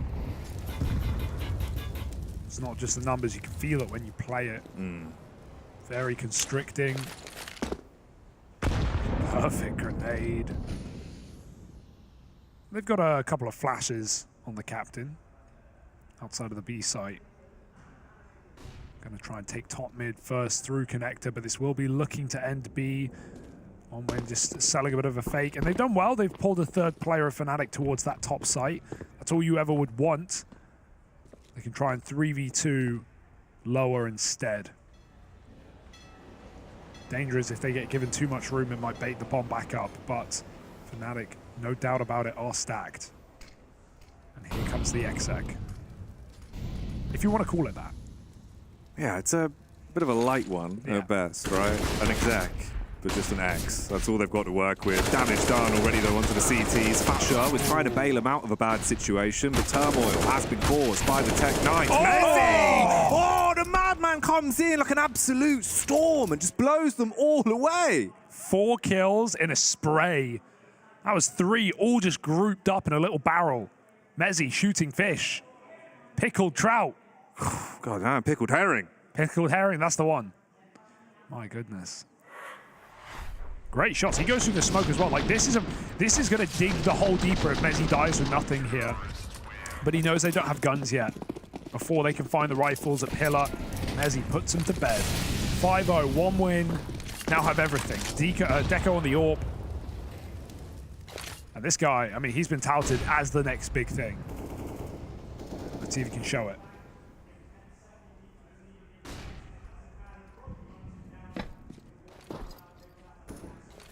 Looked for a moment like him and Nikados were maybe going to meet over in middle, but he's somewhat taken off with the AWP, and instead it's left onto Roy. He hears them moving around. He knows he has a chance here, and he wasn't spotted just then. Out from the party, there's one. Knows about a second man, and was wrapped up through middle. Boomic eventually gets the trade. Backstab onto Nikados down to the connector. If you get this kill, it's a beautiful opening. He goes back in with the pistol. Travis thanks him for giving that kill back over. But he is very low. AWP retrieved and a man down, a 2v3. Very awkward spot to be in. Fnatic still even have a point man over in the bathrooms. Mezzi could lay this whole round to rest right now. Just looks away from the connector, but Travis misses. Even though Mezzi isn't looking that way, that shot sails on past him. A little awkward now. Everyone from Fnatic is up and over towards this A site. So right now, 1 win. Do have a path to the plant down on B. No way. Oh, the timing's not good, though. He has to help his teammate at the site. This will be a backstab. You'd think, can Fasher catch him? 1 bullet connects. Forrester makes it in. 7 seconds. Stick or lose. Stick or lose. And he's going to fake it. So even with a kill. After time again. Surely not. Fnatic find that frag. I think the clock expired. I'm pretty sure it did as well, Hugo. Oof. Yeah, that's brutal. Dude, the fact that they've done that twice already, and, I want to say that was purposeful again. Like, the routing from Fasher into the site was one of, oh, I'm not fighting you yet. I'm fighting you in 2 seconds. Like, he runs at the pillar. And he's saying to himself, like, I know you want me to kill you right now. That's why you've done this whole kind of elaborate ruse, but I'm not falling for it. It was after time as well. Look at this. Like, look at how he approaches it. He kind of, like, runs it left, hears him going around to the right side, and then swings it once the timer expires. I love that. Deco also got kind of baited in that round. He was holding long with the AWP. He's very far forward, to be fair, for his position, but his teammate is also holding long next to him. Should be, like, looking at party. They just didn't realize Roy had sat on that party angle for about 20 seconds before he played. So very nice move from Roy, but 1 win. They leave a stone unturned, and there's bugs on the other side. Again, they creepy crawl towards A. But Fnatic, I feel like they've had the right gamble every round except for that B pop where Mezzi got 4 from heaven. And this round is no exception. 3 players on top side, the AWP here as well. Nikidol's ready to roll. Ooh, Roy as well. Just jiggling it. Teasing towards long. Nikodos 3 positions. They've already pushed close on the tight left wall, so this is where problems could really come through. Boomage starting to deliver his booming voice into the site. It's only 1 as it gets a little bit too awkward for him, but Nickel back with the deagle, claps back onto Nikodos, grabs the AWP as well. Mezzi's here. He wanted to maul him like last time, but it can't be repeated. And Deco struggling, but he recovers. He hits the first, nearly the second as well. He's chipped him down. Fasher loses the HP, trying to hold his own in the round, dancing around. He drops him to 33. Oh, he misses it, and the USP silences his chance. That's such a nice try for Deco, dude. What else can he do? He's pre-aiming perfectly there to Fasher's repositions, reads the top dumpster. He hits every shot but 1, and Fasher just runs him down with a pistol like a madman. I do like how Fasher plays that, though, right? Not only is it like a confident way to approach the 1v1, but I think it's the best in the situation. I know it looks kind of crazy when he's like getting chipped down by the deagle, having a fight with the USP, but if Fasher tries to like leave there, gives him any room to get a gun, get a bit tricky with it in the 1v1, suddenly it's like a whole different round getting played out. So he does just focus on taking that fight versus the lone pistol while he's got it, while he has all that info available. All right, Nickelback going to try and take short. He's got Forrester with him. They can play the trade game. They sneak out behind this smoke. Waiting on the fade. No one here peeking for Fnatic yet, but flashing themselves in. Fasher looks to lead the way. I can't believe he gets out with 1, and then Mezzi does that. All right. That's crazy. Fasher was like blind, I'm pretty sure. Yeah, team flash. That was a team flash, right? Yeah. So he's blinded from his teammate, but he's like, screw it. They've said push short. I am pushing short. I will do what they tell me to. It's also, when you're doing that in a double setup, if you stop, you're going to block your teammate, and then you're probably going to get both killed. So often, that just leads, to the lineup happening. It's too late to like make that call. You just have to commit and hope you're getting traded. A lot of the time, there are a lot of roles, especially on T sides, on certain maps, where if you're taking spawn, you accept you're dead. You know you're a trade bot, basically. First guy out, Monster. Dead. I know I'm gonna die. There you go. But you're setting your team up, and you've got to commit sometimes. As one winner about to find out, walking into this B site. Yeah, Corinne around the pillar, dancing with him, loses a teammate in the process, and is now calling for a bit of help from his friends. They move into heaven. He's only got the USP to fight with here, but he's just dude. This is perfect positioning from Crims. He's even gotten out and lived to tell the damn tale, man. He's still in the round.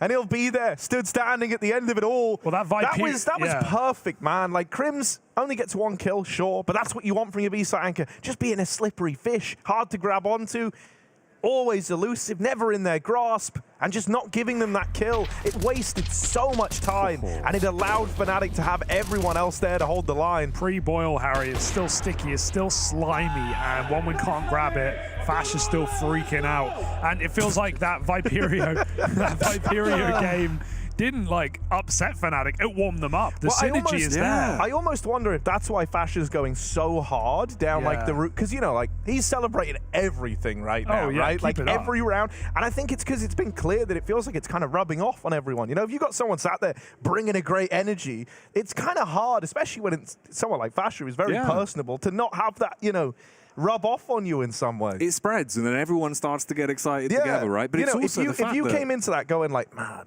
that Viperio game earlier, we should have won that 16-4. That's when you got the doubt. That's when you're in like a bad headspace. You got to just reset mentally. I think it's also the fact that like the teams are so close together. You hear those screams. It's so good. It's like the classic LAN environment where every few seconds we're hearing screams from each game that's going on, and that batters your opponent's mental. That's always been one of the big factors, and I think that's something that Dion even picked up with his time in the UK scene, because that's kind of what we were good at, was screaming at our opponents. It was the one thing we had, and man, right now he's doing the best job of it. Yeah, and you flip the script, right? And sure, you have a couple of like eccentric players that made runs before, but Boomich, it's been a while since we've seen him on LAN. Deco, this guy's not got that much experience. Played a few LAN maps with OneWin, but really, it's He's not got that experience. So like, will you crumble? That's the question. Do you crumble or does it build you up? A lot of teams you don't scream against. You don't scream when you're playing NAVI. No. Because Simple suddenly turns on. But if you're 9-0 up, yeah, they're rubbing salt in the wound right now. I mean, I don't want to be an armchair nutritionist, which I think is a new one, but from speaking to this Fnatic squad, one of the things I've learned is they actually do have like a very, very strict, you know, like kind of dietary regimen, and one of the things is that they don't have sugar, right? So, you know, I think in terms of, you know, coping with the kind of having the BO1s a little spaced out, the fact that, you know, this has been a kind of long day, in a way, it's kind of like a battle of attrition at the same time. And Fnatic played a long game. Let's remind ourselves that 42 rounds were played in that first game by the Fnatic squad. So, you know, while a lot of teams might be feeling a little bit tired now, these guys don't have the usual kind of pitfalls of crashes and irregularities in terms of how they're feeling. I think it's a really armchair nutritionist. It's a new title. Yeah. But I think it's a really good point. Yeah, the lack of sugar crash is a thing when you're, you know, especially, you know, drinking energy drinks all day. They don't have that issue. It's something we saw at Pro League as well. They played like that day with 2 BO3s that went to 3 maps and overtime against Eternal Fire, and they longed it out. So this is not their first rodeo of playing multiple matches in a day. Sure, they're BO1s, but the space out is the problem. It can be hard to keep it up. One winner finding out the hard way as Roy finds a double on long. They saw that tree player, but Roy, he's planting his feet, and Mezzi is running away. 5-on-1, and so many of these rounds have just been whiteouts. Just rename him to Dwayne the Roy Johnson at that point, because that rock control was unreal. Now Travis trapped in a bad dream, really.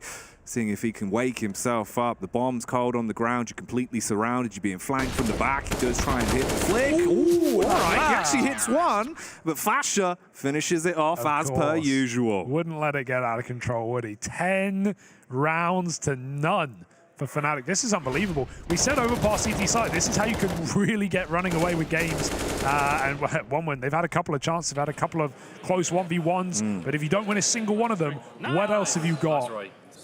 And Fnatic are just going to build and build some more. They've stopped screaming. They don't need to. The silence speaks for itself. The score as well. I think that's the other knock-on effect as well, is once you've started to really fall down that slippery slope of T-side overpass, you've had enough. You know, the map itself is beating you. What? Oh, hello? Full blind, and they don't check him. He just holds his shot. Fasher's just giving it. Yeah. Oh, Messi as well. Dude, Messi just spamming everyone. This is a frag movie. Like, here's the thing. The Fnatic pendulum swings both ways. Sometimes bad, but sometimes incredible. I don't think Roy even saw that player. I wonder if it's on the replay. I think he just spammed him out through con. Yeah. There's just so many ridiculous kills in this map. Dude, this is Fnatic really living up to the name on Overpass. Yes. Like, they're putting the work in to make sure you know it's Fnatic. Alex would be proud. Oh, yeah. Boomich, though. A legend in his own right, but... Dead now, of course. Dead. Right, like, you know, just screwed. Right as you're trying to big him up. Gonna get finished off. And so there we are. This is unreal. This is crazy, man. Dude, I mean, you know, this kind of is like, this is why Fnatic is such a interesting team to look at, because it does feel like when they're in form, man, they look terrifying. But it's like, it's kind of the consistency factor that's the problem for this team. If they can get that nailed down, and if they can offer up some stock performances like this is a huge difference to that Viperio game earlier on. And this isn't just some like opening game for one win. They took down B&E, which I think is a game, and they did it dominantly after being down like 7-1 or 7-2. They 69. Yeah, they were 7-1 down to open out. They 69 that game. Like, that's solid. That's a team that are great on LAN, that have come in prepared after talking to their coach, and who have looked good every RMR major gone by. Have even made runs 3-0s at RMR. So, yeah, this is crazy to see Fnatic make such light work of one win. Do we have anything here in this game? Great grenade. At it again. Mezzi maybe with a wallbang. If they boost, he's holding it. Of course he is. Bye. Oh, Nikados is holding it. Everyone's holding the boost. How do they know? Mate, how does he know, but how does he hit it so easily? It's not even just the horizontal, it's the vertical. Yeah. Like, he's doing all the angles. The tippity top of the head. Yeah. I didn't realize he was a barber, but he's giving out some mean haircuts. The sharp fade. Harry said the temple is soft, but I didn't know how soft. Wow. Proof's in the pudding, Hugo. The pudding is full of one win. Let's see how this round's going to go down, though. Nickelback leading the charge, but Mezzi again putting his foot down, barring everyone at entry. Back up from Roy. And this is not looking good. Mezzi with the double. Look at them. They're just like a duo I don't popping know, man. off. They don't even see him anymore. Like, they're literally, most of these kills, they don't even see an opponent, but they're just shooting and people are dying. It's like, this isn't actually how the game is supposed to work. I'm pretty sure, like, the Apeks FaZe game was 10 rounds in. We're gonna beat them. We're gonna finish first. Like, there's no doubt. This is unbelievable. When I said there's no doubt, I mean, Well, we did there's cast some that doubt. 14-1, and also on this very map, actually, we cast a 13-2. 13-2, Yeah. so I hang mean, on it a sec. happens. I'm not saying it doesn't happen. I'm just saying it's kind of happening. Probably won't happen. Of course, you've said it. You've said that it's going to be fast. Here So we here go. it is. One win, about to get their first round as they run down the knee play. Everyone's He's still blind. alive, and finally they start to get the kills. Everyone's blind. No one can see. You're welcome. But here's the one-win round. I've given Signed, them 3. sealed, and delivered. They can have 3 from me for free. It is kind of terrifying how, like, you even just brought up the prospect that this was going to be a...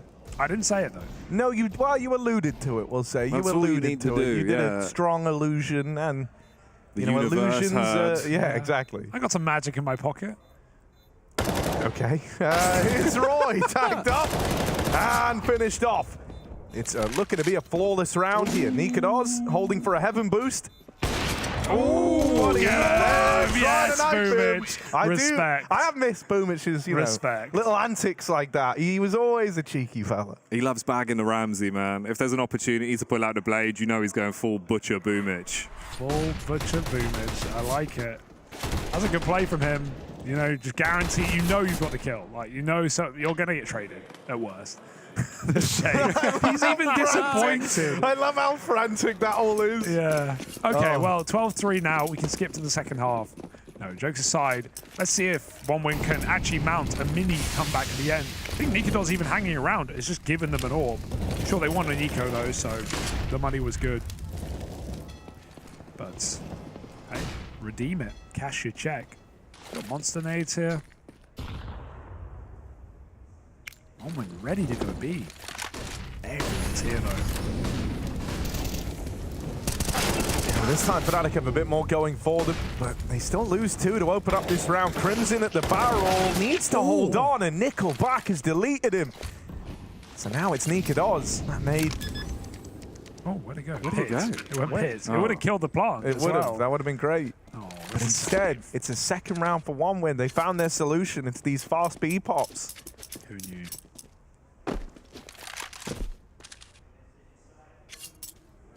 All right, well, that's the thing about Overpass, man. If Fnatic can do it, One Win can do it. But they're going to need 3 and a pistol and conversions, and then every other round, almost. Yeah, you know, I mean, honestly, I know this maybe is a little boiling it down to a bit too much on the simplicity scale, but they've stopped going short where they can get spammed to death, and they've immediately started winning rounds. It's a good point. It is one of the points. We'll see if it keeps up. I mean, Fnatic were 4 strong at B there with good util and a double kill on the Monster Peak. So that's an impressive round to win for One Win. Crim's had enough. Yeah, that's I all like that. Damn, he tried to alright. like put his head back into the chair to be frustrated, and then he realized like it's too Can't even cushiony. do it, I can't yeah. even get I'm that too far back. comfortable. So Do you he's have taking your the pillow cushion in off. attack or defense mode? On the ground always. Every round you lose, you punish yourself. Oh, that was close. Unequip the skins. Boomich just ran through 2 mollies. He ran through 2 mollies. Jack. He did. He did indeed, Hugo. Why didn't he And smoke he's burnt them? to a crisp. To a crisp. Why didn't he smoke them? Why did he run through both? I don't know, bud. Oh, there's a reply. Travis through the smoke.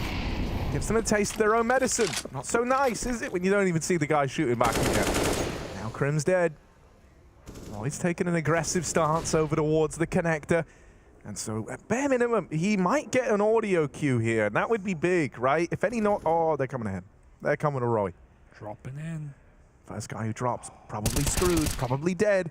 That's one of those places where it's like, yeah, you're just kind of owning to the fact that you will die if someone is down there.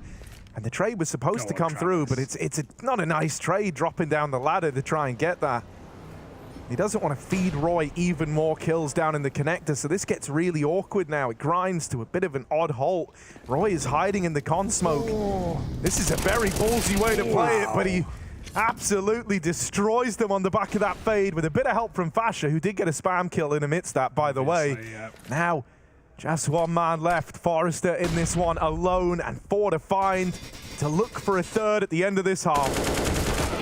And he's dead immediately. Fnatic pick up 13 on their CT side. Wow. If they win the pistol to open up this second half, they are looking for a dominant victory. We'll find out if they can in just a moment.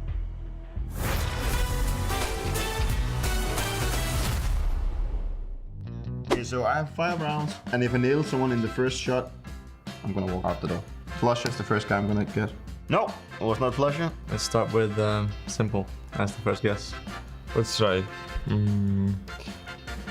Okay, let's type Monacy, okay? Let's start with him. I heard he's a really good player. Okay. So he's from Europe. And he's young, it seems like. Let's try. I'm gonna go further down south. I'm going to say Kenny S, because I'm gonna try and see if I can hit an Arbor. I guess I can go for Saivu, since that fits. So he's from G2 and it's an Arbor, so I'm kind of close. G2 and he's an Arbor. He played the last 2 majors. Monacy, alright? I just have to go for Manesi here, I think. But Manesi is Russian. Wait, what? Well done. What? Is Russia part of Europe? Wow, I'm actually insane. I told you before that I'm a really good player.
And we're back in business. Fnatic right now making a statement over 1 win on this BO1 on Overpass, looking to go 2-0 in the Swiss system here to qualify for the Paris Major.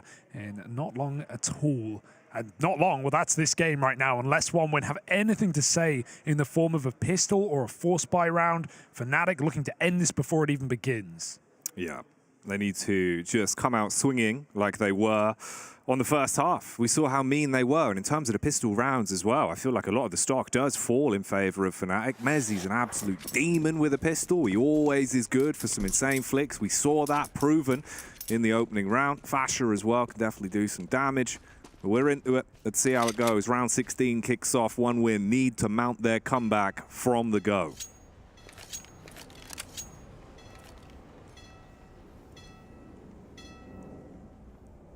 They're all waiting outside a monster.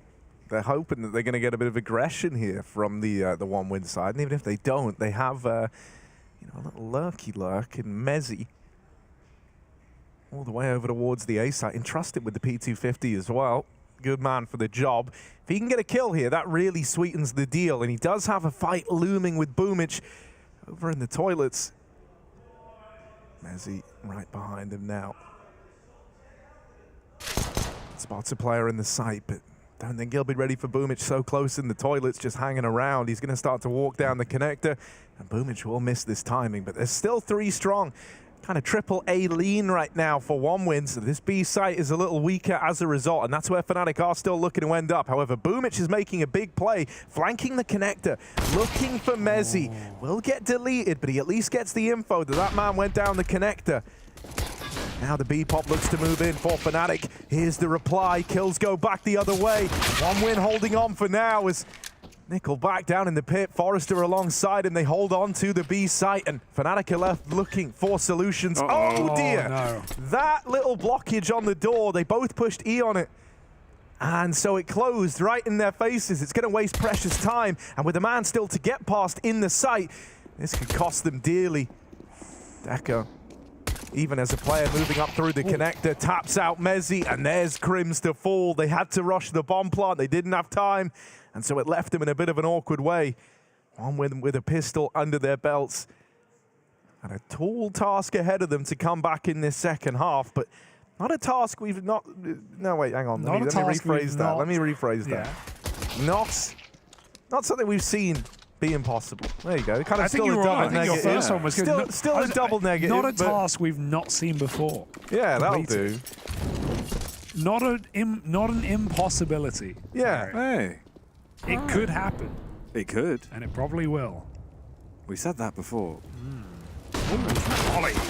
Oh dear. That's one from the Glocks. Now they're armed. A British barbecue. Boost up. MP9 on the boost.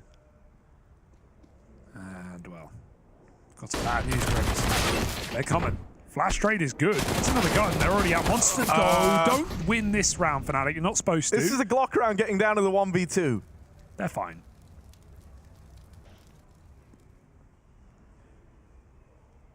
Boomich has a CZ. This gun's never let anyone down. But he found a rifle, thank goodness. Crims is hoping for a kill to come his way, and nothing. Is he going to go round the world? He knows they're probably both B, but they are seeking him. That will give Crims a room to run, and they won't hear it. So he's going to get into B, but they're considering that. This is going to be a weird round.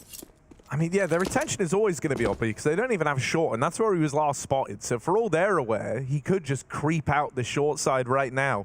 Nickelback has no helmet. Ooh. Does that make us a little more nervous? That's going to soften him up for Crims. He tried. I like that he tried. Yeah, nice attempt. You know, you always got to give compliments for the form. NT. GZ. TY. You too. Any others? No. No, that's BB. BB. All right, well, that's a sigh of relief for 1win. And Eco that gets a little too close for comfort, but now Fnatic comfortably armed with AKs. Ooh, mate, that is a chunky nade, like an overfed cat. That is a big boy. Does damage onto Roy and Nikodos, and immediately sends them packing away from middle. All that map control sucked up, and this is where the play could get juicy already. They're gravitating towards B, and Travis is the only one up close. Smoke down, but he hears it hit them. They line up, it doesn't matter. Flash may have been very good. It was just down to holding Mouse one, and as he does it better. 5-on-4, that Molly. Got to make a decision. Nickelback chooses to go. Can he find the planter? No, Mezzi, low health, just nails the headshot. It's a big flank. They're ready for it, but they can't stop the boom. 3-on-2. Suddenly 1win have a chance. Trying to take away CT is bested, and so Roy has got to do this alone. Even tagged up.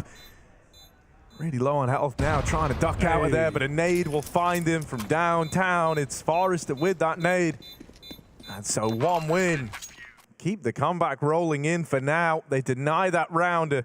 good look at Fnatic, who, you know, had kind of everything going their way for a moment there. They had all the site control. They had MOUZ onto a double kill, a 5v3 that ends up going the other way. These are big rounds for OneWin to be picking up. One T-spawn. The worst call. You never want to make that. One T-spawn. Pain. Yeah, it's a nice read for Fnatic. They forced a heavy A early. They noticed it, smoked the molly, and then they just go right back to a B hit. But OneWin managing to close a clutch. Big flank from Boomich. Forest taking a lot of space. That spam. Close, but not quite. Saves some ammo. They'll chase him down. Jump spotting on B will mean Crim's got spotted. And I love the active B presence for OneWin. Doing boosts, doing spams. Does get dinked, but ultimately still a 5-on-4. I just have a feeling that Nickelback is really about to step it up a notch, though. Oh yeah, why do you think that? We'll have to see.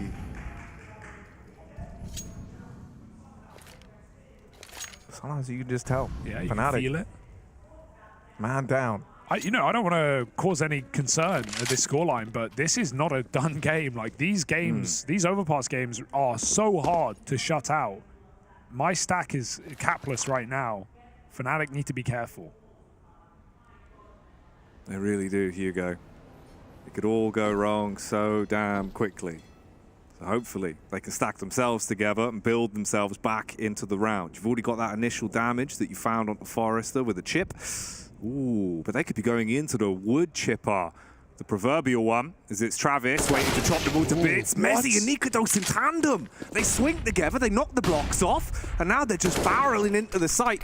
It's all on Forrester with 11 HP and an MP9 trying to make this dream come true, but it's a nightmare. It's just Boomich and Deco, and they don't really have much to make moves with, but the nade comes in. Boomich lives up to his name, and Roy, can he really do much here? 8 seconds, hits the first, hunting for the second, knows it's about the plant or the round's going to tick on by. Boomich walking on up to say hello. Roy with the timing, he's seen the shadow, but he loses out on it. Boomich has done him. There's no way Boomich should win that. Roy got the spot. I mean, Boomich could have ended it early if he just swung, if he ran off that plant noise, but wanted to just play it safe in case it was a fake. And Boomich, a whiff spray by his opponent, he capitalizes. He has saved both these rounds. Boomich single-handedly, the double kill on the monster flank, and then that one there, nading the planter, closing the 1v1. What a save from Boomich. Very nice try by Roy.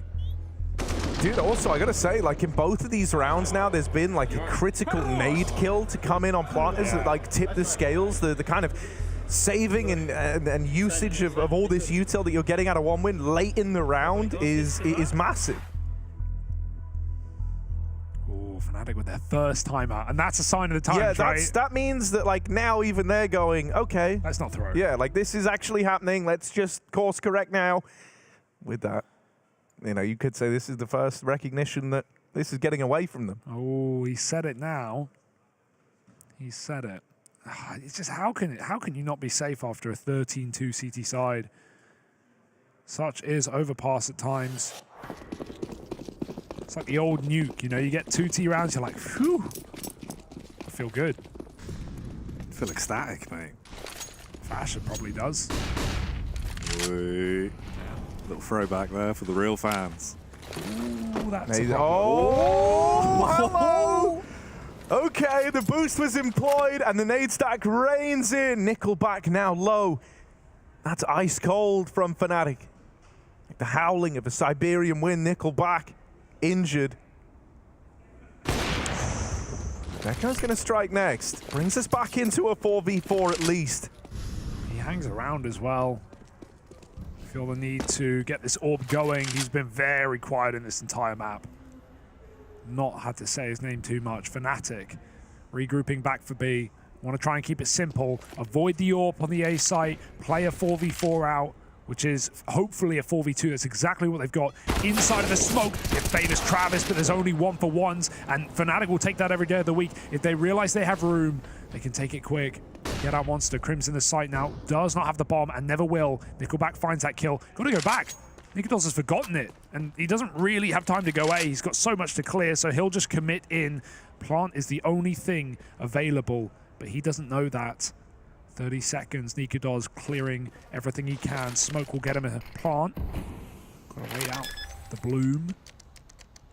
And Nikodos now, it's in his hands.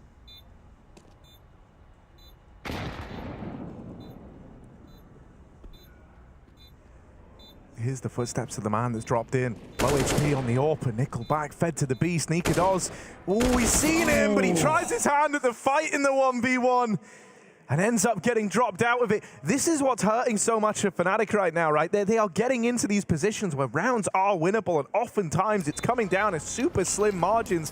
There's been multiple 1v1s that have just been etched out in favor of one win, and that one hurts the most. It's not even like you're going through the kind of ebb and flow of like a T-side on Overpass, which notoriously, can be tricky.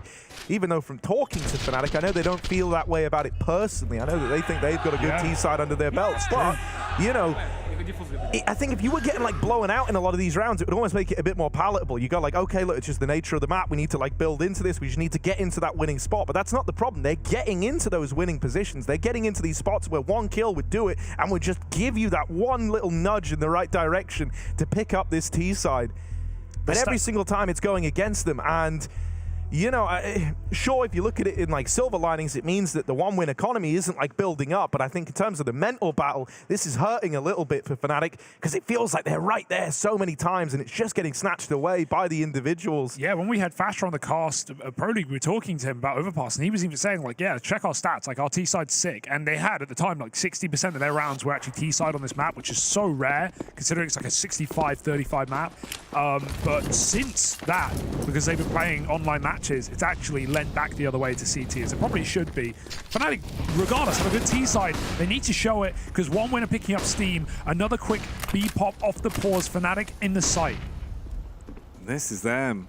Giving one win a taste of their own medicine, but they don't like it. They spit it straight back out. But Forrester, he's not spitting medicine, he's spitting bullets into the head of Roy.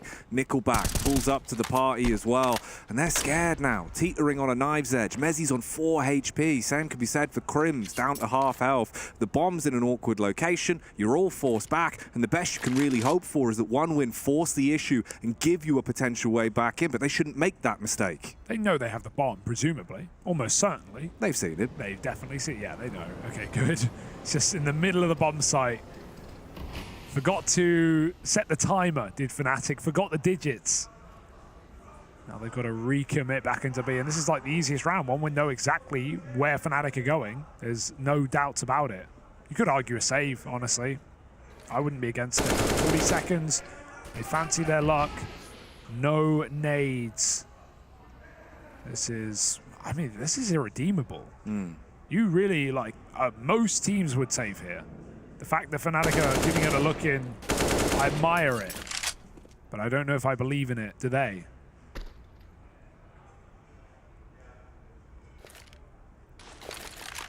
Oh.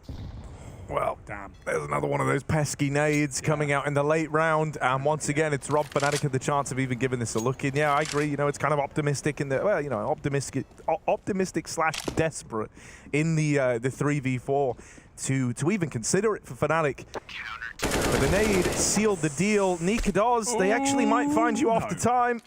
They ease off a little bit. They give him the respect. I don't know why. Well, I guess if you were going to, play your own money here, you've had a lot of 1v1s. You haven't really built up a bank account yet on the CT side, so don't want to risk throwing it all away, hunting down Nikodos. But yeah, could have wrecked Fnatic's money there. They show a bit of mercy. Fnatic doing their best to make this game interesting, but it's getting a little scary now, I can't deny. One win with a solid CT side, have yet to drop around. And it's not even really been the AWP show. I'm still waiting for Fnatic to actually try and do a mid-take and clear toilets and find this AWP. I think they just know what Deku is capable of. But eventually you've got to try that option. And this is, sure, a round for it. They don't have a lot of flashes, so that AWP is going to be primed on the short side. If Crims comes up Con, or even Fasher, they're in trouble. And do you really want to waste the one flash this early? Maybe save it for the bomb site.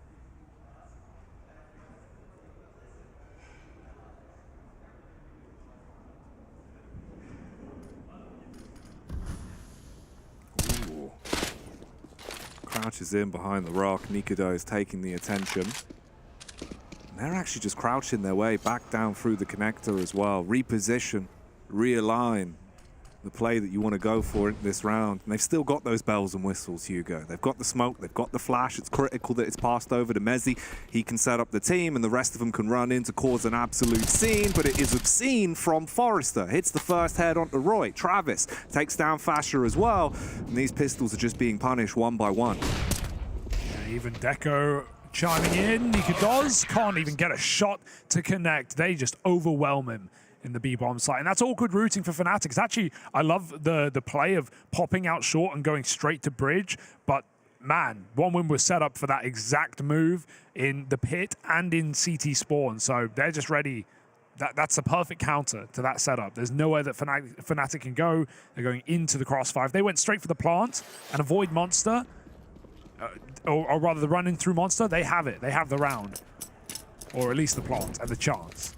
But Fnatic go into the crossfire, and now we're in trouble. 13-9, a big buy round. Deco, a missed shot, but it's not the end of the world. He has fallback options.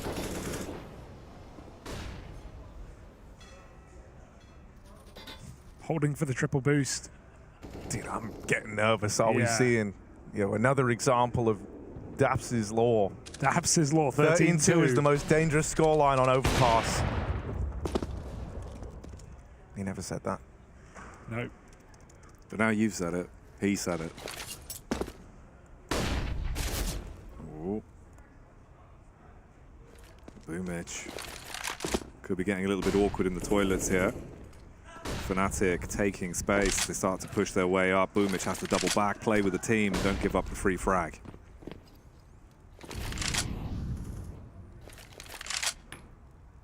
A deep long smoke could cut this AWPer off. He is on short right now, but Fnatic, they don't know that. Walking the bomb through toilet. And two players here with a third supporting in Nickelback. This is a perfect setup for OneWin. Deco, great angle to force a kill. He's going to hunt deep, drops a bomb. That's full info. That's everything for OneWin. Great flashbang, but they know the AWP's here, and they've got to trade it. Fasher goes in, there's no one with him. They don't check for Crims, though, and there's an entry kill. Got to go back for the bomb. 2 1v1s available. Nikodoz trying to force his kill right now. 20 seconds. The bomb is in tow. It's got to hurry up. Both players known about on either side. Forrester is living on a prayer right now. Great grenade. Nikodoz follows up, and they're going to fight together. Forget the plant. Travis trying to stop this one from getting out of control. But they hold the kill, and it almost cost them. Nikodoz, what an important trade. Crims went swinging off the fake, and if he got away with that one, that would have been a nightmare for Fnatic. They find 14. Dude, what a round, what a shot as well. Like, it's crazy. If Travis wasn't kind of already, like, going to move in to deny that plant, if he was still kind of hanging back a little bit, he could have won that to time, just hidden. Yeah. But unfortunately, he's already moving in, trying to strike while the iron's hot as they're planting, knowing he's got the 1v1. Scary round. Yeah, a lot closer than you would have liked, right? Considering that comes down to a essential trade from Nikodoz that had to happen in that moment. If it's a second later, if anything's amiss about that attempt at the trade, it was a done deal. Wasn't a pretty way to find 14, but you find 14 nonetheless, and I think that's the important point here. Sometimes all it takes is one round to kind of give you a nudge in the right direction. And I mean, as mentioned, something that's been a bit of a reoccurring theme throughout this is that so many of these rounds have come down to 1v1. So the money's kind of desperate for OneWin. Even though they're coming in with the investment here, you can see it's lacking. Famous, MP9, yeah, they have the AWP. That's a nice little extra. Only one kit as well, and right now it's getting very aggro over in mid. If Boomich dies here, that kit is lost. And irretrievable. But he has a big flank. Is anyone considering this? Oh, Nikodoz. They hear the molly. Does Boomich want to go? He's going to creep in. Starts running. Nikodoz heard something. He's heard something all right. And now Boomich is a dead man walking. Deca can't cover because he was mollied off the party. He went back to Con. That's really awkward for Boomich. If he walked that, he could have had a backstab in the round. Fnatic don't know where this AWP is nested. But they were in no hurry to clear it out. Going long. Full passive in Con for Fasher. Deco walking through, surely dead here. Oh, the jiggle gives it away. Fasher doesn't swing though. He just avoids it.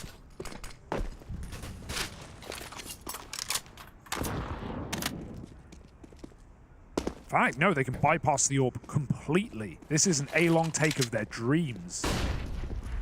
panic rotates coming in right now. One winner sending everyone up.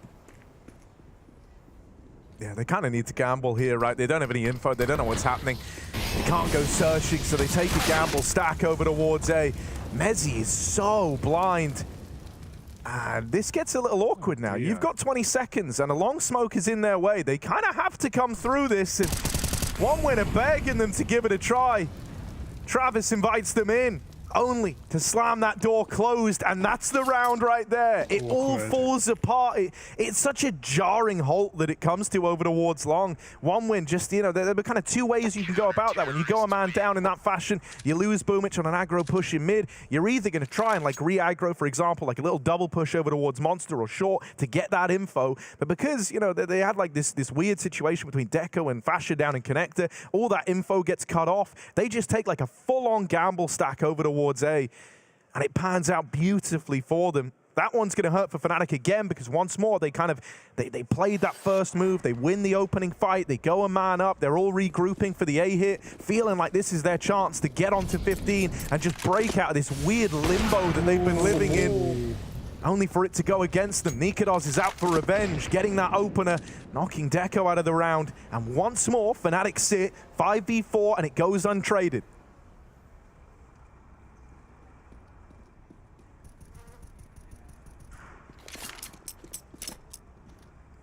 They're pushing so damn far up already as well, creating a lot of space for themselves, and Boomich could be completely isolated in the toilet. He needs to get contact to be able to make a bit of a move here. Mezzi's already behind him with a mat 10. There's the first frag. Now as he doubles back, Mezzi's ready for the trade. That'll be the first, nearly the second as well. Bit of damage, but no actual kill. Bomb on the floor just in front of Roy. Rest of the squad's there to back him up. The triple threat need to pay off this huge debt that Fnatic are running up into this round. Flashes, but they're dodged by Forrester at truck, and that's again the one man in. The rest are not with him. There's no trade potential here for Fnatic. They live and die by the entry. Roy needs something here. Another flash thrown in. Now they know he's close. They can swing together. If he clears Forrester, Nickelback will kill him. So Roy really wants this kill first. Forrester, don't jump the gun. The kill comes to him. Forrester gets it. And 30 seconds left for Nikodos to likely save a 1v3. Oh, despicable. Wait, okay, give it a now go. You're trying it. Now you're trying it. That shot doesn't connect often. Nikodos, 20 seconds and a 1v2. Moving on up. Did he see it? Makes a bit of noise. Trying to bait the peak, and they will go swinging him. They put a stop to Nikodos' attempt. And one hell of a, what would have been one hell of a 1v3 opening like that. That was crazy. Yeah, dude, I did not expect that. No, that's like the dream shot. You shoot them every game. You never hit them. Every once in a blue moon. Not even like middle box, just random spot. That's a crazy kill. Probably didn't do like that much damage. Probably did like 40. But that's enough. Fnatic, they used their first timeout at what, 13-6? Now every single timeout gone. If we hit overtime, we're in trouble. And that's the terrifying prospect, man. You've had one T round out of this entire half. You've had multiple chances, like Harry was saying earlier, right? It's the fact that it's the sustainable rounds they weren't winning. It's the ones that are a little bit more flashy. They were actually able to get over the finish line, and now your bank's broken. You've got the pistols. What do you do? Ironically, I think these rounds are actually the ones where you can do a lot of damage, because you know that you don't have a lot riding on it. It's like a low buy anyway, so you play like you have nothing to lose almost. And these can sometimes be the ones that get out of hand. Oh, no. There's a couple of kills going either which way.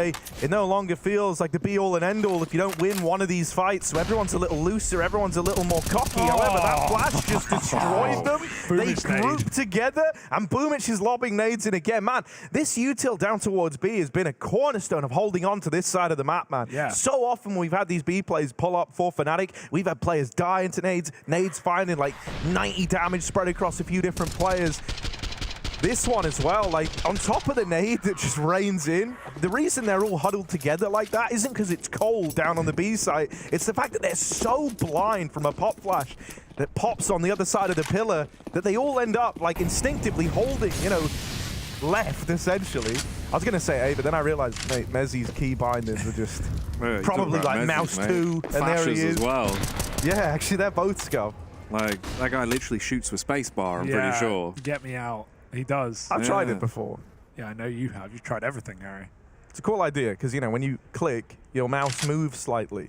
So there you go. You're really thinking about it like that. And it makes CS kind of feel like Guitar Hero. Yeah, he was saying that apparently it all just comes from the fact that his dad used to play flight simulator games. Oh, he's So that's inverted it. mouse. Yeah, He's inverted mouse, like weird keybind, shoots with no. spacebar, man's moving with bracket. Like, I don't know. Dude, inverted mouse in CS, that's gross. He's pushing up to spray. Yep. That's, ugh.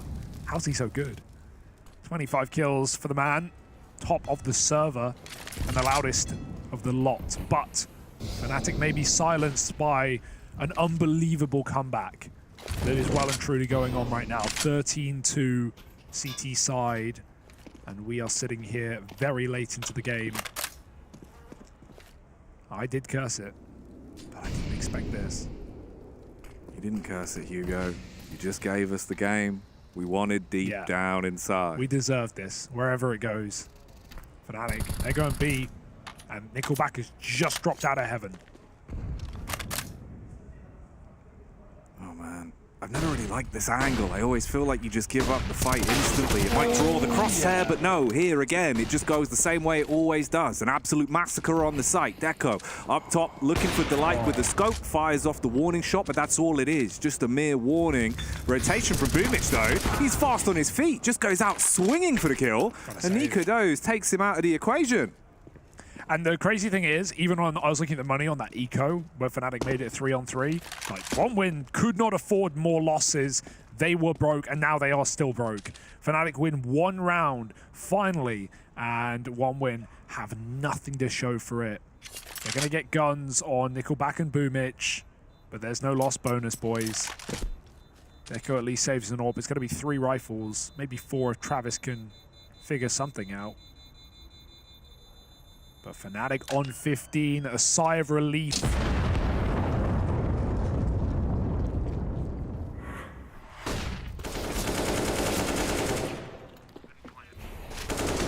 Nice monster pop as well, considering one win were ready for it. Those flashes still nail them. All this comeback could be for nothing.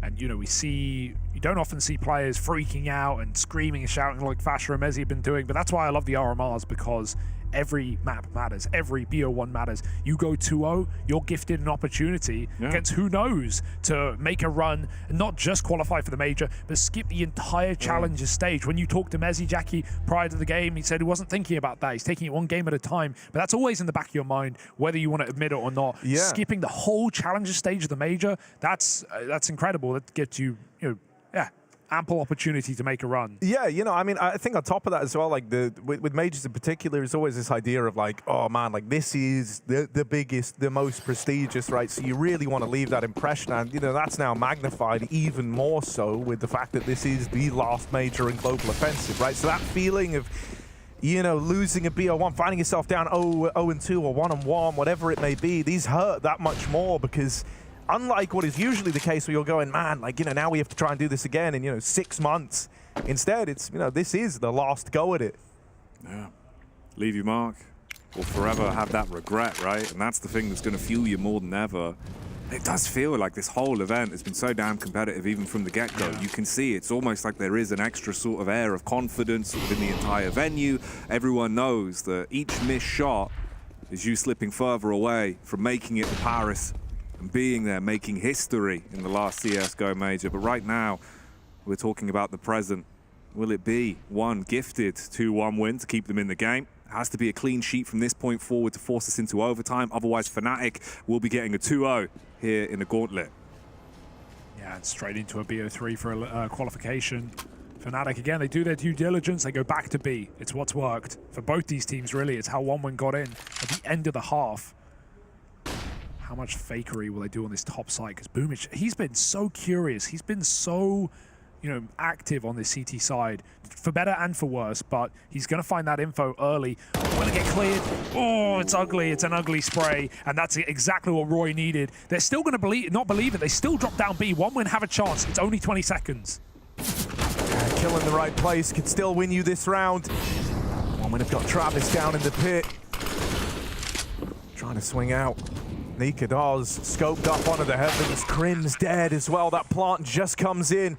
Barely enough time. Fasha, spam damage. But Travis just trying to harass with this MP9. Traded swiftly by Nika Dawes' AWP. Now dancing around the pillar and with support from Mezzi, the captain, over on short. Things are looking up for Fnatic. Just Echo left to beat to finally put this game to rest. From a 13-2 first half and the worry was setting in. They now look to walk it over the line and Lest Echo could have found Mezzi, but he's just missed him. Stick and now lose. getting on the bomb. Stick is his only option and Mezzi's not going to let him have it.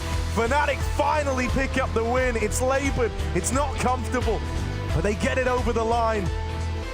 And they breathe that big sigh of relief as they do so. Yeah, very impressive attempt for one win, I gotta say. That comeback was madness. A 13-2, felt like it was done, dead in the water, only just getting T rounds right at the end of the half. But Fnatic will close it at the end of the day, and the win is all that matters. Forget how you got there. That's what they said after they beat Viperio in double overtime. It doesn't matter how you do it, as long as you do it. Yeah, right. Just finish the game off. All they needed was 3 T rounds. We were getting a little bit worried, a bit antsy, thinking they were never quite going to get them. But they did, and you put a nice knot on your second map. And that's a 2-0 here in the RMRs for Europe. Man, that's the dream scenario for Fnatic now. They're going to be so content with it. Especially as a roster, you know, that went to Rio, didn't have expectations of playoffs, made a run there as well, got top 8. That was a shock to them, I think, and it helped them realize their full potential, and they've been showing that since. So, yeah, Fnatic, sky's the limit right now. For one win, you know, run it back tomorrow. 1-1 in the day. Ultimately, they have a good day of counter. They managed to take down B&E. They take Fnatic all the way to their very edge on one of their best maps. But I've got to run it back tomorrow and see how Boomich and the boys will fare. Either way, that's another match locked in, boys. We have more Counter-Strike coming down the barrel, though. Don't you worry. BO1's all night. Yeah, dude, you know, hi. Yeah, I did. Sorry, I didn't know what you were doing there, Hugo. It sounded like you were like closing the show. No. Like, yeah, yeah, right. we're done. All right, see, no, no, it never ends. Man, never that ends. was a sick game. Honestly, you know, I like that we got to see the one win staying power a little bit. I like seeing Fnatic tested on overpass as well, right? Having to cook up some solutions because you know they are good on this map and they talk a big game about their overpass, but you know they still get put through the ringer here and then are eventually able to close it out.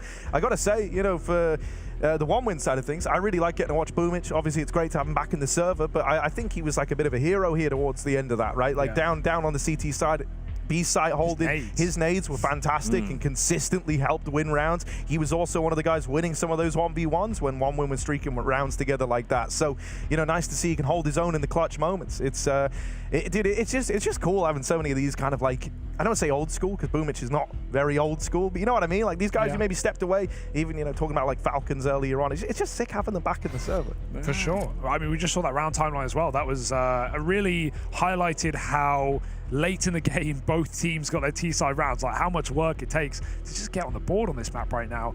Fortunately, we do have it reworked in CS2 as we've already seen, so that's a good sign, I think. Overpass needs a facelift at this point. It's getting to be a very difficult map, the most difficult map on those T-sides right now. Oh yeah, I don't want it to go anywhere though, so I'm so glad that it's just going to get a fresh lick of paint and stay there the entire time, right? It's way, way better. Oh, you know who else is better? I've heard Fasha. He's pretty good. What's he got to say?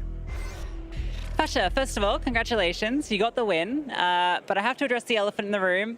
13-2 start, ended up 16-13. What happened? Well, we struggled lately on our overpass T side, and I think we lost 2 one-on-one clutches on the T side, and then it slipped back in our heads, right? Because we lost on overpass the last 3 games. I think we were up same scores as now, and then we just fumble, and that slipped in our head a little bit, and the communication went down a bit, and little stress, you know, it's high pressure because you qualify for the major almost. So yeah, I think that's happened, and we need to work on that so it won't happen again.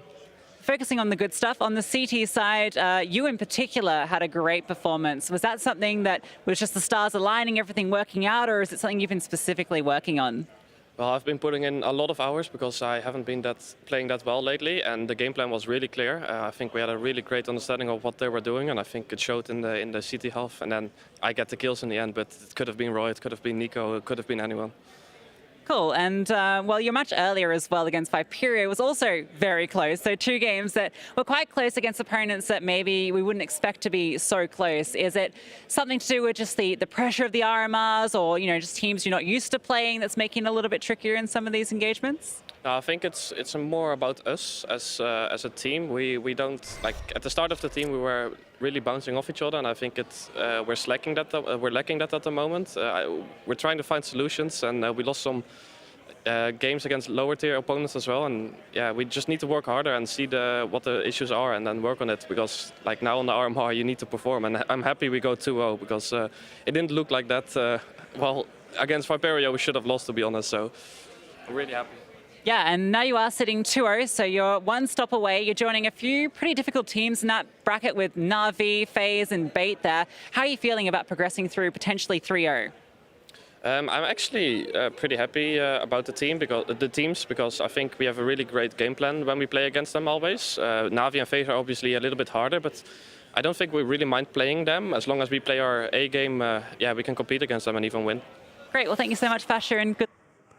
Yeah, you know, I like that. I like that from Fasher. I think there were some good answers in there. I like as well that he kind of talks about how he's been focusing on himself individually because he didn't feel like he'd been playing that well as of late. Right? We all remember Katowice. It was a really rough tournament for this guy. He comes into Pro League, looks better, arrives here at the RMR, and it feels like he's kind of in his final form. He's given 2 fantastic performances on both the maps that they've played, so it's clear that he's been going over his stuff. And I like that he says, you know, on top of that, don't just want to attribute it to me. So he said, like, you know, anyone could have done that. We had a very good game plan, a very good understanding of what they like to do, so it could have been anyone getting the kills, but it just happened to be him today.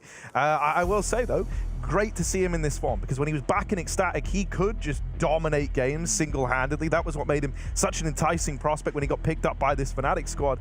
So seeing him, you know, approach that form is very exciting. Yeah, up next, though, MOUZ taking on Saw here on the A stream. We've got more BO1s, as said. So stay with us. MOUZ, Saw up next.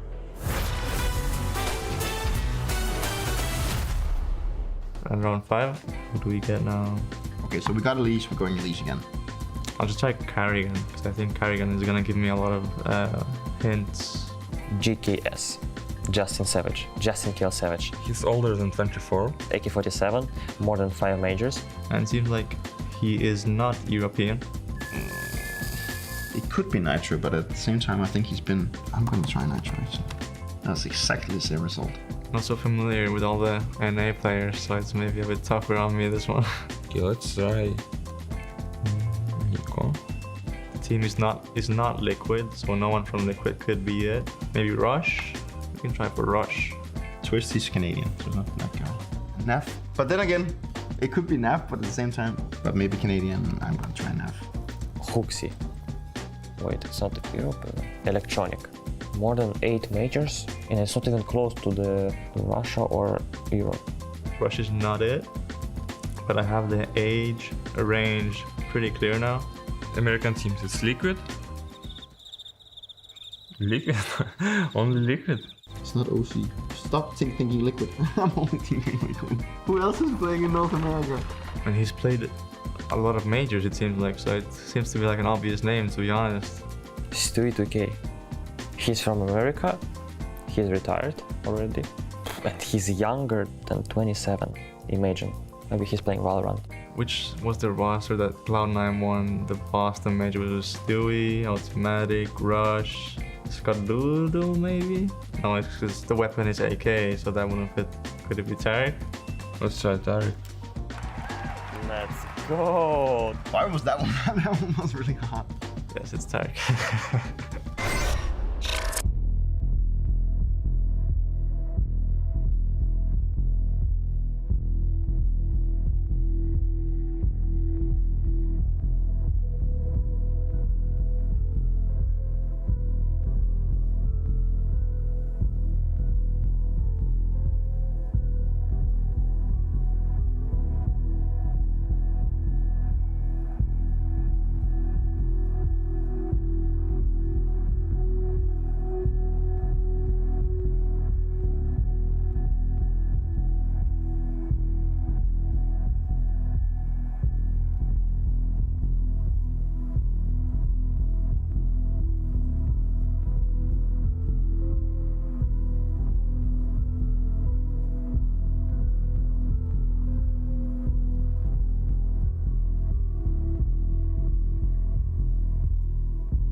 Welcome back to the Blast EU RMR, and we have MOUZ up next. A game of disappointment, I think, to even see MOUZ in this position. I don't know if you all agree with me, boys, but obviously they played Bait, who put on a fantastic game earlier on, but it's put MOUZ down in this lower bracket where they faced Saw, the Portuguese boys. I don't think as unexpected to see them down here, especially considering Saw's opening game was, of course, against the boys on VP. So, yeah, MOUZ on our screens now. Surprised so far to see him here, but what do you make, guys? Well, so here's my take. I think if you were MOUZ after that first game versus Bait, you were probably feeling a little down on yourselves. Like, you shouldn't have lost that. Like, you know, you look at yourself as a far more developed team than Bait are. You know, even when we spoke to them, they said, like, yeah, we're a young team. That was exactly the words that that we had from the captain over there on the over on the Bait squad. So, you know, to field that L, I think hurts. But then you see them go on to beat you know, VP, and then suddenly you find yourself going, oh, okay, like, you know, they must just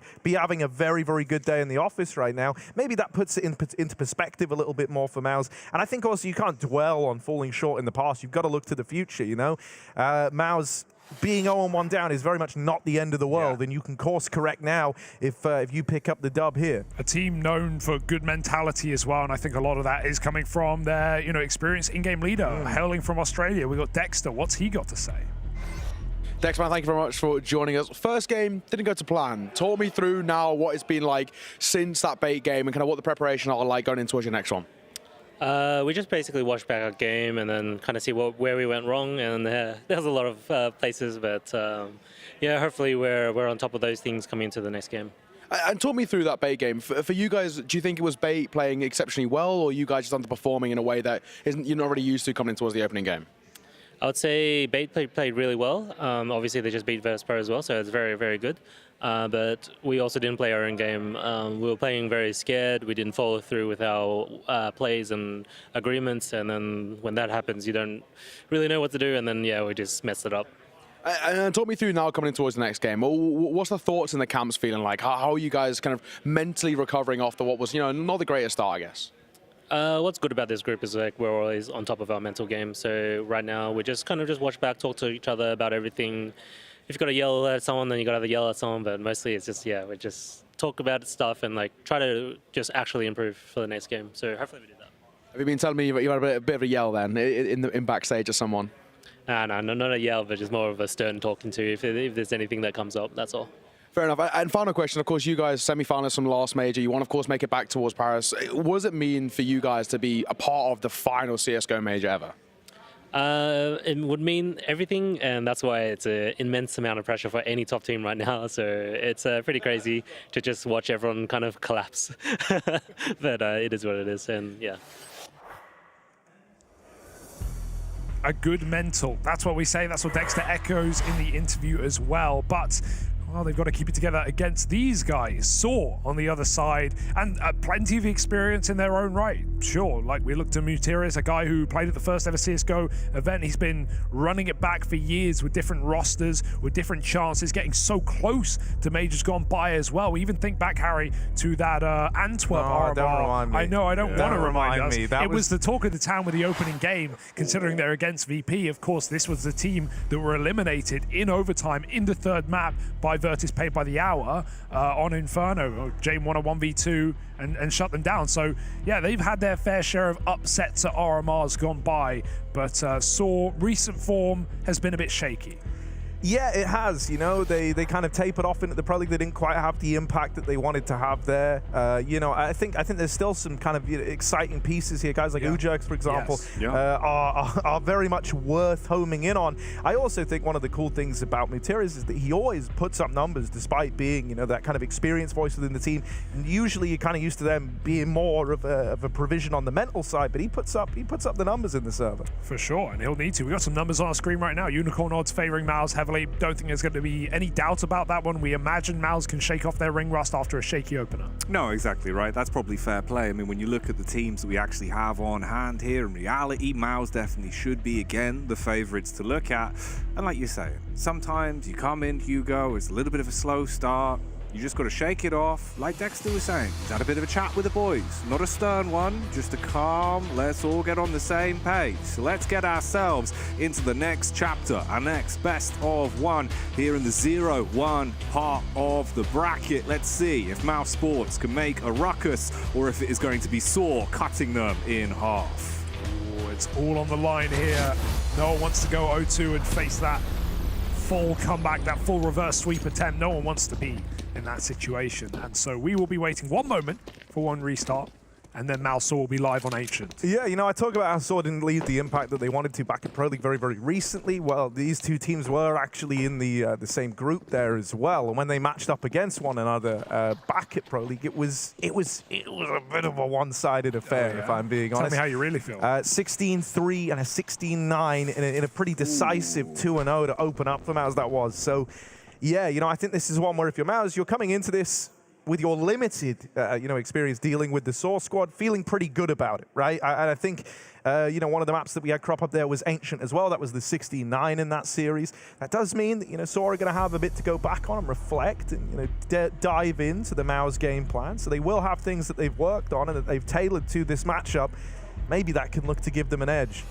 Yeah, I think the only issue with coming in anti-strat into an RMR is you know your first matchup, you can be ready for that, but you never know who you're going to face after each game, right? Because it's not only dependent on your own result, but your opponents as well. So they've had a very limited amount of time between this morning and this evening to get back in ship shape, but sail onwards they must on Ancient. Saw on the CT side, and MOUZ getting to run rampant.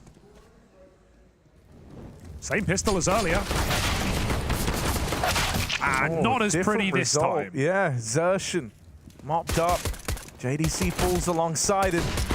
Just is even getting aggressive over towards the ledge. Will give that kill away, but with the backstab in from Ujax, this was meant to be where they regain a bit of control, and they still are. They drop the bomb over in mid. Story gonna find them. And now it's left onto Dexter in the 1v3. Getting peeked from everywhere, even about to get peeked from the bottom of mid, but he won't survive long enough to learn about it, as the pistol round is secured by Saw. Started off the way you hope to proceed. A good opening pistol round from them, aggressive as you like as well. And it was damn tasty to see, just hitting some nice shots on a USP there. We actually saw MOUZ run the exact same pistol, right? Getting Xertion tucked close mid. Bait ran at them in mid, and Xertion eviscerated them. So, yeah, MOUZ, they run the same pistol. It seemed to work, but there was a molly for Saw, and that really complicated matters. Fully kill out mid. Any kills is fantastic. And they might find more than one, because Story is in a 1v4 with nothing to play with. Roman has to mop up the pieces, and, well, lots of little pieces. MOUZ are cut into pieces. Chunks of death. Chunks, Jackie. That's the one. There you go. Giblets. Giblets. Giblets all over Sections. Ancient. Quarters even. Saw with a strong start, but here's the buy round. Glug, glug, glug. It's like being at an aquarium. It's nice, So underwater. Fully under the seed. All these little mermen running out middle, Harry.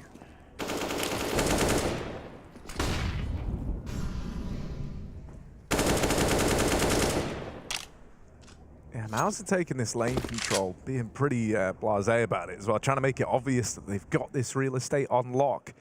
Roman pushed all the way up through May. JDC goes hunting for him. And despite the dink coming out from Roman, JDC is going to win that engagement. Bit of spam from Red. Puts the fear in Dexter. Leads to him not mollying the donut, and that actually could have forced a favorable fight his way.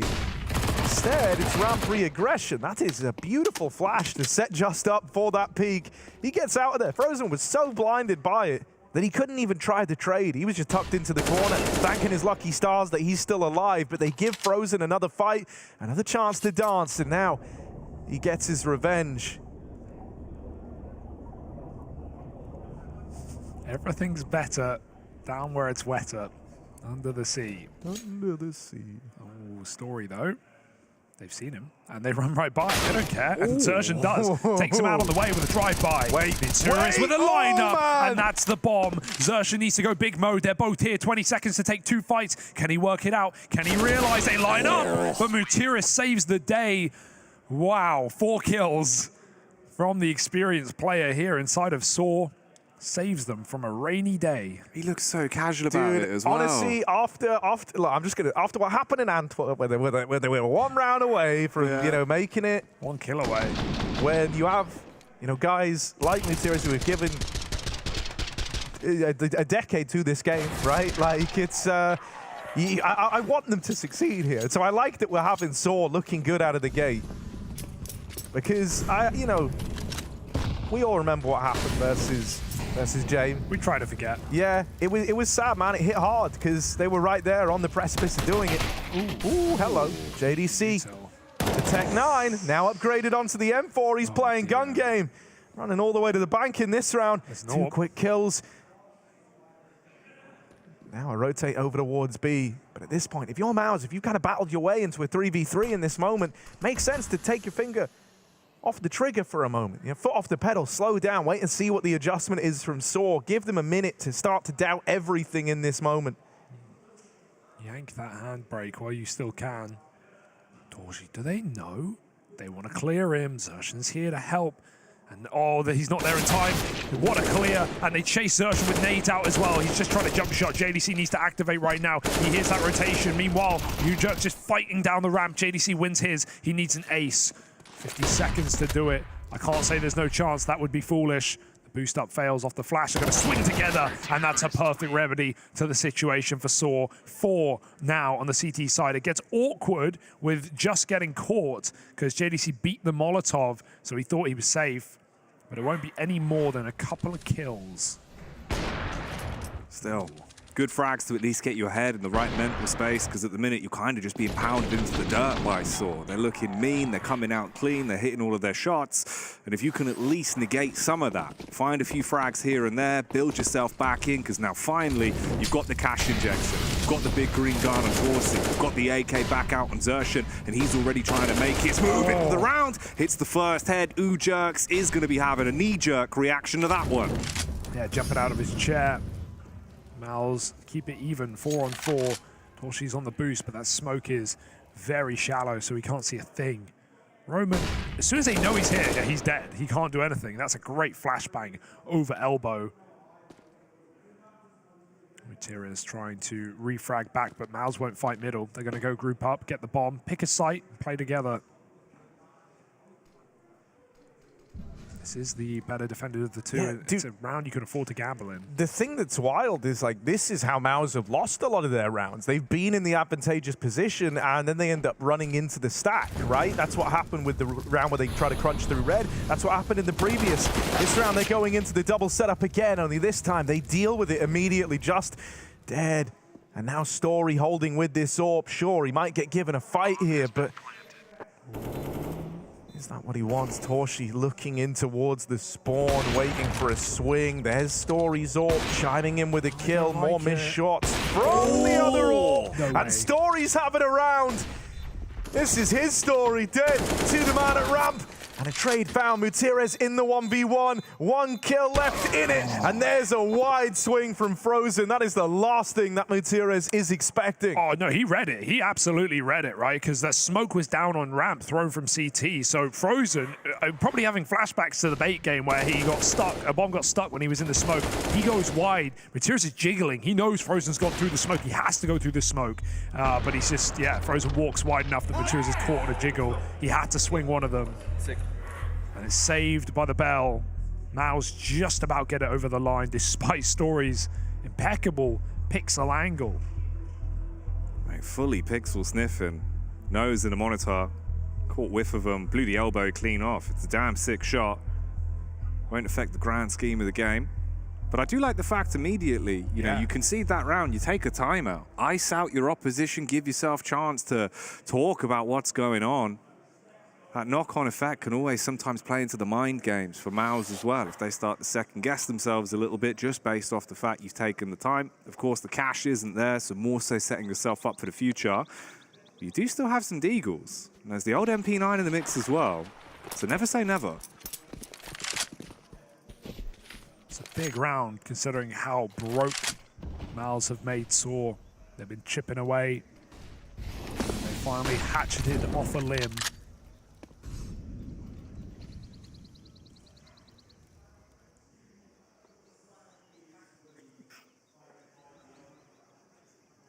This creep in the donut, not known about by Saw. Now they do have a double main push. That could be kind of saucy, but you would have loved something from the man at default. With UJerks dead, attention will be given to main. Now the reason it could be kind of cool is, there you go. That's the extent of you thinking you've dealt with the main play. And you've not dealt with the main play. You've dealt with half of it. There's still a second man. Story could throw this one through a bit of a loop with the backstab. Another from the 5-7. Oh, she's late. They will deal with him. Xerxan plucks out the main man. Toshi a little ways away, all the way back through main. So for now, Xerxan's flying solo, but making it work. Doesn't need a wingman on this one. Now just Mutirez. Tap on the bomb, trying to force a peek. Will get given it. Xerxan dead, but he's not ready for Toshi. So late through main. And it's the fact he is that late in the end that actually serves him well. There's a point there where Mutirez goes, mate, if he's main, someone would have helped Xerxan. Someone would have lent a helping hand there as we're running him down. And so he calls the bluff, goes to check Donut, which is where the bomb's planted for. There's a smoke that's starting to fade in that location. And so Toshi finds a good timing to swing out wide from main and walk that one over the line. But it's Xerxan in the limelight.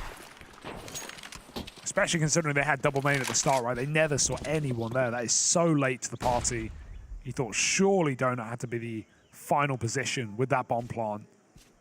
And now it's full eco. Now MOUZ can really build into this map. I like an A stacking around like this, but MOUZ are too curious.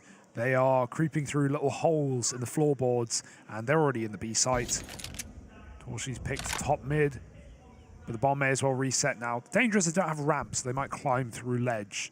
But, I mean, look at that mini-map. MOUZ are everywhere. Bomb will reset. Dexter going to clear the ramp for him. And now they know. Saw have stacked A. Maybe the MAC-10 goes hunting, no one else. Yeah, you could afford that. Send Dexter out on basically a bit of a John Rambo-esque mission. See if he can farm up the additional funds, but otherwise you're just focusing on getting this one over the finish line. You know that you're going to have at least 3 rounds now to work with on your T side. As Dexter slowly tiptoes his way further forward, walking towards CT. They're all grouped up, they're forming a tank. It's a bit more of a half track, actually, if we're being technical. Flashbang over the top, hits the herd of Roman, and he's farming them up. There we go. Frozen. Would he assist at the end? Frozen, the robber, stole $300 extra from Dexter for each kill. Tut, tut, tut. Got to get them stats, though, don't you? You do, bud. Very important. As soon as you catch whiff. Ecos? Ecos? Mine. Give me the ecos. Frozen won't let it happen. Those stats won't pad themselves. Exactly. And more timeouts. Sora realizing the extent of this. MOUZ woken up on the right side of bed after a 4-0 lead. Took 1 rifle round for MOUZ to break the money. And now they're reaping the reward. I'll come in with a little bit of a B stream update in the meantime. We have another 0-1 game going down over there right now. Bad News Eagles taking on Viperio. And currently, the Bad News Eagles are set up 9-5 on a T side of an overpass. So that one looking good for Bad News Eagles fans. Here it is on your screen, or there it was. But yeah, you know, with that many rounds on the T side, I would say it's looking pretty good for him. Yeah, as we learned from last map.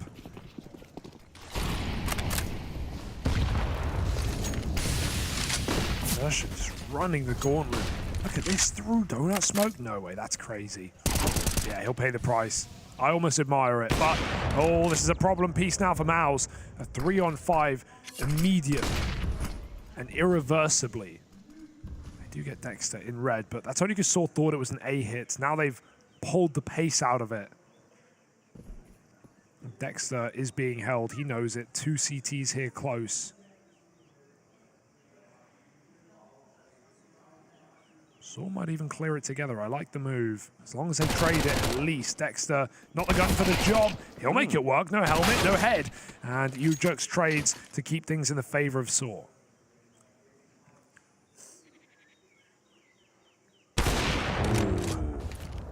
Okay, just the tag, but a Molotov should finish the job. Instead, it's frozen. Fire and ice coming together to put the icing on the round, but in reality, it's probably for Saw. They are going to actually scuttle their way back, though, and there's still a bit of time. I mean, 14 seconds on the clock. You've got 2 flashes and a Molotov. Oh, just. He's tucked up. He's got the solid gold Famous. Can he hit heavy with it? HG dashed in as well. HP dropping off him. They don't know he's here. Lurking in the back line. Is he going to get the shot for free? Of course he will. Easy, clean. Love that. Planting hitbox. And yeah, Torshi, best option might just be to write this one off. He's out of there. Wants no part of this. I do love, you know, whenever you kind of have like Mutira's roaming a little bit, he's a big fan of, you know, buddy peaks, like playing with almost like a tether attached to a teammate where they're never more than, you know, like 2 meters, whatever that is in CS distance away from one another. You know, that was even like a feature of when they were kind of winning these 2vx rounds, right? It would be Mutira's almost joined to the hip of his teammate in those moments. Has someone figured out the relative height of like the player models in this game? Are they really tall or really short? I bet you could do it. You know, you just measure a gun in game, and then you figure out the real length of the gun. That's a smart idea. And then you wow. count the guns to count how tall a player is. There's a way you could do it. Or not would even you do the gun lengthwise or widthwise? Would you stack like 1,000 of them up? Well, no, or that'd would just you be just a do little, like 3? that'd just be a worse calculation. I am 2 orbs tall. But yeah, are they 2 orbs? More precise. Maybe. I'll give you a maybe, because I haven't thought about it. But I'm sure someone's figured out. They're probably like 5'6", all the models. Probably not that tall. 5'6". Yeah, I mean, is that like flame to everyone that's 5'6"? Like yeah, they're short battle. T's and CT short kings, you know, good for them. It's fair, man. I mean, like, once you get past 6 foot, the reaction times are just wrecked. There's just too much body to get through, you know? Is that it? That's my excuse, anyway. I mean, it's actually good, because if they were taller, there'd be worse angles. Like, if you're too tall, you can't play all those headshot angles. Boost would be a lot easier, though. Just have this image of like a 4'11" simple, like just shredding the competition. Oh, God. That would be good. If you actually just have to register your real-life height and that translates to the player model. There's advantages, but there's also disadvantages. You're quite quick if you're small, I've heard. I wouldn't know. I'm 6'8". Ooh, Dexter. Tall boy. And a tall order for Saw now in a 4v5. Oh, I love this play. They're going to go silent B. It just seems like they have so much room at A that Saw are going to fall for this. They're already leaning A. They have one guy passive B. As long as MOUZ don't announce his B play too early. Or in fact, Xerxes just going to lurk. Yeah, sure. BXX with a lurk. They're going to clear him though. They do like that. And, well, not today. Orb is hit a trade. Xerxes figures it out. And he baits the shot. Now the Orb has to run back to B. The smokes are in. MOUZ are clearly attacking this site. It's a good tag. It's not enough, though. It's not a frag. That's the important part, and it could have been a saving grace to at least give you some kind of confidence to see if you could still save face in the round, but just at least does shut him down at the end. But again, it's all about getting away, holding on to what you've got, and not throwing it all into the wind. But Sergeant, he is the human breeze right now. He's creeping in through the windows. He's starting to make your feet cold, and he wants to leave you iced out on the floor. Flick across, shuts down Story as he finishes off reading the book, and Roman and just trying to hold on to what they've got. I mean, in this instance, it does kind of matter if they make it or not.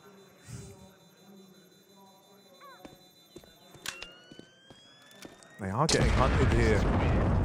Well, they've got each other, Harry. And, you know, that's a lot. All right, let's give it a shot. MOUZ making the comeback here.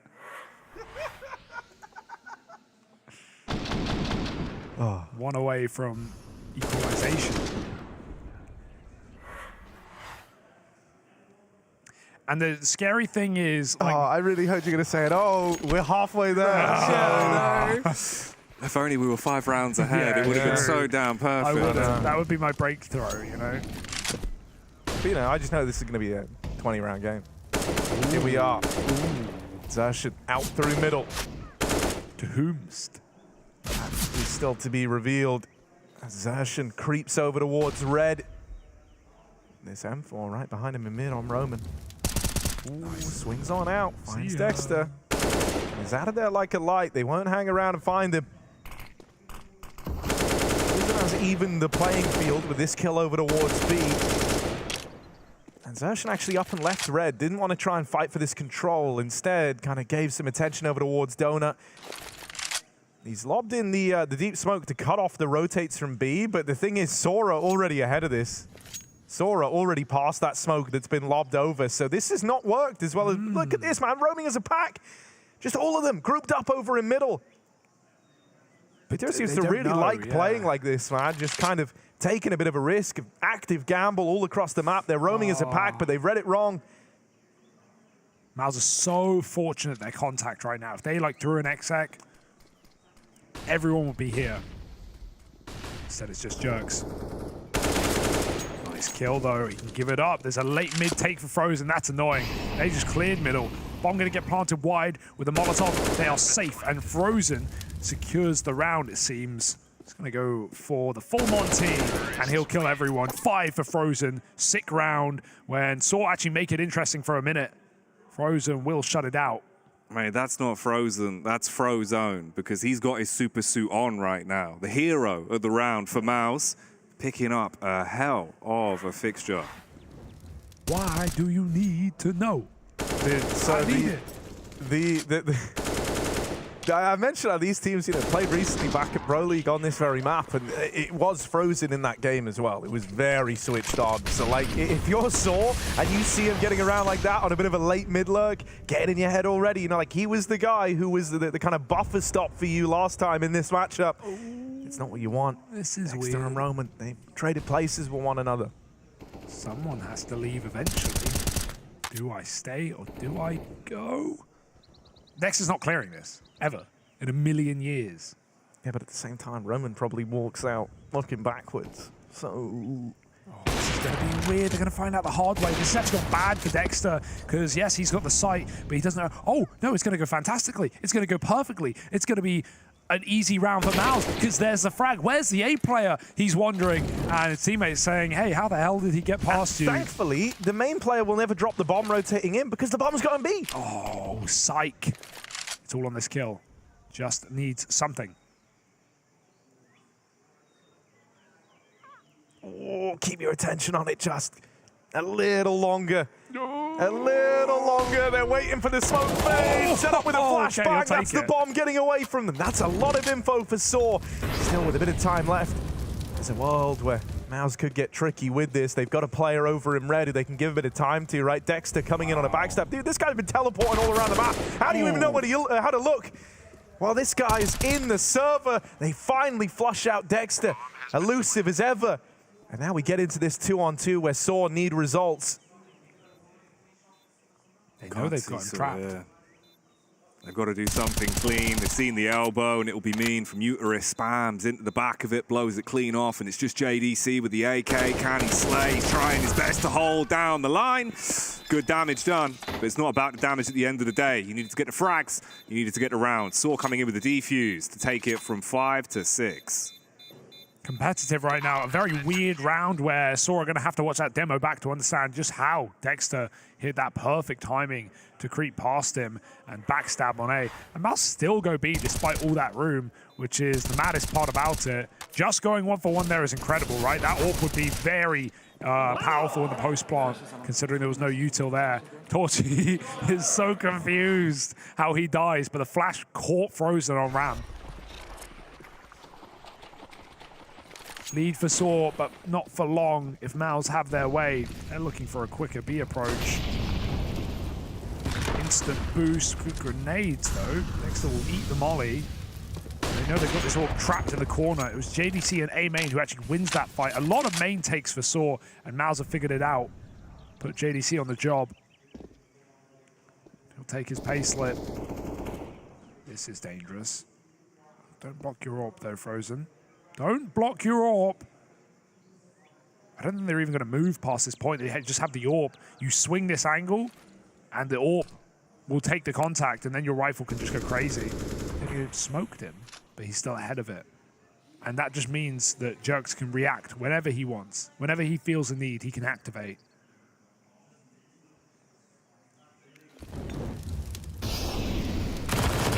So we're going to off the back of the volley. Still dead, but they do get past Torchy's AWP. Low HP on the lane players. The AWP isn't ideal for the job here, though. And Dexter's taking heads off. Another from the leader of MOUZ. See ya. That doubles opened up the B play, and now it's just Mutierrez trying to save, but with no one by his side, no one to play his buddy system, he's a dead man over in middle. How does Dexter get a double there? Ball through the box, wall bang through the box while his teammate hides in the cubby. That's barely a corner. Great shooting for the captain. Nice, boys. Good job. Insane. Insane. Sums up the round pretty damn accurately, right? Like, God. What else do you need? It is so bizarre, though. Like, some of the plays we're starting to see from Dexter now, back to back. It's not only the movement, the positioning, the timing. He's hitting his shots. He's looking damn mean. He's keeping the team invigorated. And this is just going to be a full-on gamble stack from Saw. You've got nothing to bring to the table apart from a P250 and a Deagle. So group up, hope for the best. They did 5A last time. MOUZ went B. So they do 5B, and MOUZ go A. Ooh. Goes flying. Hell of a ragdoll.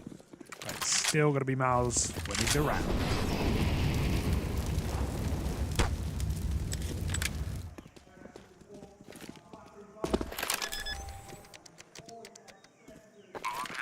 Yeah, Pistols may as well try and make this expensive, right? The only guy really needs to save is Mutierrez on the AK. So everyone else is still interested in giving this a little look in. If you're MOUZ here, you just don't want to lose any more players. That's really your goal at this point. The round is as good as done, you'd like to think. So it's all about keeping it clean. Saw just playing on the extremities, hoping that they catch anyone getting overzealous out in the open, unawares, but not going to happen. So they're likely pushing in the final few seconds, trying to do damage right as the bomb explodes. The blast radius is a big one, so some of these guys might end up dying here. Low HP on 2, they're running as far as they can. But it won't be far enough. Yeah, I actually love that play. The later you go, the more kills you get, even if you actually shoot no one, because you force MOUZ to stay near the bomb. They can't run away. That's a really nice play on an eco, but it's still MOUZ taking control of this game and not having any problems dealing with low economy rounds, pistols, force buys. These are the swing rounds. These are the rounds that really matter when the game is done. And they may look easy, but they're not always. 7-6, a fantastic T-side. What a send into middle. He misses it. He has to run full through the molly. 50 damage. Worth it to live. I would love to kill from it. Mutierrez, even more damage. Gonna rush B. Oh, it's going to be so awkward, bud. You could just see it coming through. Ujak's just waiting in the corner. Everyone barrels out of the smokes. Ooh, all right. He does at least get somewhat punished for his sins there. Brought down to 19 HP, but Story, the ward's red. Clearly red with rage as he batters back against Exertion. Leaves it down to just 2 men. Torzi and Frozen. AWP in the hands in the back. AK in the front, looking to create the space, but it's not going to be easy.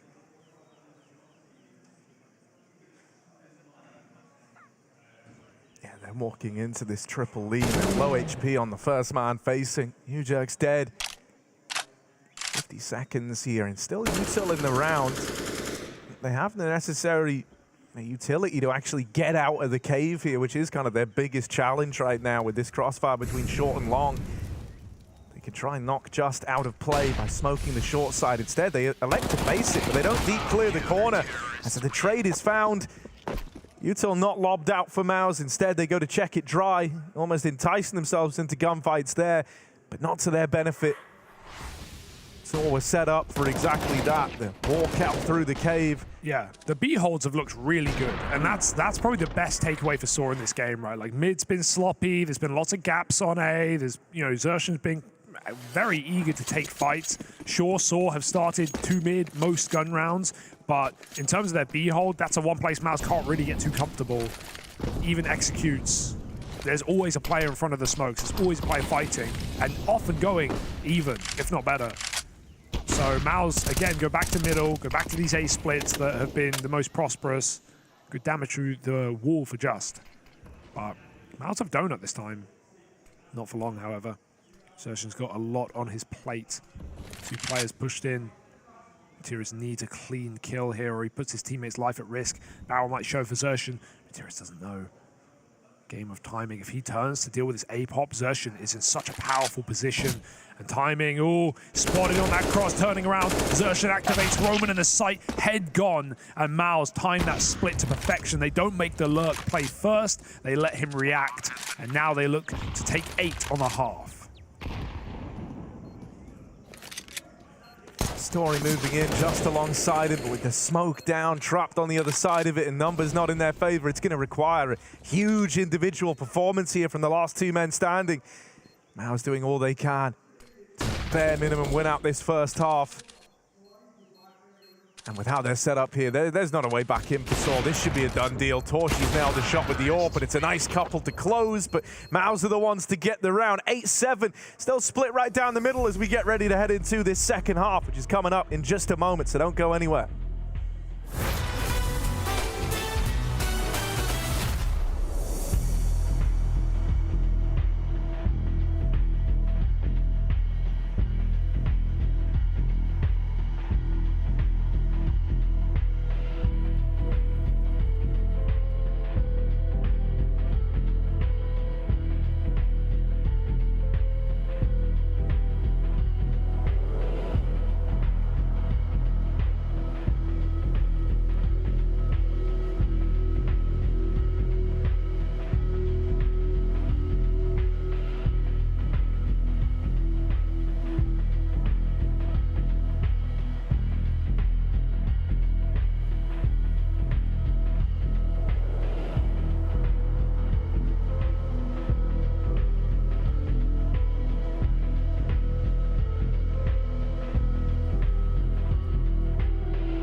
Well, here we are, back in position, frozen on your screens, because MOUZ have been making some moves up against Sword tonight, but it's not been clean, it's not been easy. It's been a very back and forth game. There's been some rounds where the momentum's been shifting, but Dexter has certainly been looking damn good, Hugo. He has had some magnificent plays. Yeah, he's had some great rounds, great calling as well on the T side of Ancient. A decent, a T side of map right now, but 8 rounds is solid for MOUZ. And Dexter found so many gaps.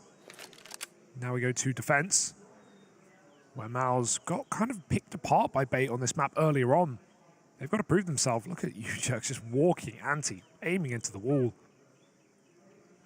Making it all the way to Donut. MOUZ none the wiser. Frozen Waiting patiently, sees that cross, he knows it's coming. JDC's gonna die. How many does he take? None. Frozen gets pushed all the way back to spawn as well, and Saw in the site with a plant. This should be impossible. Should be. But ifs, ands, or buts always sometimes leave you scratching your head when the outcome rears itself. So let's see where it goes. Walking back into the site, Frozen on low HP. Dexter leads the charge, clearing the angle, spotting the boost, making sure no one is about to let themselves loose. But Ujerks, he's the one on the front of the site, dinks down them, leaves them looking a little bit lifeless. Torzy's the only one that's actually been able to hit a shot, but he's doubling up. 2 frags found, 3 more to get, but the time's ticking away. He's still making it look damn good though, Hugo. Doesn't matter though, Jackie. Does not matter. Saw, find a pistol, kill everyone you want. I guess it actually does matter, because if your AWPer gets 3 kills and saves, that AWP's coming sooner rather than later, unless they force. We'll see what MOUZ decide to do. Saw with a pistol round in their pocket. It's a good feeling off of what has been a very balanced game, and you wouldn't expect that, right? If this was an opener, like I'd expect MOUZ to kind of run away with it, but Saw have brought the level today, and no one wants to go 0-2, especially with some of the teams you could run into there, having to play BO3s your entire way through the tournament. No, exactly. I think that's the bit that really has invigorated everyone, right? You know where you are, you know how much this means, and 0-2 is always just such a grueling affair to be in. It feels like you're just so close to losing it all, letting it slip through your fingertips, not really ever having that chance again. I mean, actually, physically never having that chance again in CSGO. So that's why you got to come out strong. 8-8 though, all tied up by coming in for either side, making the best of the cash that you have available. A couple Galils, the M4 on Torzy, and then just the Deagle supporting. I liked it, he sent it. Like, not a lot of AWPers to do this, but he's gone for the M4, round 2, and he makes it sing. Double up the middle, down to 1. Give that gun to Frozen, buddy. You've done a great job. Saw now forced into an awkward B hit, and that re-smoke will make it more awkward than it's worth. Great grenades. But still, MOUZ have locked them out of their bomb site. We might even have some contact in mid as well. Frozen just trying to bait his teammate. That's perfect. They spotted JDC. Frozen gets away with a kill. It's good info for Saw, but they just get smoked off. They don't even get offered trades in this round towards B or towards Donut. Yeah, this is a pretty brutal way for it to go, isn't it? Locked out at every turn. Saw, they do have this gap over towards red. But what are they going to do with all this space? They might have the drop to get a kill on the B site, and there is another low HP player here, but okay, now it's known about. This is where MOUZ try to redirect their attention, but they are hemorrhaging players. As Saw move in, Dexter will strike, and that was the bomb getting away from them now. Pressure is on. Just with the bomb, but he's getting chased down. They're on the ramp, they're up the short side, they're all around him. Everywhere he looks, there's a MOUZ player ready to deal with him. And so they will find that force by 9 to their name, as the reply is immediate for MOUZ. Yeah, that one hurts, but it's all Torshi getting hilariously 3 kills in the pistol. I said, oh, this doesn't matter, but it did. He bought an M4, he puts it to use, Frozen makes it work as well, and a force by win to flip Saw on their head immediately into the meat grinder. Little chunks. Oh, they hit the rush. What a shot! Was that through his teammate? I think it may have been. Yeah, it had to be, right? Damage done to his mate there over towards main. Frozen trying to hold on, does a lot of damage. Doesn't get out with the, the nade. The nade rains in. Dexter's going to do it with the bullets the old-fashioned way. Dexter lights them up, and now it's just Mutierrez with this Tech 9. Point blank range, right where the Tech 9 wants to be, but it's not going to make dealing with Dexter any easier. God, he looks sick today. He looks sick, Harry. He's hitting his shots, making good calls. He got 2 kills through the smoke. A little bit of RNG goes a long way. You know what they say, Hugo? You can't be a high roller if you don't roll the dice. Exactly. You gotta gamble to win, but it's never guaranteed. No, but when it is, unless you're the house, in which case it is guaranteed. Yeah, then you're always winning. The MOUZ, relatively close to house, only a couple letters that are different, really. So maybe that's why they're safe as homes at the minute. For Saw, they've not really got much. They're out on the streets with the mean Glocks in their hands. We'll see if they can do any damage with the Gats. Rat-a-tat-tat, but it's Mice instead. Saw are dead. anti-eco. Frozen his ecos. He chases him down. 2 more. He always arrives so quickly. He comes out of nowhere. Yeah. He comes out of nowhere.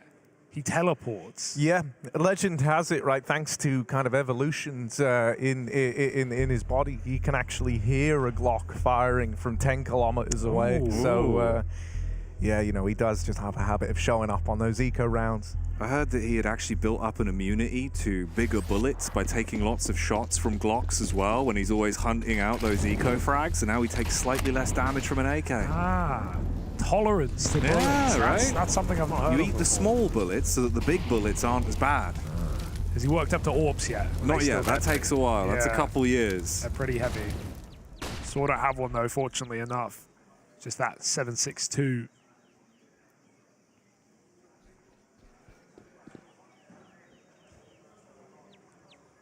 Torshi wielding ramp. Draw.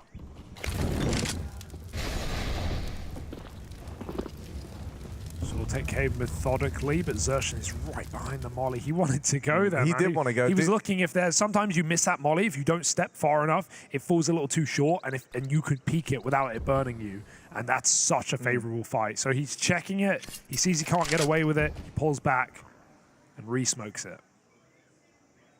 Mid aggro as well. Buddy system in play side by side as they look to take these mid fights, and we will need this trade. Frozen hears them running away, knows he's not going to get offered it. Oh, this is crazy. This is crazy. They're having a hug. No. Okay, that one's free. Xerxes knows that those sorts of kills don't come along every day. Dexter turning his attention back into the A site, realizes just how bad the bleeding is in this round though. They fully lose A. And Saw move in for the plant. There's even Roman deep in towards the spawn, fighting them as they rotate in. Story's trying to do the same. Key is Xerxes. He's the linchpin. How does he play it? Well, he's very passive. Lets his teammates move up. He's going to be the late round player. Frozen finds Story on a swing in CT. He's getting desperate for Saw. They need the shots, and nothing's landing. Torshi picks a player off. And there it is. MOUZ find 12. Good shooting for Torshi. He went quiet in that game on Ancient this morning against Bait, but that will not be the case today. Very important rifle round for MOUZ to keep this dream CT side 4 straight. And like you can see that Saw are under pressure because they're like swinging everything, right? MOUZ didn't even need to really do anything in that post plant. They set up, they hold their angles, they slowly edge in, and they just get gifted. Okay, sure, the second kill, yeah, Torshi forces that, but the main player swings, CT player swings. Saw are feeling the pressure right now, and they're making mistakes.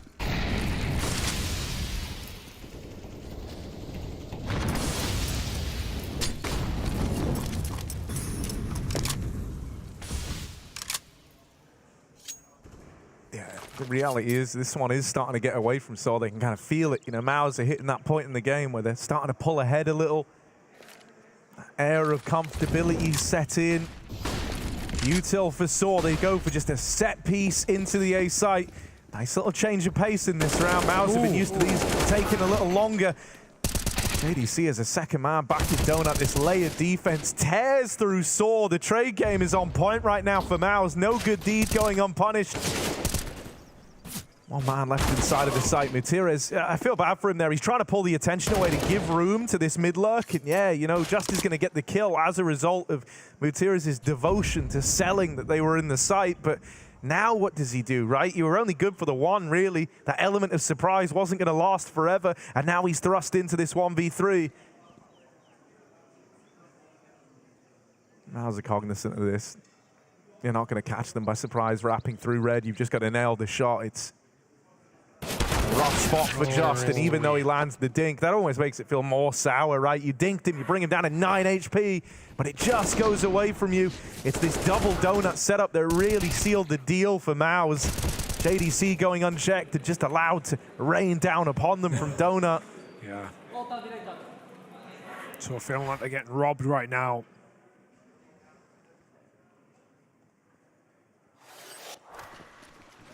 (13-8), a half buy here. Desperate times. Gonna have one full buy between MOUZ and 15.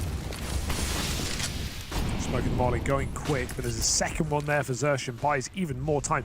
JDC. Curiosity almost killed the Castro, but he holds on. Late, but he heard a play across. He wasn't ready for a second. They get an AK. Dexter picks a 50-50 angle.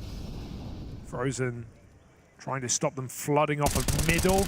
They're already close, and that puts his crosshair off. JDC can't trade for more than one. This is getting dicey. Dexter's getting chased as well on the B-bomb site. Story somehow has control of default. Saw have B, but they don't need to end here. They have so much attention. The AWP finds him. Now they've got to go donut. Oh no, you're being funneled straight into the awaiting jaws of Frozen as well, lurking towards the back. He's got the timing to stab them all one by one, slices them to bits, and secures the 14th. Yeah, I mean, dude, that round, they've had a couple of roughies in a row of Saw. Like, they line up for Frozen there, you know, the planets align, man, like it was meant to be. Mercury was fully in retrograde right there. He was staring at Uranus, and then he wrecked them. And now the noise is coming. Nice aim, bro.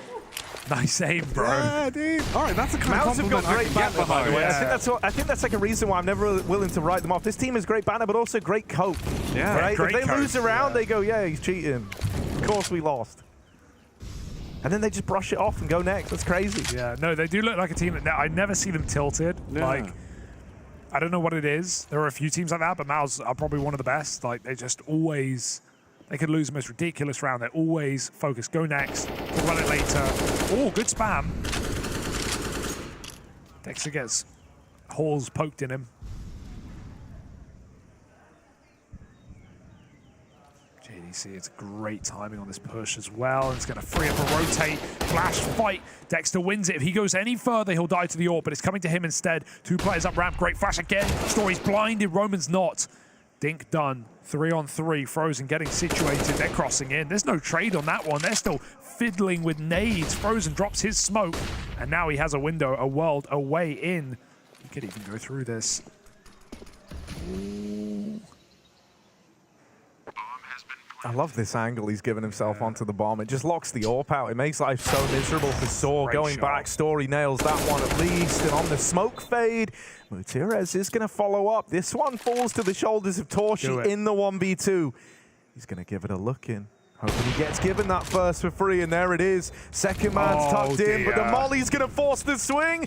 Wait, Mutierrez is still alive. He's not burning. The Firewalker, it's a little shallow. And now Torshi thinks it's clear. Mutierrez has got the round right now in the palm of his hand. There's the close, not enough time. And Mutierrez won't get the kill, but he still wins the round. It looked like he realized, like, yeah, this molly hasn't hit the corner, but I guess he just thinks 50-50, I've got to check one, I've got to dedicate, and he didn't believe it. He thought Mutierrez would have swung. Oh, that's a nice try for Torshi, but it was right there on a plate. Clear that corner, you win the round. Mutierrez holds on. The experienced member of Saw gets him over one more round at least. They break the streak of 6 from MOUZ. Oof.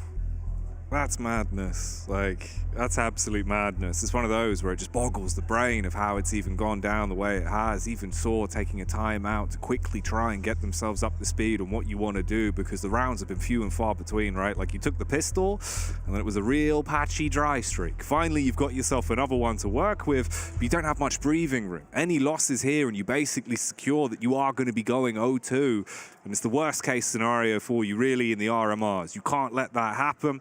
And for Saw, the stories they've had time and time again throughout CSGO, it would be a sad state of affairs. The complete opposite for MOUZ. They would be elated. They'd be so happy to lock this down, go back to 1-1. Suddenly, you begin again. Maybe a B-rush. Desperate times, desperate measures, smoke the molly and run up the ramp. Yeah, Dexter getting pressured. Those flashes wreck him, but his teammate moves in. Xerxes with one hell of a spray, trying to save the day. And man, he is the savior of this round. That B play repelled by just one man, barreling out of cave like an absolute madman through the smoke. Not a care in the world. Xerxes makes it look easy. And that's just wild. Like, that is such a confidence booster. They try to hit you with a real change of pace, something a lot quicker, far more up-tempo. They even get the opener, but then look at this.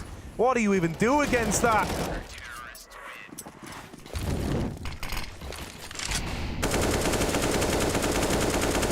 So if it wasn't already feeling like it, I think that round really does just drive home the fact that MOUZ have got this one in the bag. That's one of those feel-good rounds where you know that that one is likely giving you the edge to just close it here and now. Oh, yeah. Xerxes, what? Even had a second chance to repeat it there, but he does get overran by Just.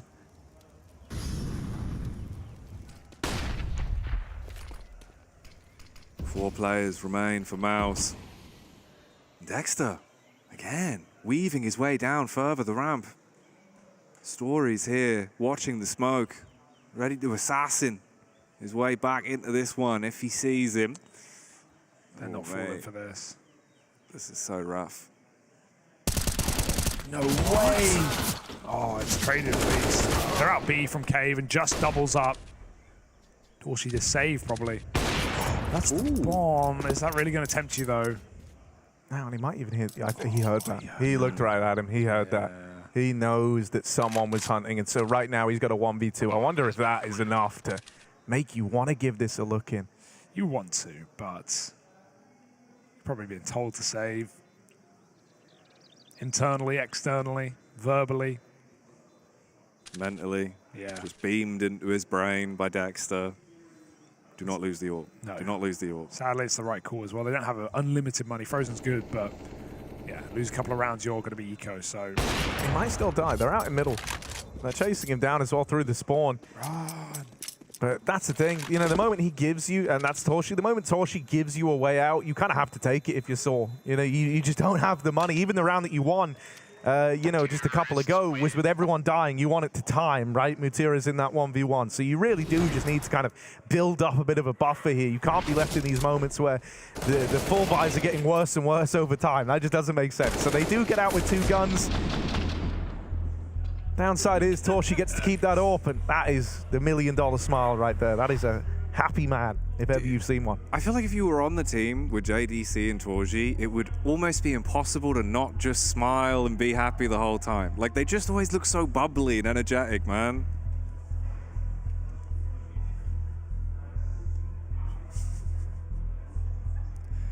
Curiously, looking over his shoulder.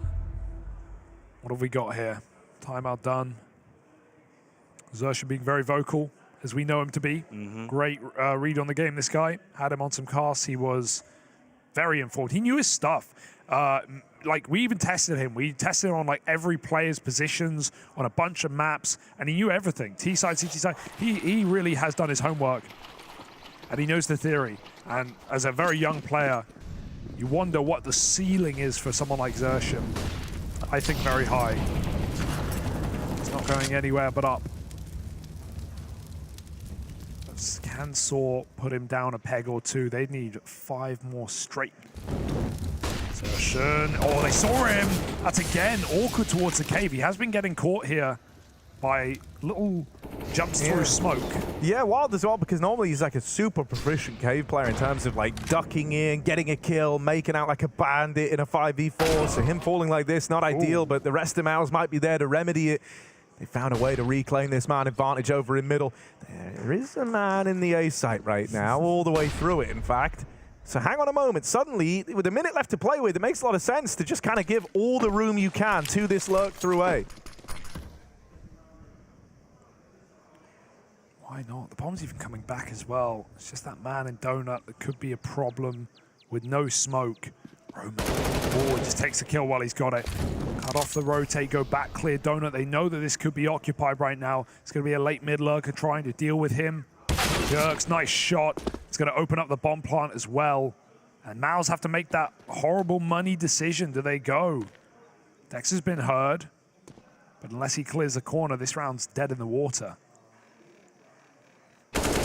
Oh, yeah, this mid lurk out of Ujax, man. It's helped tee this up for Saw. No longer a way back in for MOUZ as JDC. Sure, he's arriving in red now, and he will have a chance at this late trade. Maybe if he gets a fight here, maybe we do see him attempt it, because he's creeping on up, looking for that kill to tempt him. But instead, it's going to go the other way. Roman with that lurk all the way through the A site really did give them a saving grace in that round. Suddenly, it was like for a moment, it all looked so dark. It all looked like it was maybe done. You know, you're left in a really, really bad way. You're split worlds apart across the map with only time on your side. And that's when Roman, he gives you that solution. He gives you that way out with the A lurk. And he's kept Saw in this game that much longer. Any more, Saw? I like what I see. Broken MOUZ. Nades close mid. That's, yeah, good understanding of the economy. Despite them only winning 2 rounds, they know immediately the MOUZ are eco. And those nades, just in case MOUZ want to rush them and play close wall. Boost up, gets an opening kill. And Saw wait for more.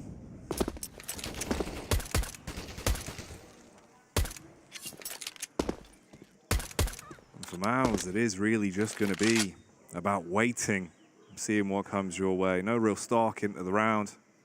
Deagle on Torzi. Man's got armor as well, actually, so there always is a fighting chance he does just rip some heads off, but that's if he's at the right site and everyone else is diverting their play in towards B. Once they test the waters there, they'll realize it's open and be able to get that bomb down. 60 seconds on the clock, and finally MOUZ grouping up for a bit of a pain train.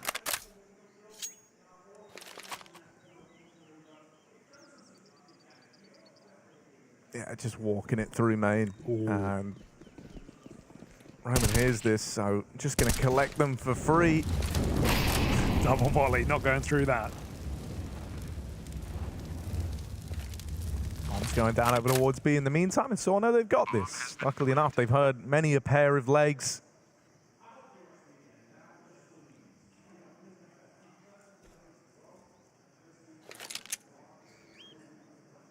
And so MOUZ are just going to save. All right, 3 rounds between these teams and a flawless round. Suddenly, Saw picking up a little bit of steam over the last couple. You know, even turning around a round that felt like it was going to be the end of this game.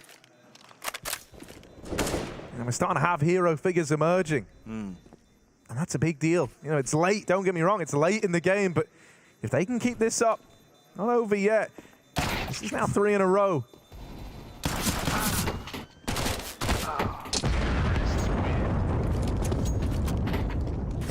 One more. Not allowed. Saw keep their guns, build their money for later. And not much room left to close. They are doing it. 3 in a row. Story putting on a great game as well right now.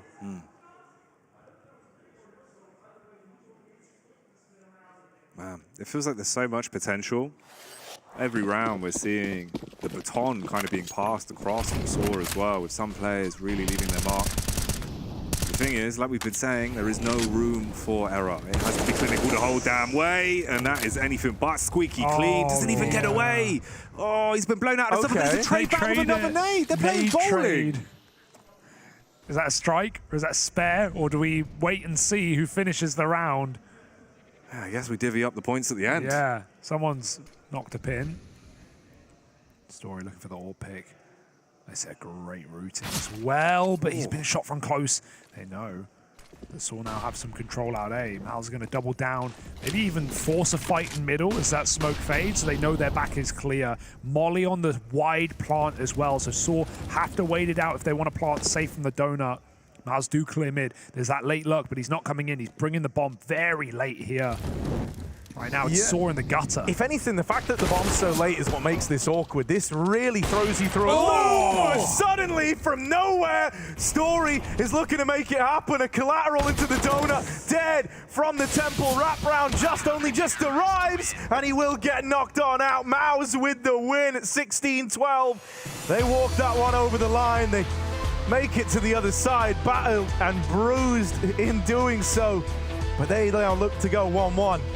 In Group A at the RMR for Saw. This one's going to hurt. You know, they kind of started to build back into it at the end there. They even nearly claw back a 2v4, only to just get shut out right at the close. 6 shot, but not enough, sadly. Story, man, every time I see this guy, he impresses me on the AWP, but yeah, it just felt like Saul came alive on that T side a little too late to compete with MOUZ. And the expected result, I think the result a lot of people wanted with MOUZ already going down 0-1, it would have been crazy to see them 0-2, and also would have shaken up the bracket when, you know, they're trying to pull a reverse sweep against some, you know, serious underdogs. Now MOUZ kind of level out, balance where they should be, and now Saw, they're in the dumpster. They have to dig themselves out of a very deep hole, Jackie. It's never fun. Oh yeah, but they've got no shovel to dig with. That's the scary bit, right? I suppose actually that would just take you deeper down. That's the problem, Hugo. Exactly, you need a ladder. Keep going down. Or you can maybe dig some stairs, some horizontal stairs, but they'll have to figure that one out down in the doldrums. For MOUZ, it's fist bumps all around, and a good day in the office they recover from what was a very shaky start, and we have just had a crazy day of games as well. Yeah. There's still more to come. It's a nice day of RMRs here, boys. That's not a throw, Harry. You can take it. No, right? Good. I was gonna say, it feels like I feel like I'm deja vu right now. Man, yeah, you know, for MOUZ, this is very reassuring to see, right? Like, they take a bit of an L in the first one, but now I think you can look at it through the lens of, like, Bait have showed up here really looking to play. They've taken some serious scalps to open. And a part of me thinks MOUZ are maybe just blindsided at the level they were playing. I mean, Dexter even said in that interview before the game, he said, like, yeah, you know, like, they played really well. And on top of that, I think we were, like, you know, we were kind of missing the mark a little bit. But he did attribute a lot of it to just the fact that Bait were lights out in that opening match. Here versus Saw, it starts to get a little bit competitive, but then MOUZ do just walk it over the line. Big performances from Frozen and Dexter. Frozen as well, he was the guy who kind of popped off the last time that these teams met just a month ago back at the Pro League. Ancient was a fixture of that best of 3, and that was a 16-9 with Frozen popping off. So it's great to see that he kind of has that consistency in this matchup.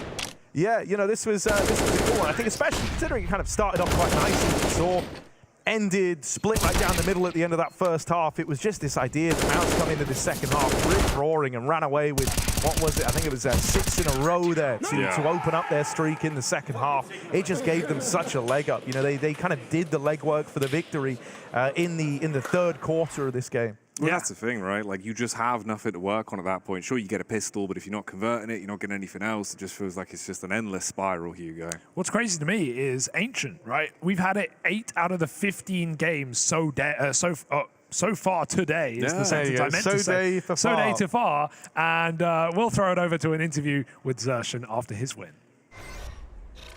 Zershan, brother, thank you very much for joining me. Now, talk me through thoughts after the back of that game. How are you feeling? Feeling pretty good. Of course, it was still pretty close. I think it's far from what we really want from this team, what I expect at least from us. But at least we won the game, right? We're 1-1 now in the Swiss, and yeah, I'm decently happy. And talk me through as well, you know, the start of the day wasn't that great, right? Going 0-1, how do you boys mentally reset off the back of what was a pretty damning defeat? I mean, I think it's just down to accepting the fact that you lost, and it's in the past now. What you can only do is be better for the next game, right? So, yeah, we made sure to play a bit better this game. I think we did. I think there's a lot of stuff to still look at, but yeah, I think we reset really well, and I'm really proud of the boys. Final question, going into preparations for tomorrow, what's it going to be like tonight into tomorrow morning, just getting ready for tomorrow's games? Probably just everyone in their own individual kind of groove. I think it's been a long day for all of us, right? So, yeah, just kind of watch how they play, get a bit of thoughts about it, but maybe not too much. And yeah, just go ahead and have some fire for next game. Easy off, mate. Well, thank you very much for joining us. Best of luck in towards tomorrow. Thank you very much. That is MOUZ after their win, and going 1-1 to balance out the day is a better feeling than losing your last match and then going to bed sad. But yeah, there's still more Counter-Strike to be played, of course, right now. On the other stream, we've got GamerLegion and OG taking it on Ancient, of course. 8 out of 15 maps on Ancient today, and one more map to go. It's going to be Sprout taking on the British boys into the Breach. That's with us in just a moment. So hang on, folks, and we'll close out the day with you in just a minute.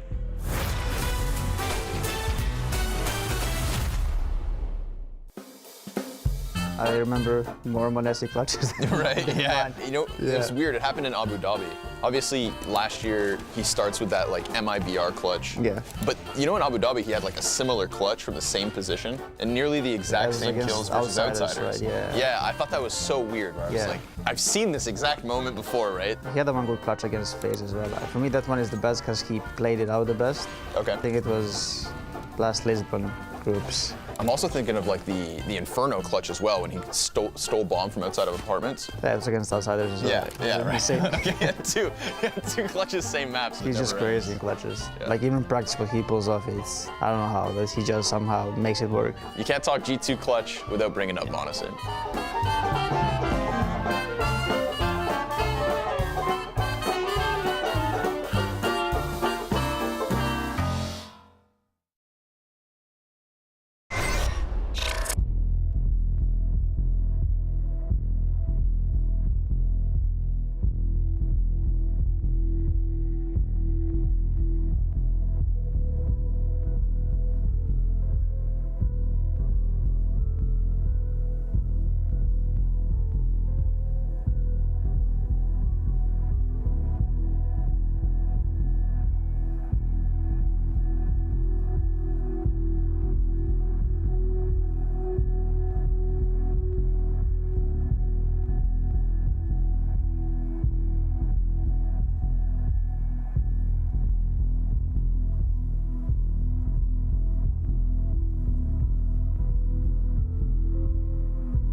It's been a hectic day here in the RMR Group A, waiting for Paris just around the corner. And we've had many, many games, but we've got one more to close it out. Let's take a look and see how things have shaped up over the course of this morning, into the afternoon, into the night. We've had some upsets, we've had some expected results, but I think the real talking point is Bait. I think they have probably been the most interesting team, considering they've taken down 2 of the highest seeds in the entirety of the group. And it's the fashion they've done it in as well. It's not as if it's sloppy CS that they're winning barely. They're looking damn good individually, and like you've always been saying, Harry, Owner's call-in has been so damn good. Yeah, man. Oh, it has been cool. Well, if you wanna take a look at like a matchup that was nearly an upset, you can think about that Into the Breach NAVI game. It ended up 19-22 in favor of NAVI.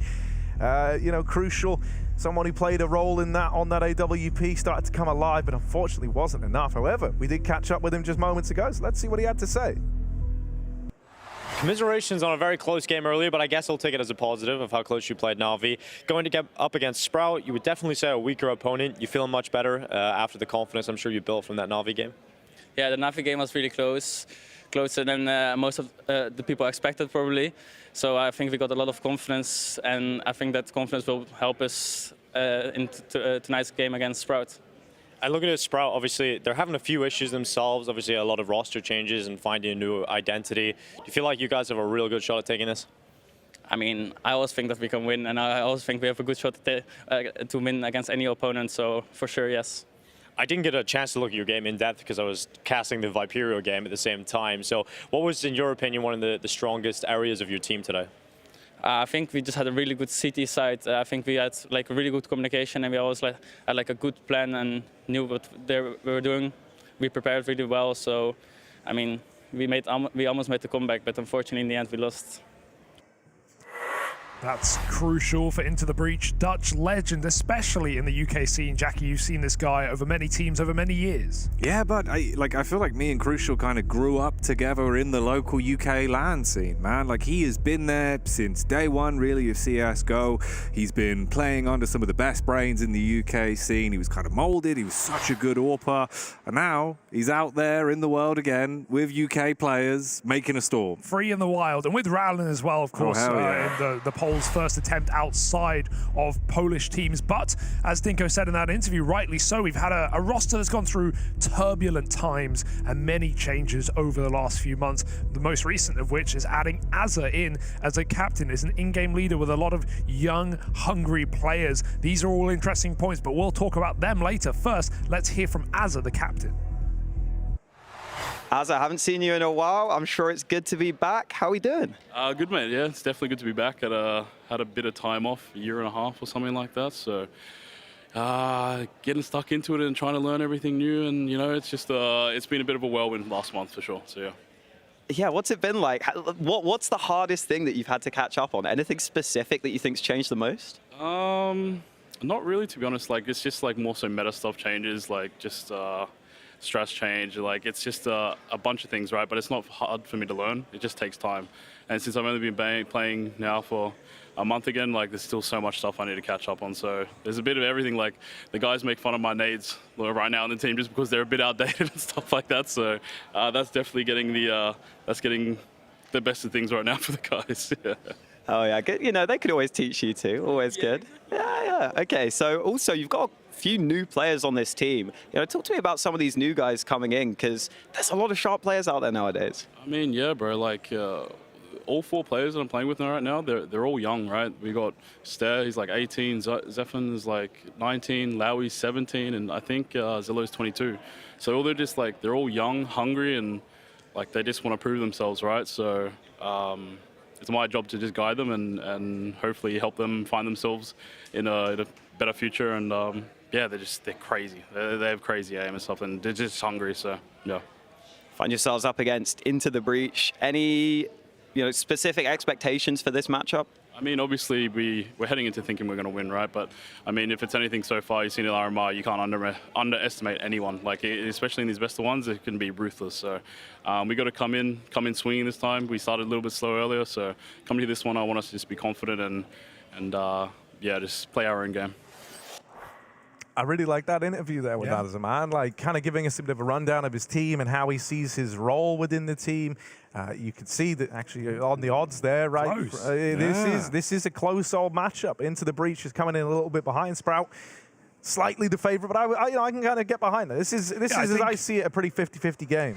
Sprout with more proven individuals and some very classy aimers and maybe a more experienced in-game leader, but going off today's metric of who played better in their match, Into the Breach, without a doubt, looked like the better team, considering they took Na'Vi all the way to the edge on a very good map for Na'Vi in a comeback versus Sprout, who just about stayed in the game versus Falcons with double digits. Yeah, I want to just kind of talk about that Azza interview a little bit more. I do like how he seems very, very cognizant of, why he's here, like what his kind of role within the team is, coming in as the kind of, veteran player alongside these younger guys. He just wants to try and show them the way. As he said, it's not so much about Azza really having much in the fragging department. He's kind of there, to try and just lead the charge, lead the troops, and develop a bit of a system here within the Sprout squad, who have had their problems with finding an in-game leader who is, I guess, complementary to this team. They've kind of cycled through them. We've even had Berry standing in for the boys,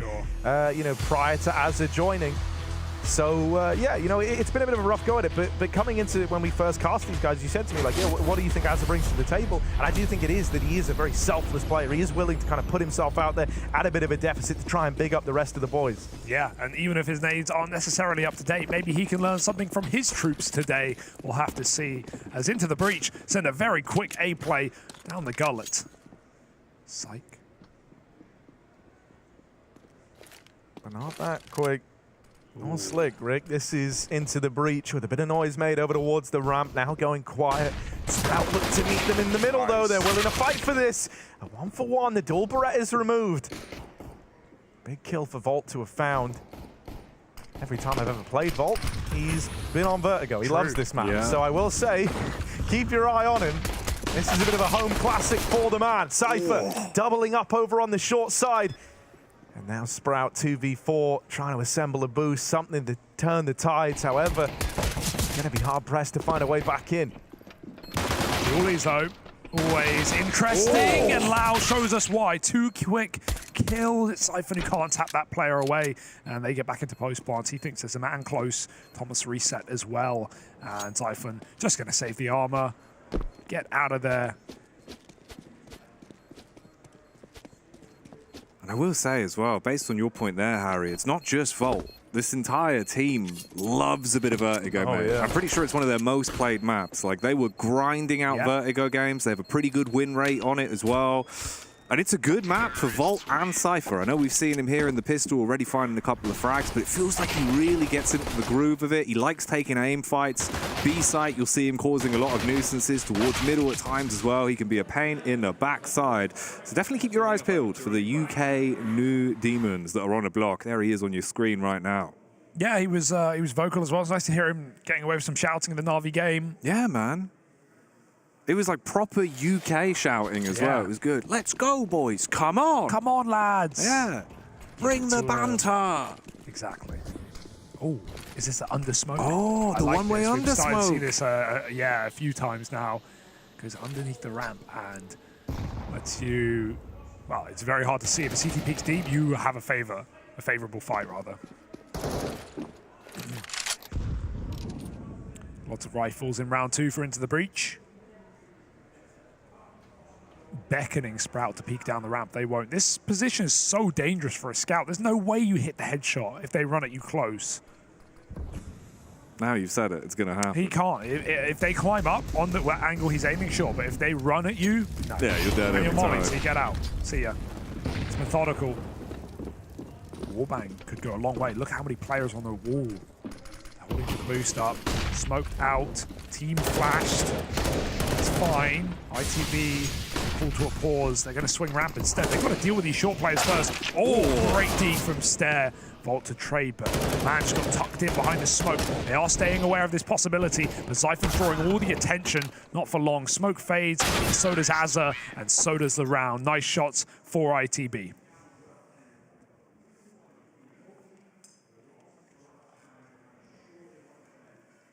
Already looking a little animated as well. Not as loud, but you need to hold on to that. You can't start screaming too early. It can always come back to bite you in the bottom and leave you feeling quite red in the face. So, oh, actually, Cypher was dropping a scream. Okay, bud. Maybe they are amped already. I didn't expect it. Give it, lad. Go on. Yeah, he's mid for the eco rush. But Sprout on A with Oosps. A little dongle for Stare. Looking for a pick, but nothing. Reflash for ramp. This is a nice idea, but the numbers will be here for ITB. Oh, this could be awkward. He hears the drop. Crucial, does he pounce? Oh. No. Just giving him a warning shot. Very gentlemanly of him to do that. Not required, of course. And the first kill's actually found by Lonks all the way over on the B side of the map. Volt now out of the round. This one could get a little bit wild. It really is just a couple of deegs in it for Sprout. They're going to start to pull everyone in towards the A site. Util still to come in for Into the Breach. So that's really the kind of defining thing in this round. It's going to guarantee the bomb plant. Leave the plant to play round, and Thomas holds the line, refuses to let these pistols in. It is a clean mow down past that point with 4 alive, only losing Volt. I had a little look at his numbers. Yeah. 25% of all his logged maps. This is Volt R Vertigo. So clearly a big fan. As you say, like that round though. Trickles down all across the Into the Breach squad. Yeah, second most played map for these guys. Wins over Endpoint and Viperio, as well as Falcons, Honoris. So some decent track record on this map. Zello's going to get behind sandbags with the orb, but this has been mollied every round. He has full util as well. You might. I feel like you don't get get it out early. You're not going to get the usage otherwise. A flash, but we've seen Into the Breach take very slow ramp control, letting this util get burned, letting Sprout overface. There's that one way again. Zello sees it and he immediately pulls back.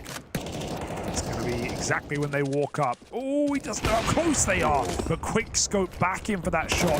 Crucial makes it up on the sandbags. He gets mollied. Out he goes, but there's cover for the rifle and a smoke to ruin the angle. Very low health on 2 players here for ITB. What the hell do they do? Mate, Sprout have just given them the who's who of the A-site defense, and it's just left into the breach. Black and blue all over. Thomas on 13, Crucial on 10, Cypher completely dead now, of course. And just Volt and Rallen that you've really got to even lay down any kind of law, but with 45 seconds, them fumbling to get themselves resituated. Can they actually make something out of the 4th round here?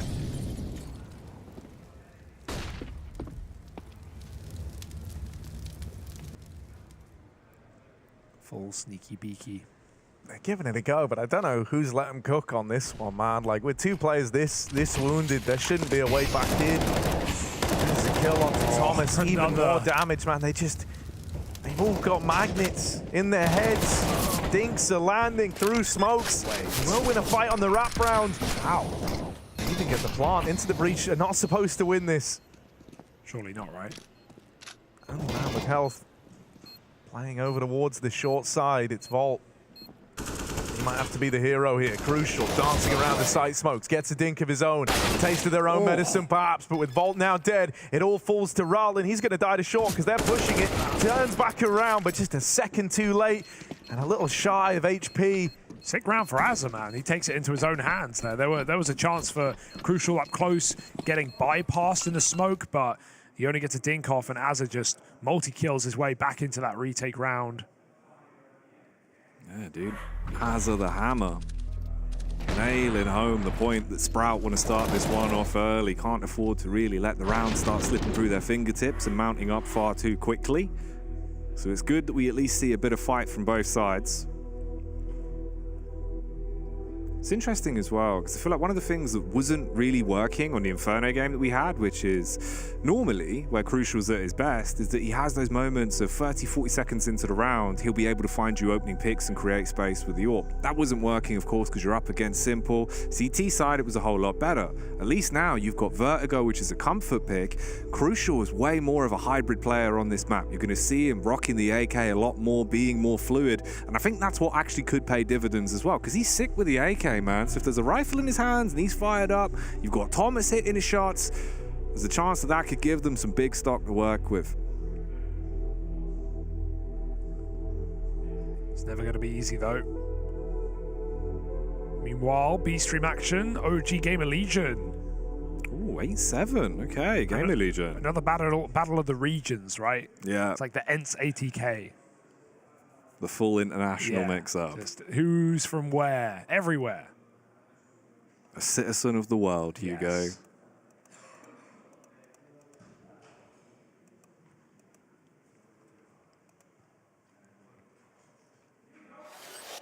But hopefully back in now with another rifle round and AWPs aplenty.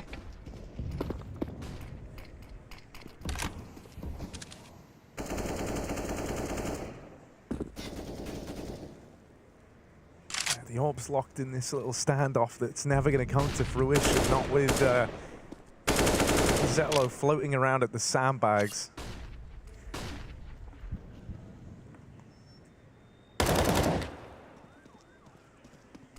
Once again, a bit of a B-lurk, and actually Zello now does look to get involved.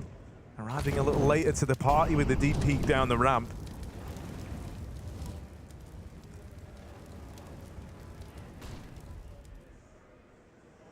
He hits his flag. Yeah, this is very measured from into the breach to open, not offering anything up, but at the same time not having a lot of control as a result of this. They now start to lob over a bit of util to try and take the ramp. Molly throwing out to flush the short player away.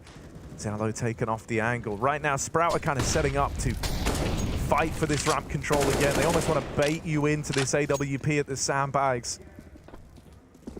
And they're not buying that this is the A play. They are fully rotating away from this side of the map right now. Only 2 players here. And even then, actually, it's just Zello. Everyone's up and left. They've all gone B. This is Sprout trying to make a read. Azes think he's got this one worked out, but he hasn't. Zello at least gets this info by dropping the bomb with an aggro peek with the AWP around short. Huge. And thankfully, Into the Breach don't have the info that everyone left this side of the map for a moment. God, how? That's the most impressive part. Not just the hop on short, but he survives the fight and they jump away. He catches them mid-air. Stare, shot through the smoke. Yellow, Zello going over the top. And Crucial will drag him down with the AW. 3-on-3. These jumps are dangerous for Into the Breach. They're finding out the hard way. Crucial saving the round for the British boys. And he's even got time to get a reload off. 2 players from the CT side. And that open plant. Cypher, 1 kill would be huge. Oh, why not both? Heads taken off and Into the Breach. 4-1. Wipe the sweat off your palm. That's a big round. Damn, that was some fast division from Cypher. Cut him in half, Hugo. He's a bad magician. Saw out. And box broke. Gotta say as well, Crucial backed into a corner. It felt like it was all going to be the Sprout show with the AWP in that round, but instead, he just started hitting his shots, giving him a bit of a leg up back in. Cypher for the finish. And a timeout being used as well here. It's not getting overzealous, not feeling like they're too confident into the game. Their coach being very vocal about this, trying to hype them up a little bit as well. You can see the claps coming in at the last minute. Dude, this was sick. I can't believe Zello actually gets out there. Takes 2 kills. Crucial with bangers left, right, and center. Nice! Come on, boys! 1 at a time. 1 at a time. 1 at a time. That's I like the mindset. I love it. I love it. Yeah. Does seem it feels like a different era of UKCS. Definitely some better attitudes.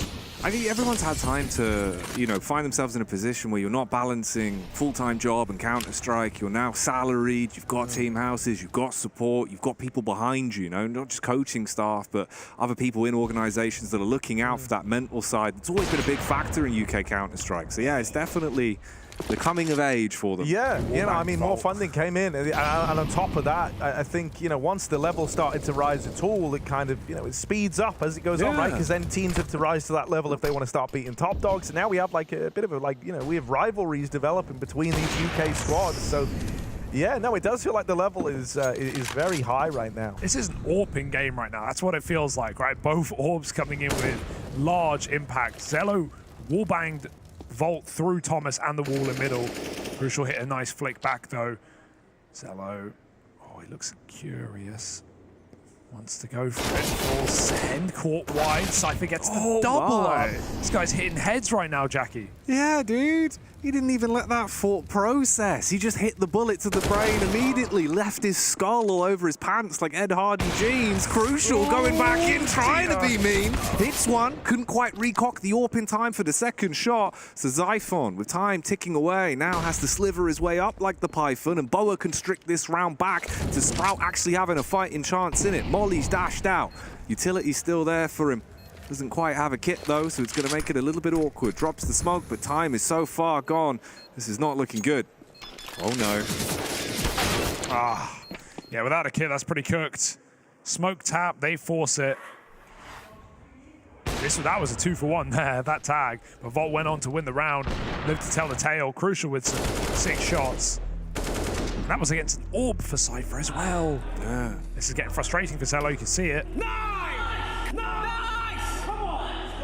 Damn, dude. I haven't heard this many UK players shouting nice in so many years. Usually a lot to shout about, right? Not positive. But, hey. What happened with Viperio? Did they lost to BNE? Yeah, I think they lost that. Yeah, 16-9. Nothing wrong with that. BNE, I think I have high expectations of here. Hey, man, taking 9 rounds off BNE is actually like pretty damn decent, right? Wins are what you need.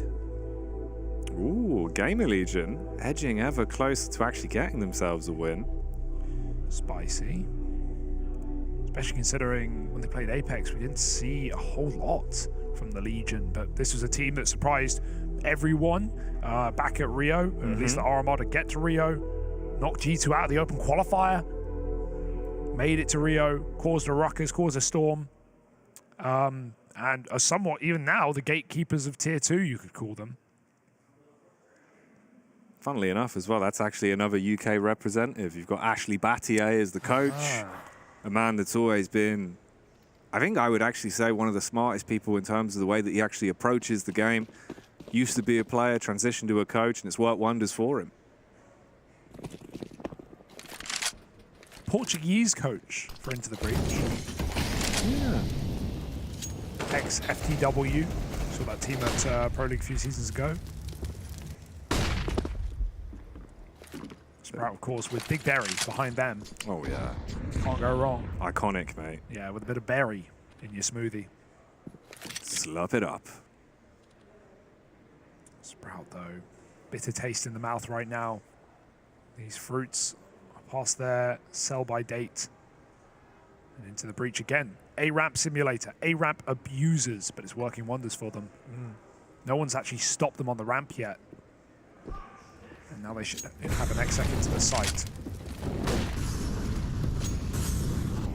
Yeah, they're just going to move on in, man. They've got the util down. This is nice and easy for them to at least guarantee the plant. And I mean, with Cypher, dude, this guy's been unreal in this game. He's about to ruin this round. And out of Cypher, there's a second. Jumping Even down through the smoke. And when Cypher's running at you like that, it's a bad omen. Yeah. They look ready to go, man. I love that XX, by the way. That they molly short, they molly boost, but they molly heaven.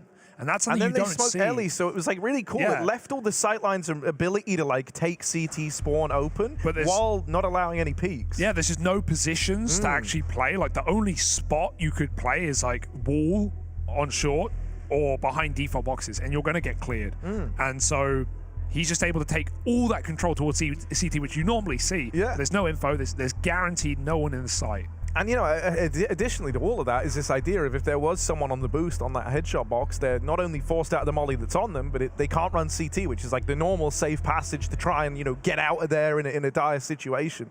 Now, that was really cool. And, you know, the whole reason Cypher gets so deep is that there isn't, you know, like the wall smokes down, which actually give paths to CTs to come in. That was a really nifty little ace site play. Might steal that one. Yeah. And make you learn all the util. Haha, nothing changes. I've already got it. Just can't throw 3 mollies. 6-1. It's a very dominant beginning. We've not felt like Sprout have had control in this game. One retake and there was Azza going big mode. But he's not brought here to frag. Brought here to lead. We need these young guns to stand tall for Sprout. It could be a disappointing RMR for a roster with so much potential. I mean, you know, if that first game versus NAVI and some of the stuff that Jackie's been saying about this squad was anything to go by, Into the Breach, kind of like a leaf riding on the breeze of momentum. And right now, you know, it's howling winds, man. Like, the momentum is really in their favor. Great nades, double nade, and... Wait, what? Oh, through the floor, I guess. Yeah. But still, Yes. what a way to open. You got double naded and then orb wallbanged. Can't really do much about that. Remolly closed, they're really playing safe and they're actually going to go A anyway. And we've already seen Sprout make those gambles towards B. This is fine, they have Zello with the early warning system. Will it just be a warning, though? They're going to flash him. Force him off the angle, make it awkward. He actually peeks up and hits the shot onto Thomas. The brains of the operation severed from the brawn that is the remaining 4 for Into the Breach. But Cypher, he's got a mean right hook. He's creeping further forward. Same could be said for Zello again. Tried to go for the repeat, loses 80 HP for his troubles. Azar spamming his way through him. You talk about a how, Harry, that's a big one. He's won the round. Yeah, and that's a feel-good moment for Sprout, right? Because as you were saying, they haven't really been able to shut down these A plays, and they do it there in spite of, you know, copping an L over towards B, going a man down, having to stretch their resources a little bit to try and figure out what's happening there. Into the Breach, come back up into the A play, and then finally get stopped at ramp, right? Finally, don't actually have that ability to go in, plant the bomb, go through the motions. Ooh. Dude, that's a disgusting cut angle. Yeah, I like the Zello repeat there. I feel like he realized he had to take a kill from that position. It's such a favorable AWP angle, and your fallbacks aren't as, you know, favorable because you're going to get smoked off if you play the bomb site. So Zello going for another opener. That flash actually saves him because they crossed past his scope. His spawn wasn't great. So pushes him back, and yeah, by playing here after the previous round, they double mollied it. So Sprout realized very quickly they can't get away with that position.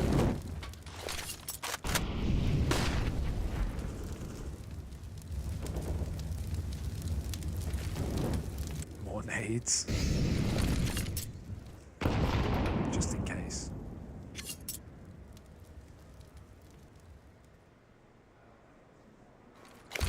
And why not molly it? Good mission. Oh, flashes in over the top. Lawrence, I think they know about it. They saw him jiggling on the back of that flash. He gave it a little swing. He's dropped this smoke, trying to maneuver around behind it. So right now he does have a route out of there, but he's electing to hang around. Used so many resources though for ITB. They have 3 smokes, that's it. They've used all their mollies and flashes, and they actually get nothing from it at all.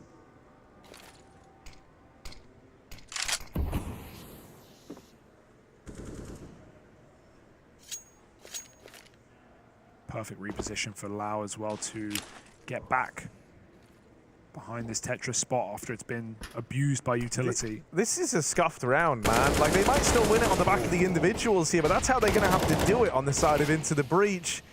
A few missteps as they tried to assemble the boost. Feels like it's given too much away, so the resources are here for Sprout, but that's not made it any easier.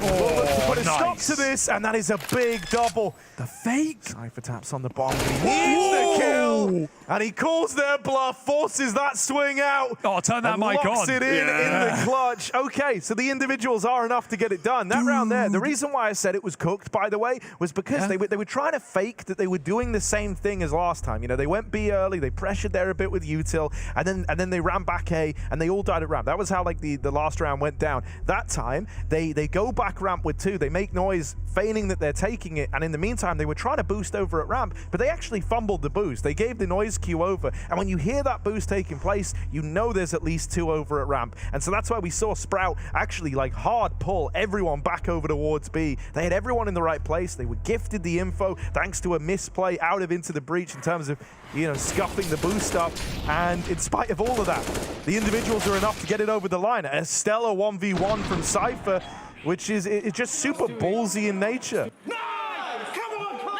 That's a crazy clutch though. Yeah. Faking that and going wide with a point of no return. You can't, like, if you're just gambling, you're making the read, he's gonna rush me with 7 seconds, he thinks I'm planting. That's an experience play, and he looked very good while doing it. Just completely pulls the wall over Zello's eyes. And it feels like it's just getting worse and worse for Sprout. Even the rounds they should be winning, getting stolen away. Cypher right now, writing the book. He is dead. Surely not! Surely not! What's that read? Dude, how does he keep doing this? Like, he's just getting away with everything. Right now, it feels like Cypher could moonwalk on water with bricks tied to his kicks. The man just can't do anything wrong. He hits every shot, he makes every move, and Into the Breach, well, they're going to be licking their lips because of it. He's carrying them into these great rounds. 15 frags to his name. He wants to add a couple more, but Zello on New York will say none of that. Aggression from Zyphon as well, but it's a quick trade. Thomas, the tank engine, derailing the round. Wow. Dude, it's just mental. It's a brawl. A 5v5 at top ramp, and everyone comes up good for Into the Breach. Everyone delivers on their captain. Dude, that's a crazy spam. That's not, he didn't see him. He didn't know. And as soon as they see that re-aggro, everyone swings together. And all we're seeing is just Zello upset Cam. Dude, the reaction though, man. The guy's getting wrecked. Yeah, like it speaks for itself, right? That's how you feel. It's one of those where it's like, what can you do? Either laugh or cry or do this with your hands. Put your hands in the air. Like you just don't care. Oh, they care. This one is going to leave a mark. This one's going to sting for Sprout. Nettles. Good flash. Dude, these flashes have been mental from both sides. Just an onslaught, a torrent of flashes into the B site. Zello, back a default, mollied out of position. Does have a teammate here to try and play around. Oh, did past tense on that one. As now just Zello's Deagle. Nice shot. One nice shot, but that's the end of the line. Zyphon with the backstab. He's here pretty swiftly, pretty quickly. Are they ready for it? He wins that ramp fight. They get off the bomb. Now looking to plant safe from the ramp flank. With Crucial scoped in on this. Oh, that was hopefully going to be the kill. Instead, Zyphon was given a second chance, but none the wiser as to where he was, and Crucial closes it with the AWP. I worry for the mental of this team. I feel like let's talk about MOUZ in how we say it never seems like they're mad. Yeah. They can lose the most ridiculous round, they're just going to brush it off. Every time I watch Sprout, bro, I just see them tilting. I just see them falling apart, and I really wonder how Azza is like going to keep these guys together. They're very young, impressionable players, but I worry about the mental of this team when I see them. It's also one of those as well, right? Whereas as much as Az has probably had situations like this with them where they played online or you've been around each other and you've been able to calm down the situation, you've not been being screamed at by so many players and you've not been getting just dunked on by Cypher. Oh, he doesn't stop, bud. He's mad. He just comes at you like a hatchet. It's so wild. Like, he knows he's having a banging game, and so he's just limit testing right now. He's like, how crazy can I get? Third in the round, single-handedly, Cypher has done them in. The backstab arrives, but with Cypher deep up in the spawn, that bomb's moving over. He'll get locked out. This one gets a little weird now. Cypher dealt with. They swung for the king, they've dealt with him, and now it's all on Volt. Trying to take space away, and CT, one to the dome, and now he looks to disappear into the mist. Through the smoke, into elevator, sees you later, tap on the bomb, Sprout. It's all resting on Lonks, but they're calling his bluff. Volt feels content, not swinging. There isn't a kit in play. Smoke goes down. Volt, this is for real this time. So much time has elapsed, and I think not having the kit has actually done him a bit of a favor as he squeaks that defuse over the line.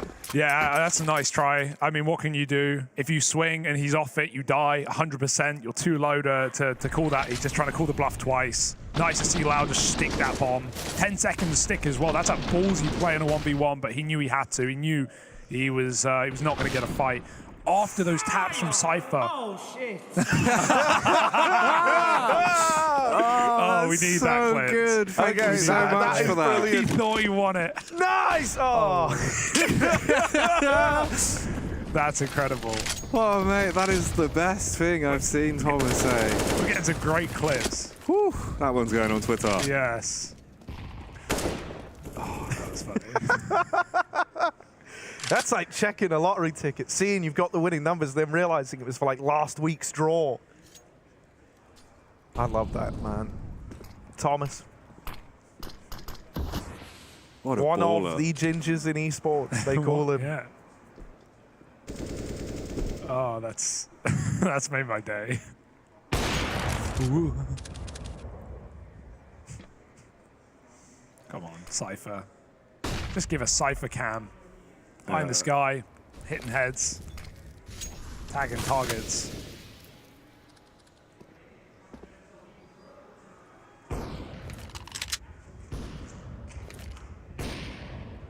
What have you got?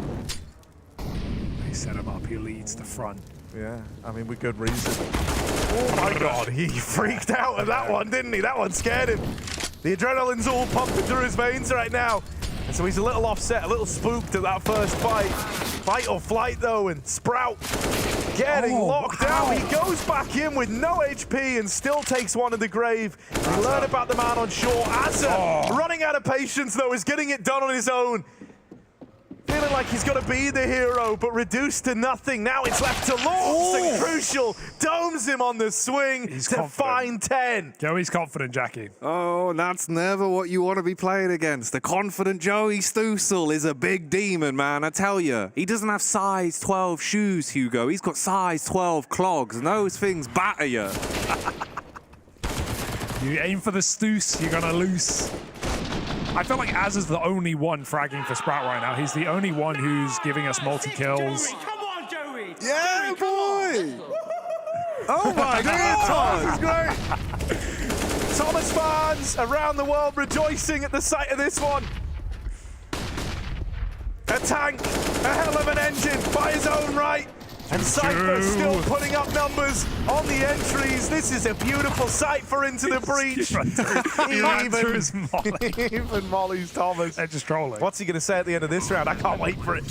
What zany one-liner has Thomas got for us next? He's got something, I'm sure. Oh, there's always something up his sleeves. You can tell, man. I told you, it's all about the boiled eggs. He must have had some for breakfast. The thing that's so crazy is, like, how have you got time mid-CS game to just, like, kind of moonlight into stand-up comedy? This is crazy.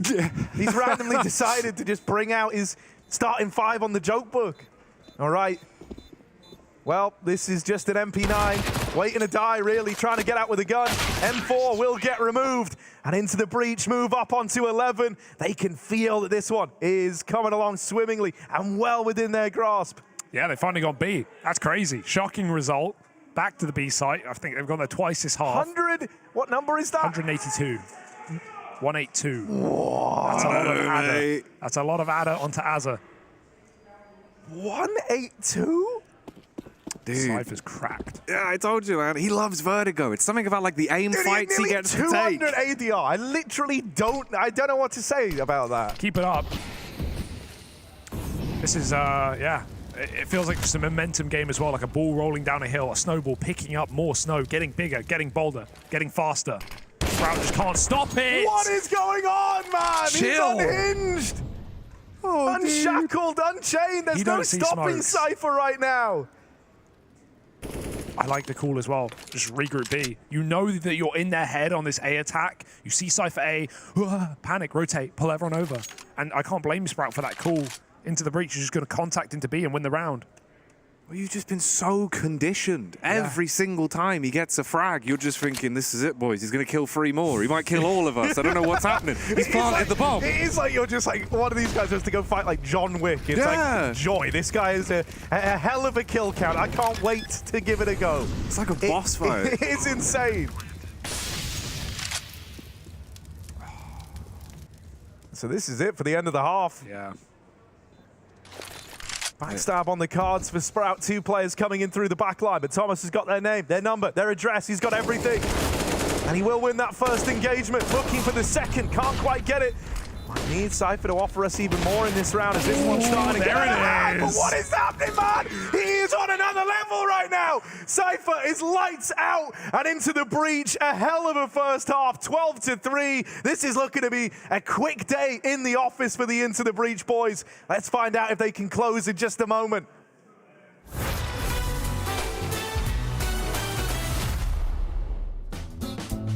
I think it has to be last 4 finals, I think. That's 4 finals in 2021 in Copenhagen, in Warrior Arena, with the last dance of the French team. That was like so fun to play. Just we did the final against NAVI. We had a lot of fun moments playing against Australia just before in semi-final. Like just, I said that a lot, like just making quiet the crowd. Yeah. It was pretty fun to be honest. I just had a really good moment back in the day when the French team stopped at some point and we had that World Final in Copenhagen. I remember I didn't want to cry, but it came out without like asking. It's still emotional for me to talk about that because that was a really good moment with the French the team, and most likely with Extase we had like a really good like chemistry together, and we did a lot of things, good things together. So, but yeah, it's a good memory though.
Well, his eyes are rolled back in his head. He can see it all now.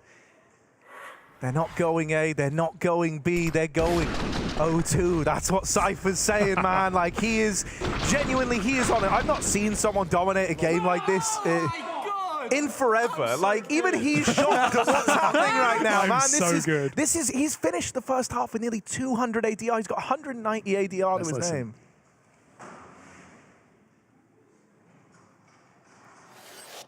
Okay, Sorry, I thought you had something coming No, up. I just saw something was coming. Something in the pipeline. We all went quiet for no reason. Dude, I was just excited. I thought he was going to say something great. Yeah. Whew. All right, boys. Pistol round. Can they reset for Sprout? Can they reset? Will mid be the answer? Right now, it's not looking good. Couple of kills go the way of the British boys. Hello over the top. He is often someone to look out for on this Sprout team, but he's going to need a big pistol here. A man down. Team kill. Crucial gets his revenge. His revenge from the Navi game. Finally. Kills his captain, makes it fair. He makes it fair. Yeah, 1-on-1 on the TKs. They don't need him. They're going to win the round. Launch up close is a dead man. They run him down. Kill back the other way from Zello. Oh, but he's annihilated. Crucial. Quick to the dome, and now it's all left onto just one man. Stare 1v2. And staring defeat dead in the face as he's nailed on that swing. Look at this, man. They are so happy right now. Are into the breach. That's great. The best bit is you could read it on his lips. He's literally dropped the "I'm back."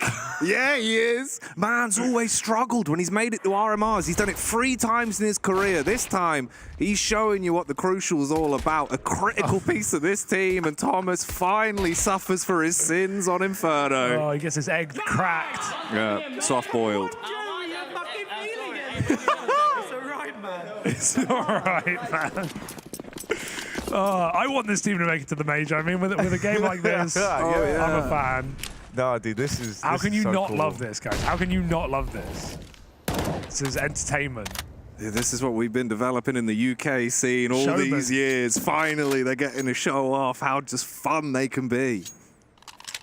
Yeah, Kettering gave us this. Yeah. Never forget. Hailing from the Epic Land, it's Thomas. Oh, they line up. That's a big double. Rallon won't let it go down without a fight. 3-on-3 guns gifted in middle, but no one wants to go for them. Rallon's going to try and stop this pickup. Pull up. And then pull back. And AK is taken by Stare. Loud with the B sight. But ITB no. Oh, they know. Oh, look at the peak. Yeah, Lawrence has seen an elbow.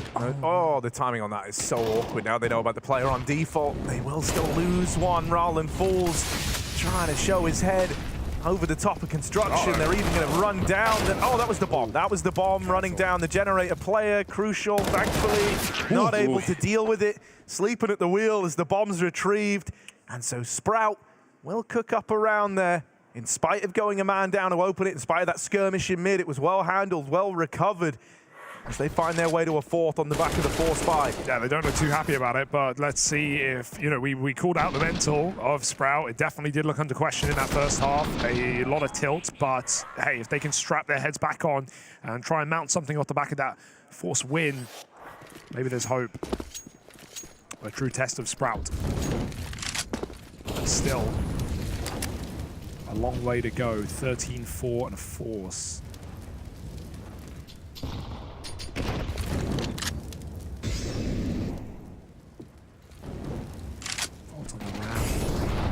He's got a good timing here to do something, right? They don't know about the close player. Yeah, this is really starting to spiral. It's spiraling, all right. Fighting in the ramp, the Pistols looking to do it.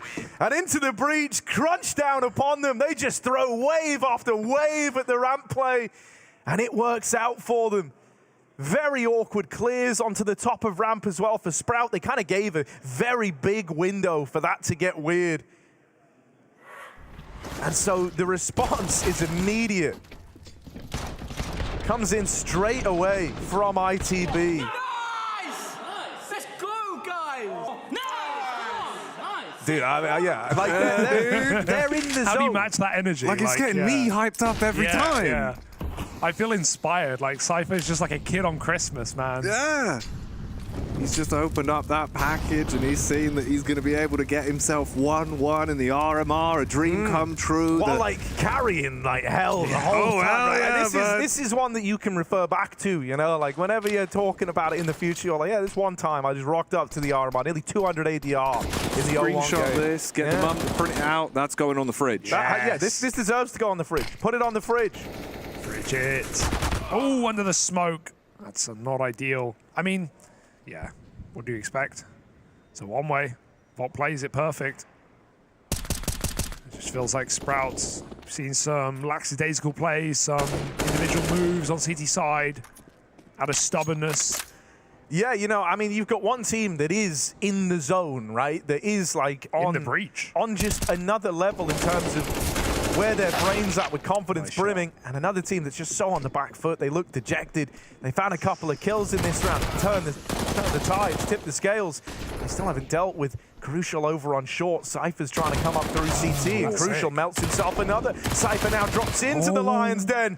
But this guy's ready to go. Whip at the ready. He cracks it down. Spammed out by Zello. And so he will get some revenge there. A late trade to win that 1v1 and keep Sprout in this one that much longer. Yeah, very keen. I don't know if he meant to walk through the smoke. See, I thought he was going to reset. Yeah. Try and wait it out. Didn't know where that last player was, but he gets caught. His legs seen through it. Some nice entries for Sprout, despite that 4-on-5. Yeah, looked like he definitely went for it. Yeah. Still grey screen the whole way. And now forced by back in for ITP, but they've done it before, they'll do it again. Sprout won't be wanting to make that mistake. Deegan middle. And Rallen, he was the heavy hitter of ITB earlier on against NAVI. He put up a great game, but he's not really been required. Been fine.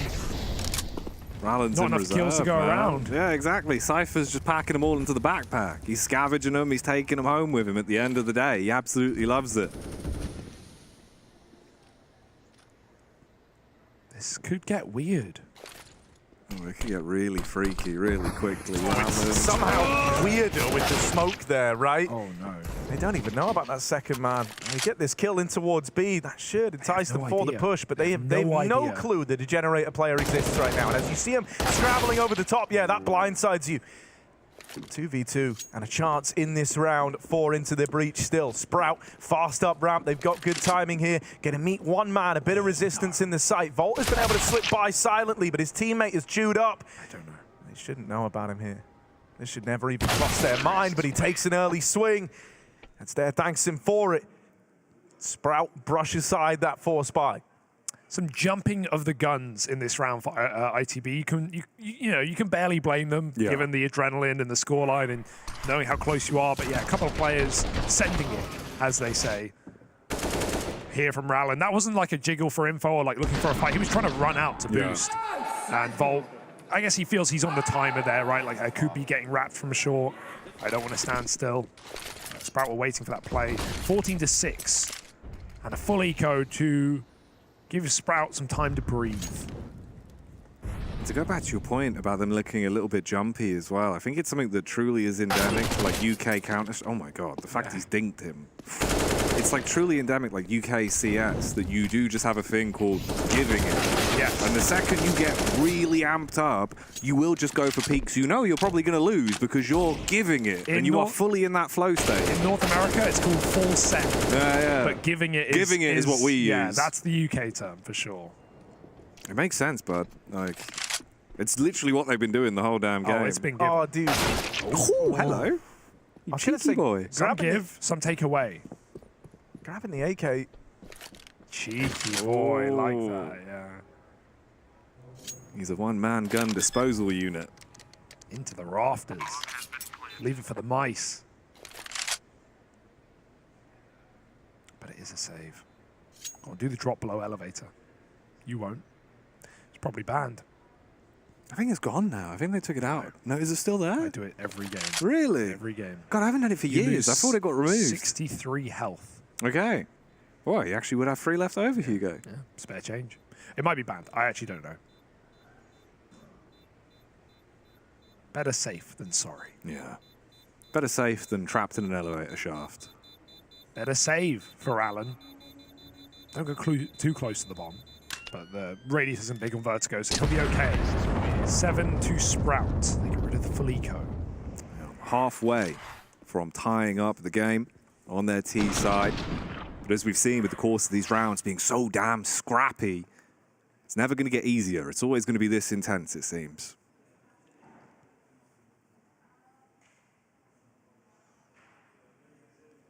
Dude, I gotta say as well, like, Cypher's flicks, just the way that his, like, actual crosshair placement works, the way that he flicks the heads, it's crazy. It's more like watching a Quake player than it is watching a CS player. Do you know his history much? Like, where he came from in terms of in-gaming, like... No, I don't know if he had like previous background. As far as I know, like he just sort of popped up into the LAN scene, started fresh in CSGO, didn't have any bad habits he brought over from Source. And I think he came in at the right time as well, because it was when like the UK scene was transitioning to being a little bit more open, a little bit more friendly in terms of like bringing in new talent and raising them up rather than beating them down. Yeah. Right now, it's ITB beating down upon Sprout with 2 opening kills, and they reset. Oh, that's a mistake. Okay. Little click of the right. Wouldn't happen in Source 2. Here's Rallen holding on to mid. Can he right his wrongs? One on the swing, puts another up, and that one misclick might cost you dearly here. A 5v3 now giving way to a 3-on-3 thanks to Zyphon's handiwork over in middle. And the pressure is right back on for Into the Breach. See, this kind of needs to be your brand. I mean, it doesn't need to be. You still have a 7-point difference, right? But this is like the best spot you've been in a little bit. You had the 5v3 to open. You just want to feel like you can put it to rest before Sprout start believing. Because you had them doubting everything for the longest time. They were feeling like this game was already over. Ooh. Volt holds on from short, but only good for the first as the trade comes in. Crucial's low on health and is left as the sole A defender. Meanwhile, on this backstab, Cypher is moving in. The longer Sprout take, the more Cypher's able to accomplish here. He is so fast, and one kill on the planter could win the damn round. There it is, he hears the plant, and he runs at him to win this for Into the Breach. Puts them onto match point. It's Cypher who's been giving all damn day. Hell of a performance here from, on this map. Yeah, carries them up onto a 15th. And you can tell, you know, the vibe's a little different. They're not screaming, they're not celebrating. It's a hard-fought battle to close this game out, but it shouldn't take away from just how well this guy's performed. Yeah, not just aim, but brain as well. Making those, running that last second guarantees the round win. You know, if you run and you stop that plant, you've won it. You've done it. There's nothing, you could die instantly. It doesn't matter. That's a good realization for Cypher.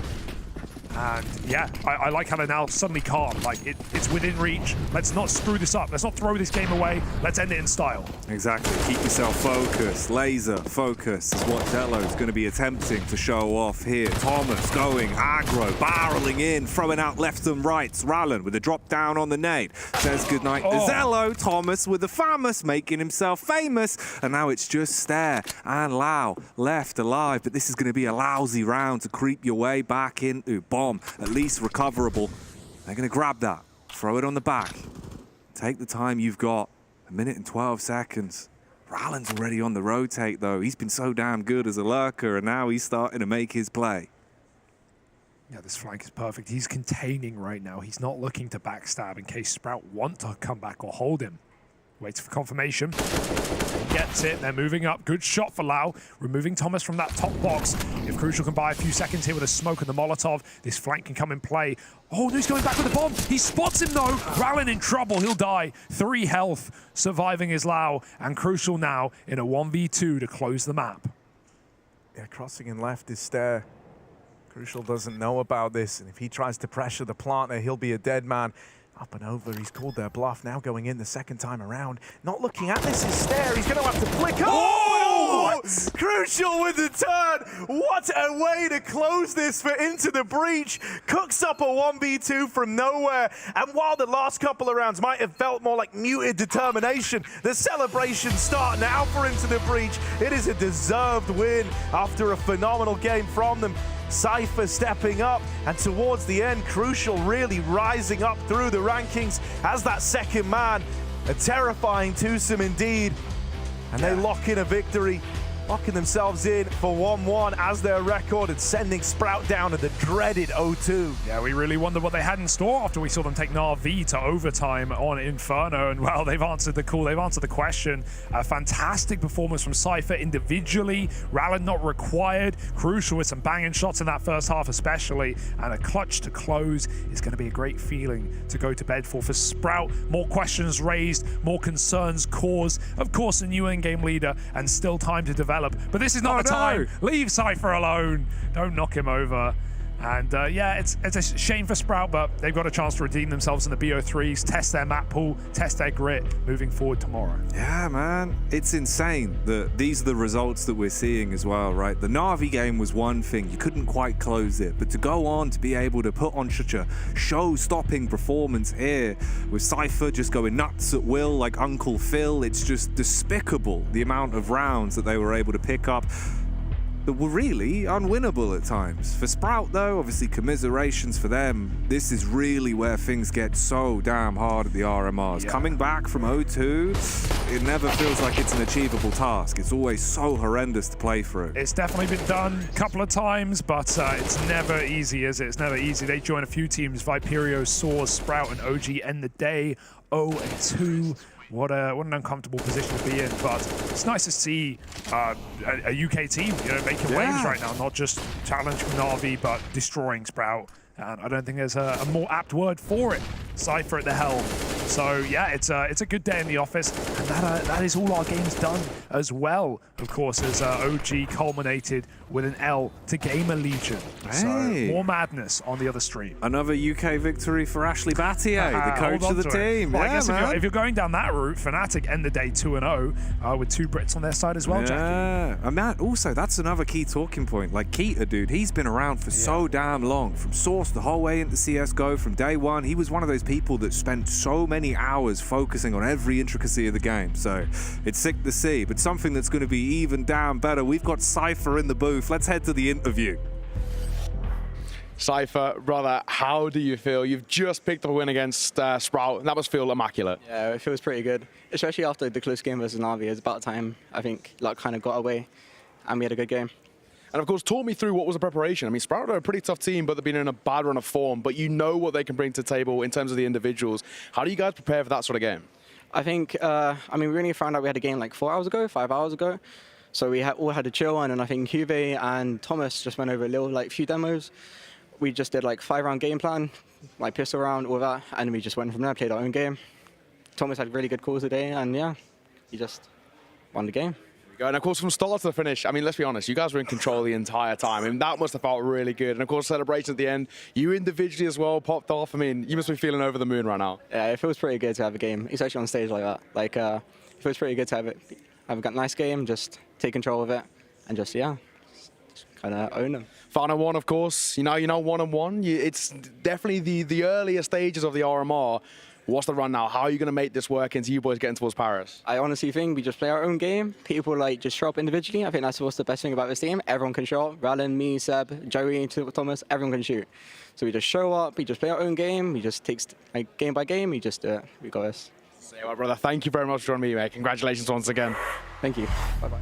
Man, I think the best bit about that is when he was just like, we just own them, but in such a nice he's so way. Humble. Yeah, you can see he's not had many cameras thrown in his face, but I think this will be the first of many. Oh yeah, but I think that's actually probably Cypher's first legitimate interview ever at an event like this, and it's so cool to have it off the back of 1 frag away from a 30 bomb. Yeah, a lot of new players don't necessarily want to do interviews, right? Obviously, it's a little daunting. It's something new, but when you come off the back of a win like that, you definitely want to say something. You want to get your name out there, build your brand, and I think Cypher's made a lot of new fans today. That was a fantastic performance from the guy. Yeah, dude, I mean, if I'm being honest, I think for ITB, this first day, there's going to be this feeling after the Navi game runs so close that it could have been that much more, right? It could have been a 2-0, but considering they did push Navi to their limits there, right, into a double overtime affair, that is a huge accomplishment to have in its own right. Then when you go versus Sprout, a notch down on that kind of tier list almost, right? It's like they dominate the scene. So I can understand the kind of confidence that we saw in that interview, this idea of, yeah, man, if we just play our own game, we've got this in the bag. Let's recap the day as well. Yeah, right. We had the Saw VP matchup. That one's backwards, but yeah, VP took that. I was going to say, I was like, Saw. No, it's been a long day. It's been a long day, but VP took that first game. Fnatic dropping Viperio, of course, in overtime. This is the A stream as well. Yeah. We should have the B stream after the fact. Bait, I think the big talking point today, taking some legit wins. Oh yeah, dude, they're looking so sick. Like, I think Captain Kirk has made a whole lot of fans as well. It's him and Cypher that seem to be like, you know, generating all the hype right now.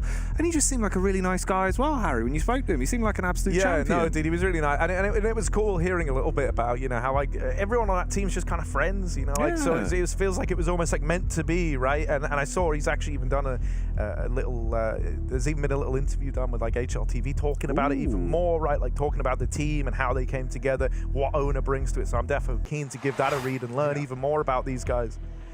Overall, day one of the RMRs, long day, a lot of BO1s, a lot of matches, a lot of new teams to the scene, and I think it's a pretty successful day, chaps. Yeah, but like, I think if we had to sum it up in one word, it would just be sick. Yeah. Like, it was damn good. Yeah, you know, I mean, so for your guys' money, you know, I want to, you know, we're all English, right? Yeah. So let's just kind of have a little self-indulgent moment. We might as well. You know, like UKCS. Wait, we haven't been doing that for the last hour. Yeah, you know. How are you feeling, Jack? As someone who kind of intimately knows these squads, how you been impressed with today? Yeah, 100%. I think Into the Breach has really just shown the level of prowess that they actually have, and they've been able to bring it out here. And it's nice to see as well, of course. Like, look, already in the talent team, things are changing. There wasn't many the first round, but now everyone seems to like them. Got to give it to you, Bait pickers as well over the VP game. That was a mad one, defeating the major champions honestly. From Rio and doing it on Ancient, which they already played in the opener. They showed their card and then they revealed it again with a 16-14 win. That was a game where Bait were 9-1 up. That was other than this Cypher game, that was the best game of the day, I think, because it was a 9-1 lead. VP did a classic VP. They pulled it all the way back, 13-10, right? 9-1 to 13-10 up, and then Bait win it in 30 rounds. Like, no one gets comeback against VP like that and closes it, but these inexperienced young players did, and I think that's a lot of credit to those boys. You live by the bait, you die by the bait. That's the lesson that James learned today, right? And that can be meant in more ways than one. Exactly. So yeah, that's the beauty of it. Yeah, you know, I mean, it's been a pretty exciting day as far as. Yeah, I was just gonna say key takeaways. I think are, you know, FaZe and NAVI looking good at 2-0.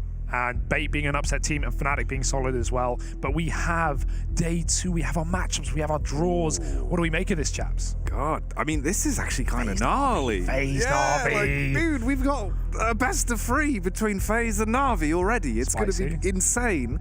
Ooh, Apeks, Bad News Eagles as well. Also, the Into the Breach draw. I think that's actually one of the ones that could kind of be rough for them. That's a completely contrasting style, the way they play. Yeah, they're going to have to do their homework tonight, that's for sure. VP are not an easy team to put away, even despite their L today. And the OG saw, obviously OG with a lot of, you know, stand-ins and roster issues right now. And I think Saw could even maybe shake the boat there. Yeah, I think for that matchup specifically, I think VP are the hardest team to draw out of the 1-1 pool right now. So yeah, I think Into the Breach got a bit of a rough one. The FaZe NAVI matchup at for a chance to go 3-0. That's exciting. Love that. Straight to the Legend stage, of course, for the winner of that matchup, and that is a BO3, as all qualification and elimination games are. So yeah, FaZe NAVI, game of the day, not even close. 100%, but that's going to be one that everyone will be tuning in for. So hang on then, wait. So with FaZe NAVI being a thing, I'm assuming that means that we have Bait versus Fnatic as the other matchup. So I think that is,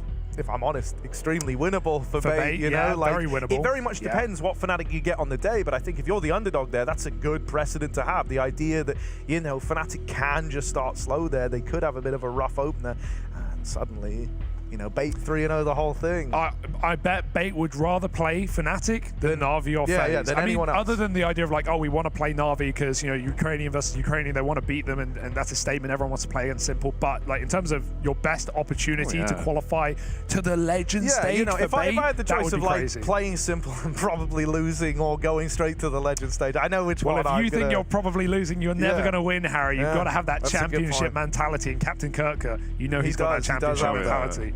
Not just championship, legend mentality, which is of course where 3-0 teams find themselves. Fully tiger-blooded, mate. Like he's on one. He's shining. He played crazy good. We have, of course, our breakdown for the day, our Swiss system. It's all filling out. It's starting to look quite nice. Now we can actually have a bit of a deeper look at things. Let's home in on some of these. Could we look to highlight the 1-1? So this is mid-bracket. Yeah, this is the mid-bracket, right? These teams going to slip on down into that 1-2. These ones are the ones that still have, second chances, still have a chance to take that 2-1 spot and maybe even have a route direct into the, let's say, the open. So that's a nice little thing to have. Down in the 0-2, meanwhile, this is where, you're staring elimination dead in the face. You're kind of back against the wall the entire way through now. And Sprout v Viperio, especially after ITB just beat Sprout, another UK team on the docket for Sprout. They've got, all the Brits. Yeah, and all things considered, actually, I know they had, their ups and downs already throughout day one, but in terms of some of the form that we're starting to see, it looks way better than what we had from the online season from them. They were struggling. They were really on the struggle bus. 12 loss streak. 12 map loss streak. At least now, I know that's now a 14 map loss streak, but it's a best of 3 versus a Sprout that looks shaky. Yeah. Maybe there's a chance. Yeah, it did. I think that made me a little bit sad. Even though Cypher looked great and he just tore Sprout apart, I think Sprout just lacked anything. They lacked. There was no spunk. There was no. There was no spunk, Jackie. Safe to say. Yeah, it was all gone, Hugo. Any thoughts, Harry? Thoughts on spunk? On Sprout spunk. Yeah, I did feel like they were lacking that pep in their step, right? Yeah, that's a better way of putting it. Yeah, that's probably a better way of putting it. A little sad to see, if I'm honest. I think when you look at this team, there's some good individuals here, but it feels like it's never realized, and they also don't strike me as a team that have longevity, right? It's a real test for us. It feels like it's inevitable at some point. You're not going to rip raw through every game, right? And so if you kind of start to have that tilt factor, I think that that compounds problems and make things worse, right?